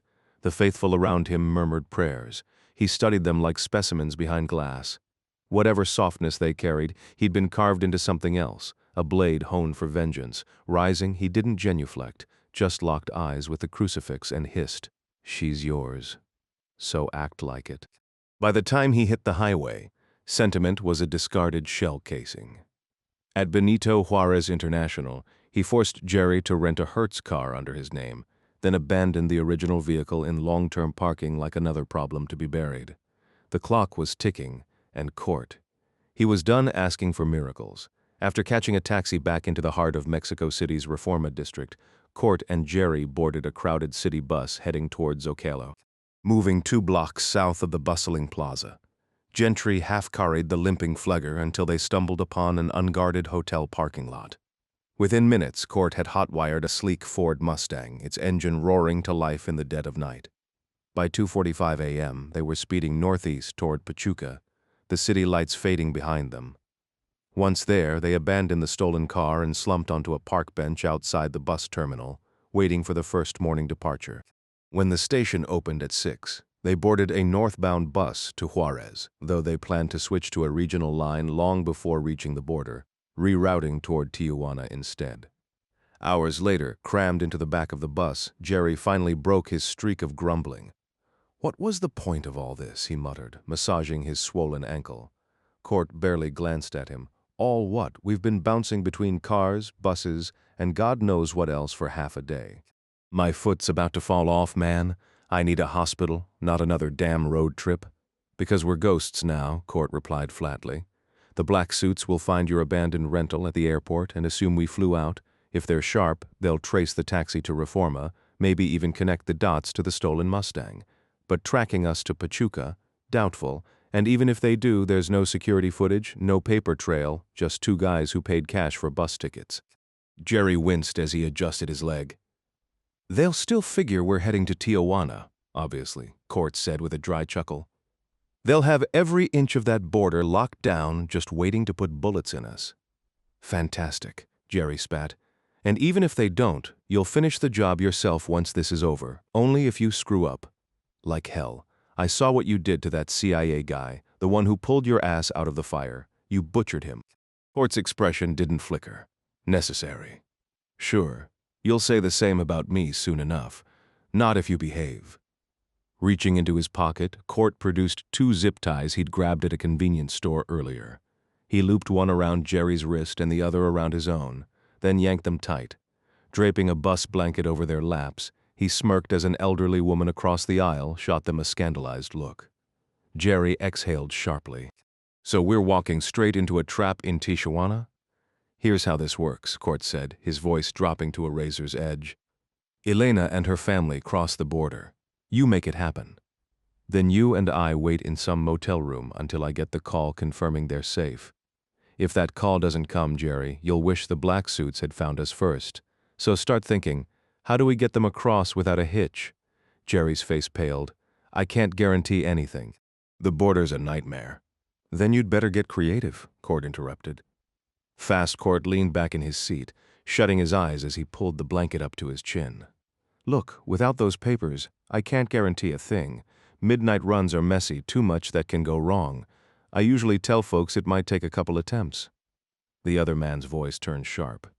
They don't have that luxury. One slip-up, and De La Roche's men will make sure they vanish without a trace. This isn't a game. It's one shot or nothing. I'm being straight with you, no promises. Court just shrugged, his tone chillingly calm. Then get ready, Jerry. You're a dead man. Dio. Gamboa Fuentes perched on a park bench, just a stone's throw from the U.S. border crossing. His nerves were shot, his eyes flicking to every stranger over the age of 10. 3 days of waiting, 3 days of convincing himself his Aunt Laura and the American weren't coming. And now every passerby looked like one of the black suits. The air was mild, but sweat rolled down his temples, soaking into the collar of his shirt. He'd followed Joe's advice, shaved his head, swapped his usual clothes for something nondescript. His grandmother and Aunt Elena were holed up in a cheap motel a few miles back, too scared to step outside. Yesterday had been chaos, gunfire erupting between cartel enforcers and what they thought were rivals moving in on their turf. The streets of Tijuana had turned into a war zone overnight. Oddly, the violence might have bought them some time. If the black suits were busy dodging cartel bullets, maybe they'd slip through unnoticed. Diego didn't want to be here. Every instinct screamed at him to run back to the motel, but someone had to make contact. A shadow fell across the bench. A man in a faded ball cap and work clothes slowed in front of him. "Follow me," he murmured in Spanish, but the accent was unmistakable. Jose. Diego barely recognized him, the close-cropped hair, the scruffy beard, the mirrored sunglasses. The American moved like a ghost, appearing out of nowhere before settling onto a beat-up Vespa. Diego hesitated, then climbed on behind him. The engine sputtered to life, and they vanished into the afternoon traffic without another word. Court dropped off the rented scooter at the same shop where Jerry had picked it up earlier, then flagged down a cab with Diego to return to Luz and Elena's hotel. When they arrived, the women barely recognized the American. His new look was so convincing they joked he could pass for one of Los Trajes Negros if he dressed the part. The two had made their own attempts at disguise. Luz had gone for a bold red-dye job that, while not exactly natural, suited her age. Lena had swapped her usual wardrobe for a crisp white sundress with a floral print paired with oversized sunglasses and heels. Her hair was now a sharp bob almost identical to her sister-in-law Laura's.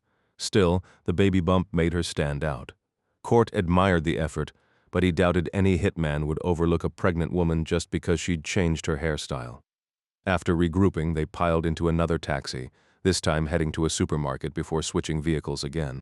The final cab dropped them near a bus stop on the outskirts of town. Once the driver was gone, Court guided them down a side street, then into a narrow alley that led to a run-down hourly motel. A few tired-looking women loitered near the entrance, but Court ignored them, ushering the family up a back staircase to a cramped, windowless room. The second the door clicked shut, Elena broke the silence. "Why are we here?" Court flicked on the light, revealing a sagging bed, a worn-out comforter, and a backpack tossed carelessly on top. Without a word, he nodded toward the bathroom. Inside, Jerry was duct-taped to the pipes, his head resting against the grimy toilet, his injured foot propped awkwardly on the edge of the tub. "Took you long enough," he muttered, as Court stepped past the shocked Gamboas. "We've got a problem. Court announced. Elena's voice trembled. "Where's Laura?" he exhaled.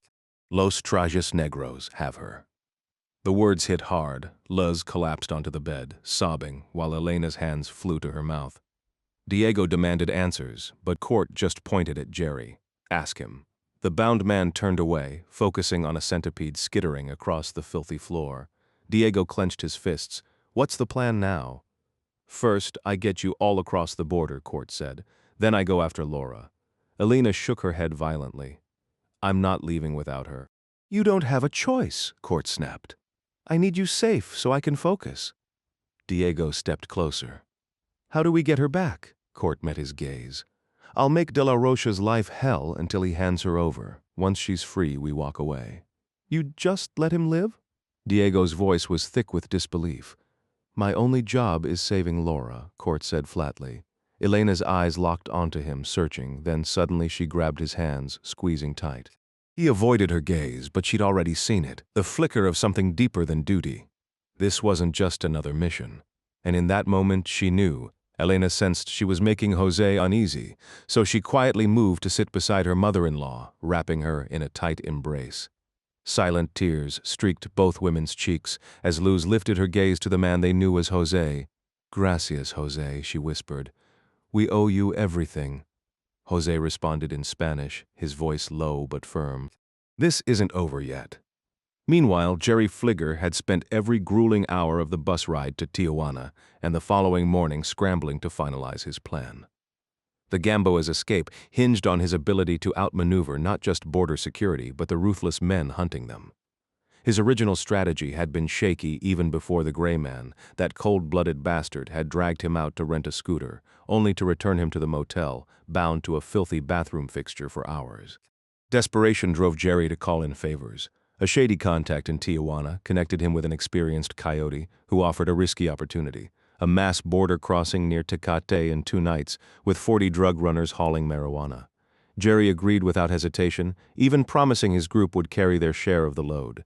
Later, a debt-collecting call to an old associate in Nogales revealed another option, a hidden tunnel snaking into Arizona.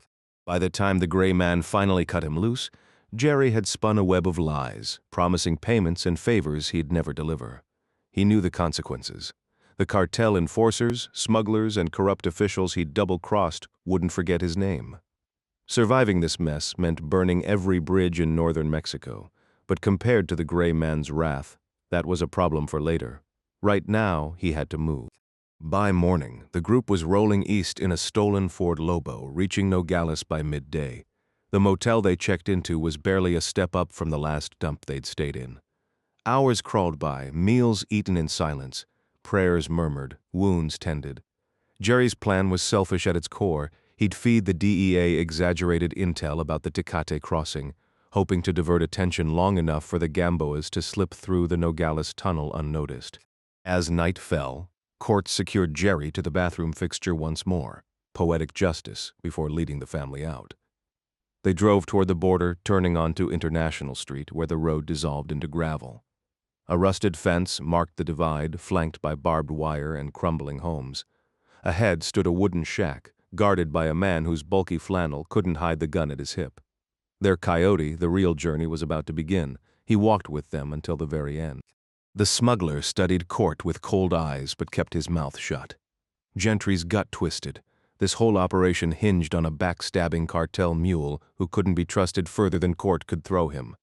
3 lives hung in the balance, 4 counting the baby Elena carried, yet desperate times called for desperate measures. Jerry wasn't helping out of kindness. Self-interest kept him in line, and that was the only guarantee Court needed. The smuggler jerked his chin toward the rundown shack, and for a lingering moment the group stood together in the dusty road's darkness. Elena's voice broke as she clutched Court's arm. "There aren't words for what you've done." Tears streaked her cheeks. "Find Eddie's old unit when you get across. Marines, DEA, good men, they'll help you raise that child, right?" She managed a shaky smile. "I will." Her embrace was fierce, her whispered plea urgent. "Save Laura, she has no one else. And for God's sake, watch your back." Then she was gone, vanishing into the shack. Diego's handshake was firm, but his eyes were distant. "You're the man of the family now," Court reminded him. The young man nodded. T.O. Eddie built a life there. However it ended, he lived. His gaze lifted to the stars. I want to make him proud. Then he too disappeared inside. Luz held court the longest, murmuring a prayer in Spanish before crossing herself. He caught fragments, something about protection, something about mercy. The words should have been comforting, but they only made him feel more alone. When the shack door closed, Court turned. Beyond the fence, the glow of distant warehouses painted the night. A dirt road cut through the scrubland, pale under the moonlight like a twisted ribbon leading north. America, right there, close enough to taste. 5 years since he'd set foot on home soil, and now it might as well be enemy territory. Funny how the most dangerous place for him was the one he'd once bled for, the one he'd kill for, the one that would happily put a bullet in his skull if given the chance. The Gamboas were probably staring at those same stars from the other side right now, breathing free air while he stood here like a ghost. The irony wasn't lost on him. His jaw tightened. Sentimentality was a luxury he couldn't afford. The motel phone shattered the silence at dawn. Lena's voice crackled through. Tucson bus tickets, a burner phone bought at the station. Code words exchanged. Hotel, she said, and Court's shoulders dropped an inch. Still, he made her pass the phone to Diego. The kid sounded exhausted, not coerced. Jerry hadn't slept. The man sat rigid on the opposite bed, eyes bloodshot, foot bouncing. Fear had a way of keeping people awake, especially when death was on the itinerary. Their gazes locked, the traitor and the ghost. The game wasn't over yet. You're gonna take me out no matter what, right? Jerry's voice was tight with suspicion. Court shook his head. Not happening. You held up your end. No reason to waste you. Jerry scoffed. Sure. I turned my back and boom, bullet in the spine, real convincing. Gentry exhaled, impatient. Listen, the room's paid through tomorrow. Stay if you want, I'm gone. Flegger hesitated, then gave a slow nod. Yeah, whatever you say. His tone dripped with doubt. But you want me to walk away from my job, right? No more U.S. contracts? Got it. Exactly.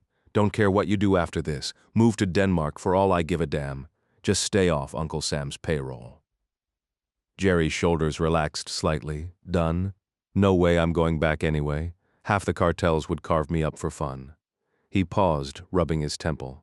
So what now? Gentry shrugged. Not my problem. But there's one more thing. Of course there is, Madrigal. Flegger groaned, letting his head thud against the wall. Seriously? Nobody gets FaceTime with El Vaquero. The guy's a myth. Cut the crap. Make it happen. Jerry stared at the ceiling, then finally met Court's cold gaze. Let me guess, this is another do-it-or-die situation. Now you're catching on. Flegger's eyes glazed over as he weighed his options. After a long silence, he muttered, Fine, I'll make some calls. The sun beat down on Court as he slumped on the dusty curb, the stink of exhaust and sweat clinging to him. A kid on horseback trotted by, eyeing the stranger like he was some kind of alien. Gentry glanced at his hands. They weren't just trembling, they were shaking. That wasn't like him.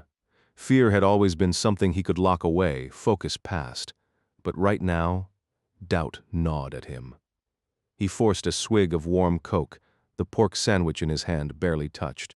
The desert heat and the weight of what was coming killed his appetite. And then there were the locals, 5 minutes off the bus from Hermosillo, and already some musclehead in a straw hat was in his face. Who the hell are you? Court kept walking. The guy stepped on his boot. Gentry stopped, calculating 4 ways to drop him before he hit the ground. But drawing attention wasn't the plan. He kept moving, ignoring the growing pack of armed men trailing him. One yanked his hat off, frisbeeing it into the street. Another kid, barely old enough to shave, kicked him square in the backside. Court stumbled but kept going, refusing to react. Now, sitting outside a corner store, the crowd had finally scattered, but the tension hadn't. And the real problem was still ahead. Someone must have made a call or sent a message because the locals suddenly got the signal to clear out. Court didn't hear a single word spoken, just a glance or a nod. And those guys scattered like roaches when the lights flick on. His fingers trembled as he lifted his drink, the memory of the electric shocks still fresh. The burns on his wrists weren't severe, more like a bad day at the beach, but the whole ordeal had left him jumpy even days later, and now he was willingly walking back into the lion's den, which only made his nerves worse. A brown sedan crept down the street, pulling into the gas station opposite him before rolling past the pumps and stopping. Two men stepped out, gripping AK-47s like they were extensions of their arms, dressed like something out of a spaghetti western, pointed boots, crisp white shirts with red trim. They had thick mustaches and ostrich skin boots that probably cost more than most people made in a month. These weren't just any thugs. They were Los Vaqueros, Constantino Madrigal's personal enforcers. The rifleman crossed the street, zeroing in on Court, who stood slowly, hands raised. A cop car rolled past, hesitated for half a second, then kept moving. Typical for a place like Altar, deep in Sonoran Desert cartel territory. Men with assault rifles could stroll down Main Street, guns aimed at some poor bastard, and the law wouldn't bat an eye. The vaqueros kept their rifles low but trained on Court's chest. Within minutes, he was patted down, shoved into the sedan, and driven south out of town. The car veered off into a dry gully, kicking up dust as it skidded to a stop. Court barely had time to step out before the sedan sped off, leaving him coughing in the dirt. Before the dust even settled, a black Cadillac Escalade rolled up, must have been tailing them the whole time. The rear window slid down, revealing another vaquero, this one young and overweight, his straw hat resting in his lap. He twirled a massive Colt Python, grinning as he leaned out. "Let's see those tan lines, gringo," Court blinked. "What? Strip? Everything." With a sigh, Court peeled off his clothes down to his boxers, but the guy jerked his gun toward them too. Off they went. Standing barefoot in the scorching dirt, Court hopped from foot to foot. His burns were bad enough without adding blisters to the mix. 3 more men spilled out of the SUV, rifling through his clothes like they were searching for hidden treasure. Each piece got a thorough inspection before being tossed back at him, though not in any logical order. His underwear came last, leaving him standing there, arms full of dusty fabric, waiting like some kind of absurd mannequin. Finally dressed, the sun baking his scalp, Court climbed into the Escalade beside the fat guy, the python digging into his ribs. He stayed silent, staring straight ahead as they rumbled south to a dirt airstrip on the edge of nowhere. The land was flat, barren, dotted with square fields tended by donkeys and underpaid workers. At the end of the strip sat an ancient Cessna 210, the kind of plane cartels loved, tough, reliable, perfect for smuggling. Court and his rotund escort boarded, joining a pilot in a baseball cap with a .45 strapped to his seat and 2 more armed men in the back. The engine sputtered to life. And just like that, they were airborne, heading deeper into the belly of the beast. The 2 men sat with Kalashnikovs resting on their thighs, and Court couldn't help but question whether they'd ever actually tried firing those rifles inside the cramped 6-seater. His mind always worked that way, calculating risks even when there was no immediate threat. As the engine roared to life and they buckled in, he mapped out how to neutralize everyone on board in under 3 seconds. He'd spare the pilot, take his sidearm, and pray the guy cooperated enough to land safely. If not, well, a bullet to the skull and a crash landing it would be. Court wasn't exactly a skilled aviator. He'd turned more than one plane into a smoldering wreck, including a particularly spectacular disaster that left nothing recognizable. So, yeah, he really hoped this crew behaved themselves on their little joyride into the rugged mountains of cowboy country. The plane shuddered down the runway, lurching into the air with all the grace of a drunken bull. Through the window, Court caught glimpses of the Pacific as they banked south. The flight was smooth, landing in a hidden airstrip nestled among tin-roofed shacks deep in the Sierra Madre. He had no clue if they were still in Sonora or had crossed into Sinaloa, maybe even Nayarit, where his whole Mexican nightmare had kicked off at Eddie Gamboa's grave. One thing was certain. Madrigal's vaqueros would be everywhere. Sure enough, as he stepped onto the tarmac, a flatbed truck rolled up, packed with AK-toting cowboys. Court climbed into the bed, surrounded by hostile stares as they rumbled into a village and then deeper into the forest. The road was surprisingly smooth. No potholes, just the deliberate jostling from the vaqueros, making sure the gringo knew his place. The cartel clearly maintained this route, a fact confirmed when they passed a log bunker with a .3 caliber machine gun trained on the road. The forest opened to reveal rows of crude buildings, armed men milling about, bare-chested or in tattered tees, but never unarmed. This wasn't some drug lab, it was a full-blown guerrilla camp. No walls, no towers, just sheer isolation and firepower. Taking this place would require an entire battalion of rangers. The truck jerked to a stop, sending Court slamming into the guy beside him, who muttered something venomous in Spanish. After a humiliating public strip search watched by villagers, dogs, and chickens alike, he was shoved up a narrow trail. Gun emplacements dotted the path, armed men on horseback glaring down at him. Razor wire and wooden steps marked the final stretch before the gate, where 3 more guards waited. Above, rifle barrels and cowboy hats cut sharp silhouettes against the sun. Beyond the gate, the trees thinned, revealing a cluster of large buildings hidden beneath the pines. The compound consisted of plain concrete buildings topped with corrugated metal roofs, a dusty path cutting through the center where armed guards stood watch at every entrance. Horses and the occasional mule were tied up near watering holes, flicking their tails in the heat. Court was escorted past them toward a massive storage facility further down the road. Suddenly, the guards flanking him pressed their pistol barrels against his temples, while a third shoved his revolver into Court's forehead. A fourth weapon dug into the base of his skull. "Perfect," the leader muttered in Spanish, stepping back as the group inched forward like some grotesque, many-legged creature. Court felt like the center of a human spider, surrounded by limbs moving in eerie sync. As they shuffled through the doorway, guns scraping against his skin, he scoffed, "Y'all must be the most paranoid security detail I've ever met." The lead man grinned. "If we were paranoid, you'd already be dead in the desert." The procession crept deeper into the cavernous space, the leader walking backward, his pistols still raised. "Be a shame if we had to redecorate Senor Madrigal's dining area with your brains." Inside, the room resembled a makeshift banquet hall. Long folding tables were piled with food and soda cans, surrounded by armed men who watched the tense parade with bored expressions. At the far end, a lone figure sat hunched over a plate of beans, mopping them up with tortillas before washing it down with a swig of Tecate. Only after setting the can down did he glance up, his dark eyes locking onto Court. The guards finally eased their weapons slightly, though they kept them trained on the gray man. Constantino Madrigal looked more like a weathered farmer than a cartel kingpin, thick-bodied, mustached, his denim shirt hanging open to reveal a sweat-slicked chest, adorned with a simple cross pendant. He tore off another bite of tortilla, chewing lazily before speaking. "The gray man, el hombre de gris." He gestured with his beer can, pointing it at Court like an accusation. "Nobody gets an audience with me. Nobody. But you? Hell, even my men won't shut up about you. Did you see that gringo on TV? You're practically famous." He dipped a finger into a small mound of white powder beside his plate, sucking it clean before chasing it with more beer. Court kept his voice steady. "Appreciate the hospitality."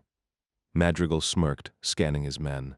"You've taken out more of the black suit's killers than my own boys have?" He took another sip, waiting for a reaction that never came. Court glanced at the revolvers still pressed against his face. "Mind telling your guys to ease up? One itchy trigger finger, and this meeting gets messy. I walked in here unarmed. Seems fair to return the courtesy." Madrigal chuckled, rolling another tortilla between his fingers. "Oh, this is me being polite, gringo. You don't want to see how I handle disrespect?" He leaned in, his grin fading. "I know exactly what you're capable of. You might still have a way to take me out, I'm not sure," Court admitted, keeping his tone measured. "Even if I wanted to, I couldn't pull it off," Court replied, not above a bit of flattery if it kept him alive. "So if that wasn't the goal, what exactly do you need from me?" Madrigal's men hesitated before lowering their weapons, though a dozen armed figures still lingered within striking distance. The cartel boss tapped his thick fingers against the picnic table, considering the offer. "You've been hunting the black suits all week without my help. Why come to me now? This isn't just about picking off stragglers. I'm talking about something bigger." Madrigal gestured for Court to sit, and a silent exchange passed between them before a cold can of Tecate was slid across the table. "I'm not at war with De La Rocha," Madrigal said, cracking open his own drink. "I've got enough problems with the army breathing down my neck, watching you take out his men from the sidelines. That's entertainment." A ripple of laughter spread through the room. Though Court barely caught half of it, Madrigal's thick mountain slang was a far cry from the Spanish he'd learned overseas. A teenager in a weed-embroidered ball cap was summoned to translate. The kid, nicknamed Chingarito, which Court mentally translated with dark amusement, seemed thrilled to be part of the conversation. As the boy relayed Madrigal's reluctance to escalate tensions, Court switched to English. Did you know the CIA handed De La Rocha intel on your South American connections? Madrigal's expression darkened. No. How do you know that? Straight from a CIA source, and De La Rocha himself. He's after your supply routes. He won't get them. Maybe not, but sabotaging your operation would weaken you and strengthen him, wouldn't it? Madrigal leaned in, murmuring to an aide before locking eyes with Court again. Daniel's father was shrewd, a businessman, but Daniel, he's lost it. Blames me for every failed hit, worships some backstreet saint like a fool. His real brains? A guy named Calvo. Now him I respect, smarter than every idiot in this room combined. A few of his men chuckled, though it sounded forced. Court cut in before the translation finished. I can stop this before it blows up in your face. By putting bullets in a few of his men? Better, with your help I can dismantle his whole operation piece by piece.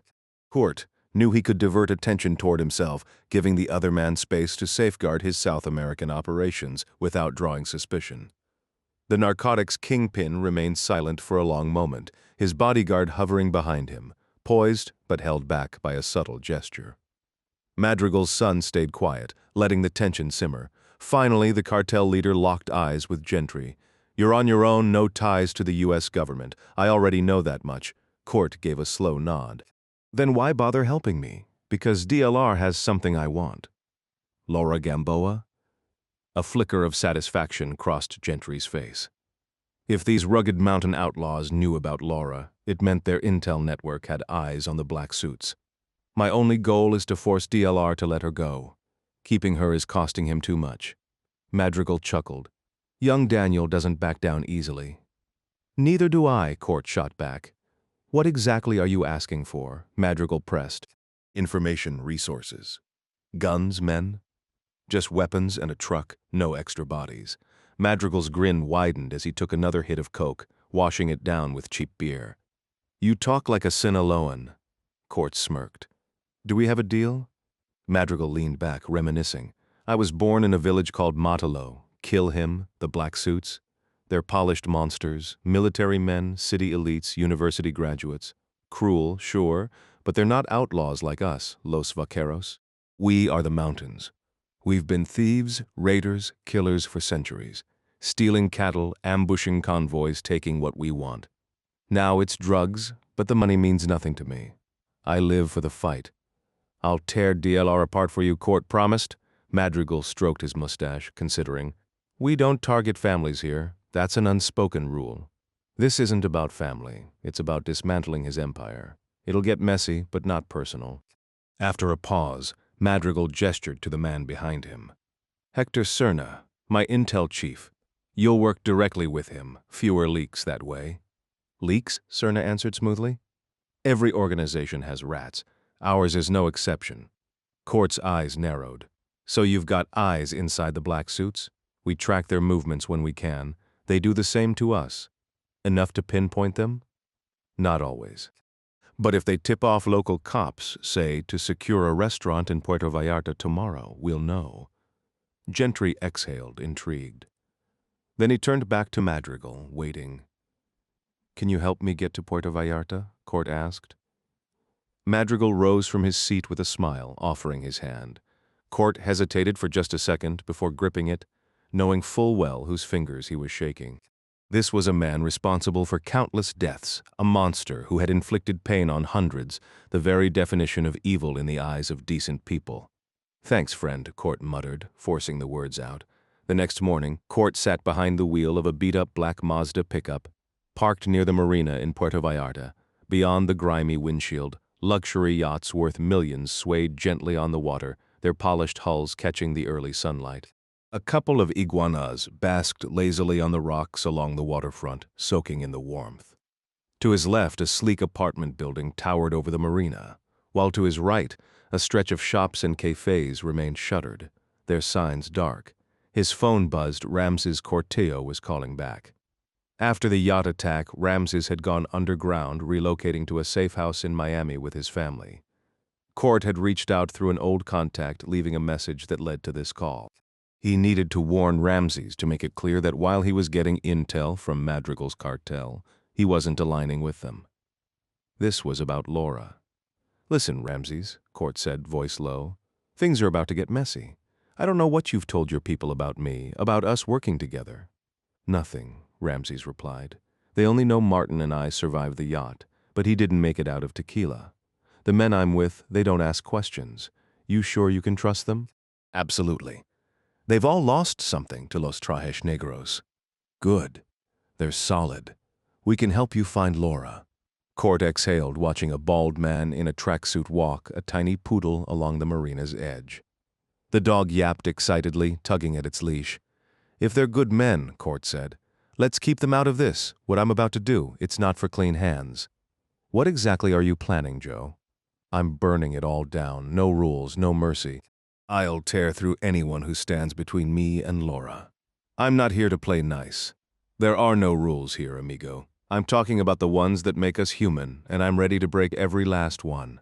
Ramses let out a slow breath. "Dios santo.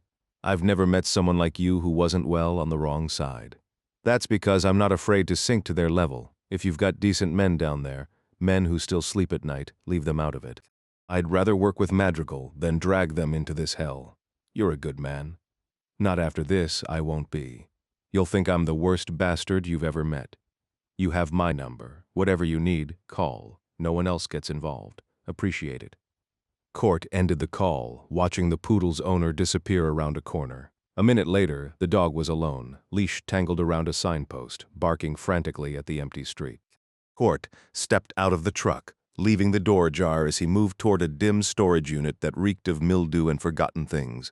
The dim storage room was alive with creeping shadows as lizards and spiders skittered across the walls, their silhouettes magnified by the blinding beam of Gentry's industrial-grade flashlight. At the center of the room, bound and stripped of his uniform, sat Captain Xavier Garza of the Puerto Vallarta police, a man whose badge hid his true role as a hired enforcer for the Black Suits cartel. Intelligence reports painted him as the mastermind behind the cartel's security operations along Mexico's western coast, from the jungles near Guatemala to the rugged edges of Sinaloa. He had been the unseen hand ensuring smooth drug shipments, guarding meth labs, and even orchestrating police escorts for cartel convoys. Gentry tore the duct tape from Garza's face with a brutal jerk, ripping out patches of his mustache. The captain's left eye was a swollen mess from his earlier encounter with the pavement, his clothes sliced away with a razor-sharp fillet knife. At first, Garza had played the negotiator, offering up locations of hidden mountain labs, convinced this was just another cartel power play. But when the American stepped into the light, revealing his face without hesitation, the cop knew this wasn't business. This was personal. "You touch me again, and DLR sends Spider after you." Garza spat, desperation creeping into his voice. Gentry pressed a finger into the captain's sweaty forehead, shoving him back with deliberate force. He glanced toward the garage door, almost amused. "When's he showing up? I'd love to meet him." "You will, gringo," Garza snarled, then switched tactics. "Let me go now, and I'll pretend this never happened." Court checked his watch. "You'll remember this for the next 3 minutes, though." "That's enough." "What do you want?" Garza screamed. "Nothing from you," Gentry replied, his tone chillingly casual. "I'm just the inevitable." Garza's mind raced. "Vaqueros? You with them?" "Nope." "Then who?" "Let's just say I'm here on behalf of Uncle Sam." Garza scoffed. "DAA? You don't look like DEA?" "Because I'm not." Realization dawned. This wasn't about justice. This was vengeance. "We're just suppliers," Garza argued. "You Americans create the demand." Gentry tilted his head. "So the guy selling poison to kids isn't guilty as long as someone's buying. You don't understand how things work here." "Oh, I'm learning fast." Gentry vanished into the shadows, returning with a gleaming meat cleaver. "Chopping off heads, stuffing them in bags. Sound familiar?" Garza's bravado cracked. "Go to hell, probably." Gentry perched on a crate, leaning in. "But first, names and numbers." "What?" "Names and numbers." The cleaver glinted in the harsh light. Let's not waste time. You hand over names from your organization, and I'll make this quick and painless. You'll kill me fast? That's the best offer on the table. And if I refuse, Court glanced at his watch, then shrugged. Pal, I've got nothing but time. 47. The Puerto Vallarta police cruisers rolled up at 9 sharp, officers stepping out to redirect traffic, waving cars past the intersection. Moments later, a convoy of armored white Yukons pulled up outside the upscale oceanfront restaurant. The advanced security team, dressed head to toe in black, moved with precision. A no-nonsense but courteous operative accompanied the maitre d', collecting phones from bewildered diners while assuring them their meals were on the house. Meanwhile, another squad swept through the kitchen, inspecting every fridge, hallway, and storage closet, patting down staff with thorough efficiency. 2 guards armed with MAC-10s took position at the entrances, while a pair of junior operatives patrolled the rear, AK-47s slung across their chests. Inside one of the armored SUVs, Daniel de la Rocha sat flanked by his head of security and his personal bodyguard. When the all-clear came through the radio, Emilio Lopez gave the signal and the Yukon's door swung open. A tight formation of elite guards surrounded their boss as they moved inside, Emilio's hand resting on his holstered pistol, the other guiding Daniel forward. His earpiece buzzed with constant updates. Any threat would send him spinning his boss toward safety in seconds. Trailing the main security detail was Nestor Calvo Macias, murmuring into his earpiece.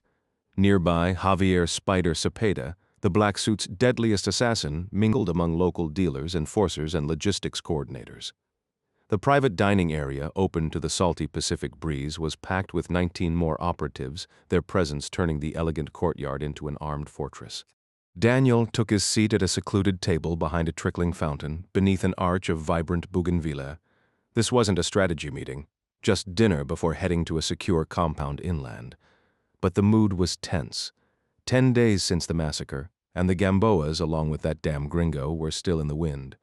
Every black suit operative across the U.S., Atlanta, Chicago, Dallas, L.A. was hunting them down.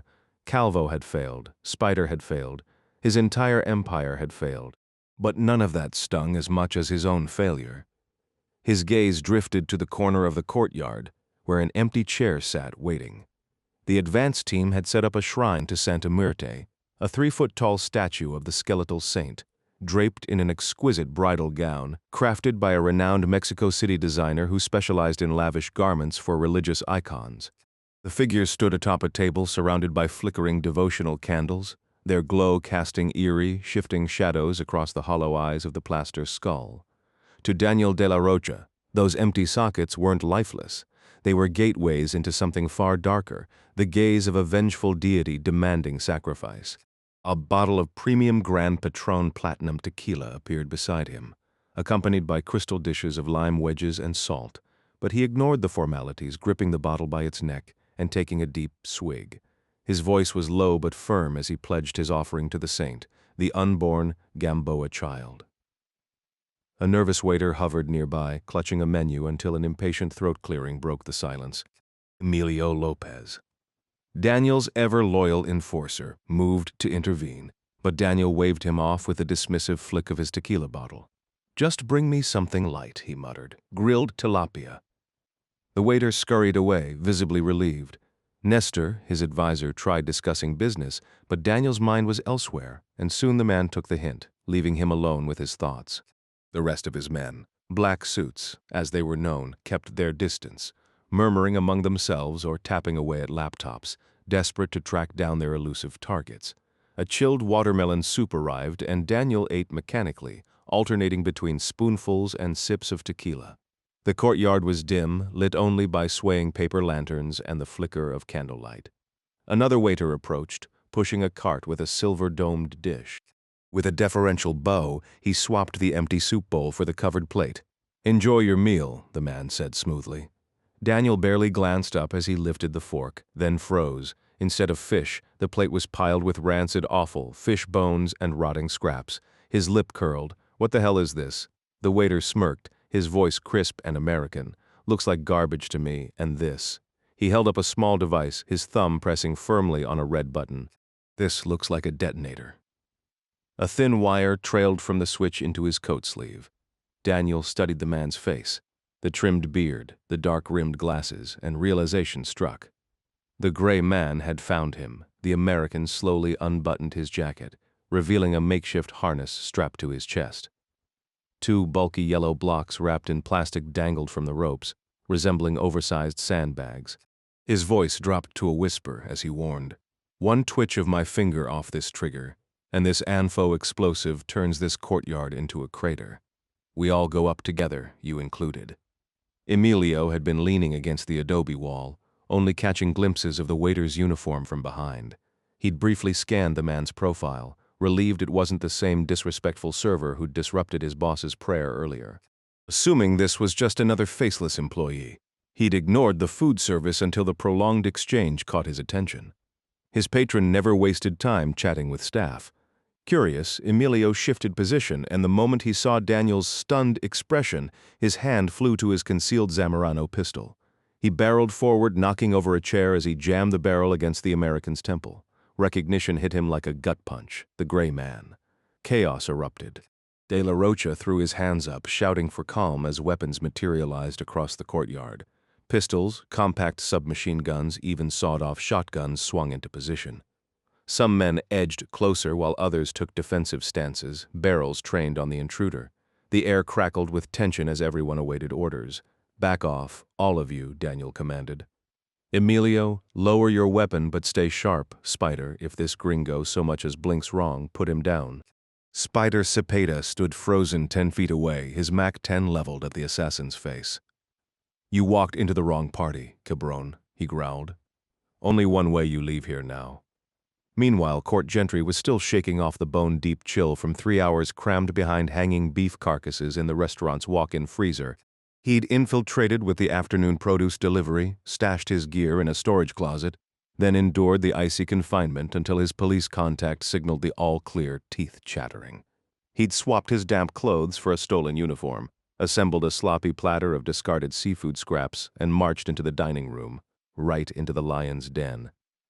Now, with explosives strapped to his chest, he hissed at Daniel, "Call off your dogs."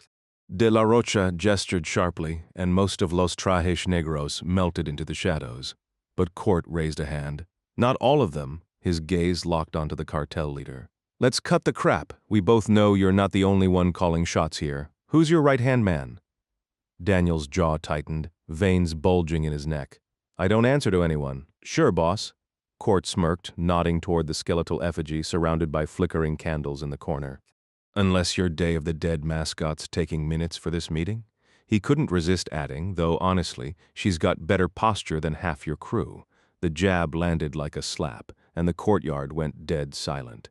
Daniel stood there, exuding an air of calm control, but his words cut through the tension like a knife. "Seriously, what the hell is this?" His anger flared hotter, his face flushing crimson under the dim glow of the courtyard's paper lanterns.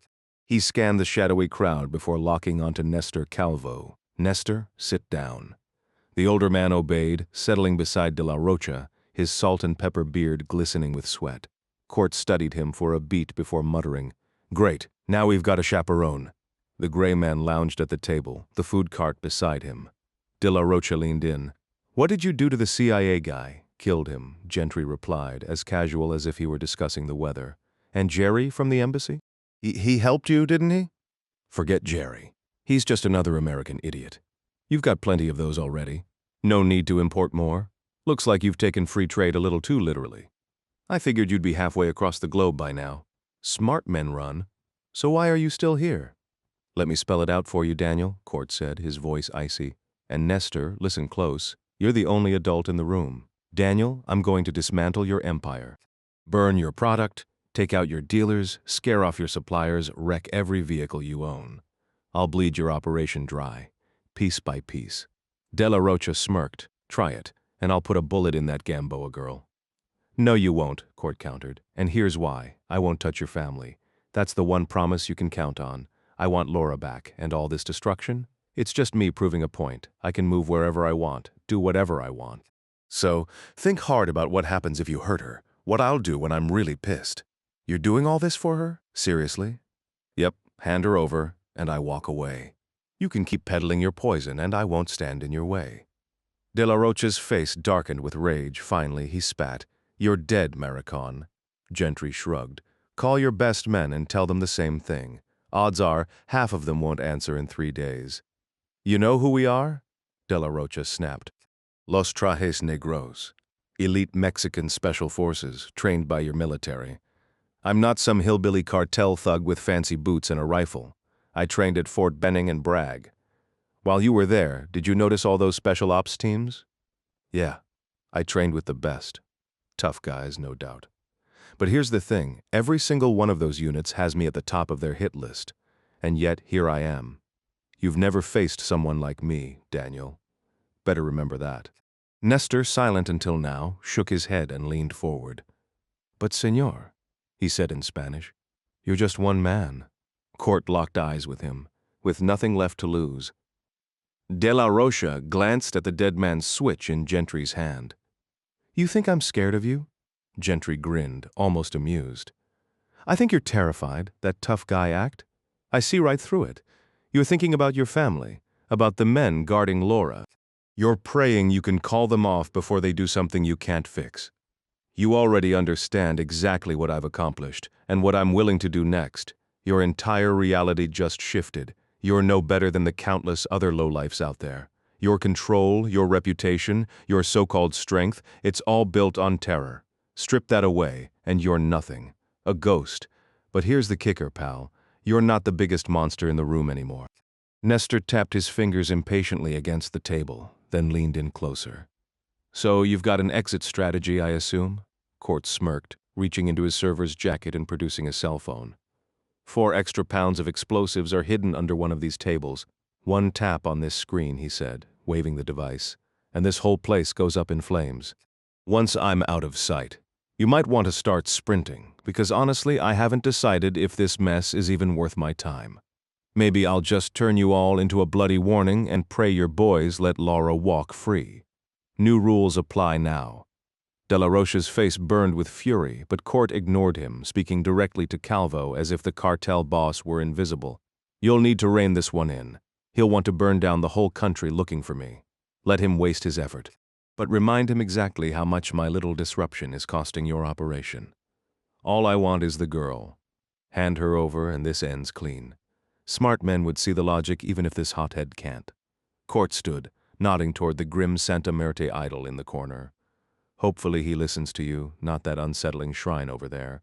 With a cold grin, Gentry lifted the dead man's switch in one hand and the phone in the other. "Tell your goons to back off now." De la Rocha gave a stiff nod, his glare never leaving Court. Calvo stood and moved past the courtyard fountain, signaling the armed men to let the American pass. "This isn't over, Gray Man," De la Rocha muttered. "Next time you'll end up just like your friend." Court didn't flinch. He walked past the guards, hands still raised, until he vanished into the night. Back at the table, Calvo turned to Daniel. "What did he say to you?" The inner circle closed in as De la Rocha's jaw tightened. "Something about me ending up like my friend." The 2 men exchanged a silent glance before their attention drifted toward the covered cart. "Emilio, check it." Emilio lifted the tablecloth with his pistol barrel, then froze. "Jefe, it's ahead." Calvo's brows shot up. "A gringo who plays by our rules. Bold. Who is it?" De la Rocha demanded. Emilio crouched lower, squinting. "I think it's Xavier Garza, DLR's longtime ally, a corrupt cop with deep ties to the cartel. 16 years of loyalty wiped out in one brutal message." "Get rid of it," De la Rocha snarled before whirling on Spider, yanking him close. "Hunt him down. I want him screaming before he dies. Make it unforgettable." Spider nodded. "Already have men tailing him. Once you're clear, we'll take him.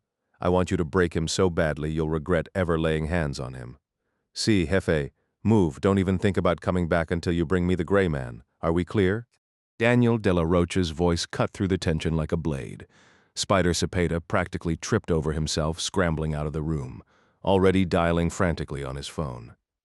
DLR's cold gaze swept across the room before landing on Emilio, who stood uncomfortably close.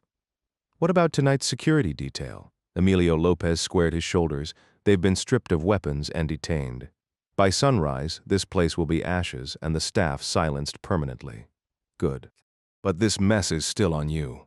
DLR drove a finger into his security chief's chest hard enough to make him flinch. "Understood, boss," Emilio muttered, eyes downcast. De La Rocha spun toward Calvo, who was already barking orders into his phone. "Tell the house no one touches the Gamboa woman until I say so." Calvo snapped his phone shut. Done. Then, like a storm breaking, DLR erupted. Plates, glasses, anything within reach went flying, shattering against the stone walls in a violent symphony. Calvo lunged forward, grabbing his boss by the shoulders. "Daniel, stop! This is exactly what the gringo wants. You losing control? Think! I'll carve out his heart and piss on it. Enough!" Calvo shouted, but DLR wasn't done. Bottles smashed, tables overturned, his rage was a wildfire, and his men stood frozen, watching. Only Nestor dared step closer. "We can end this tonight," he urged, voice steady. De La Rocha froze mid-swing, turning slowly. "You want to surrender? Hand over Elena Gamboa and call off the hunt." Nestor smoothed DLR's rumpled lapel, the gesture almost paternal. "I want us to remember why we're here: money, power. Not some CIA ghost or a dead cop's pregnant widow." "Careful, Nestor," DLR warned, voice dropping to a whisper. "One more word and I might start questioning your loyalty." Nestor didn't blink. "I serve at your command, but my job is to remind you of our purpose." DLR exhaled sharply, then turned to Roberto, his kidnapping specialist. "Move the woman, double the guards." "Yes, sir, Emilio," DLR barked. "Same for me, already handled, boss." "Then let's move before the gray man decides to press that damn button." But Court Gentry never pressed anything. There was no bomb, just a bluff. Shedding his waiter disguise in a shadowed alley, he vanished into the chaos of Puerto Vallarta's beachfront crowds. He wove through bars, ducked into kitchens, then scaled a rusted pickup to reach a second-floor balcony.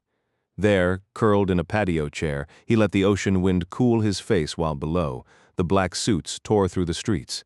SUVs roared past, men shoved bewildered tourists against walls, flashlights flared in angry faces, all for nothing. The local police, too, swarmed the area, hunting a ghost on behalf of men who'd already lost him. Gentry figured the CIA would have caught wind of his movements by now. Any American special ops teams lurking in the area would be tearing through the streets of Puerto Vallarta, desperate to pick up his trail. He didn't doubt Gregor Sidorenko had men scouring Mexico for him, too. If they'd tracked him through the Amazon, the Russian crime lord definitely had eyes here. But no one had the resources to sweep every apartment in the city. He'd be safe tonight. By sunrise, they'd convinced themselves he'd slipped away again.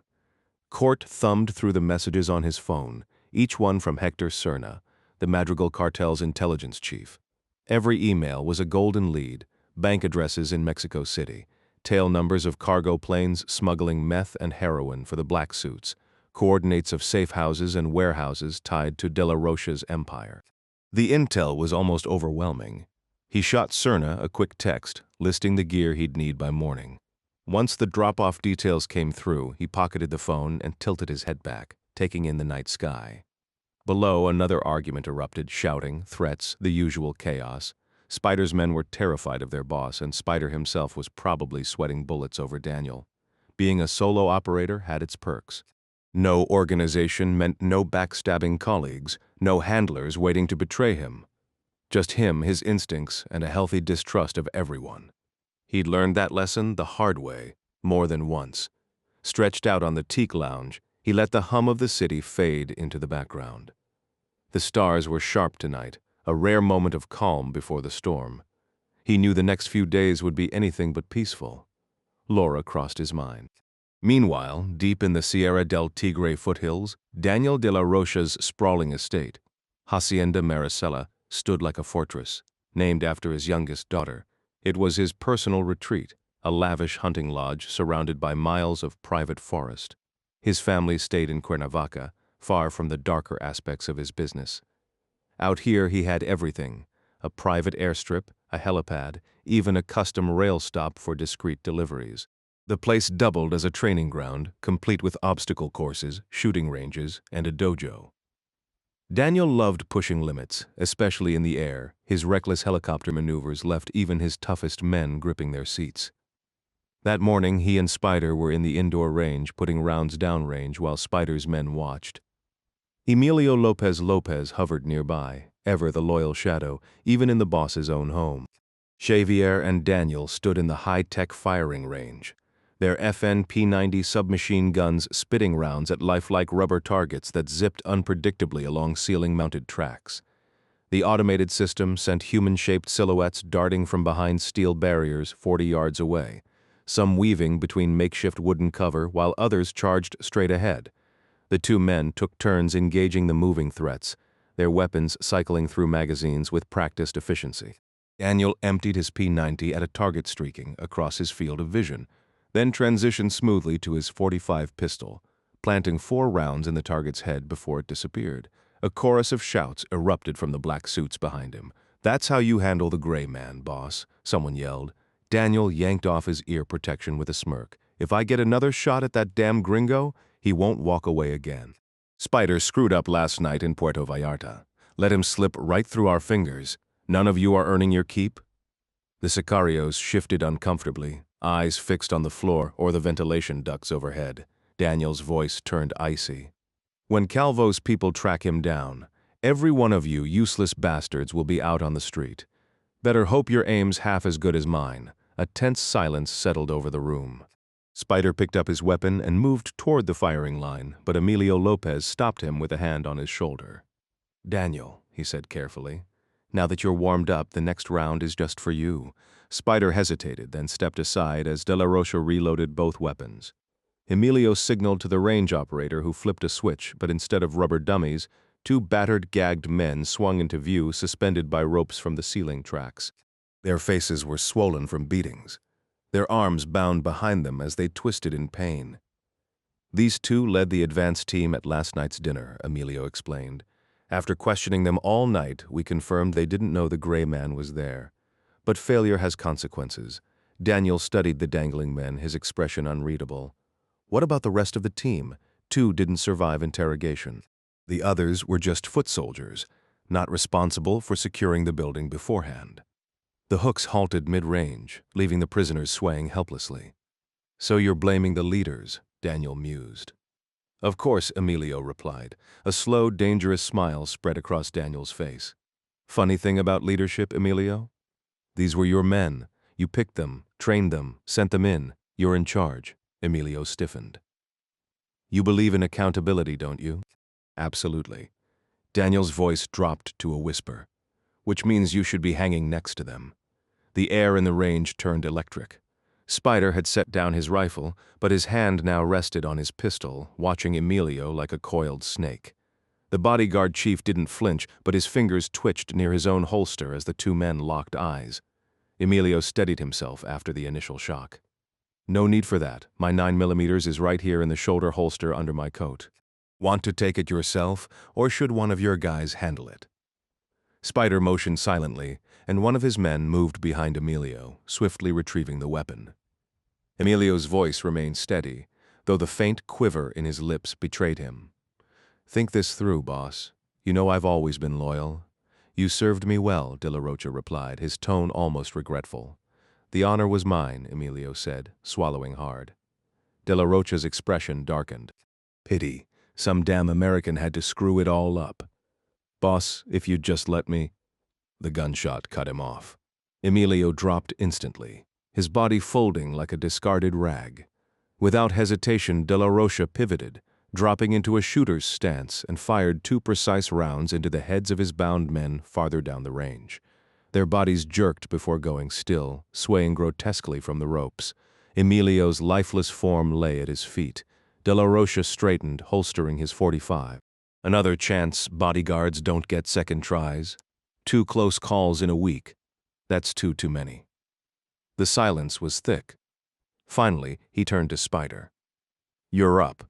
Spider nodded. "Yes, boss." "Don't thank me. You saw what happens when someone slips up twice. It won't happen." Meanwhile, under the blazing sun of Manzanillo, a private turboprop touched down on the tarmac. The banker, dressed in a tailored suit, adjusted his expensive sunglasses as he descended the stairs, his designer briefcase swinging lightly in one hand. A limo idled nearby, its driver standing ready. The banker leaned in, then collapsed forward, his chest erupting in a spray of blood that painted the interior. His sunglasses skidded across the floor as his body slid back out, hitting the pavement with a sickening thud. His guards scrambled, but it was already over. 4 football fields away. The gray man folded the stock of his rifle, stowing it in a nondescript bag before sliding into his truck. The shot had been clean, excessive even for the range, but effective. The banker was gone, and with him years of financial expertise. De La Rocha would find a replacement, but the damage was done. No time for reflection. Court checked his watch and pressed the gas. 2 more targets before sunset. By midnight, De La Rocha knelt before the skeletal icon of Santa Muerte. The news of Gilberto Moreno's assassination still fresh in the air. Daniel De La Rocha knelt in the dim candlelight of his private chapel at Hacienda Maricela, his fingers tracing the rosary beads as he whispered prayers to the skeletal figure of Santa Muerte. The quiet was shattered when Nestor Calvo stepped inside, exchanging a loaded glance with Spider before delivering the grim update. The gray man struck again. Obviously, Daniel muttered, his gaze still fixed on the macabre shrine. And he's just getting started. At dawn, an explosion took out our Colima warehouse, wiped out a whole shipment of Indian ephedrine. That'll set back our FOCO production by at least 7 days. Damn it, DLR hissed, his jaw tightening. He moves like a ghost. Calvo hesitated before dropping the next bomb. There's more. Just an hour ago, he hit us in Colima again. Stole a truckload of poppy paste, executed the driver, then sent the rig over a cliff. How much did we lose? Not as bad as the meth operation, Calvo admitted, maybe 2 days' worth of heroin production. Daniel clenched his fists, his lips moving in silent prayer before finally rising. She's furious with us, he murmured, staring at the skeletal saint. Calvo scoffed. No, Daniel, he's furious, the gray man. This isn't divine punishment. It's a calculated attack. De La Rocha turned, his shadow stretching across the chapel floor as he stepped toward his advisor. One man, one damn day, he cripples my meth, my heroin, my cash flow. We've got every cop and informant in Colima hunting him, Calvo assured him. But he's probably long gone by now. Gone where? Who knows? Calvo exhaled. But if he keeps this up, nothing's safe. Our weed fields, transport routes, even the kidnapping rings, he could hit anywhere next. Daniel's eyes darkened. Someone's feeding him intel. Who? Either a Fed or someone from the Madrigal cartel. Someone who knows our entire operation. DLR strode out of the chapel, Spider falling in step behind him. It's Madrigal, he snapped. You don't know that. Daniel whirled, Spider immediately flanking him. Her word's been better than yours lately, consigliere, he said coldly. Maybe you should start proving your worth? Without another word, he turned and vanished down the hall. Meanwhile, Court Gentry had carved out a hideout in an abandoned silver mine near La Rosa Blanca, a quiet mountain town with easy access to Guadalajara and the coast. Hector Serna had hooked him up with a beat-up Mazda pickup, and Court had transformed the old horizontal shaft into a makeshift base. A recent shopping spree in Guadalajara had stocked him with enough gear to survive the chilly nights. A compact tent, dried rations, water jugs, and a gas stove. Solar-powered generators kept his phones and GPS charged, casting just enough light for him to work on his next moves in the dirt beside the truck. The past 48 hours had been a whirlwind. He'd taken out a black suits lieutenant in Nayarit, blown up 2 of DLR's planes at a Tepic airstrip, and reduced a Magdalena warehouse to ashes. Now, on the 4th day of his relentless assault, exhaustion tugged at him. He'd barely slept, catching only restless hours in the Mazda's bed. But the war was far from over. Court jolted awake twice during the night, his hand instinctively gripping an AK-47 as unfamiliar sounds echoed through the abandoned mine. Each time he flicked on the rifle's tactical light, slicing through the darkness to reveal scurrying shadows, just rodents fleeing deeper into the tunnels. Despite the rough night, he had an ambitious agenda. Hector Serna had slipped him intel on black suit operations in the region, and Court had meticulously plotted each location on his GPS. 5 targets dotted his route, though he knew luck would determine how many he'd actually hit before returning to the mine well after dark. By late morning, he was parked near a Guadalajara warehouse district, watching through binoculars as crates were unloaded from train cars. Serna had sworn the shipment contained high-grade marijuana from Chiapas and Guatemala, but the trucks idled inside the guarded station for hours. Court tried intercepting radio chatter from the security team, but their encrypted comms left him in the dark. Frustrated, he abandoned the plan, no sense waiting around when other opportunities beckoned. His next stop was a black suit safe house in Zapopan. Kicking in the door, he swept the empty rooms with his rifle, finding nothing but dust and disappointment. Torching the place crossed his mind, but the risk of igniting the whole neighborhood kept him in check. Back in the Mazda, he sped toward Chapala, hoping the next safe house wouldn't be another dead end. Meanwhile, De La Rocha lounged on his hacienda balcony, savoring the cool air, a far cry from his army days. Behind him, Spider stood guard, rifle ready until Nestor Calvo burst in unannounced. "The gray man hit Chapala," he shouted. De La Rocha sat up slowly. "Tell me he didn't take the money. He burned it, all 17 million. A string of curses followed, and the guards, one dead, one missing. The rest were there, 12 men, but it didn't matter." De La Rocha dragged a hand down his face. 17 million up in smoke, and the gray man was still out there hunting. The remaining men were still breathing, completely unaware of any danger until the flames erupted. None of them had ever laid eyes on the infamous gray man. "Just wipe out every last one of those idiots," De La Rocha snarled. Spider nodded sharply before stepping into the hallway, barking orders to his men, condemning the survivors at the Chapala hideout without hesitation. "Daniel," Calvo interjected, his voice edged with desperation. "In just 4 days, this man has carried out nearly a dozen strikes against us. Between the damage to our assets and the disruption to operations, we're looking at losses close to 50 million, maybe more." De La Rocha's jaw tightened. 12 million a day? That's what this bastard is costing me? "At the very least," Calvo confirmed. "But how much longer can he keep this up?" Spider cut in, blunt as ever. "Boss, our setup is built to handle the military, federal cops, and rival cartels. But one guy, a ghost with the gray man's skills, there's no telling how long he'll stay ahead of us." Calvo hesitated before adding, "We suspect Madrigal might be feeding him intel, but we don't have proof he's working directly with them." De La Rocha's eyes darkened. "That Vaqueros contact of yours, what was his name again? Hector Serna Campos, right? Get in touch. Tell him it's war." Calvo's voice strained with urgency. "Daniel, starting a war with Madrigal now will bleed us dry. We can't." De La Rocha exploded, storming from the balcony into his room. "Don't tell me what I can't do. They're already at war with me, through this one damn man. We don't know that for sure." "I do." Spittle flew as De La Rocha roared, his voice raw with fury. "I had him right in front of me, in chains. I could have put a bullet in his skull a week ago and ended this. Why didn't I?" "Why?" His hands clenched, knuckles white. "So many dead because I hesitated." Calvo pressed on. "He'll keep picking us off if we keep chasing him. He's too good." De La Rocha inhaled sharply, rubbing the back of his neck before waving a dismissive hand. "Men are replaceable. Pride? That's another story." He turned to Spider, his voice ice cold. "It's decided, as of now, we go to war with the Vaqueros." "Understood, boss. Anywhere we find them. Anywhere in the country." Spider met his leader's gaze, unflinching. "They die, exactly."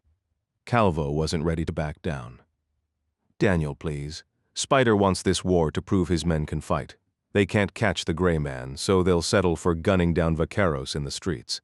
Spider shot Calvo a look that had sent lesser men to early graves. "Boss, the old man's just scared. We've been too soft on Madrigal for too long. Look where it's gotten us.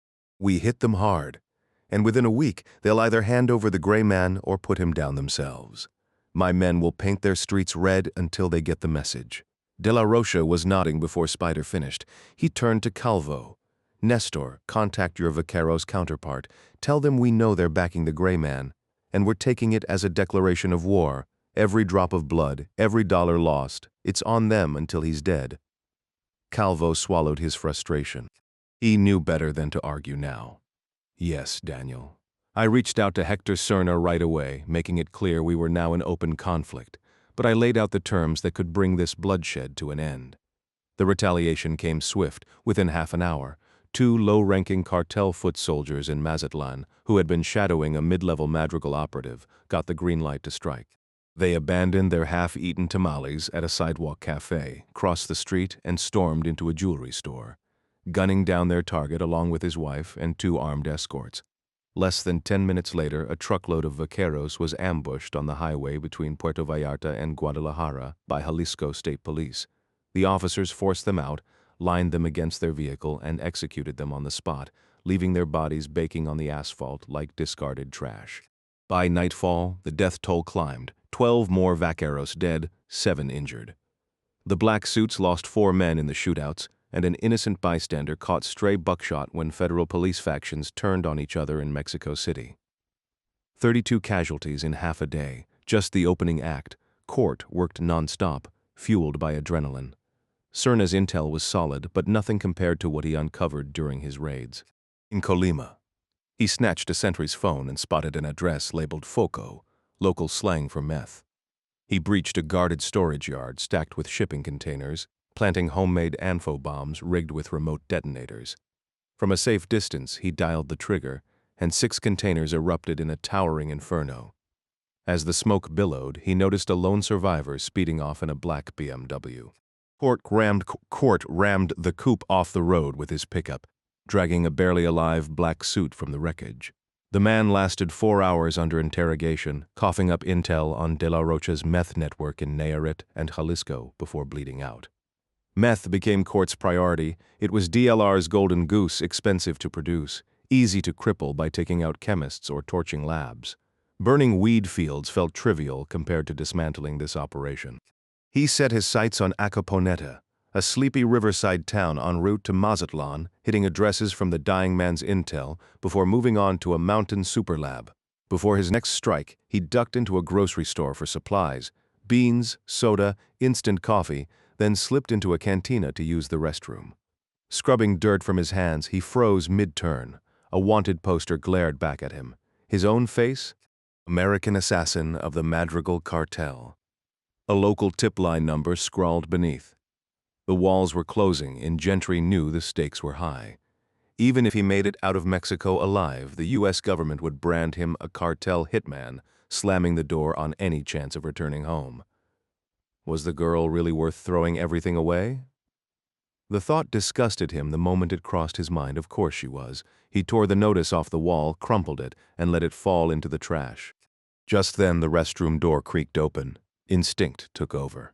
Court pivoted, dropping into a crouch as his Glock cleared its holster. The front sight already locked onto the intruder's center mass, his finger resting against the trigger's resistance. A panicked voice shrieked, "Mother of God!" Beyond the pistol's sights stood a heavy-set man in a sweat-stained cowboy hat, his hands flailing above his head. Just some drunk farmer stumbling in after one too many beers.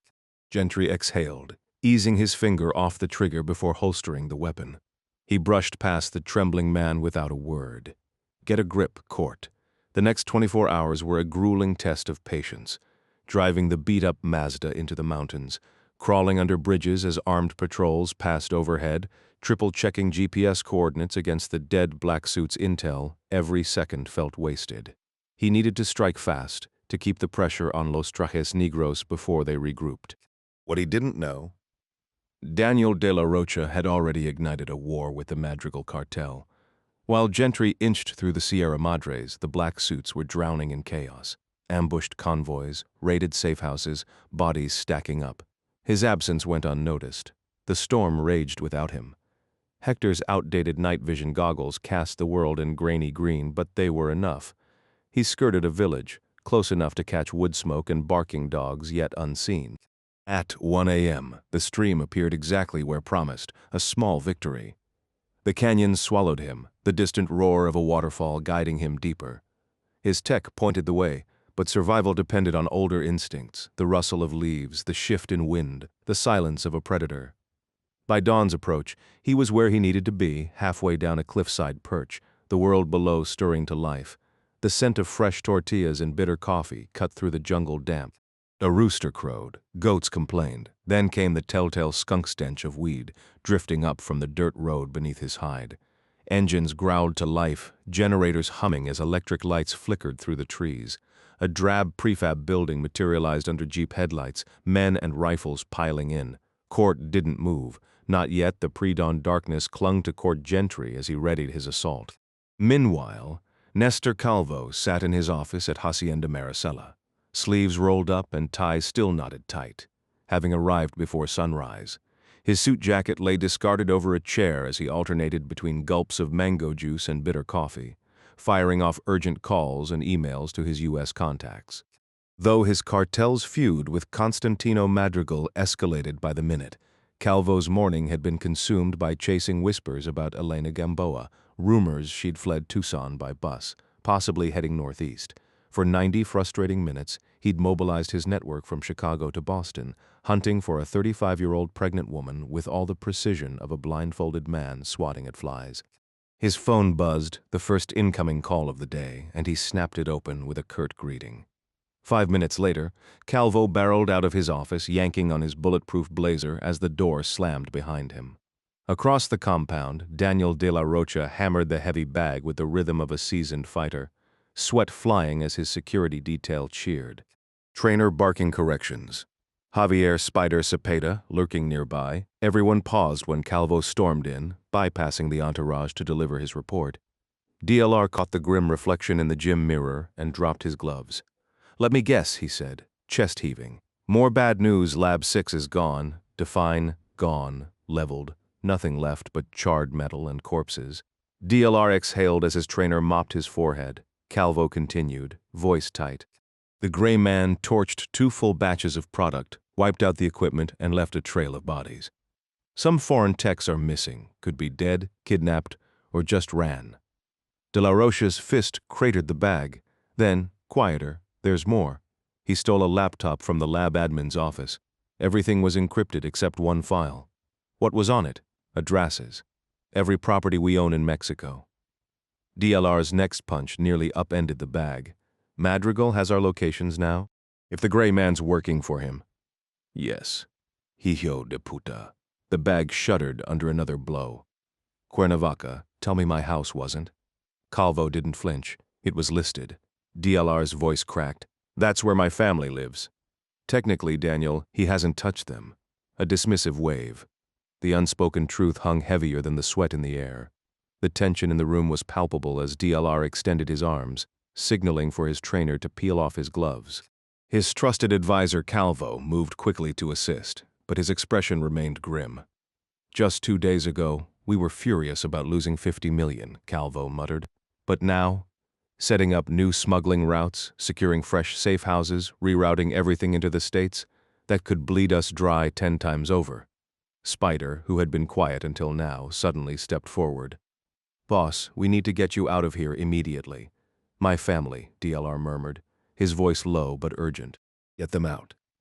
One of his black-suited enforcers bolted from the room, already dialing the security team in Cuernavaca to evacuate DLR's wife and 6 kids. But he hesitated in the doorway, turning back with uncertainty. "Where do I send them?" "Portugal," DLR snapped. "Get them to Mexico City's airport and have the jet ready tonight." Calvo shook his head. "No, the Faro Estates location was in the leaked files. Motherfucker." The curse slipped out in English, a habit from his military days training in the U.S. "He's tearing us apart." Calvo exhaled sharply. "Only if you let him. Just hand over Gamboa and—" "Never!" DLR seized Calvo by the collar and slammed him against the mirrored wall. "I won't, Daniel. This is costing us everything. Money, time, resources. I don't give a damn," DLR snarled. "I want Elena Gamboa and that gringo killer dead. Now they're coming after my children?" Calvo didn't flinch, even with his boss's fists clenched around his jacket. "Nobody's threatening." Spider wedged himself between them. "Jefe, we've got allies with hotels, condos, entire properties. We can stash your family anywhere, rent out a whole floor, a whole compound. I'll triple their security. Tell the kids it's a vacation." The 2 men locked eyes, the air thick with defiance, before DLR finally released Calvo. Without looking away, he barked at Spider, "Triple the guards. And get everyone ready. We leave for Puerto Vallarta in an hour. More cops on our payroll there than anywhere. I'll pilot the chopper. Bring Laura Gamboa with us. We'll take over the biggest place we can find and keep hunting Madrigal until the gray man is dead and Elena's found." Calvo stormed off without another word, his mind already racing with plans to stop this insanity no matter what his boss demanded. The American had once mocked him as adult supervision, an insult to DLR, but Nestor couldn't deny there was truth in it. Meanwhile, Court pulled up to the designated supply drop, low on explosives, phones, and ammo, but instead of an empty storage unit, he spotted Cerna waiting outside. Keeping his distance, Court scanned the area through binoculars before approaching. "Why are you here? The cowboy wants to talk," Cerna said, in person, now. Court frowned. "I don't have time for a meet. Can't he just call?" "No, we're taking you to him." Cerna nodded. "Didn't want to spook you, but I've got 20 men hidden around here." Court studied the cartel intelligence chief, searching for deception. "What's Madrigal want?" "No idea." Court hesitated, weighing his next move. The thought crossed Court's mind that he could easily overpower Cerna right then and make a run for it, but what would be the point? Madrigal had no reason to be angry with him. If anything, the gray man had just crippled Los Vaqueros' biggest rival. The cartel boss should have been throwing him a damn parade, commissioning ballads about his exploits, and rolling out the red carpet with even more support. Instead, Court raised his arms as Cerna patted him down, confiscating 4 hidden weapons before radioing his team. Moments later, a convoy of heavy-duty Dodge trucks rolled into the storage yard, surrounding them before speeding north. By midday, they were airborne in a rattling single-engine plane, touching down on a remote mountain airstrip just after noon.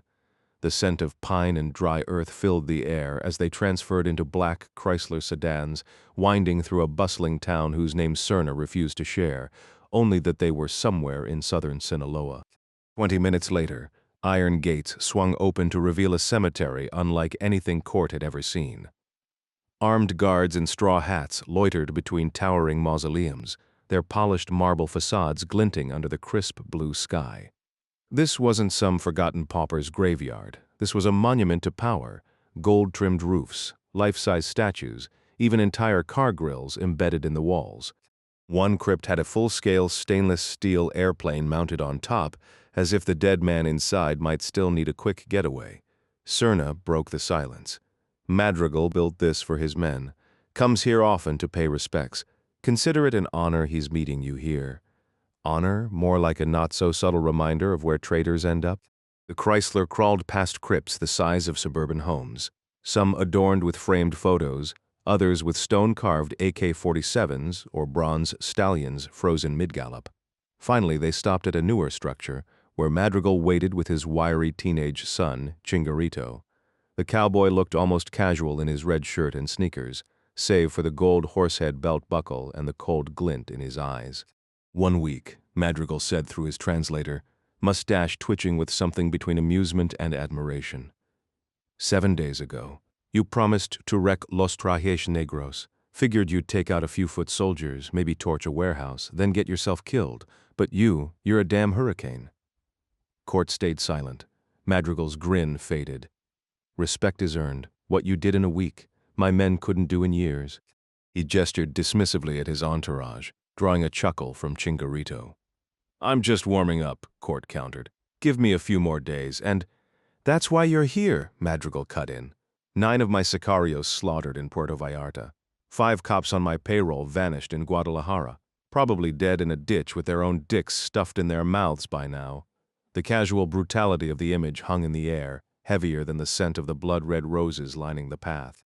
2 days ago, 12 of my men were gunned down and a major shipment vanished without a trace. Gentry met his gaze without flinching. "I couldn't care less about your hired killers dropping like flies. Acting like I do would just be an insult to both of us." Chingarito relayed the message, and Madrigal's response was icy. "DLR orchestrated this. He thinks you're working with me, and now he's making me pay for it. I warned you this only works if he never finds out. You had to expect he'd pin my moves on you." Gentry shot back. "But I'm guessing you've got plenty more trigger pullers and product where that came from?" Madrigal smirked. "Enough to last a lifetime. You're bleeding him worse than he's bleeding me, but plans change. The war ends now." "What's that supposed to mean?" "You're no longer useful. I struck a deal, hand you over to the black suits, and the fighting stops. Plus they're throwing in a little bonus for my trouble." "Let me guess. Nestor Calvo brokered this," Gentry said. Certain DLR would never negotiate with his sworn enemy. Madrigal gave a lazy shrug as Chingarito confirmed it. "Calvo runs Los Trajes Negros now. Knows more than De La Rocha ever did. He's offering one of their last super labs, a prize worth billions. Madrigal's grin widened. You should be flattered by the price tag. Thrilled, Gentry deadpanned. The cowboy sighed. Sorry, amigo, but this is where your story ends. At least you get a fancy tomb. As the circle of men tightened, Gentry scanned the crowd for Cerna, spotting him with a grim expression but no protest. He locked eyes with Chingarito. Tell him I'm worth more than Calvo's bribes. Madrigal scoffed. All I want is that lab. A hood yanked over Gentry's head. Matalo, Madrigal ordered. No translation needed. The click of a pistol hammer echoed in his ear. Then, just as panic surged, Gentry barked a single word. Madrigal halted. ¿Qué dijiste? In rough Spanish, Gentry spat. I said, Calvo, I can deliver him to you.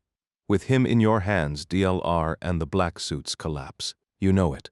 Blind under the fabric, he called out to Cerna. Hector, imagine what you'd learn picking Calvo's brain, every secret, every weakness. Sweat slicked Gentry's skin as he braced for the shot. Not fear for himself, only Laura, alone and terrified, at the mercy of men who'd discard her the second she stopped being leverage. Hand shoved him forward. The crypt door groaned shut. Cold darkness. The hood ripped away to reveal Madrigal, his son, and Cerna haloed in stained glass light. Guns dug into Gentry's temples. Cerna broke the silence. Calvo's untouchable. Gentry's voice cracked. I've got nothing left to lose. Madrigal leaned in. You'd promise anything to stay breathing. How do you prove my death to Calvo? Gentry demanded. Chingarito translated as Madrigal smirked. I'll tell him exactly which crypt holds your bones.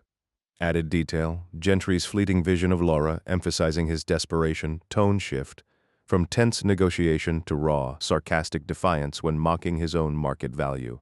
Court glanced at Hector Cerna, his voice steady. Tell him you insist on meeting face to face right here. Let him see my body with his own eyes. Cerna frowned. Why would he agree to that? He has no choice, Court replied. If he's cutting a deal behind DLR's back, he'll want this kept quiet. He'll come, if only to see what angle you're playing. Trust me, curiosity will drag him here. Madrigal scoffed. Too risky. He won't walk into a trap. Court shrugged. Then tell him to bring an army, 100 men, if it makes him feel safe. Hell, have him scout the place a day early. Let him think he's calling the shots. You really think you can take out 100 men? Madrigal asked, skepticism dripping from his words. Obviously not, Court admitted, but he won't bring that many. He's operating in the shadows. DLR can't know. He'll show up with his usual security, just enough to feel protected, but not enough to draw attention. A handful of guys, and that's a number I can work with. Madrigal studied him. And when I get Calvo, what's in it for you? I'm not handing him over for some girl. Court's jaw tightened, but he kept his cool. You keep Calvo. I just need you to let me tell DLR I have him, that I'll trade him for Laura. That buys you time to get what you need from Calvo before DLR comes knocking, and it gets me close enough to get her back. Madrigal's lips curled into a slow grin. You've got the mind of a bandit, amigo. I like the way you think. Let's just say I've been around the block, Court muttered. Madrigal's amusement faded. There's one problem. Court already knew. You're worried about rats in your crew. DLR's spies tipping off Calvo. Madrigal nodded. Exactly. Before the words fully left his mouth, Court moved. In a blink, he dropped low, twisting as his hands shot up, knocking the pistols from the guard's grips. He snatched one midair, pivoted, and leveled it at Madrigal's chest, all before anyone could blink. The room froze, 5 seconds of stunned silence. Then Court flipped the revolver, offering it back, handle first. Here. Shoot me if you want, or let me handle DLR. If you don't trust your men, put them down now. Tell the rest they died fighting me. Either way, your leak problem disappears. Madrigal gaped. He looked to his son, but Chingarito was just as shocked. When the boy finally translated, Madrigal scanned the room as if confirming what he'd just seen wasn't a trick of the light. Slowly, he took the gun. These two, he said, gesturing to the guards, I trust. His gaze shifted to Cerna, Hector too. And my boy, he's family. Too smart to cross me. Chingarito gave a quick nod, his usual smirk absent for once. The little fucker knew better than to test his old man. One of Madrigal's men slowly retrieved his pistol from the ground while the other took his weapon back from their boss. Both looked stunned, their pride wounded by the unexpected turn of events. The cowboy, however, regained his composure quickly. "Not bad, amigo. Real smooth. You had the perfect shot to take me out, but you held back. Fine, you've got your 2 days. Hector and I won't breathe a word about our little arrangement. But mark my words, if Nestor Calvo isn't handed over to me, alive and kicking, I'll unleash every last one of my boys on you." Court gave a curt nod. "He'll be yours, senor. You have my word."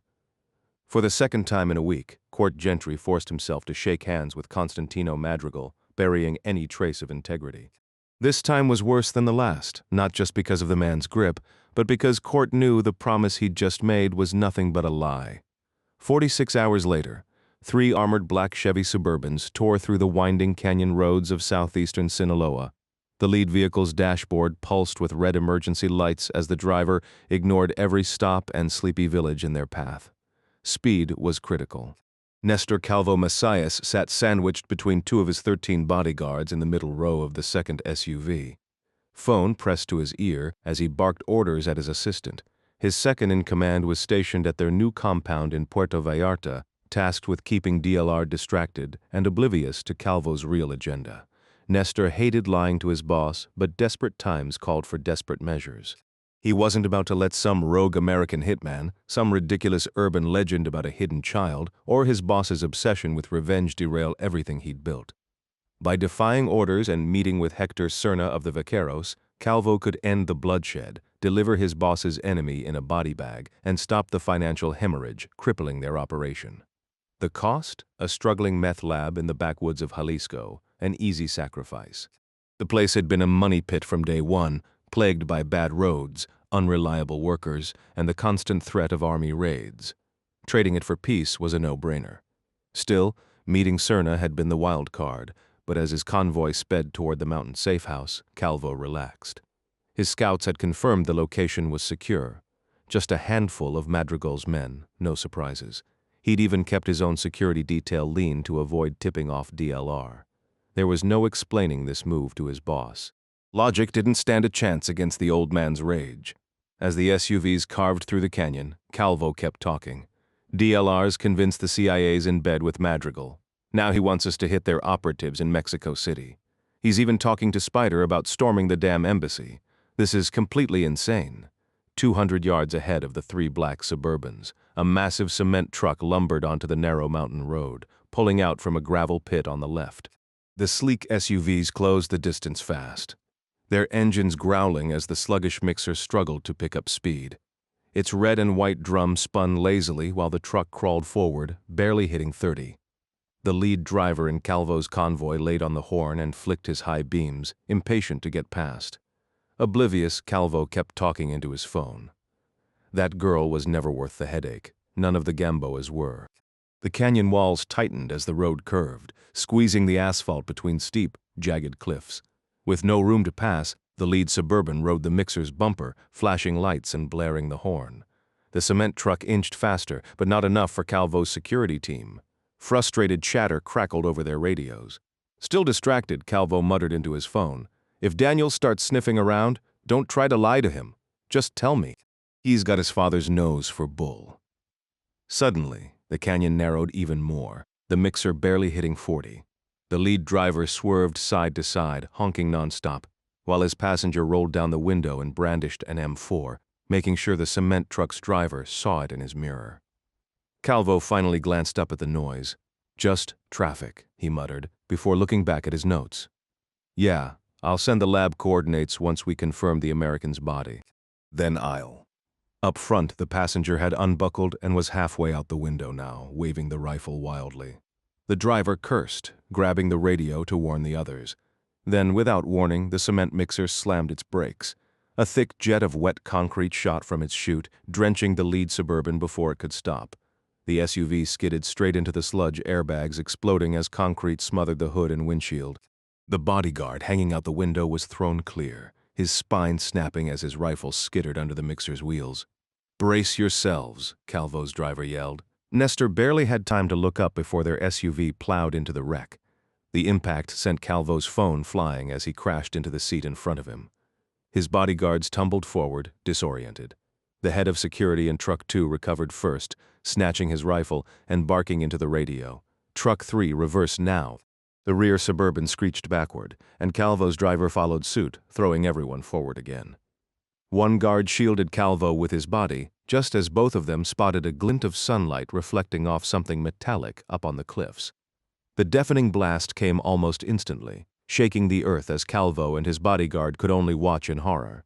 Chunks of the cliffside disintegrated, sending massive boulders, some as big as recliners, hurtling toward the convoy below. The avalanche of rock and debris flattened everything in its path, stripping trees and shale from the mountainside. Inside Calvo's truck, a panicked voice yelled, "Move, now!" Miraculously, Nestor's vehicle avoided the worst of the landslide, but the sudden stop sent him slamming into his headrest. His protector, who had thrown himself over Calvo, crashed into him just as the rear SUV took the full force of the falling debris. The armored Suburban spun violently before vanishing under tons of rubble, burying the 6 men inside. Meanwhile, wet concrete poured onto the lead truck, its driver fighting to regain control. He shoved the deflated airbag aside, threw the transmission into reverse, and, after a moment of spinning tires, managed to back up, only to collide with Truck 2. Chaos erupted as the cement mixer reversed, crushing through sludge before smashing into the first truck again, its chute now dumping cement directly onto the hood. Inside Truck 2, the bodyguards flanking Calvo raised their weapons, waiting for orders. The detail leader hesitated, barking, "Hold position. We don't know what we're dealing with. Calvo stays inside." Silence gripped the truck until the radio crackled to life with a desperate plea from the buried vehicle. "We've got wounded.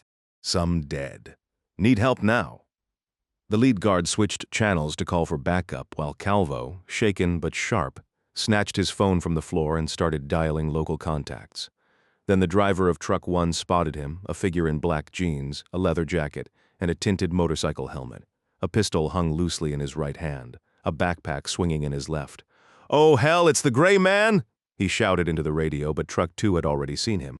The guard beside Calvo flung open the door, rifle raised, only to be thrown back into the seat, blood pouring from fresh wounds. Calvo shoved the dying man out and yanked the door shut, his phone clattering to the floor mid-call. The detail leader tried to exit on the opposite side, but the thickening cement blocked his door. "You get out if you can," he ordered the other guard before struggling with his window. Meanwhile, the first truck's driver scrambled across the seat, fighting to roll up the bulletproof glass left open by the ejected guard. The air was thick with tension, the gray man moving unseen, until another shot rang out. The back seat erupted into chaos as the security team shouted over the radios, their voices drowned out by the cries of survivors from the wrecked third vehicle. Suddenly, the figure in the motorcycle helmet reappeared at the driver's window of the lead SUV. Without hesitation, he yanked a strange, rectangular object from his backpack and smashed it against the reinforced glass.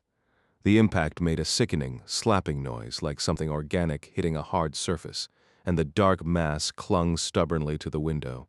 Inside, the armed men fell silent, staring in disbelief at the black, tar-coated metal box now stuck to their supposedly impenetrable barrier. As the gray man calmly retrieved his bag and retreated behind the massive cement truck, panic set in.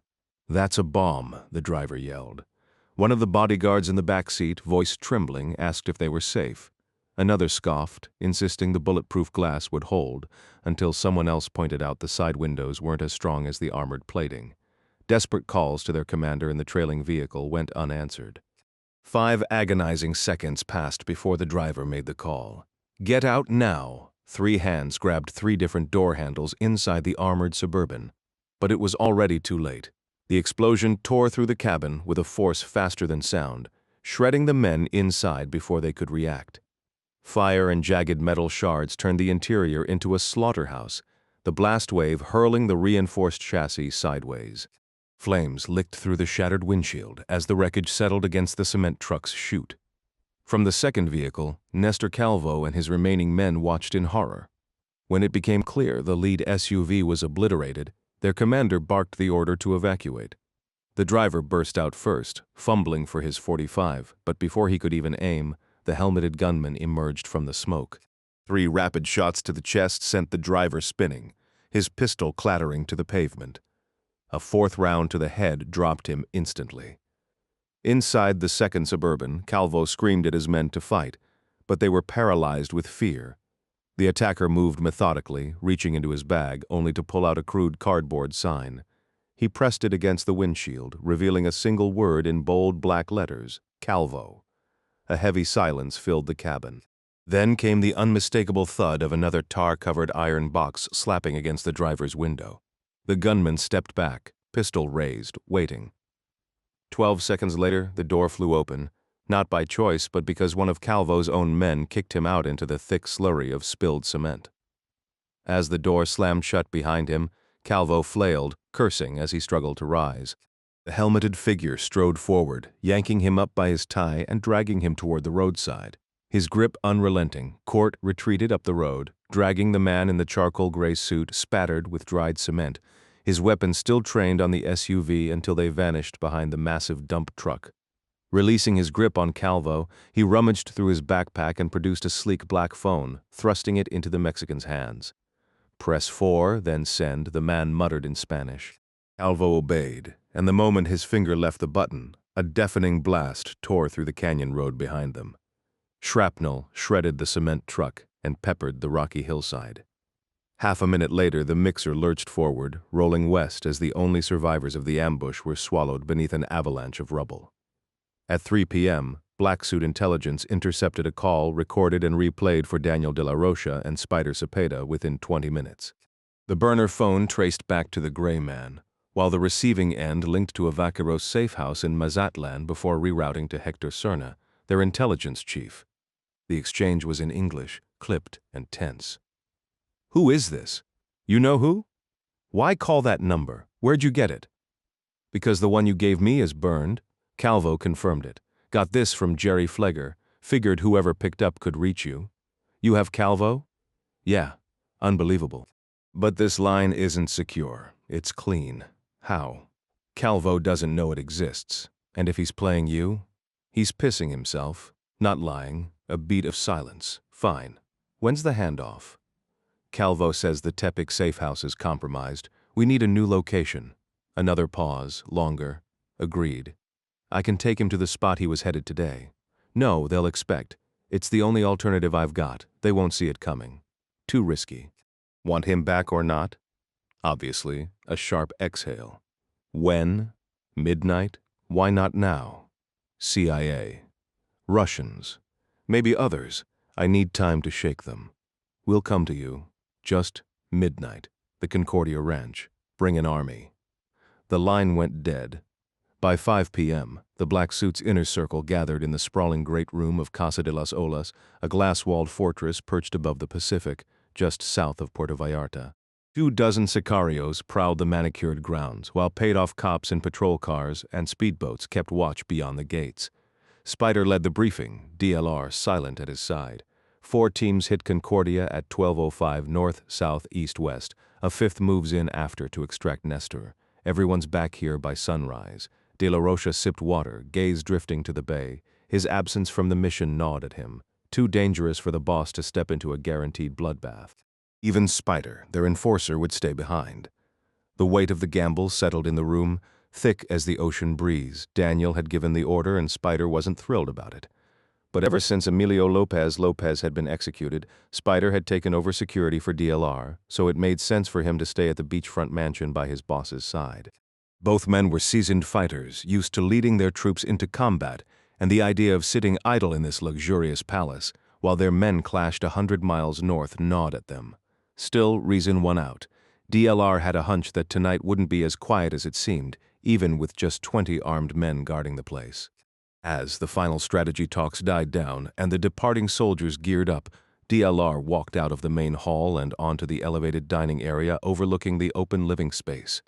The moment they'd arrived, he demanded the long table be replaced with his largest Santa Muerte idol. Now the skeletal saint sat enthroned in the center, surrounded by flickering candles, white drapes cascading from the ceiling behind it. Daniel knelt before the effigy, murmuring prayers, first for his family, then for the downfall of the gray man. When he finished, he slowly lifted his gaze to the hollow eyes of the saint before calling for Spider. The wiry enforcer burst from the knot of men below, bounding up the steps. "Yes, Don Daniel, you really think the gringo got that number from Jerry Flager today?" Spider scoffed. "No way." Calvo fed it to him because he knew his guys were listening. "That old fox is sharper than a switchblade." DLR nodded. Sharp indeed. Spider stood rigid, waiting. DLR turned, locking eyes with him. "I want everyone staying behind ready for anything tonight." Spider gave a quick nod, though confusion flickered across his face. Understood. Daniel rose and swept through the curtains toward his private suite. Just offshore, the dark waters of Banderas Bay cradled a cluster of tiny, uninhabited islands known as Los Arcos, named for the weathered stone arches carved by relentless waves. By day, the Marine Reserve buzzed with divers and tourists, but now, an hour before midnight, the only movement came from fish darting through the shallows and seabirds dozing on the rocks. Closer to shore, 2 boats drifted in the gentle swells, each carrying 4 armed men, M16s at the ready, grenade launchers mounted, radios crackling softly. Their high-powered flashlights cut through the darkness, scanning for intruders. They weren't warships, but they'd make any approach from the water a deadly gamble. Meanwhile, waist-deep in the black water of a hidden grotto, Court Gentry studied the scene. Past the patrol boats, his eyes traced the white sand beach where 2 guards paced, rifles slung over their shoulders. Beyond them, the hillside rose sharply, crowned by the sleek, angular silhouette of Casa de las Olas. The mansion's massive glass walls reflected the dim glow of candlelight inside, while the grounds blazed with security lights.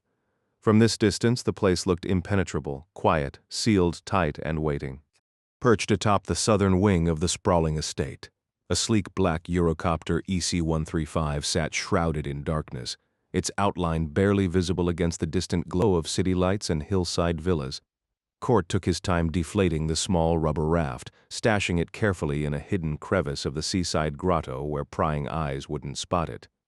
His gear lay arranged on a rocky ledge just above the water, neat, methodical, ready. He strapped on his scuba equipment, secured a coiled rope to his oxygen tank, and clipped his Glock to his buoyancy vest before attaching a waterproof bag stuffed with spare magazines and civilian clothes. With practiced efficiency, he retrieved a satellite phone from its protective case, powered it on, and made a brief call. The voice on the other end erupted in furious curses, but Court remained unfazed, ending the conversation with cold precision. The phone disappeared back into its casing. The casing into the bag at exactly 11:20 p.m. He slipped beneath the water, gliding silently away from Los Arcos toward the distant shore. Beneath the hulls of 2 anchored patrol boats, he moved like a shadow, 60 feet down, controlling his breathing to leave no trace of bubbles. The ocean floor gradually rose as he neared land, each surge of waves propelling him forward before the undertow dragged him back, fighting the current. He finally emerged among jagged rocks south of the beach, well clear of the villa's floodlights. Stripping off his wetsuit, he revealed a head-to-toe black tactical outfit underneath. He swapped fins for soft-soled shoes, pulled a ski mask over his face, and holstered his Glock before beginning the grueling climb up the cliffside. Every movement was calculated, avoiding sentries, dodging spotlights, staying low. By midnight, he reached the villa's southern perimeter, slipping unseen toward the front entrance. Inside, the scene was surreal. Daniel de la Rocha knelt before an ornate shrine in the candlelit dining room, his tattooed torso illuminated by flickering flames. Santa Muerte glared from his chest, names of fallen comrades inked across his skin. The air was thick with the scent of melting wax. Without turning, de la Rocha spoke in English, his voice eerily calm. "She told me you'd come." Silence followed. Then, sharper, "You knew we were listening. You lured my men away." A cold voice cut through the shadows. "Move an inch, and I redecorate this room with your brains." The gray man stepped forward, Glock steady, his presence as lethal as the silence before a storm. The moment Court spotted the second-floor balcony overlooking the grand hall, he pivoted sharply, raising his weapon to sweep the elevated space for hidden dangers. The balcony remained shrouded in darkness, as silent as the cavernous room below, a space that might have once been an elegant dining area before DLR repurposed it into a grotesque shrine for that ridiculous skeleton throne. "Can I get up?" DLR asked. his voice eerily composed. Not yet. Hands behind your head, slowly. Court edged closer, his grip tightening on the pistol as his eyes flicked between shadows. The absence of security around the cartel kingpin made no sense. Can I turn around now? DLR inquired, almost politely. Court jerked his weapon back toward the balcony, then forward again. Nothing. Just empty darkness. Do it, slowly. When DLR turned, his expression was unsettlingly calm as he faced the gray man. She warned me you'd show up. You mentioned that already? Where's Laura? You didn't hand Nestor over to Madrigal? No, I didn't. A faint smirk tugged at DLR's lips. The cowboy won't be happy about that. Court wasn't in the mood for games. Where's the girl? He spun again, his weapon tracing a rapid arc as he checked every corner. You want to trade Nestor for Laura, right? Exactly. You get him back. Laura and I walk away. Everybody wins. DLR gave a careless shrug and Court began retreating, desperate to put his back against a wall.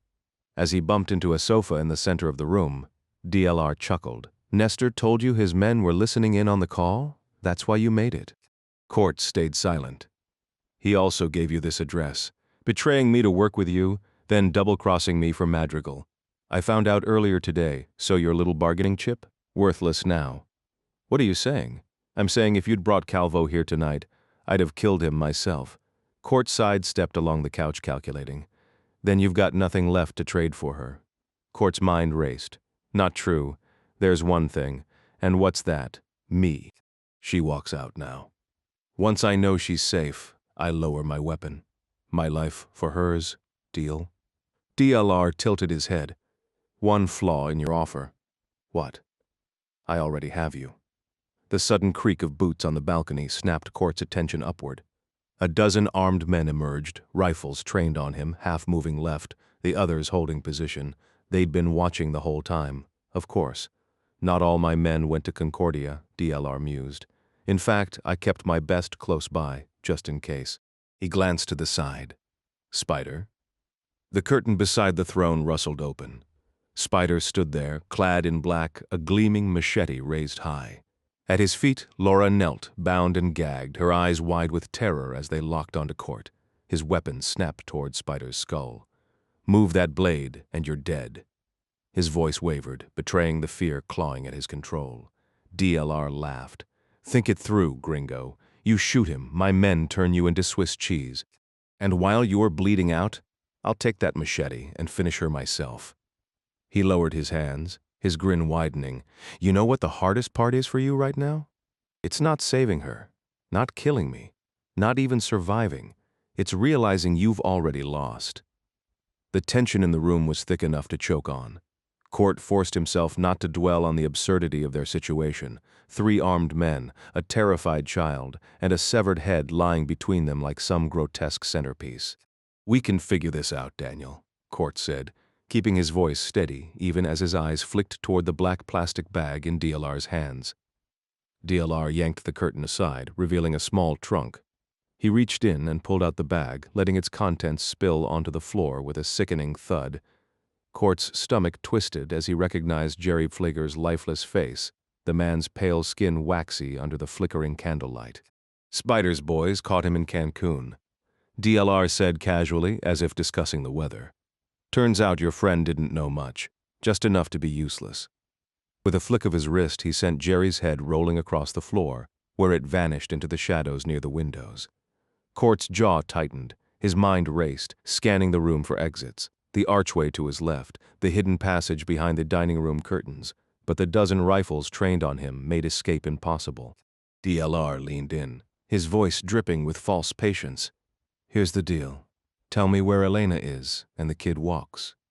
Court met Laura's terrified gaze. She struggled against the gag, her small frame trembling under Spider's grip. Take me instead, Court said. DLR sighed as if bored by the negotiation. No deal. He turned to Spider. You getting tired yet? Spider adjusted his grip on the machete. Si, jefe. Before DLR could respond, gunfire erupted outside, the rapid staccato of AK-47s. The room froze. Car alarms wailed in the distance. Madrigal's men? DLR snapped, his cool facade cracking for the first time. Court shrugged. Could be the CIA, or maybe the Russians. He knew damn well it was Hector Cerna's crew. He'd tipped them off himself, but watching DLR's sweat was too satisfying to ruin. DLR barked orders, sending most of his men to the perimeter, while the remaining 5 tightened their circle around Court. As the gunfire intensified, DLR turned back to the trunk, his fingers twitching with barely contained rage. The game had changed, and Court was ready to play.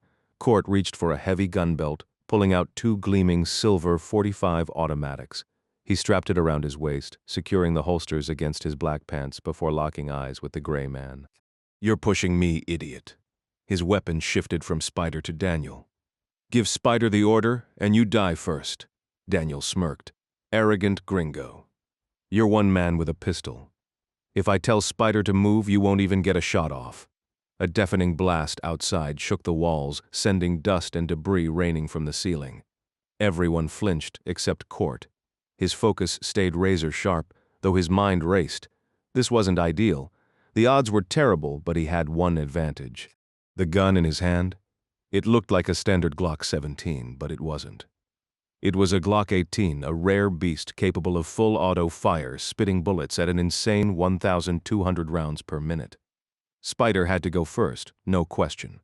The men on the balcony wore Kevlar, so headshots were the only option, or at least enough rounds to stagger them before finishing the job. Daniel wasn't aiming yet, but those .45s would be in play fast. Court would have to reload flawlessly mid-fight, dodging return fire from any survivors. 18 rounds in half a second, and the second he pulled the trigger, every rifle in the room would light up his position. Survival odds? Maybe 25%. In the trade, they called this spray and pray. Court was ready to do both. "Where is Elena Gamboa?" Daniel roared. Another explosion rocked the mansion. Apparently, the vaqueros had brought rocket launchers. "Spider," Daniel barked. 5 seconds, then kill her. Court exhaled slowly, his gaze flicking between Laura and Daniel. He lowered his pistol just for a heartbeat. Daniel's hands twitched toward his .45s, no more time. In the dim light, Court moved like lightning. The Glock snapped up, zeroed in on Spider's face, and fired once. No hesitation. He pivoted left, dropping toward the floor as his weapon swung toward Daniel's chest, but he didn't pull the trigger. Not yet. Court found himself at the lowest threat level, his pistols still holstered. The Glock's barrel silent as he pivoted left. A rifle shot split the air just before his own weapon erupted, his finger squeezing the trigger the moment his back slammed against the hardwood floor. The Glock roared to life, stitching a deadly arc across the balcony where 5 cartel enforcers stood. Through the haze of gun smoke, he watched as dark-suited figures jerked and staggered under the hail of 9mm rounds. The slide locked back too soon, and Court was already rolling left, putting distance between himself and the incoming fire. Behind the sofa, his hands moved on instinct, thumb releasing the empty mag, left hand snatching a fresh 32-rounder from his cargo pants. 2 full rotations later, he sprang up into a crouch, backpedaling as he slammed the magazine home and racked the slide. Another gunshot told him the fight wasn't over. His eyes snapped to Laura, sprawled beside Spider near the skeletal throne of La Santa Muerte. De La Rocha's tattooed back vanished behind the curtains just as a rifle barked from above. Court fired a single shot into the drapes before whirling back toward the balcony. He dropped to his knees, emptying the entire magazine upward as he collapsed forward, desperate to stay out of their sights. The pistol locked open again. Court surged to his feet, reloading his last extended mag as he moved laterally across the room. A lone gunman dangled over the railing, his rifle tangled in his jacket like some macabre piñata. Court double-tapped the balcony anyway, no chances. Then the wind hit him. A sudden gust roared through shattered floor-to-ceiling windows, sending candle flames dancing and silk drapes billowing like angry ghosts. 3 fires erupted in seconds, painting the room in flickering orange. Laura was still on the ground, but she'd somehow grabbed Spider's machete and was sawing blindly at her bonds. Court almost smiled. "Got it," he muttered, finishing the cut. The wooden floor beneath them was slick with blood, hopefully not hers. No time to check. He hauled her up, and suddenly she was clinging to him, her grip fierce. The gunfire, the flames, the chaos, none of it mattered for that heartbeat. He held her just as tight, meeting her wide, bloodshot eyes, alive. Against all odds, alive. His free arm wrapped around her, shielding her from the hell around them. Laura tore herself free from Court's grasp, ripping off the gag before dropping to her knees to rifle through Spider's jacket. Her fingers closed around the compact Uzi tucked inside its holster, and she sprang back to her feet with the weapon in hand.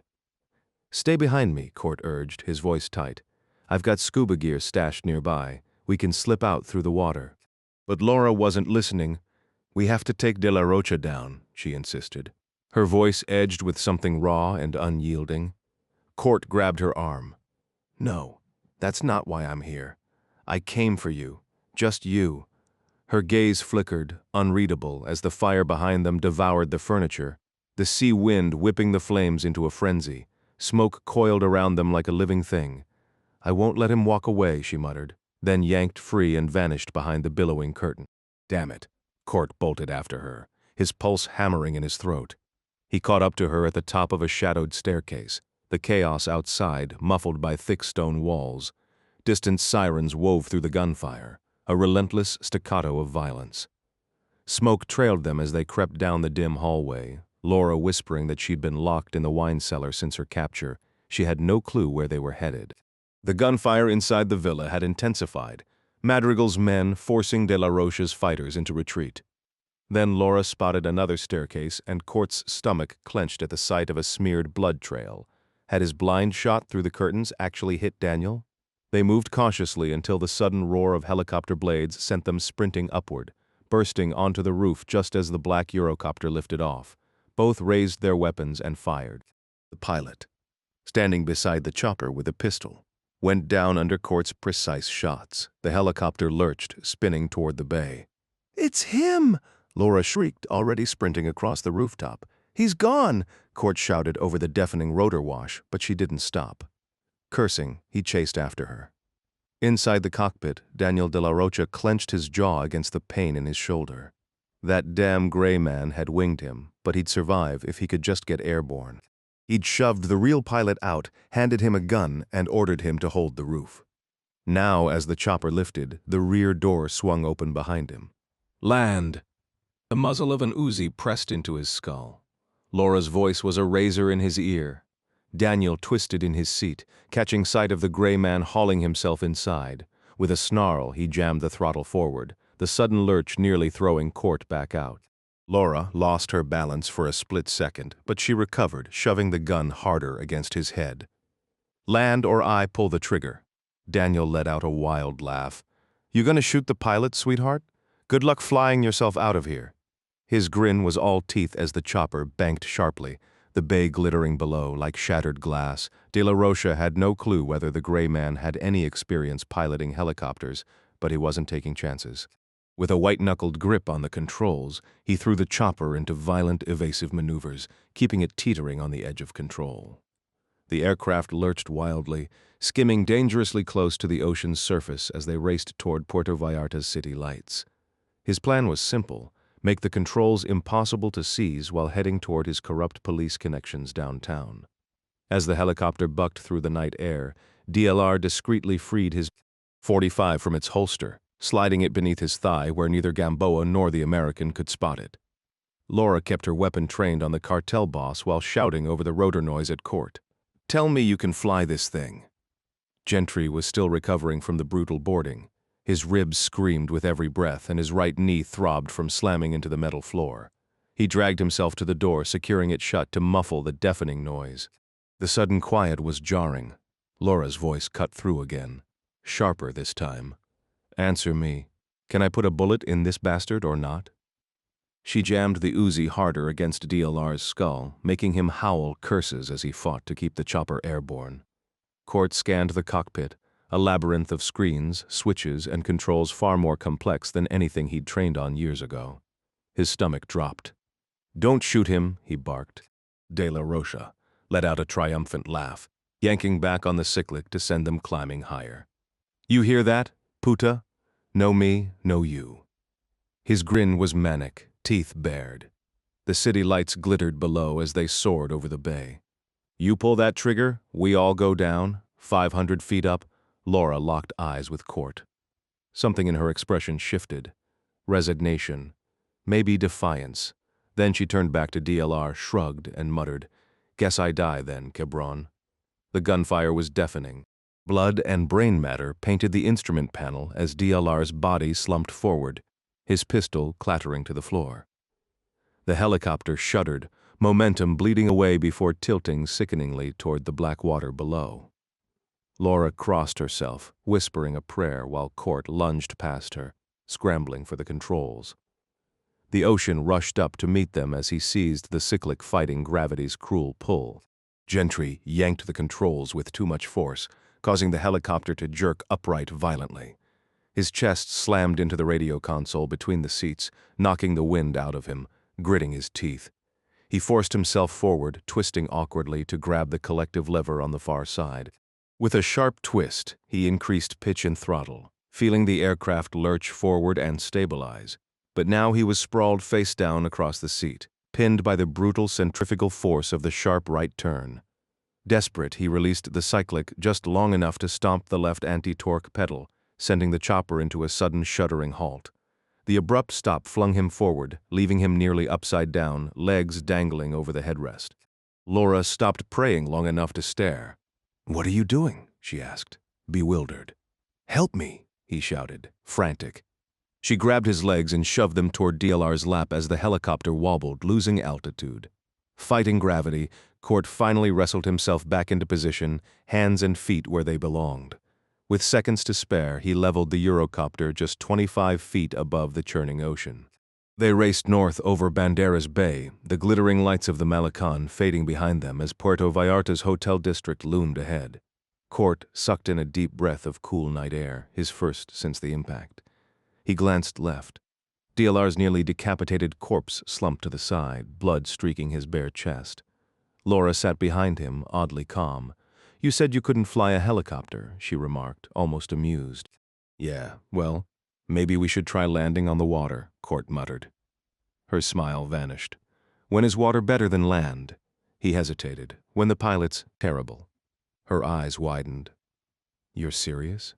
"Dead serious." She exhaled sharply and resumed praying. 5 minutes later, the Eurocopter EC-135 hovered unsteadily 10 feet above the dark waters of Marina Vallarta. Witnesses on nearby yachts watched as the chopper dipped left then right, wobbled forward, and finally, inexplicably, plummeted straight down as the engines cut out. The rotors shattered on impact and the aircraft sank fast. Seconds later, 2 figures broke the surface, swimming frantically toward shore just as harbor police sirens pierced the night. Meanwhile, Nestor Calvo Macias lay bound and shivering in the mine shaft. Rats scurried over him, unafraid, leaving trails of filth in their wake. Gagged and helpless, he endured the humiliation, piss, droppings, the scratch of tiny claws. He was sure he'd die here, whether from thirst, starvation, or a bullet if the gray man returned. The faint glow of headlights and the growl of an engine cut through the darkness. Hope or doom? He couldn't tell. The Mazda truck rumbled into the mine shaft and screeched to a halt.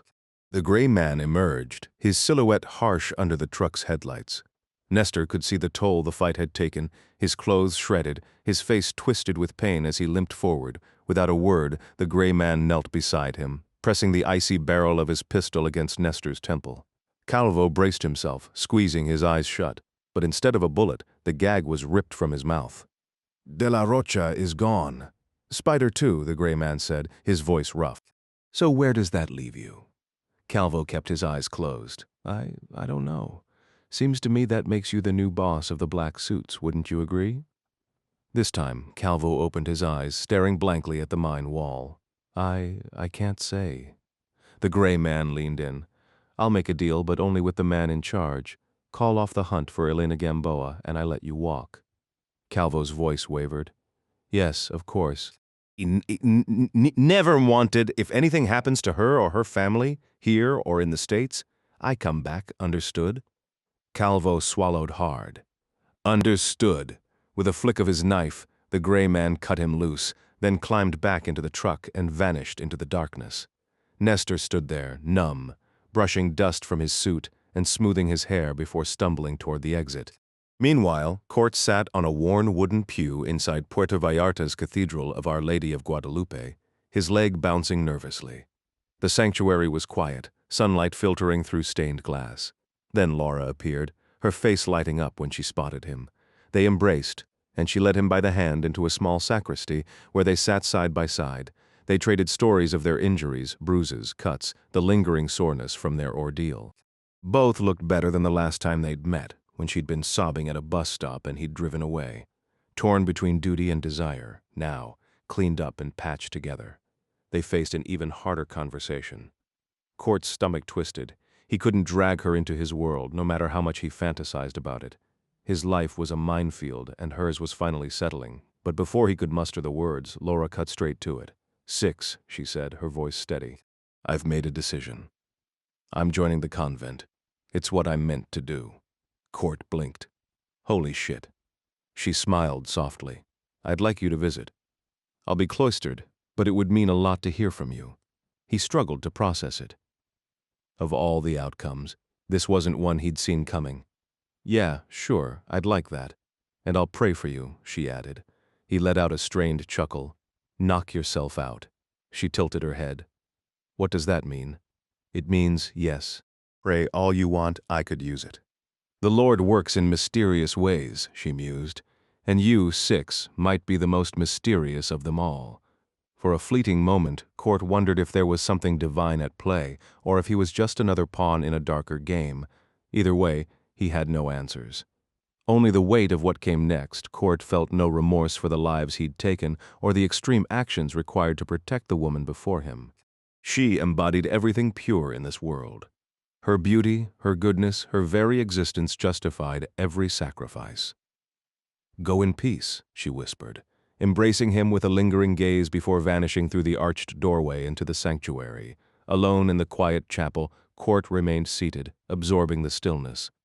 For the first time, he truly noticed the vaulted ceilings, the play of light through stained glass, details he'd always ignored during past operations. His eyes settled on the crucifix, and after a long moment he murmured, "Thank you," though whether to God or fate, even he didn't know. The sudden ring of his burner phone shattered the silence. Stepping into the golden afternoon light outside, he answered with a curt, "Yeah." Madrigal's voice erupted in rapid-fire Spanish, demanding why Court had spared Calvo. "Every king needs a rival," Court replied coolly. The ensuing tirade, threats laced with creative profanity, only made him smirk. "Take a number," he drawled when Madrigal paused for breath. "Hell, if humanity colonizes Mars, I'll volunteer as tribute, save you all the trouble." The line went dead mid-rant, and Court chucked the phone into a dumpster 2 blocks away. San Blas greeted him with salty wind and scattered trash dancing in the gutters. Dressed like any local in worn denim and sunglasses, Court moved with the crowd, headphones in but ears tuned to the rhythm of the street. The fishing village hadn't changed, yet everything felt different. Marines patrolled in pickup trucks, their rifles glinting in the sun as he passed lobster stands and whitewashed chapels. The same steep path led uphill, past clucking chickens and an iguana darting across his path. He ignored the cemetery's flimsy mausoleums this time, focusing instead on the crumbling 19th-century church ahead. His body ached from fresh wounds, but his purpose burned clearer than ever. Mexico was just another checkpoint in his endless race, one where the finish line kept moving. Moving through the terrain came as naturally to him as breathing. Those slow, deliberate arcs, the pauses to double back, the instinct to melt into the shadows when needed. He moved like a ghost, barely disturbing the world around him. After passing the cemetery far below, he veered left higher up the slope, stepping into a clearing where towering wild banana trees loomed overhead. The grass was sparse here, the air thick with the scent of earth and greenery. Pushing deeper into the woods, he circled back toward the graves. 3 hours on a rattling bus had brought him here, all for one last look at Eddie's grave. For a fleeting moment he considered leaving something behind, a token, a marker, but sentimentality had never been his strong suit. If anything, he leaned toward the opposite extreme, a man who kept emotions locked away so tightly some might mistake it for detachment. Yet here he was, drawn back to where it all began. He shoved through tangled undergrowth, his boots scraping against an ancient whitewashed stone, some remnant of colonial history.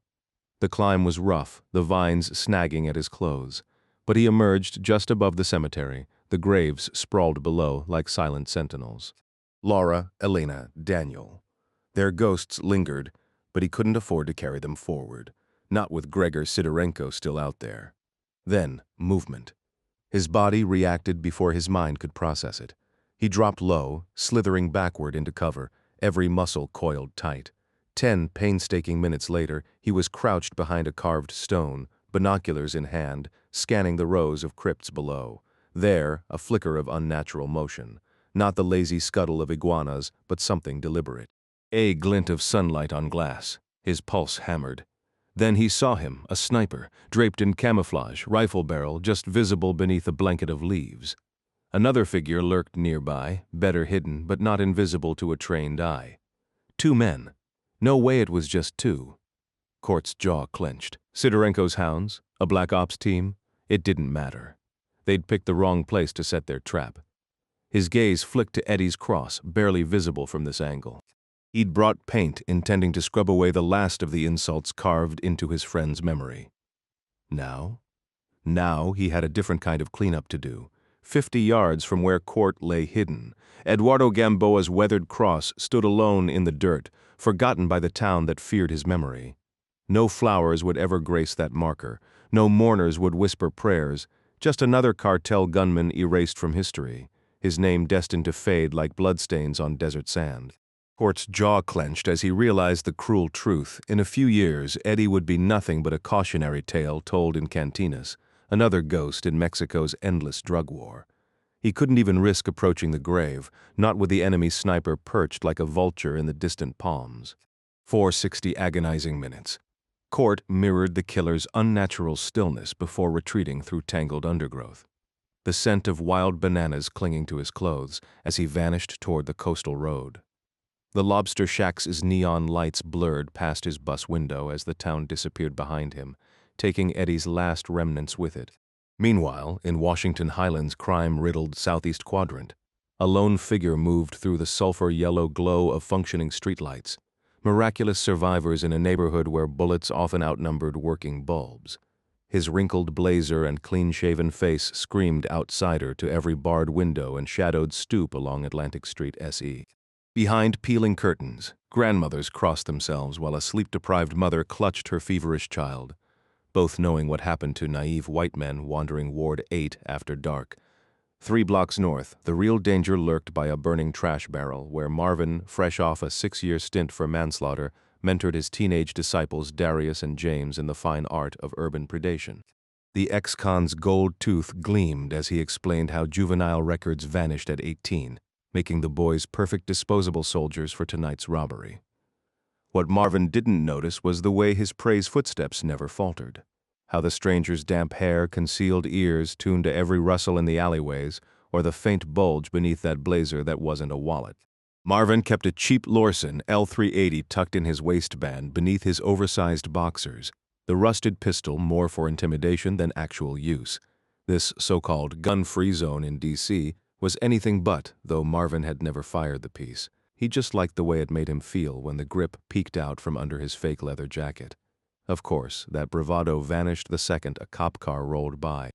A quick jerk of his hips would send the pistol sliding down his sweatpants leg, ready to be kicked into the gutter if things got dicey. Running had always been his specialty, long before these 2 kids trailing him had even learned to walk. Darius and James, barely out of their teens, clutched the flimsy switchblades they'd swiped from a smoke shop in Hyattsville like they were holding Excalibur. Their grins widened as they watched the oblivious white guy vanish into the mist past a trash-choked hedge. Who wandered into Washington Highlands at night, unless they were looking to score? Drunk, high, or just plain stupid. It didn't matter. Either way, he was carrying something worth taking. A silent nod from Marvin was all it took. The 3 abandoned the oil drum's warmth, hands drifting toward their hidden weapons as they closed in.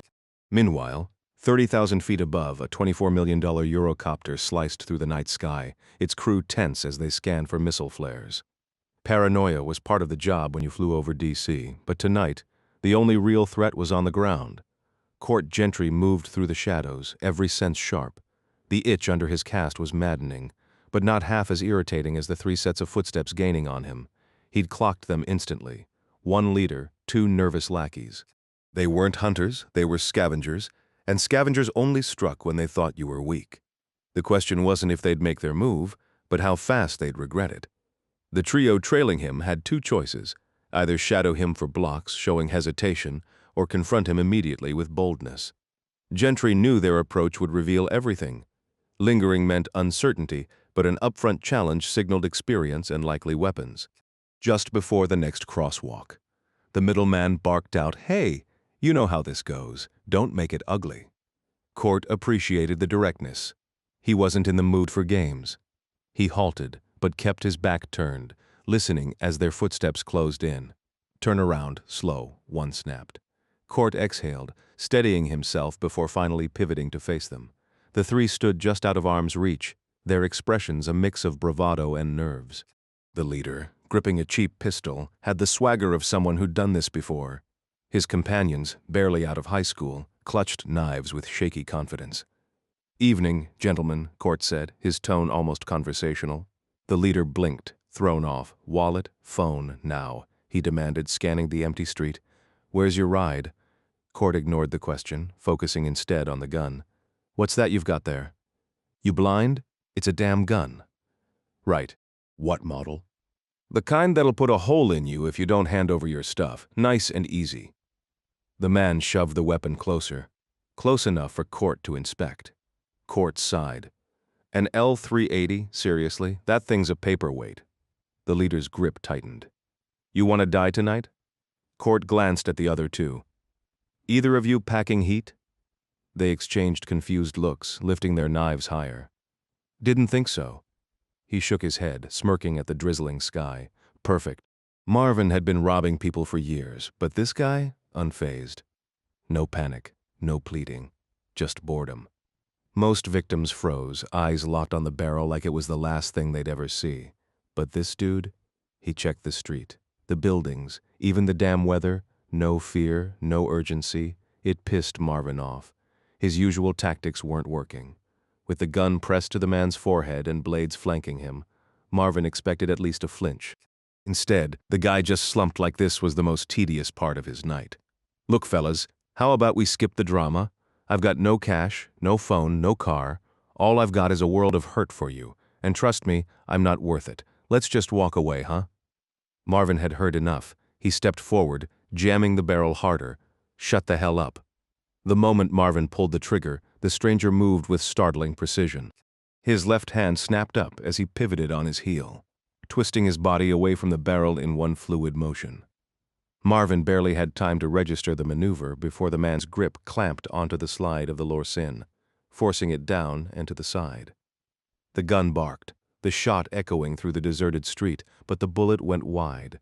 Thanks to the man's quick reflexes, James yelped and crumpled to the grass, clutching his foot where the hollow point round had torn through. Marvin's stomach dropped. He'd screwed up, yet somehow his target had released his hold on the weapon. The man turned away, exposing his back like an idiot, completely focused on Darius and his blade. Marvin couldn't believe his luck. Who just lets go of a loaded gun and turns their back? He raised the pistol, sighting the man's skull, and pulled the trigger. Nothing but a hollow click. Court didn't even flinch. He knew exactly what was happening behind him. By gripping the slide earlier, he jammed the gun's cycle, leaving a spent casing lodged in the chamber. The idiot holding it could click that trigger all day and get nothing but frustration until he cleared it. And Court was betting his panic would keep him from figuring that out anytime soon. Experience had taught him one thing about gunfights.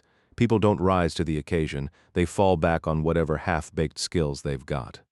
And this guy, his choice of weapon said everything. Now Court had a knife to deal with. The kid lunged, stiletto flashing, but Court blocked with his cast, the blade sinking harmlessly into the plaster. His free hand locked onto the kid's wrist, twisting until the knife clattered to the pavement. A sharp wrench backward, and the boy yowled, collapsing onto the concrete, cradling his hyperextended arm. Court turned back just in time to see Marvin fumbling with the slide. The spent casing flew out. But before the next round could chamber, Court's hand shot out again, pinning the slide in place. His thumb hit the mag release, sending the loaded clip skittering across the sidewalk. Marvin, still gripping the gun like a lifeline, pulled the trigger again. Another useless click. His eyes locked onto Court's wide with dawning horror.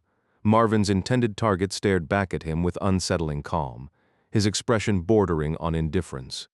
Fumbling with his empty pistol, Marvin glanced at the discarded magazine on the pavement, his mind reeling. The weapon was useless now, and though he carried a folding knife in his back pocket, panic had erased all memory of it. He wouldn't recall it until hours later. Instinct took over. He spun on his heels and bolted, abandoning his young crew without a second thought.